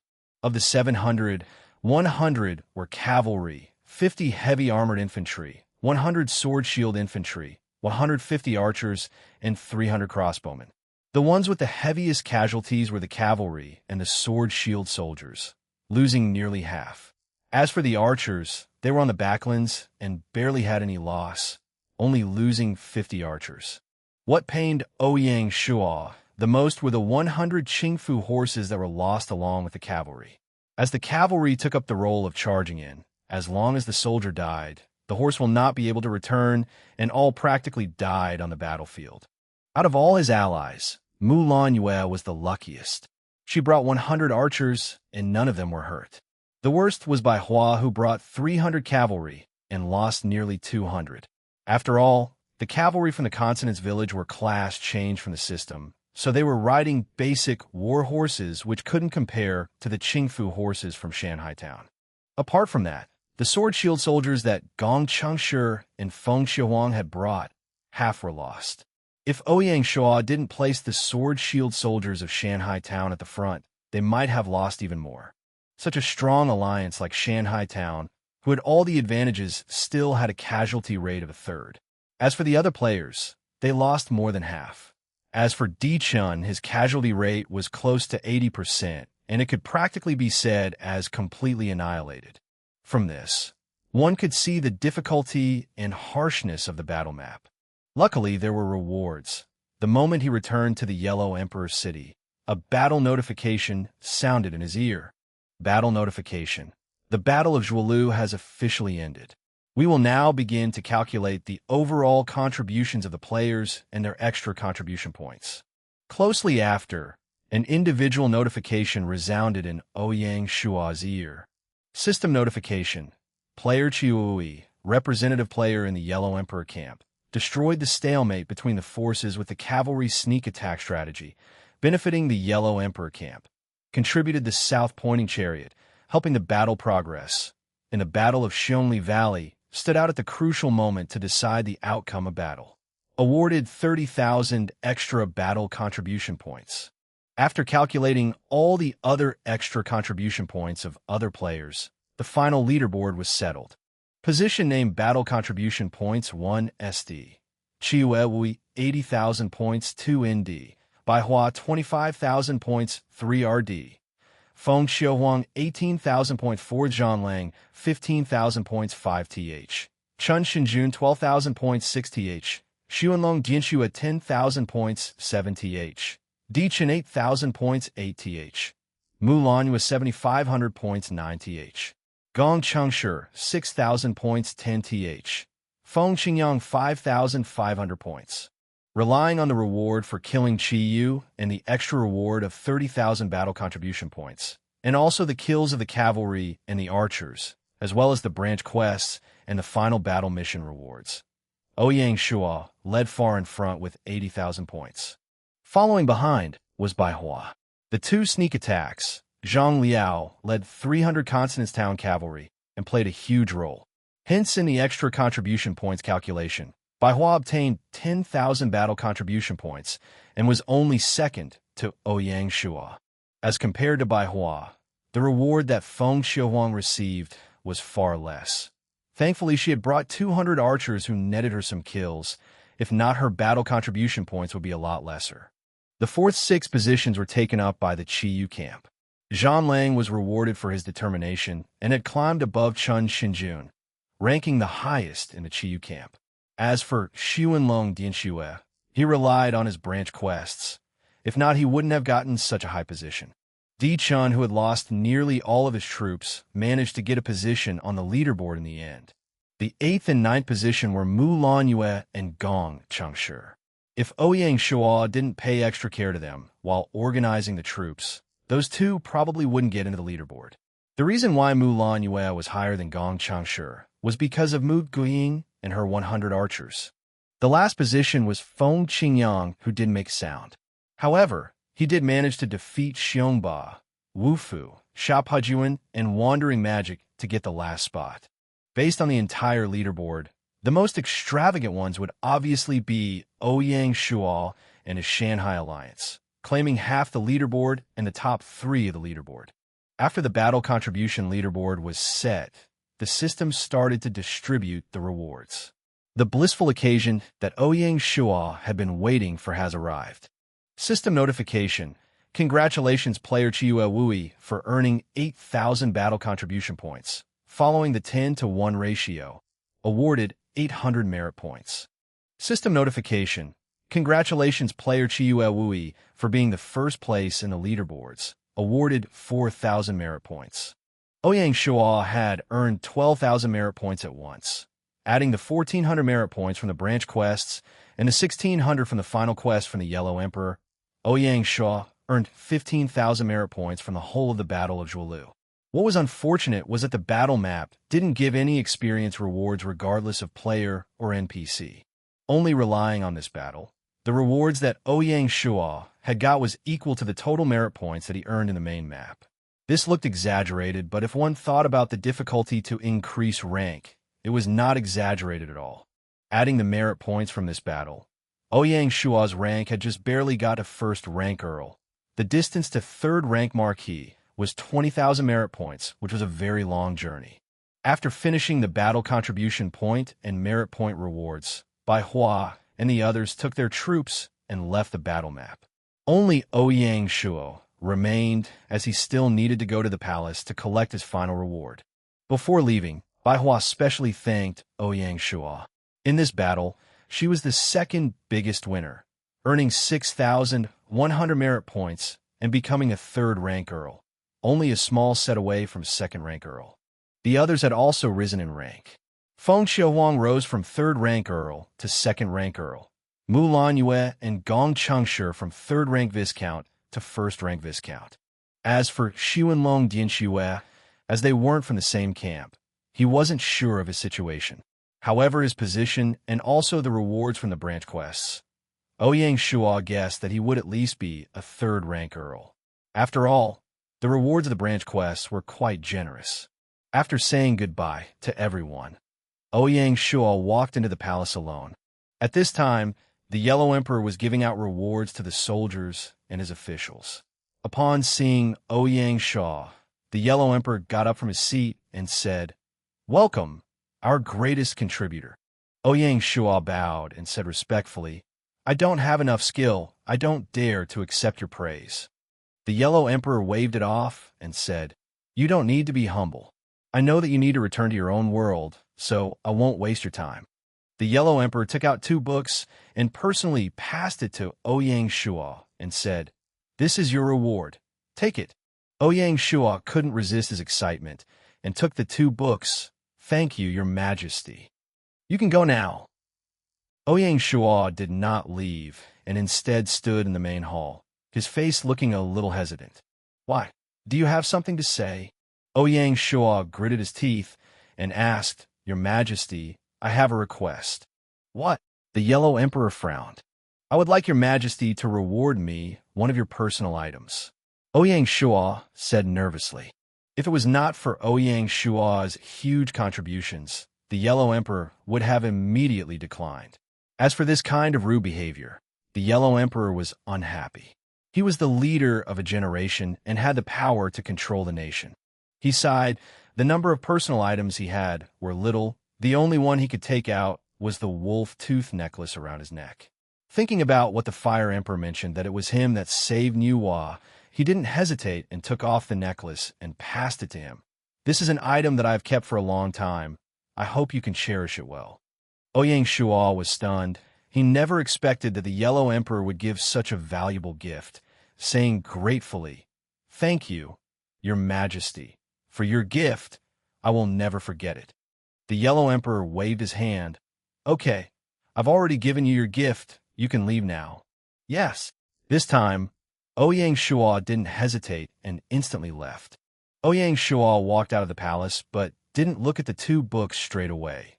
Instead, he rushed out of the city to meet with his troops and prepare to leave the map. Leaving wasn't as troublesome as entering. The battle map didn't have a teleportation formation, and as long as players wanted to return, the system would teleport them and their troops back. Also, it didn't cost any teleportation fees, and such was very humane. Ouyang Shuo took one last look at the wilderness and said softly, "Return."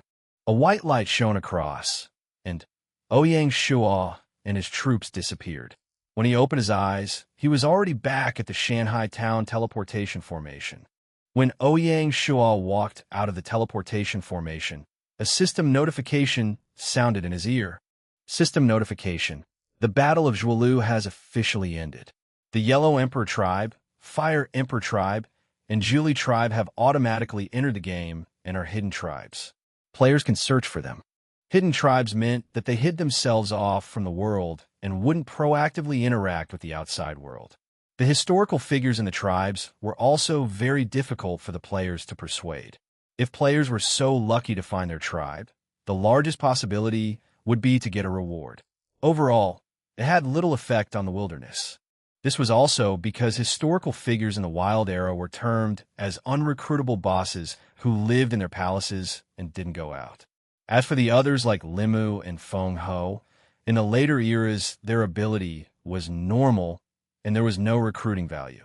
The whole battle process looked long and arduous, but in truth the real map was only the 16th day of May, so not even 2 days had passed.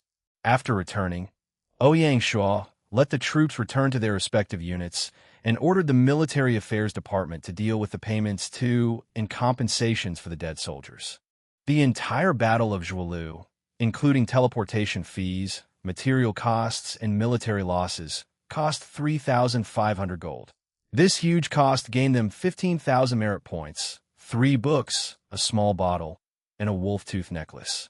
Ouyang Shuo returned to the Lord's manor and into his office. He took out 3 books and checked them out one by one. The first one was after its use, it would increase the production of silk by 20%. There was nothing further to be said about this. and Ouyang Shuo was ready to pass this to the Textile Association. The second book was given by the Yellow Emperor. With a beast skin cover, it looked old and antiquated. Wild Beast Taming Technique. The Wild Era's taming technique can raise the taming rate of wild animals by 20%. Ouyang Shuo was amazed, as the secret of the Yellow Emperor tribe beast taming was within this book. The Yellow Emperor was really nice, teaching his tribe's secret technique to Ouyang Shuo. Without hesitation, Ouyang Shuo directly learned it. System notification.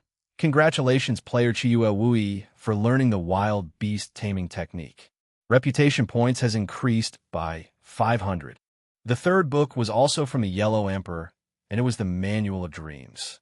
Name: Yellow Emperor Internal Cultivation Technique Manual. Emperor Rank Cultivation Technique. Level 112.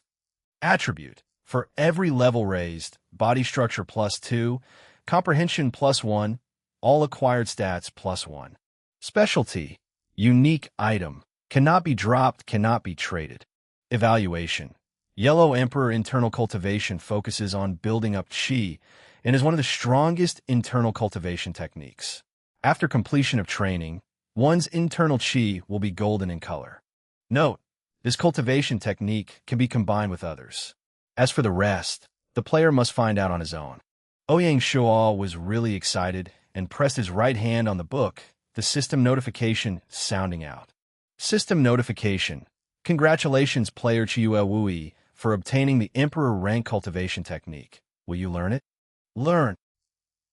With a schwa sound, the book turned into a golden light and shot into Ouyang Shuo's temple. In an instant, all the information about the technique rushed into his mind, waiting for him to digest and understand it. A full hour later, Ouyang Shuo slowly opened his eyes. After all, it was the strongest internal cultivate technique in history. It has too many mysteries and secrets, causing Ouyang Shuo to be engrossed in it. He even had the urge to cut down on the territory work and train in it, although that wasn't very practical.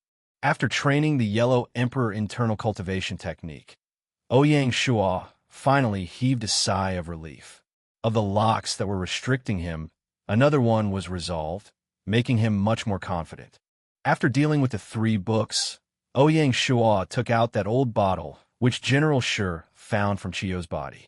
Just recently, what Ouyang Shuo had discussed with General Shi had been exactly this small bottle. In truth, people in the battle map wouldn't drop any items. Only the leaders of the army camp would, and once they did drop one, it would be a gem of an item. Chiyu Blood Essence. After its use, it activates the War God talent. The specialty was very simple, but also very shocking. Ouyang Shuo till date had not activated his talent, and Chiyo's Blood Essence was the perfect fit. In the battle map, during the battle between Chiyu and General Shi, Chiyu had activated his magic god bloodline. The only weakness was that after activating it, he would lose his sanity and even have some side effects. Ouyang Shuo laughed. Maybe the heavens destined him for greatness. The Yellow Emperor Internal Cultivation Technique solved this weakness, as the golden internal Qi was the weakness of the magic god bloodline. As long as he trained hard, he could remove the negative side effects of the magic god bloodline. Maybe even Gaia didn't expect that a player could get both of these items during the Battle of Zhuolu. Ouyang Shuo stopped hesitating and opened the bottle, swallowing the drop of Chiyu Blood Essence. A burning sensation spread across his body. Ouyang Shuo didn't dare to be too careless and immediately sat up and activated the Yellow Emperor Internal Cultivation Technique that he had learned. Instantly, a weak golden Qi formed in his dantian. It followed his meridians and went across his body. Sure enough, as it went across the body, the burning sensation dissipated. An hour later, Ouyang Shuo's body regained calmness, and a notification sounded in his ear. System notification. Congratulations player Chiyue Wui for consuming Chiyu Blood Essence and activating the War God talent. For specific content, the player must check it himself. Ouyang Shuo immediately opened his stats to check for changes. Name: Chiyue Wui. Title: Patriot. increases NPC's relationship by 25%. Occupation general, part-time. Territory, Shanghai Town. Level, 48. Merit, 30,400/52,000. Rank, First Class Earl. Reputation, 13350/100,000. Body structure, 18+2. Comprehension, 21+1. Luck, 5. Charm, 8. Command, 63+10. Force, 26+5. Intelligence, 15. Political, 52. Talent, War God, permanently increase combat power by 20%. Speciality Devil Possession, raise combat power by 200% for 30 minutes, followed by a period of added weakness. Internal Art, Yellow Emperor Internal Cultivation Technique, Layer 112. Technique, Baji Fist Art, become proficient. Yang Family Spear Technique, learnt the fundamentals. Art of War, Lu Tao, Wu Tao Volume. Skills, Advanced Collection, Intermediate Diplomacy, Advanced Scouting, Advanced Weapon Proficiency, Wild Beast Taming Technique, Basic. Mount, Elite Qingfu Horse, Platinum. Equipment, Exquisite Composite Bow, Gold. Exquisite Iron Sword, Gold. Exquisite Iron Spear, Gold. Unique Items, Talisman of Bloodthirsting, Talisman of Vitality, Talisman of Rapid Marching. The Chiyu Blood Essence was really amazing. Not only did it activate the War God talent, but it also birthed an added specialty of magical god possession. Additionally, after training in the Yellow Emperor Internal Cultivation Art, he had activated the Internal Force stat. The first layer of the Yellow Emperor Internal Cultivation Technique had an upper limit of 100 internal force. Only after maxing out the internal force could he level up to the next layer. The effects that it brought definitely wasn't only that. It not only added points to the bone structure and comprehension, but it also added points to acquired stats. Every increase in a layer was the same as an increase of 5 levels. After dealing with the blood essence, Ouyang Shuo took out the last item, which was the wolf tooth necklace. There's a reason why Ouyang Shuo had risked getting the item.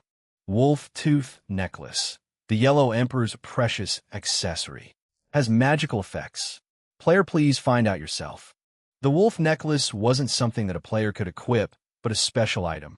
In a last life, there were players who speculated about what would happen if one placed the precious accessory of the Yellow Emperor in the Ancestral Hall, and what changes would occur. After all, the Yellow Emperor was the ancestor of humans. The Shanghai Town Ancestral Hall was a place to pray to and respect the Yellow Emperor. Unfortunately, that speculation had no chance or opportunity to be tested. This time, Ouyang Shuo held a trained attitude to test out this conjecture.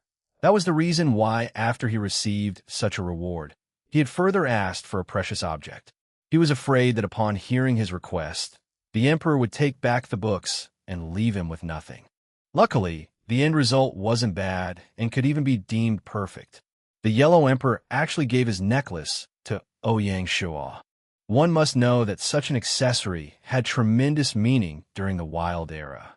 In a short trip back to the Wild Era, Ouyang Shuo realized that be it the two emperors Chiyu, or even Mazu or Nuwa, they all wore similar accessories. On the other hand, normal people like Feng Ho and Limu didn't have the rights to wear such accessories.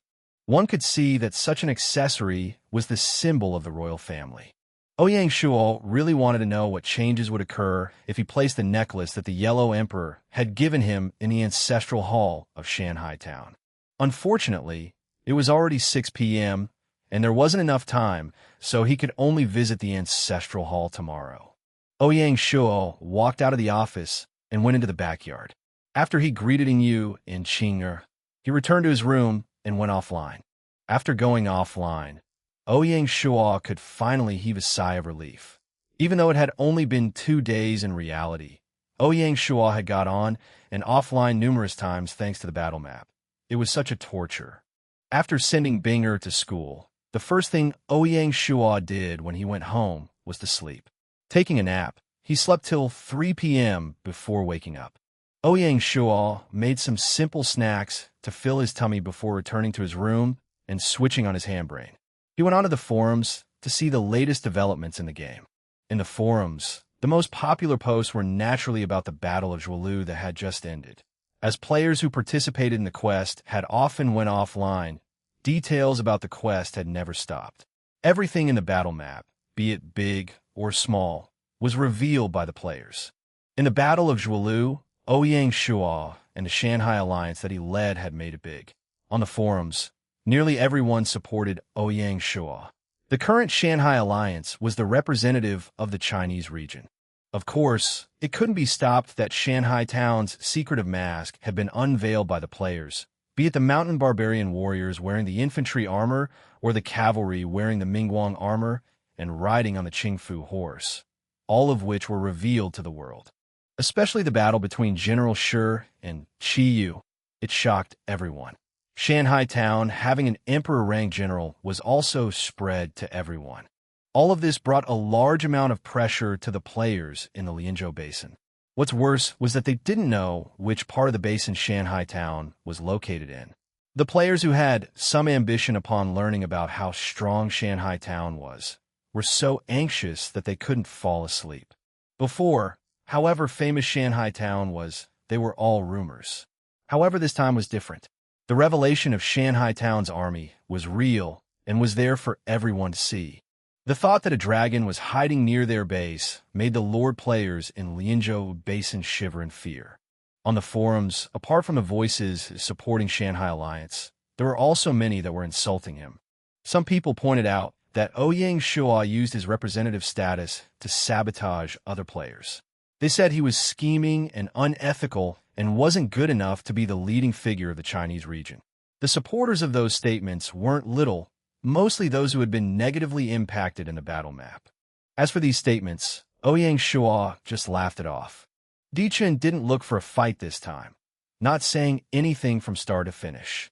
Apart from news about the Battle of Zhuolu, Ouyang Shuo cared the most about the territory upgrade to rank 1 city. In the international servers, there were already players from other regions who had applied for an upgrade to rank 1 city. However, till date, there were no territories that had successfully passed the test and upgrade. The earliest to apply was the Sanli town from the Japanese region. Honda Keisuke wanted to get recognition and snatch the rewards, so under unprepared circumstances he had applied to upgrade. Seeing the failure of Honda Keisuke, the other lords didn't dare to act rashly. One must know that failing the application would pretty much mean giving up the chance of being the very first city. Ouyang Shuo was sure that as long as no lord had succeeded, Shanghai Town would have a chance. He made up his mind to apply for the upgrade the moment he went online that day. After getting off the forums, Ouyang Shuo took the spare time to practice the Yellow Emperor internal cultivation technique in real life. Activating it in the game had already helped in grasping the technique, and he could now practice it in reality. To prevent being interrupted, he switched off his phone and locked his door, completing closing himself off from the outside world. When he started cultivating, the difficulty was much higher than he expected. The first step was to hold one's breath and focus. The second was to cut off all thoughts. In the game, players existed as a sort of spiritual being, hence it was easy to get into that form. In reality, one thought about many things and was affected by the body. To get into such a state was not easy. Luckily, Ouyang Shuo's calmness and determination had grew recently. He tried to completely relax himself and not think about anything. When he completely let himself go, he followed the technique and rotated the qi around his body. 10 minutes later, a tiny thread of golden qi appeared in his dantian. Ouyang Shuo immediately moved it through his meridians and strengthened it using his internal strength. At the same time, his internal strength grew stronger as it regenerated. After a whole cycle of rotating, the small strand of qi grew from a thin hair size to a size of a nylon string. Ouyang Shuo was more motivated to train harder and rotated 3 more cycles. At this time, his meridians were swelling. Ouyang Shuo didn't dare to be greedy and stopped. Seeing the 4 strands of qi in his dantian, he felt a sense of achievement. No one said that cultivation will get one hook to it. After stopping, Ouyang Shuo picked up his phone. It was actually 6 p.m. already. Oh crap, Binger and Xiaoya should be at home already, and he still hadn't prepared dinner. Ouyang Shuo pushed open the door and saw Binger watching cartoons in the living room, and Xiaoya getting busy in the kitchen. Brother, you were actually at home. Sister Xiaoya called you, and your phone was off. Binger was shocked when he saw Ouyang Shuo walk out from his room. Ouyang Shuo walked beside the sofa and punched her cheeks. Brother overslept. Oh, Binger didn't care and continued to watch her cartoons. Ouyang Shuo walked into the kitchen, and upon seeing Sun Xiaoya getting busy in the kitchen, he said apologetically, I'm sorry, I overslept in the afternoon. Sun Xiaoya didn't even turn around and said, It's fine, you players that joined the battle map messed up your sleep cycles, so obviously you need to make up for it. I only didn't expect that you could sleep so much. You slept a full day already. Ouyang Shuo laughed in embarrassment. He couldn't exactly tell her that he was cultivating. When eating, Ouyang Shuo cared for Sun Xiaoya's progress in the game. Xiaoya, how's it going? How long will it take till you graduate? Very quick, at most 1 week, and I can graduate. Sun Xiaoya said confidently. So fast. Ouyang Shuo was amazed. That's expected, and I also made many friends in Dali. They didn't like fighting and killing, so they chose working jobs. Ouyang Shuo nodded. It seems like Xiaoya really found her interest in the game. After dinner, Ouyang Shuo watched television together with Binger before returning to his room and logged into the game. After going online, Ouyang Shuo first sent 200 gold to Xiaoya anonymously before he forgets. Now, and 3 months ago, was totally different as Shanghai Town has enough resources, hence Ouyang Shuo sent more gold. Coincidentally, Xiaoya said she made some friends, so having some extra gold at hand was not a bad idea. Going back to his office, Ouyang Shuo ordered his clerk by Nanpu to inform the 4 directors and majors to open a military meeting at 3 p.m. Ouyang Shuo made his way to the meeting room and softly mumbled about the territory upgrade application. A white light shone across, and in the middle of the meeting room, a golden stone steel rose up from the ground. He placed his right hand on the steel, and a system notification sounded. System notification. Checking if Shanghai Town meets upgrading conditions. Condition 1. Population upper limit of 10,000 reached. Condition 2. All basic structures build. Conditions met. Condition 3. Lord rank at least 3rd rank Earl. Conditions met. Condition 4. Politics, economy, culture, and military. For indexes all no less than 45 points. Conditions met. System notification. Congratulations, player Chiyu Wui, for meeting all requirements to apply for the upgrade. Will you apply to upgrade? Apply. System notification. Congratulations, player Chiyu Wui. 3 days later, there will be a large-scale raider attack on Shanghai Town. Please get ready. What Ouyang Shuo didn't know was that when he submitted his application, Dichen also did at the same time. Whoever would lose to the other, it wouldn't be known at such a time. What was more helpless was because of the China region battle map. Ouyang Shuo had lagged behind other lords. Apart from Somli Town that had already confirmed to have failed, Freetown from the USA and Bangalore Town from the India region had applied during these 2 days. As long as one succeeded, Shanghai Town would lose the right to be the first city in the world. Contemplating too much had no benefits, and all Ouyang Shuo can do now was to complete all his stuff on hand. Apart from praying that Free Village and Bangalore Village would fail, he had to be prepared to face enemies. If not, when the 2 towns failed and he also failed, then that would be a laughingstock. At the end of the 4th month, after the Jifeng tribe surrendered, Shanghai Town did have a chance to apply. But Ouyang Shuo decided to give up in the end, as he was not yet well prepared. Ouyang Shuo's trump card, which was the Chuanzi crossbow, made by the Bow and Crossbow Division, they only had one, as such his mind wasn't at ease to upgrade. Until the start of the 5th month, the 1,000 elite mountain barbarians had finally been conscripted. What followed next was the Qingming operation, to destroy the Tianling tribe and obtain Qingfu horses. After the operation, Ouyang Shuo had wanted to activate the upgrade, but the battle quest came at the wrong time, and destroyed his plans. The Battle of Zhuolu cost Shanghai Town 300 elite soldiers. Originally, Ouyang Shuo wanted to wait for the new soldiers to replace them before applying. But Freetown and Bangalore Town application had once again disrupted his plans, and he had no choice but to apply early. Rushing so much, Ouyang Shuo himself didn't have confidence to be able to successfully upgrade. Walking out of the meeting room, Ouyang Shuo remembered that he still had not dealt with the wolf-tooth necklace. He immediately left the Lord's manor and prepared to make a trip to the ancestral hall. Normally, when he went, the ancestral temple would be very cold. Apart from a miscellaneous service workers sent by the Culture and Education Division, pretty much no one would walk into the ancestral hall. The moment he walked into the ancestral hall, a notification sounded in his ear. System notification. Found that player Chiwa Wui has special item, Wolf Tooth Necklace. The item is highly compatible with the ancestral hall. Will you use it? Use. A white light shone across. The wolf tooth necklace flew up from Ouyang Shuo's hand and slowly towards the yellow emperor statue. It hung itself across its neck. Instantly, a golden light shone, and the statue looked like it had come alive, becoming very holy and sacred.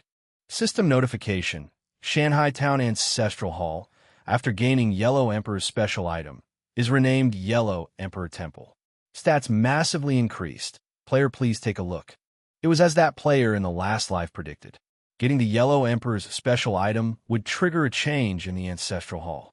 Such a huge change was something that the player probably did not imagine. To have such a big chance, Ouyang Shuo predicted that it had something to do with the wolf tooth necklace. That was the representative item of the Yellow Emperor. Naturally, it was uncommon. After the name change, the Yellow Emperor Temple looked brand new and took up 3-4 times more space. Along with the Mazu Temple, both looked grand and majestic. Ouyang Shuo quickly checked the statistics of the Yellow Emperor Temple to see what surprises it would bring. Name: Yellow Emperor Temple. Type: Hidden building function. Raises resident satisfaction by 40%. Raises territory fame by 10%. Specialty: Ancestor protection. Raises resident body condition by 50%. Evaluation: The Yellow Emperor Temple has the reputation of world's first temple. It's the main place where the Chinese people pray to their ancestor Xianyuan, the Yellow Emperor. Compared to the sealed Mazu Temple, the stats of the Yellow Emperor Temple were much stronger.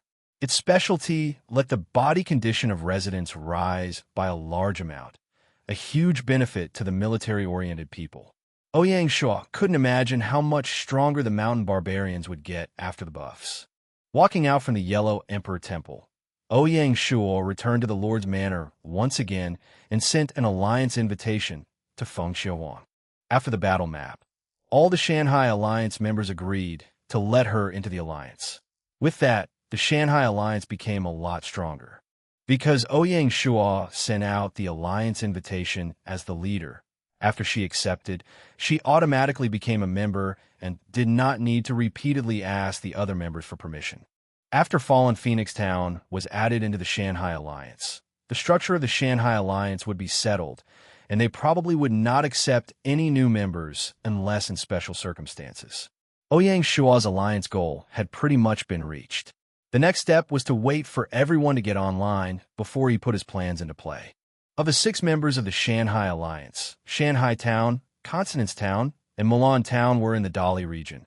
Fallen Phoenix Town was in Luoyang region, and Xuanlong Town and Black Tiger Town were located in the Chuanzhou region. Adding all of them up, they formed a triangle. The Battle of Zhuolu let all members of the alliance get to know each other better. After the battle ended, the members lacked a communication channel. Using pigeon letters was inconvenient, as you could only send each one to one person, and so they were unable to communicate in groups. A realization hit Ouyang Shuo as he opened the Shanghai Town working interface, spending 400 gold to open the alliance channel. With this, they could have a channel to chat on. As compared to the global channel, the alliance channel had a one-time off fee. After opening, chatting was free and very convenient. The alliance channel was similar to online chat groups, where players had to apply before they were added into the channel. Since the channel would be used for discussions with allies, He hoped that only the higher-ups would be invited. Hence, Ouyang Shuo invited Feng Qiuhuang, Bai Hua, Xuanlong Dianxue, Mu Lanyue, and Gong Changshi, giving them the status of admin. With this, they could bring in other lords. After receiving his invitation, Bai Hua and the others quickly accepted and joined the channel. Yeah, the Alliance has its own channel, that's great. Mu Lanyue was the first to speak. We made Wu Yi spend again. Feng Qiuhuang knew much about the Alliance channel. Haha, I can finally talk to the few beauties. That was Gong Changshi. In the game channel, not only could you type, you could also communicate via voice, even video. No wonder Gong Changshi was so excited. The whole chatting channel was like the other interfaces in the game, a virtual screen which appeared in front of the player. Other players, including NPCs, wouldn't see the virtual screens. Players could open or close this virtual screen using their thoughts. Brother is a hooligan. Mu Lanyue didn't give Gong Changshi any face. Hooligan +1. Ouyang Shuo joined in the fun. Big brother, don't laugh at me like that. Gong Changshi was hurt. You deserve it. Who asked you to not be able to hide it? Xuanlong Dianxue said. The quiet goddess Bai Hua was still so quiet. Everyone can invite the core players from your territory into the channel. Ouyang Shuo said, in fear that Gong Changshi would invite random people in. Great, Bai Hua said and invited Zilu Alan, Hong Ying, and Xing Yi into the channel. Feng Qiuhuang too invited her trusted subordinates into the channel. Ouyang Shuo frowned. The original alliance was 3 guys and 3 girls, which was quite balanced. Now, with the 2 women squads, it broke the balance, and the alliance channel became a women-majority camp. Only the pervert Gong Changshi blew wolf whistles in the channel without trying to cover up. Mu Lanyue and Xuanlong Dianxue were the same as Ouyang Shuo and were solo players. Their whole territory only had them. Gong Changshi's territory did have 1 player, who was his buddy. His ID was Fat Tiger. Wouldn't need to think, just by looking at the ID, one could imagine how the brother looked like. More than 10 players joining and made the channel boisterous. Out of all these people, most hadn't met in the game. However, as they were from the same alliance and were all young, it was easy to communicate with one another. What definitely couldn't be denied was that the 4 flowers of Consonance Town had a little competitive spirit along with the 5 from Fallen Phoenix Town. After all, both territories were highly similar. Both were women-dominated and had the desire to climb. This was normal. Before Fallen Phoenix Town joined Shanghai Alliance, Consonance Town had been in 2nd place within the alliance. After Fallen Phoenix Town joined in, however, whomever was 2nd in the alliance was hard to say. Based on qualifications, Consonance Town was the first to ally with Shanghai Town, and compared to a newcomer like Fallen Phoenix Town, it was older. Even Ouyang Shuo becoming the leader was suggested by Bai Hua. If she hadn't chosen to give up, the alliance wouldn't have been born so easily. Talking in terms of strength, after the Battle of Zhuolu, although Consonance Town was catching up to Fallen Phoenix Town, Fallen Phoenix Town's background was much greater. Even if Feng Qiuhuang was magnanimous, her little sisters wouldn't be willing to give up the 2nd place in the alliance. As for the battle between the 2 sides, as the leader, Ouyang Shuo decided to keep neutral. Both Bai Hua and Feng Qiuhuang were smart people, so their competition would definitely be positive. Wui, when will Shanghai Town apply to upgrade? Based on what I know, Di Chun has already applied. While casually talking, Feng Qiuhuang suddenly asked. The message system instantly quieted down. Obviously, everyone was very curious of the answer to that question. As the leader of the Shanghai Alliance, Shanghai Town's achievements and position was connected to the position of the alliance in the Chinese region. Ouyang Shuo didn't want to keep any secrets and said, "What a coincidence, I applied today too." "Wah, it's going to be a battle." Mulan Yu shrieked. "What battle?" "The way I see it, Di Chun is totally not Big Brother's opponent." Gong Changshi had a bad opinion of Di Chun, which everyone was aware of. "Wui, do you have confidence?" Bai Hua asked with concern. "About 80–90% confidence." Ouyang Shuo didn't have the confidence to say he was a 100% sure. "Good luck." Xuanlong Dianxue showed his support. Brother Wui, do you need us to arrange backup? Jokes were jokes, but at this crucial time, Mulan Yue was very supportive of Ouyang Shuo. Ouyang Shuo laughed and shook his head. This stupid girl still hadn't understood the situation. Silly girl, upgrading the territory is something that allies cannot help with. I didn't apply before, so it's okay if I didn't know that. Mulan Yu replied. I heard that the America and Indian regions already had territories who applied. The system test will be in 2 days. The quest crazy Xuanlong Dianxue was sensitive to information, more keen than others were. Let's let the heavens decide, Ouyang Shuo said helplessly. Brother Wui is the best. They definitely wouldn't succeed. This was another one of Ouyang Shuo's worshippers, Qingluan from Fallen Phoenix Town. Huh? Ouyang Shuo burst out in laughter.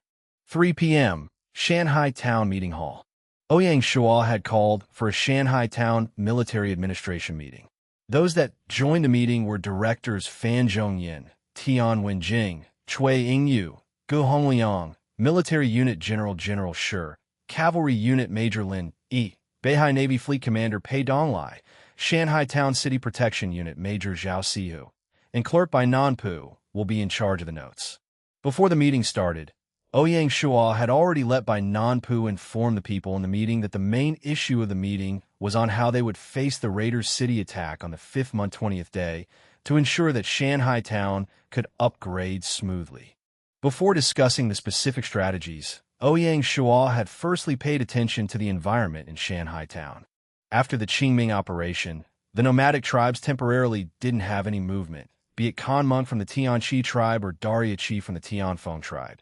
They were all people who were politically experienced. Before they had investigated things clearly, they wouldn't make any moves. The only change was that the Tianfeng tribe took control of the destroyed Tianlian tribe's pasture. As for such a bandit-like act, the Tianqi tribe sent out a warning for them to return it, but did not make any actual movement. On the side of Beihai Town, as the 2nd Navy unit was built, the Beihai Navy fleet had been preliminarily formed. Pei Donglai gave up the role of the Navy unit major role and became the commander of the Beihai Navy fleet. The original Navy unit, 1st Captain Zhang Zhoufeng, became the 1st unit major. The 2nd Captain Zhang Yufeng became the 2nd unit major. The original 3rd Squadron Captain Zhang Lihai was not Pei Donglai's assistant. Based on Ouyang Shuo's plan, the future Beihai Navy fleet had a military organization. The 2 Navy units were only 20% of a full organization. The pirate Black Shark from Moon Island, ever since he visited the area around Beihai Town and faced a nail, he had never done any further operations. Ouyang Shuo guessed that before he understands the strength of Beihai Town, he wouldn't dare to attack again. Based on Pei Donglai's reaction, although Black Shark didn't make a large-scale move, but in the outer area of Beihai Town, one could still see ships monitoring and scouting. They were probably his scouting ships. The pirates cared a lot about their face, so this time when Blackbeard came, but was forced to retreat, he had to get back his dignity and pride. Pei Donglai didn't defend passively, but instead made use of scouting operations and confirmed the location of Moon Island. There was even a time when he used the Mengchong warship to launch a sneak attack against the scout ship, and from the captive prisoner, he gained information about Black Shark. Pei Donglai was actually super confident and said that it's okay if he doesn't come, but if Black Shark came, he would definitely not be able to return. If it wasn't that they were lacking manpower, Pei Donglai would even want to attack Moon Island. With the outside threats all temporarily neutralized, Ouyang Shuo had even more confidence to face the upcoming Raider City attack. The reason why Ouyang Shuo was so confident to be able to defend was because of his greatest trump card, the bed crossbow built by the Bow and Crossbow Division after taking a look at the Song Dynasty Bow and Crossbow Making Manual. Baisong's heavy bed crossbow had developed till he could put 3 composite bows combined on a frame. It was called Triple Bow Acrobalistas. The arrow was the wooden stick iron feather, called One Spear 3 Sword Arrow. The arrow that was shot was as big as a spear. The 3 feathers were like 3 swords, flying up to 1,500 meters. It was the weapon with the furthest range during the cold weapons era. Apart from firing a solo giant arrow, the acrobalistas could also fire dozens of small arrows at once, known as the Frosty Crow arrows. When attacking a city, it could also projectile stepping arrows which the invading warriors could use to climb the city walls. Hence, one could say that the acrobalistas was the ultimate weapon for both attack and defense, the pinnacle of Song Dynasty bow and crossbow technology. This weapon of mass killing, its difficulty to make was obvious. Till date, since the creation of the bow and crossbow division, it had been 1.5 months, such a long time, and they only made 2 of the triple bow acrobalistas. Apart from that, they also made 4 ordinary acrobalistas. The aiming and shooting of the bed crossbow must be controlled by a professional. Huge strength must be used to pull the giant axe head-shaped trigger. The soldiers that used the acrobalistas was a specific type in the military, known as the acrobalistas crossbowmen.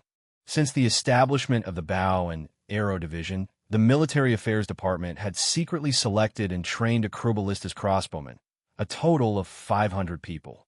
This 500 men were tasked with the 2 triple bow acrobalistas and the 4 ordinary acrobalistas.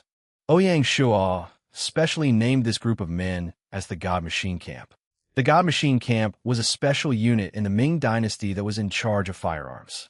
The triple bow acrobalistas was like the big cannon out of firearms. From this, one could see the wishes he had on this force.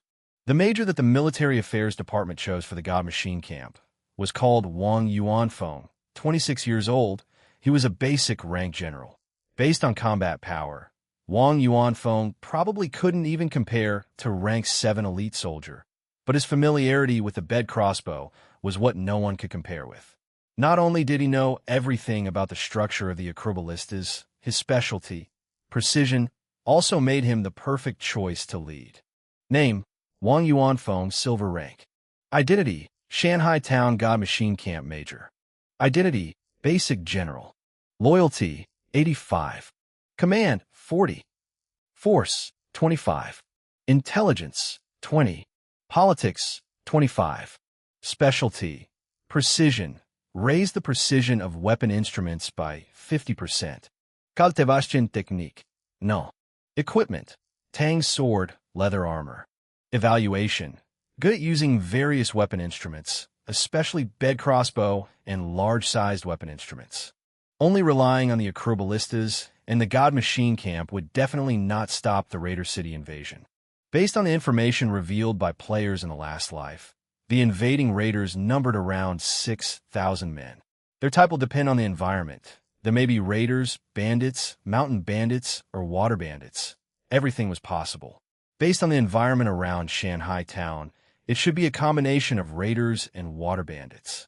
All the army men in Shanghai Town, counting the God Machine unit and the Langshan Protection unit in, they only totaled 5,000 men. However, he couldn't move the protection unit, as they still had to protect against attacks from the mountain barbarians. He also couldn't move the entire Beihai Navy fleet and needed to at least leave a unit. If not, Black Shark scouting ship may find something amiss and might launch an attack. At Friendship Village, the cavalry unit could temporarily be moved back to the main town, but the city protection unit had to be left in the town. If not, the town would be there for the taking. Ouyang Shuo didn't have the confidence that he could deceive Dariachi, that old fox. After moving the cavalry unit, Dariachi would definitely send men to investigate. If the city didn't have any protecting troops, he would not miss such an opportunity.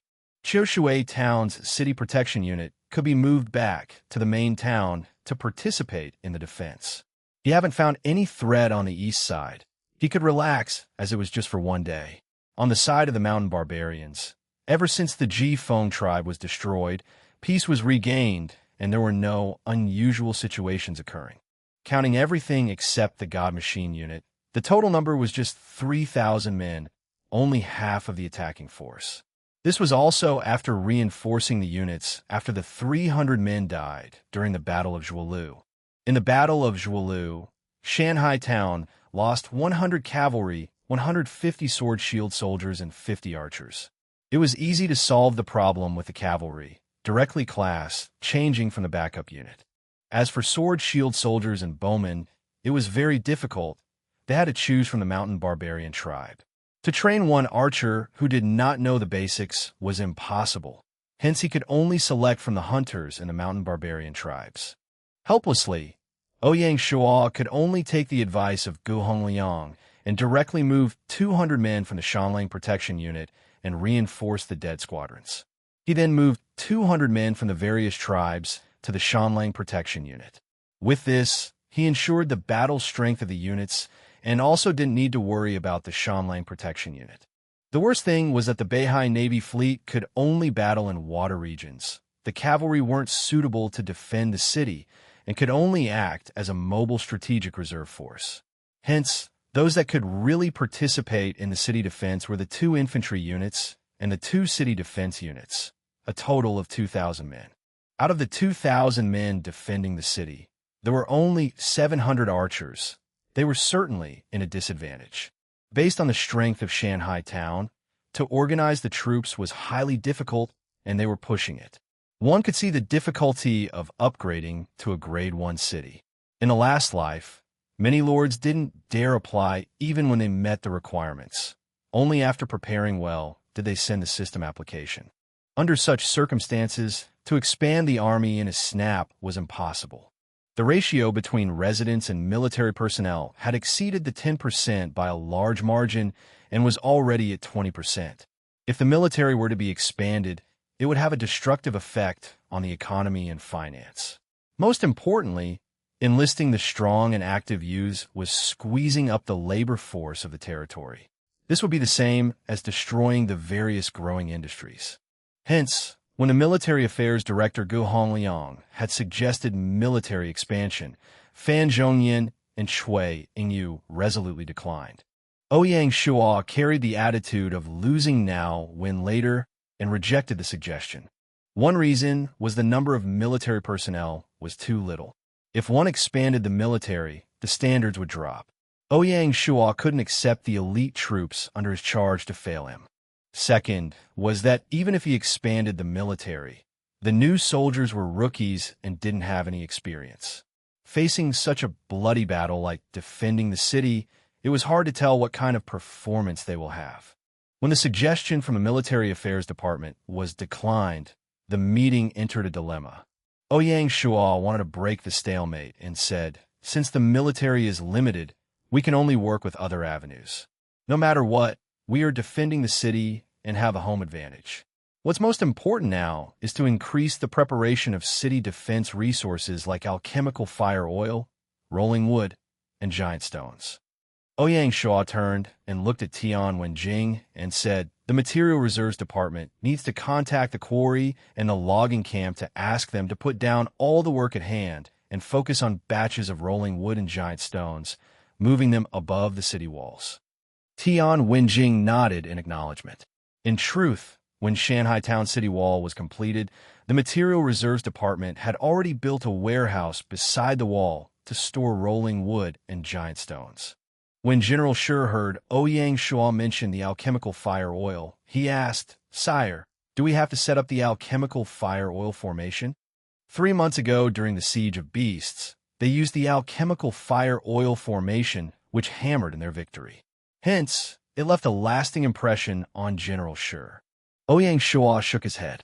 The alchemical fire oil formation is too old school. It can be used on dumb beasts, but on raiders, we won't even have a chance to use it. The moment we use it, they will just retreat until the alchemical fire oil has been completely used before restarting the attack. They aren't as stupid as the beasts were. Then what is Sire's meaning? General Shi asked in confusion. Ouyang Shuo didn't want to keep them guessing and smiled. If we want to use alchemical fire oil, apart from using the alchemical fire oil formation, there are more flexible methods. Among those is the alchemical fire oil cabinet. Alchemical fire oil cabinet. That's right. Ouyang Shuo explained to everyone the theory and function of the alchemical fire oil cabinet. The alchemical fire oil cabinet was one of the earliest flamethrower instruments in Chinese history. It used alchemical fire oil as fuel and copper as the cabinet. It had 4 legs and 4 brass tubes. The tubes were connected to a pump that was perpendicular to them. All 4 tubes were connected to the oil cabinet where 1,500 grams of oil would be injected. The front part of the pump would be a huolo, which had gunpowder. When firing, the huolo, which had fire embers, would ignite the gunpowder. Pulling and pushing the pump would compress the air in the cabinet and push out the oil through the huolo, igniting it into flames and burning everything in front of it. Apart from that, there was another small-size variant flamethrower that could be used to defend cities and during water warfare, using a copper gore to replace the oil cabinet for increased portability. Fan Zhongyan, who was born during the Song dynasty, had a deep understanding of the alchemical fire oil cabinet, saying worryingly, "Sire's idea is good, but we might not have enough time and enough gunpowder. This might not work." Ouyang Shuo nodded and said, "You're right. I don't wish to make many of them. After this meeting, I'll buy an alchemical fire oil cabinet, making manual from the market, and make the weapon workshop rush it. They should be able to make 2 of them before the raiders arrive.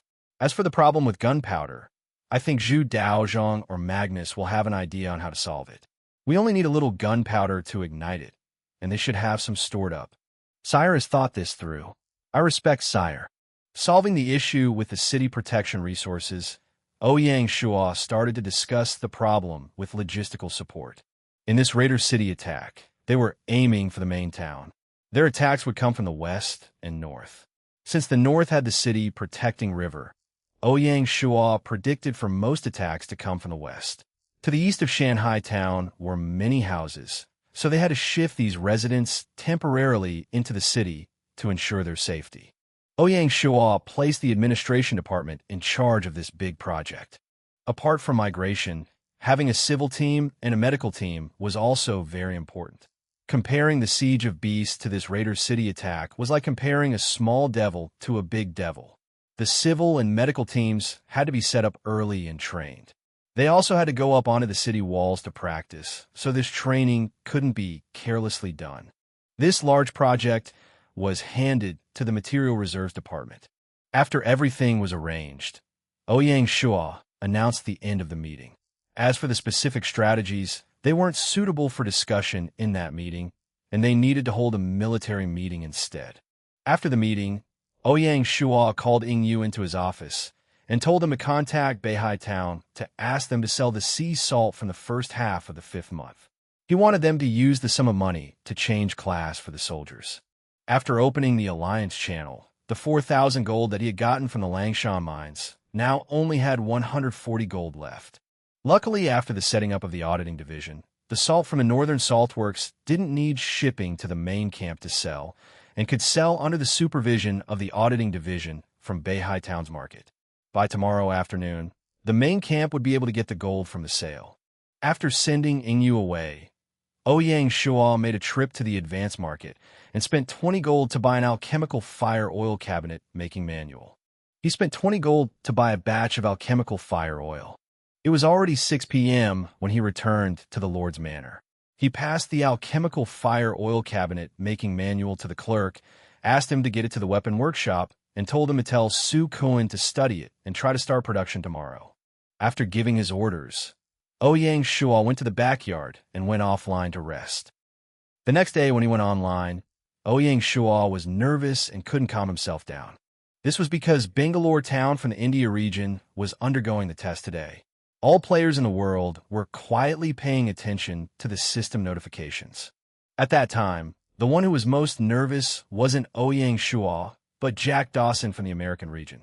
His free town was going to take the test the next day, and if Bangalore town succeeded, then it would be a huge miss for him.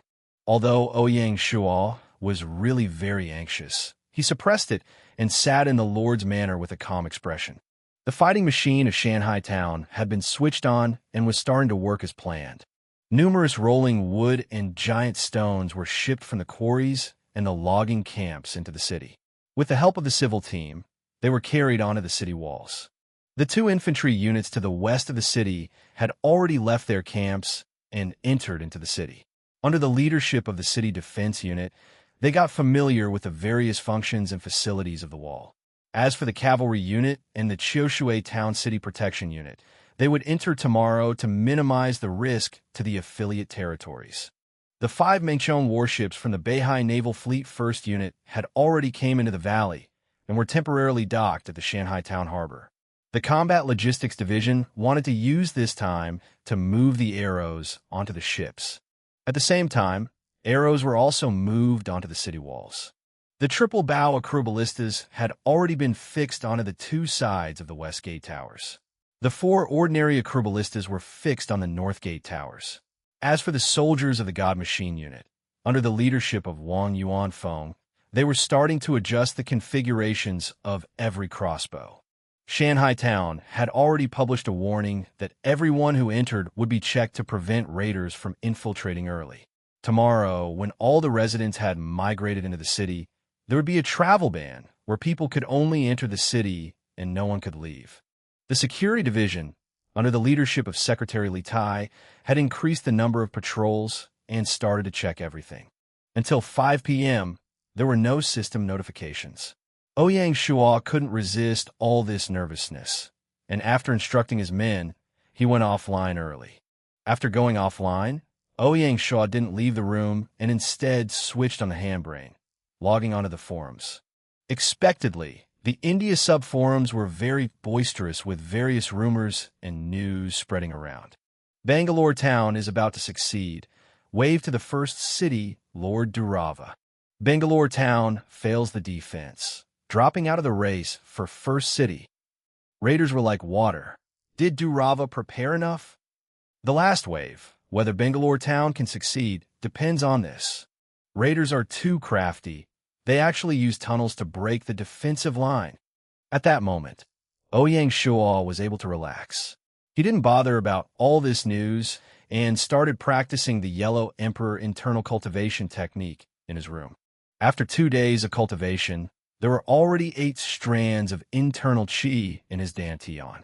When he went online, Ouyang Shuo confirmed that 1 strand of qi represented 1 point of internal strength. He could cultivate once a day, rotate 4 cycles, and produce 4 strands of qi. So in normal circumstances, he would need 25 days to reach the maximum of 100 for the first layer. Through this, one could see the difficulty of an emperor-level cultivation technique. One should know that this was only the first layer. 2 hours later, Ouyang Shuo finally stopped.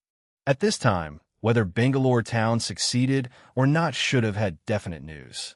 Ouyang Shuo went into the forums, and the top post in the India sub-forum was a giant red title. Bangalore town fails. Durava's dream for first has broken. Ouyang Shuo sighed in relief. Shanghai town could finally turn around everything. The only thing stopping him was Freetown, which was taking the test tomorrow. On the forums, the specific details of the defense were revealed by players. Bangalore town had also built high city walls. The difference was that theirs were built with yellow dirt as a foundation and only covered with a layer of brick, unlike Shanghai towns, which used stone. The number of soldiers who participated in the defense for Bangalore town was 2,000. There were a total of 6,200 raiders, 3 times the number of the defensive forces. Unlike Shanghai town, which had only 3 city gates, Bangalore town had the normal standard of 4. Hence, their defensive quest was harder than Shanghai town's. The raiders were crafty. Not only did they attack 3 sides and exclude 1, they also attacked at the same time. In the afternoon, the raiders only did a scouting attack, averaging it out on 3 sides. Durava was confused by their tactic and made use of the rest time to rearrange the defense, arranging the defensive strengths of the 3 sides in a very balanced manner. When they attacked in the afternoon, the ferocity and killing intent of the raiders started to show. On the surface, the number of raiders were similar to that of the morning, 2,000 men per gate. In truth, the raiders had rearranged their troops, placing the basic raiders at the east and west directions and all their elites in one direction to focus on attacking the North Gate. With this, the North Gate was in an emergency. When he found out about their plan, the 3 sides had already begun to engage. If he rushed to shift some men around, it would give the raiders an opportunity. Helplessly, he could only grit his teeth and wish that the North Gate could hold on until the other 2 gates could support them. Unfortunately, after an afternoon of intense battle under the attack of the elite raiders, Bangalore town's north gate failed to defend. Once it fell, like a chain reaction, the entire town fell into a state of emergency, and not long after it was overrun by the raiders. After successfully attacking the town, they didn't engage in mass killing, but just raided and stole stuff. This was planned by the system to give the lords who failed a chance to fight back and survive. Strictly speaking, Durava's planning was acceptable, and he didn't make any major mistakes. Unfortunately, he couldn't beat their trickery, and, as such, faced defeat. This failure meant that Bangalore town needed at least half a month to regain their strength. After 2 successive failures, it rang the alarm bells of all the players. No territory would apply without any preparation and just hope to pass. Hearing that Bangalore town had failed, Dichin had a bad premonition that his Handan town, which was worse defensively than Bangalore town, didn't have a chance of succeeding. Dichin regretted his act of defiance and show of pride. Unfortunately, when you released the bow, you couldn't collect back the arrow. Dichin could only lead his Handan town and hope for the best. After Bangalore town failed, everyone's eyes turned to the American region's Freetown. Jack Dawson was very confident and bragged that he wouldn't make the same mistakes and take the honor of the world's first city. To show his confidence, he proclaimed that he would arrange professionals to live stream his defense on the forums for everyone to watch. Ouyang Shuo smiled. That American really was confident. He respected his confidence. As a lord, one should have such pride. It seemed like there would be a good show to see tomorrow. Jack being so confident must mean that he had a secret weapon. That American wasn't a stupid fool. Ouyang Shuo remembered clearly that the honor of the first city was taken by Freetown, only that he was slightly later than this. Probably the appearance of Shanghai town gave Jack pressure. Knowing that the Chinese region had a battle quest, he applied to upgrade without hesitation. Jack was sure that once the battle ended, Shanghai town would apply for the upgrade. After failing to be the first town, he didn't want to lose the first city glory too. May 19th. Ouyang Shuo went online on time. In the morning, the cavalry unit stationed at Friendship Town and the Chioshui Town Protection Unit left their camps and entered the main camp. Although there was a sudden increase of 2,000 people, the advanced barracks wasn't too compact. When he made the inner-city barracks, he had done so with plans for future guards before building it. When the 2 units crossed the river, the 3 ferries of the towns started to get to work. The transport division kept all the ships in the towns in case the raiders used them to cross the river. With this, unless they had scouted earlier and found out about the defensive condition of Shanghai town and knew that they had a city protection river, they wouldn't bother to bring high numbers of ships. If not, this pretty much meant that they wouldn't have a large-scale attack on the east and north gates. Since all the units were in place, Ouyang Shuo called all the generals and had a simple meeting to arrange the various defensive regions of each unit. After the discussion, it was decided that the Shanghai Town City Protection Unit was in charge of the western region. The Chioshui Town City Protection Unit, apart from the cavalry squadron, would be in charge of the northern region, and the 500 Reserve Force would be in charge of the eastern region. The cavalry unit and the cavalry squadron from the Chioshui Town City Protection Unit were to act as a mobile strike force to be at the west gate to attack at any moment. As for the 2 infantry units, the 1st Infantry Unit and 2 squadrons from the 2nd Unit were sent up along the western city walls to help the Shanghai Town City Protection Unit defend. The remaining 3 squadrons from the 2nd Unit were stationed at the west gate to help the Chioshui Town City Protection Unit defend. One could see that the west gate was the main defensive direction, as a total of 1,800 men were stationed there. The mass killing devices, the triple bow acroballistas, and the alchemical fire oil cabinet were placed at the west gate. Comparatively, the north gate was weaker with only 700 men. One reason for this was that the space outside the north gate was limited, and secondly, it had the protection of the city protection river. Even if the raiders wanted to play tricks and go across the river, they would lose a lot. Hence, Ouyang Shuo was not worried at all. Apart from that, the 1st unit from the Beihai Naval Fleet would leave early in the morning the next day and go towards the Friendship River. If raiders wanted to get past the water to attack, then they would have made the wrong decision and the naval fleet would destroy them. As for the east, the raiders wouldn't be so stupid to make such a big loop around to attack. If it were like that, the 500 reserve soldiers would be able to hold up until reinforcements arrived. The area around the East Gate was also cut in half by the City Protection River, so it was actually a death ground and not suitable for attacking. The only weakness of the East Gate was that enemies would attack from the sea, cross the valley, and then come on a land to fight. They might even use small-sized ships to go down the City Protection River and drive the boats to the East Gate, using the boats as cover to shoot at the City Protection Squad with arrows. These kinds of situations were impossible, as the 2nd Beihai Navy Fleet unit wasn't useless. They were stationed at the sea's entrance, and if one wanted to go into the valley, they had to break through the naval fleet's defenses. At this time, one could see the advantages of Ouyang Shuo choosing such a spot to set up the village. With the back facing the mountains, one didn't need to bother about defending that, and it solved the problem of defending the east. A large river blocked the north and east, solving the threat from the east and largely weakening the threat from the north. With such unique advantages, only Shanghai Town could protect their west gate with most of their troops. At 10 a.m. in the morning, the residents living outside the city were assigned living quarters by the administration department.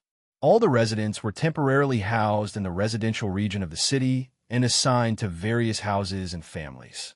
The financial department gave financial help and benefits to the residents that took them in. Such an arrangement was to prevent these migrants from setting up tents, affecting the safety and order of the city and making it harder for the security division to do their work. Secondly, this made it easier to monitor the migrants to prevent raiders from infiltrating within. The day before, the administration department had told every resident that they had the responsibility to monitor everyone in the city. Once they found something suspicious, they must report it. If they knew something and didn't report, they would be punished by the Procuratorate Division. Ouyang Shuo made use of the power of the masses to restrict the entry of raiders. At 3 p.m. in the afternoon, the last batch of residents had entered the city. The Military Affairs Department ordered to lock the city gates, and people were only allowed to enter and not leave. At 4 p.m. in the afternoon, Beihai Town sent the earnings of the Baimu salt pans for the first half of the month. At the latter part of the April, the prisoners from Jifeng tribe had been sent to Baimu salt pans, and it had already been expanded to 10,000 acres. Hence, in only half a month, the salt pans earned 3,600, similar to the entire April's earnings. The class change of 100 cavalry and 200 infantry cost a total of 250 gold. Ouyang Shuo kept 2,000 gold on him and gave 1,350 into the Four Seas Bank. Because of the territory's expansion and the setting up of branches in the affiliate territories, the funds prepared by the Four Seas Bank was too little. If it wasn't for the financial department putting the money that they held into the Four Seas Bank, the territories probably would not have been able to hold on. At 5 p.m., the weapon workshop finally had good news. After 2 days of overtime, the weapon workshop had finally made 2 alchemical fire oil cabinets. These 2 were placed at the west gate by Ouyang Shuo. After finishing with the arrangements of Shanghai Town, Ouyang Shuo still didn't hear any world notifications. This meant that Freetown from the American region either failed their test or that they were still in a heated battle with the raiders. Ouyang Shuo found General Shi and Zhao Sihu, instructing them to increase night patrols. Then he immediately went offline to understand the situation with Freetown. After going offline, Ouyang Shuo logged onto the forums and accessed the American subforums. What made him nervous was that on the forums there was no news that Freetown had failed, which meant that they were still in battle. Dawson had actually stuck to his promise and opened a live stream on the forums. However, because of a need to keep secrets, the live stream only had words and pictures, but not video. As expected, Gaia was amazing and actually was able to translate the live stream into many languages instantly. Although it had been a while since the federal government was set up, the 2 main languages, English and Chinese, were still kept. Ouyang Shuo chose Chinese and started to understand the defensive situation of Freetown. The post started by introducing their basic situation and gave a map of Freetown. From a map, one could see that the city walls of Freetown followed that of an old Western castle. This castle was basically a normal stronghold, but instead of having parts that stuck out, it had parts that caved in. This change would mean that no matter which direction one attacked the castle from, they would be exposed to more than one side of the castle, and the defending forces could attack them from many directions. Purely from the design of the city walls, one could see that Freetown wasn't simple. There were 2,500 troops from Freetown that participated in the defense. The invading raiders numbered 6,500, 300 more than the ones that attacked Bangalore town. From a ratio of attackers to defenders, Freetown had a slight advantage compared to Bangalore town. The secret weapon of Freetown was on display in this battle, a 16th century European gun. The specific name was the trigger-firing arquebus. This gun was a musket where gunpowder was loaded in the front, and its effective range was 50-80 meters. Compared to the rifles in later centuries, the trigger-firing arquebus had a big weakness. As the soldiers had to do 6 steps while loading the gunpowder and preparing to fire, it used up a lot of time, and they couldn't do any hidden attacks. The barrel was too big, the gun was too long, the range was too short, the accuracy was too bad, and when they got into the shooting stance, sometimes they would need a pole to support the weight of the gun. Although they had such a weakness compared to the cold weapons era, the trigger-firing arquebus was still a strong new weapon. With the castle and the gun, no wonder Dawson would have so much confidence. Unfortunately, the raiders were strong and crafty, and in the end they still gave him a slap in the face. The system wasn't a fool, as the technological tree would also be different in each region due to the differences in history. Jack thought that his guns were unique, but he didn't expect that the attacking raiders had actually assembled guns and equipped their cavalry with them. Hence, the balance of the battle was now equal. The balanced powers of both sides fought hard from 8 a.m. to 5 p.m., and still no winner had been decided. The system had it set up so that as long as the territory could defend for a full 12 hours, even if they didn't beat the raiders, they would automatically be deemed the winner, which meant that if Freetown survived for another 3 hours, they could successfully upgrade. Unfortunately, the raiders were still smart and had tricks up their sleeves. After 10 hours of trying and testing, they finally found the weakness of Freetown. This weakness wasn't the design of the city walls, but it was that they weren't well prepared and had a lack of manpower. The strength of the castle was obvious. For one to utilize it, however, one must have a high number of defending forces. It was obvious that the number of troops Freetown had wasn't enough for the castle. It wasn't that Jack didn't know about the hole in his defenses. However, he held on to the hope that the raiders would not find out. Unfortunately, their craftiness and wits were far greater than he had imagined. The leader of the raiders was very courageous, and when he found a weakness he would attack it, not giving the enemy any time to catch their breath. Finally, before the sky turned dark, the raiders had successfully broken through the town and ended Freetown's dream to be the first city in the world. Quitting the forums, Ouyang Shuo felt lucky but also rattled. It was lucky that Shanghai town had the chance to get the glory of being the first city, and now the obstructions in front of him were gone. He was rattled that such a strong defense like Freetown's couldn't stop the raiders. Could Shanghai town succeed tomorrow? The preparation that he thought was enough might not actually be so. Looking at the attacks on Freetown and Bangalore town, the raiders were too crafty and wouldn't make logical moves. After he calmed himself down, he walked out of his room and went for a run. When he brought breakfast home, Sun Xiaoya had just finished washing up. The Freetown battle was so intense that even the working class like Xiaoya had heard news about it. Sun Xiaoya walked to the dining table, took up a youtiao, and bit into it. I heard that Freetown from the American region failed. Ouyang Shuo, who wasn't paying much attention, gave a nod and continued eating his bun. Oi, I'm talking to you, did you hear me? Sun Xiaoya was unhappy with Ouyang Shuo's response. Ouyang Shuo nodded like a chick pecking at rice and said, I'm listening. En, no sincerity. Ouyang Shuo helplessly raised his head. Big sister, the American region has nothing to do with us. What are you worrying about? So what if they fail? Aren't you a lord? If you don't even care about this, is it that your level is too low and that you're too far away from upgrading? Sun Xiao didn't back down. Yup, I'm millions of miles away. Ouyang Shuo decided to give in. You? Sun Xiao was furious and didn't know what to say. Luckily at this point, Bing'er had woken up. The little brat rubbed her eyes and muttered, "Bad brother, what are you two talking about? You woke me up." Ouyang Shuo shook his head and said, "Baby, it's time to wake up.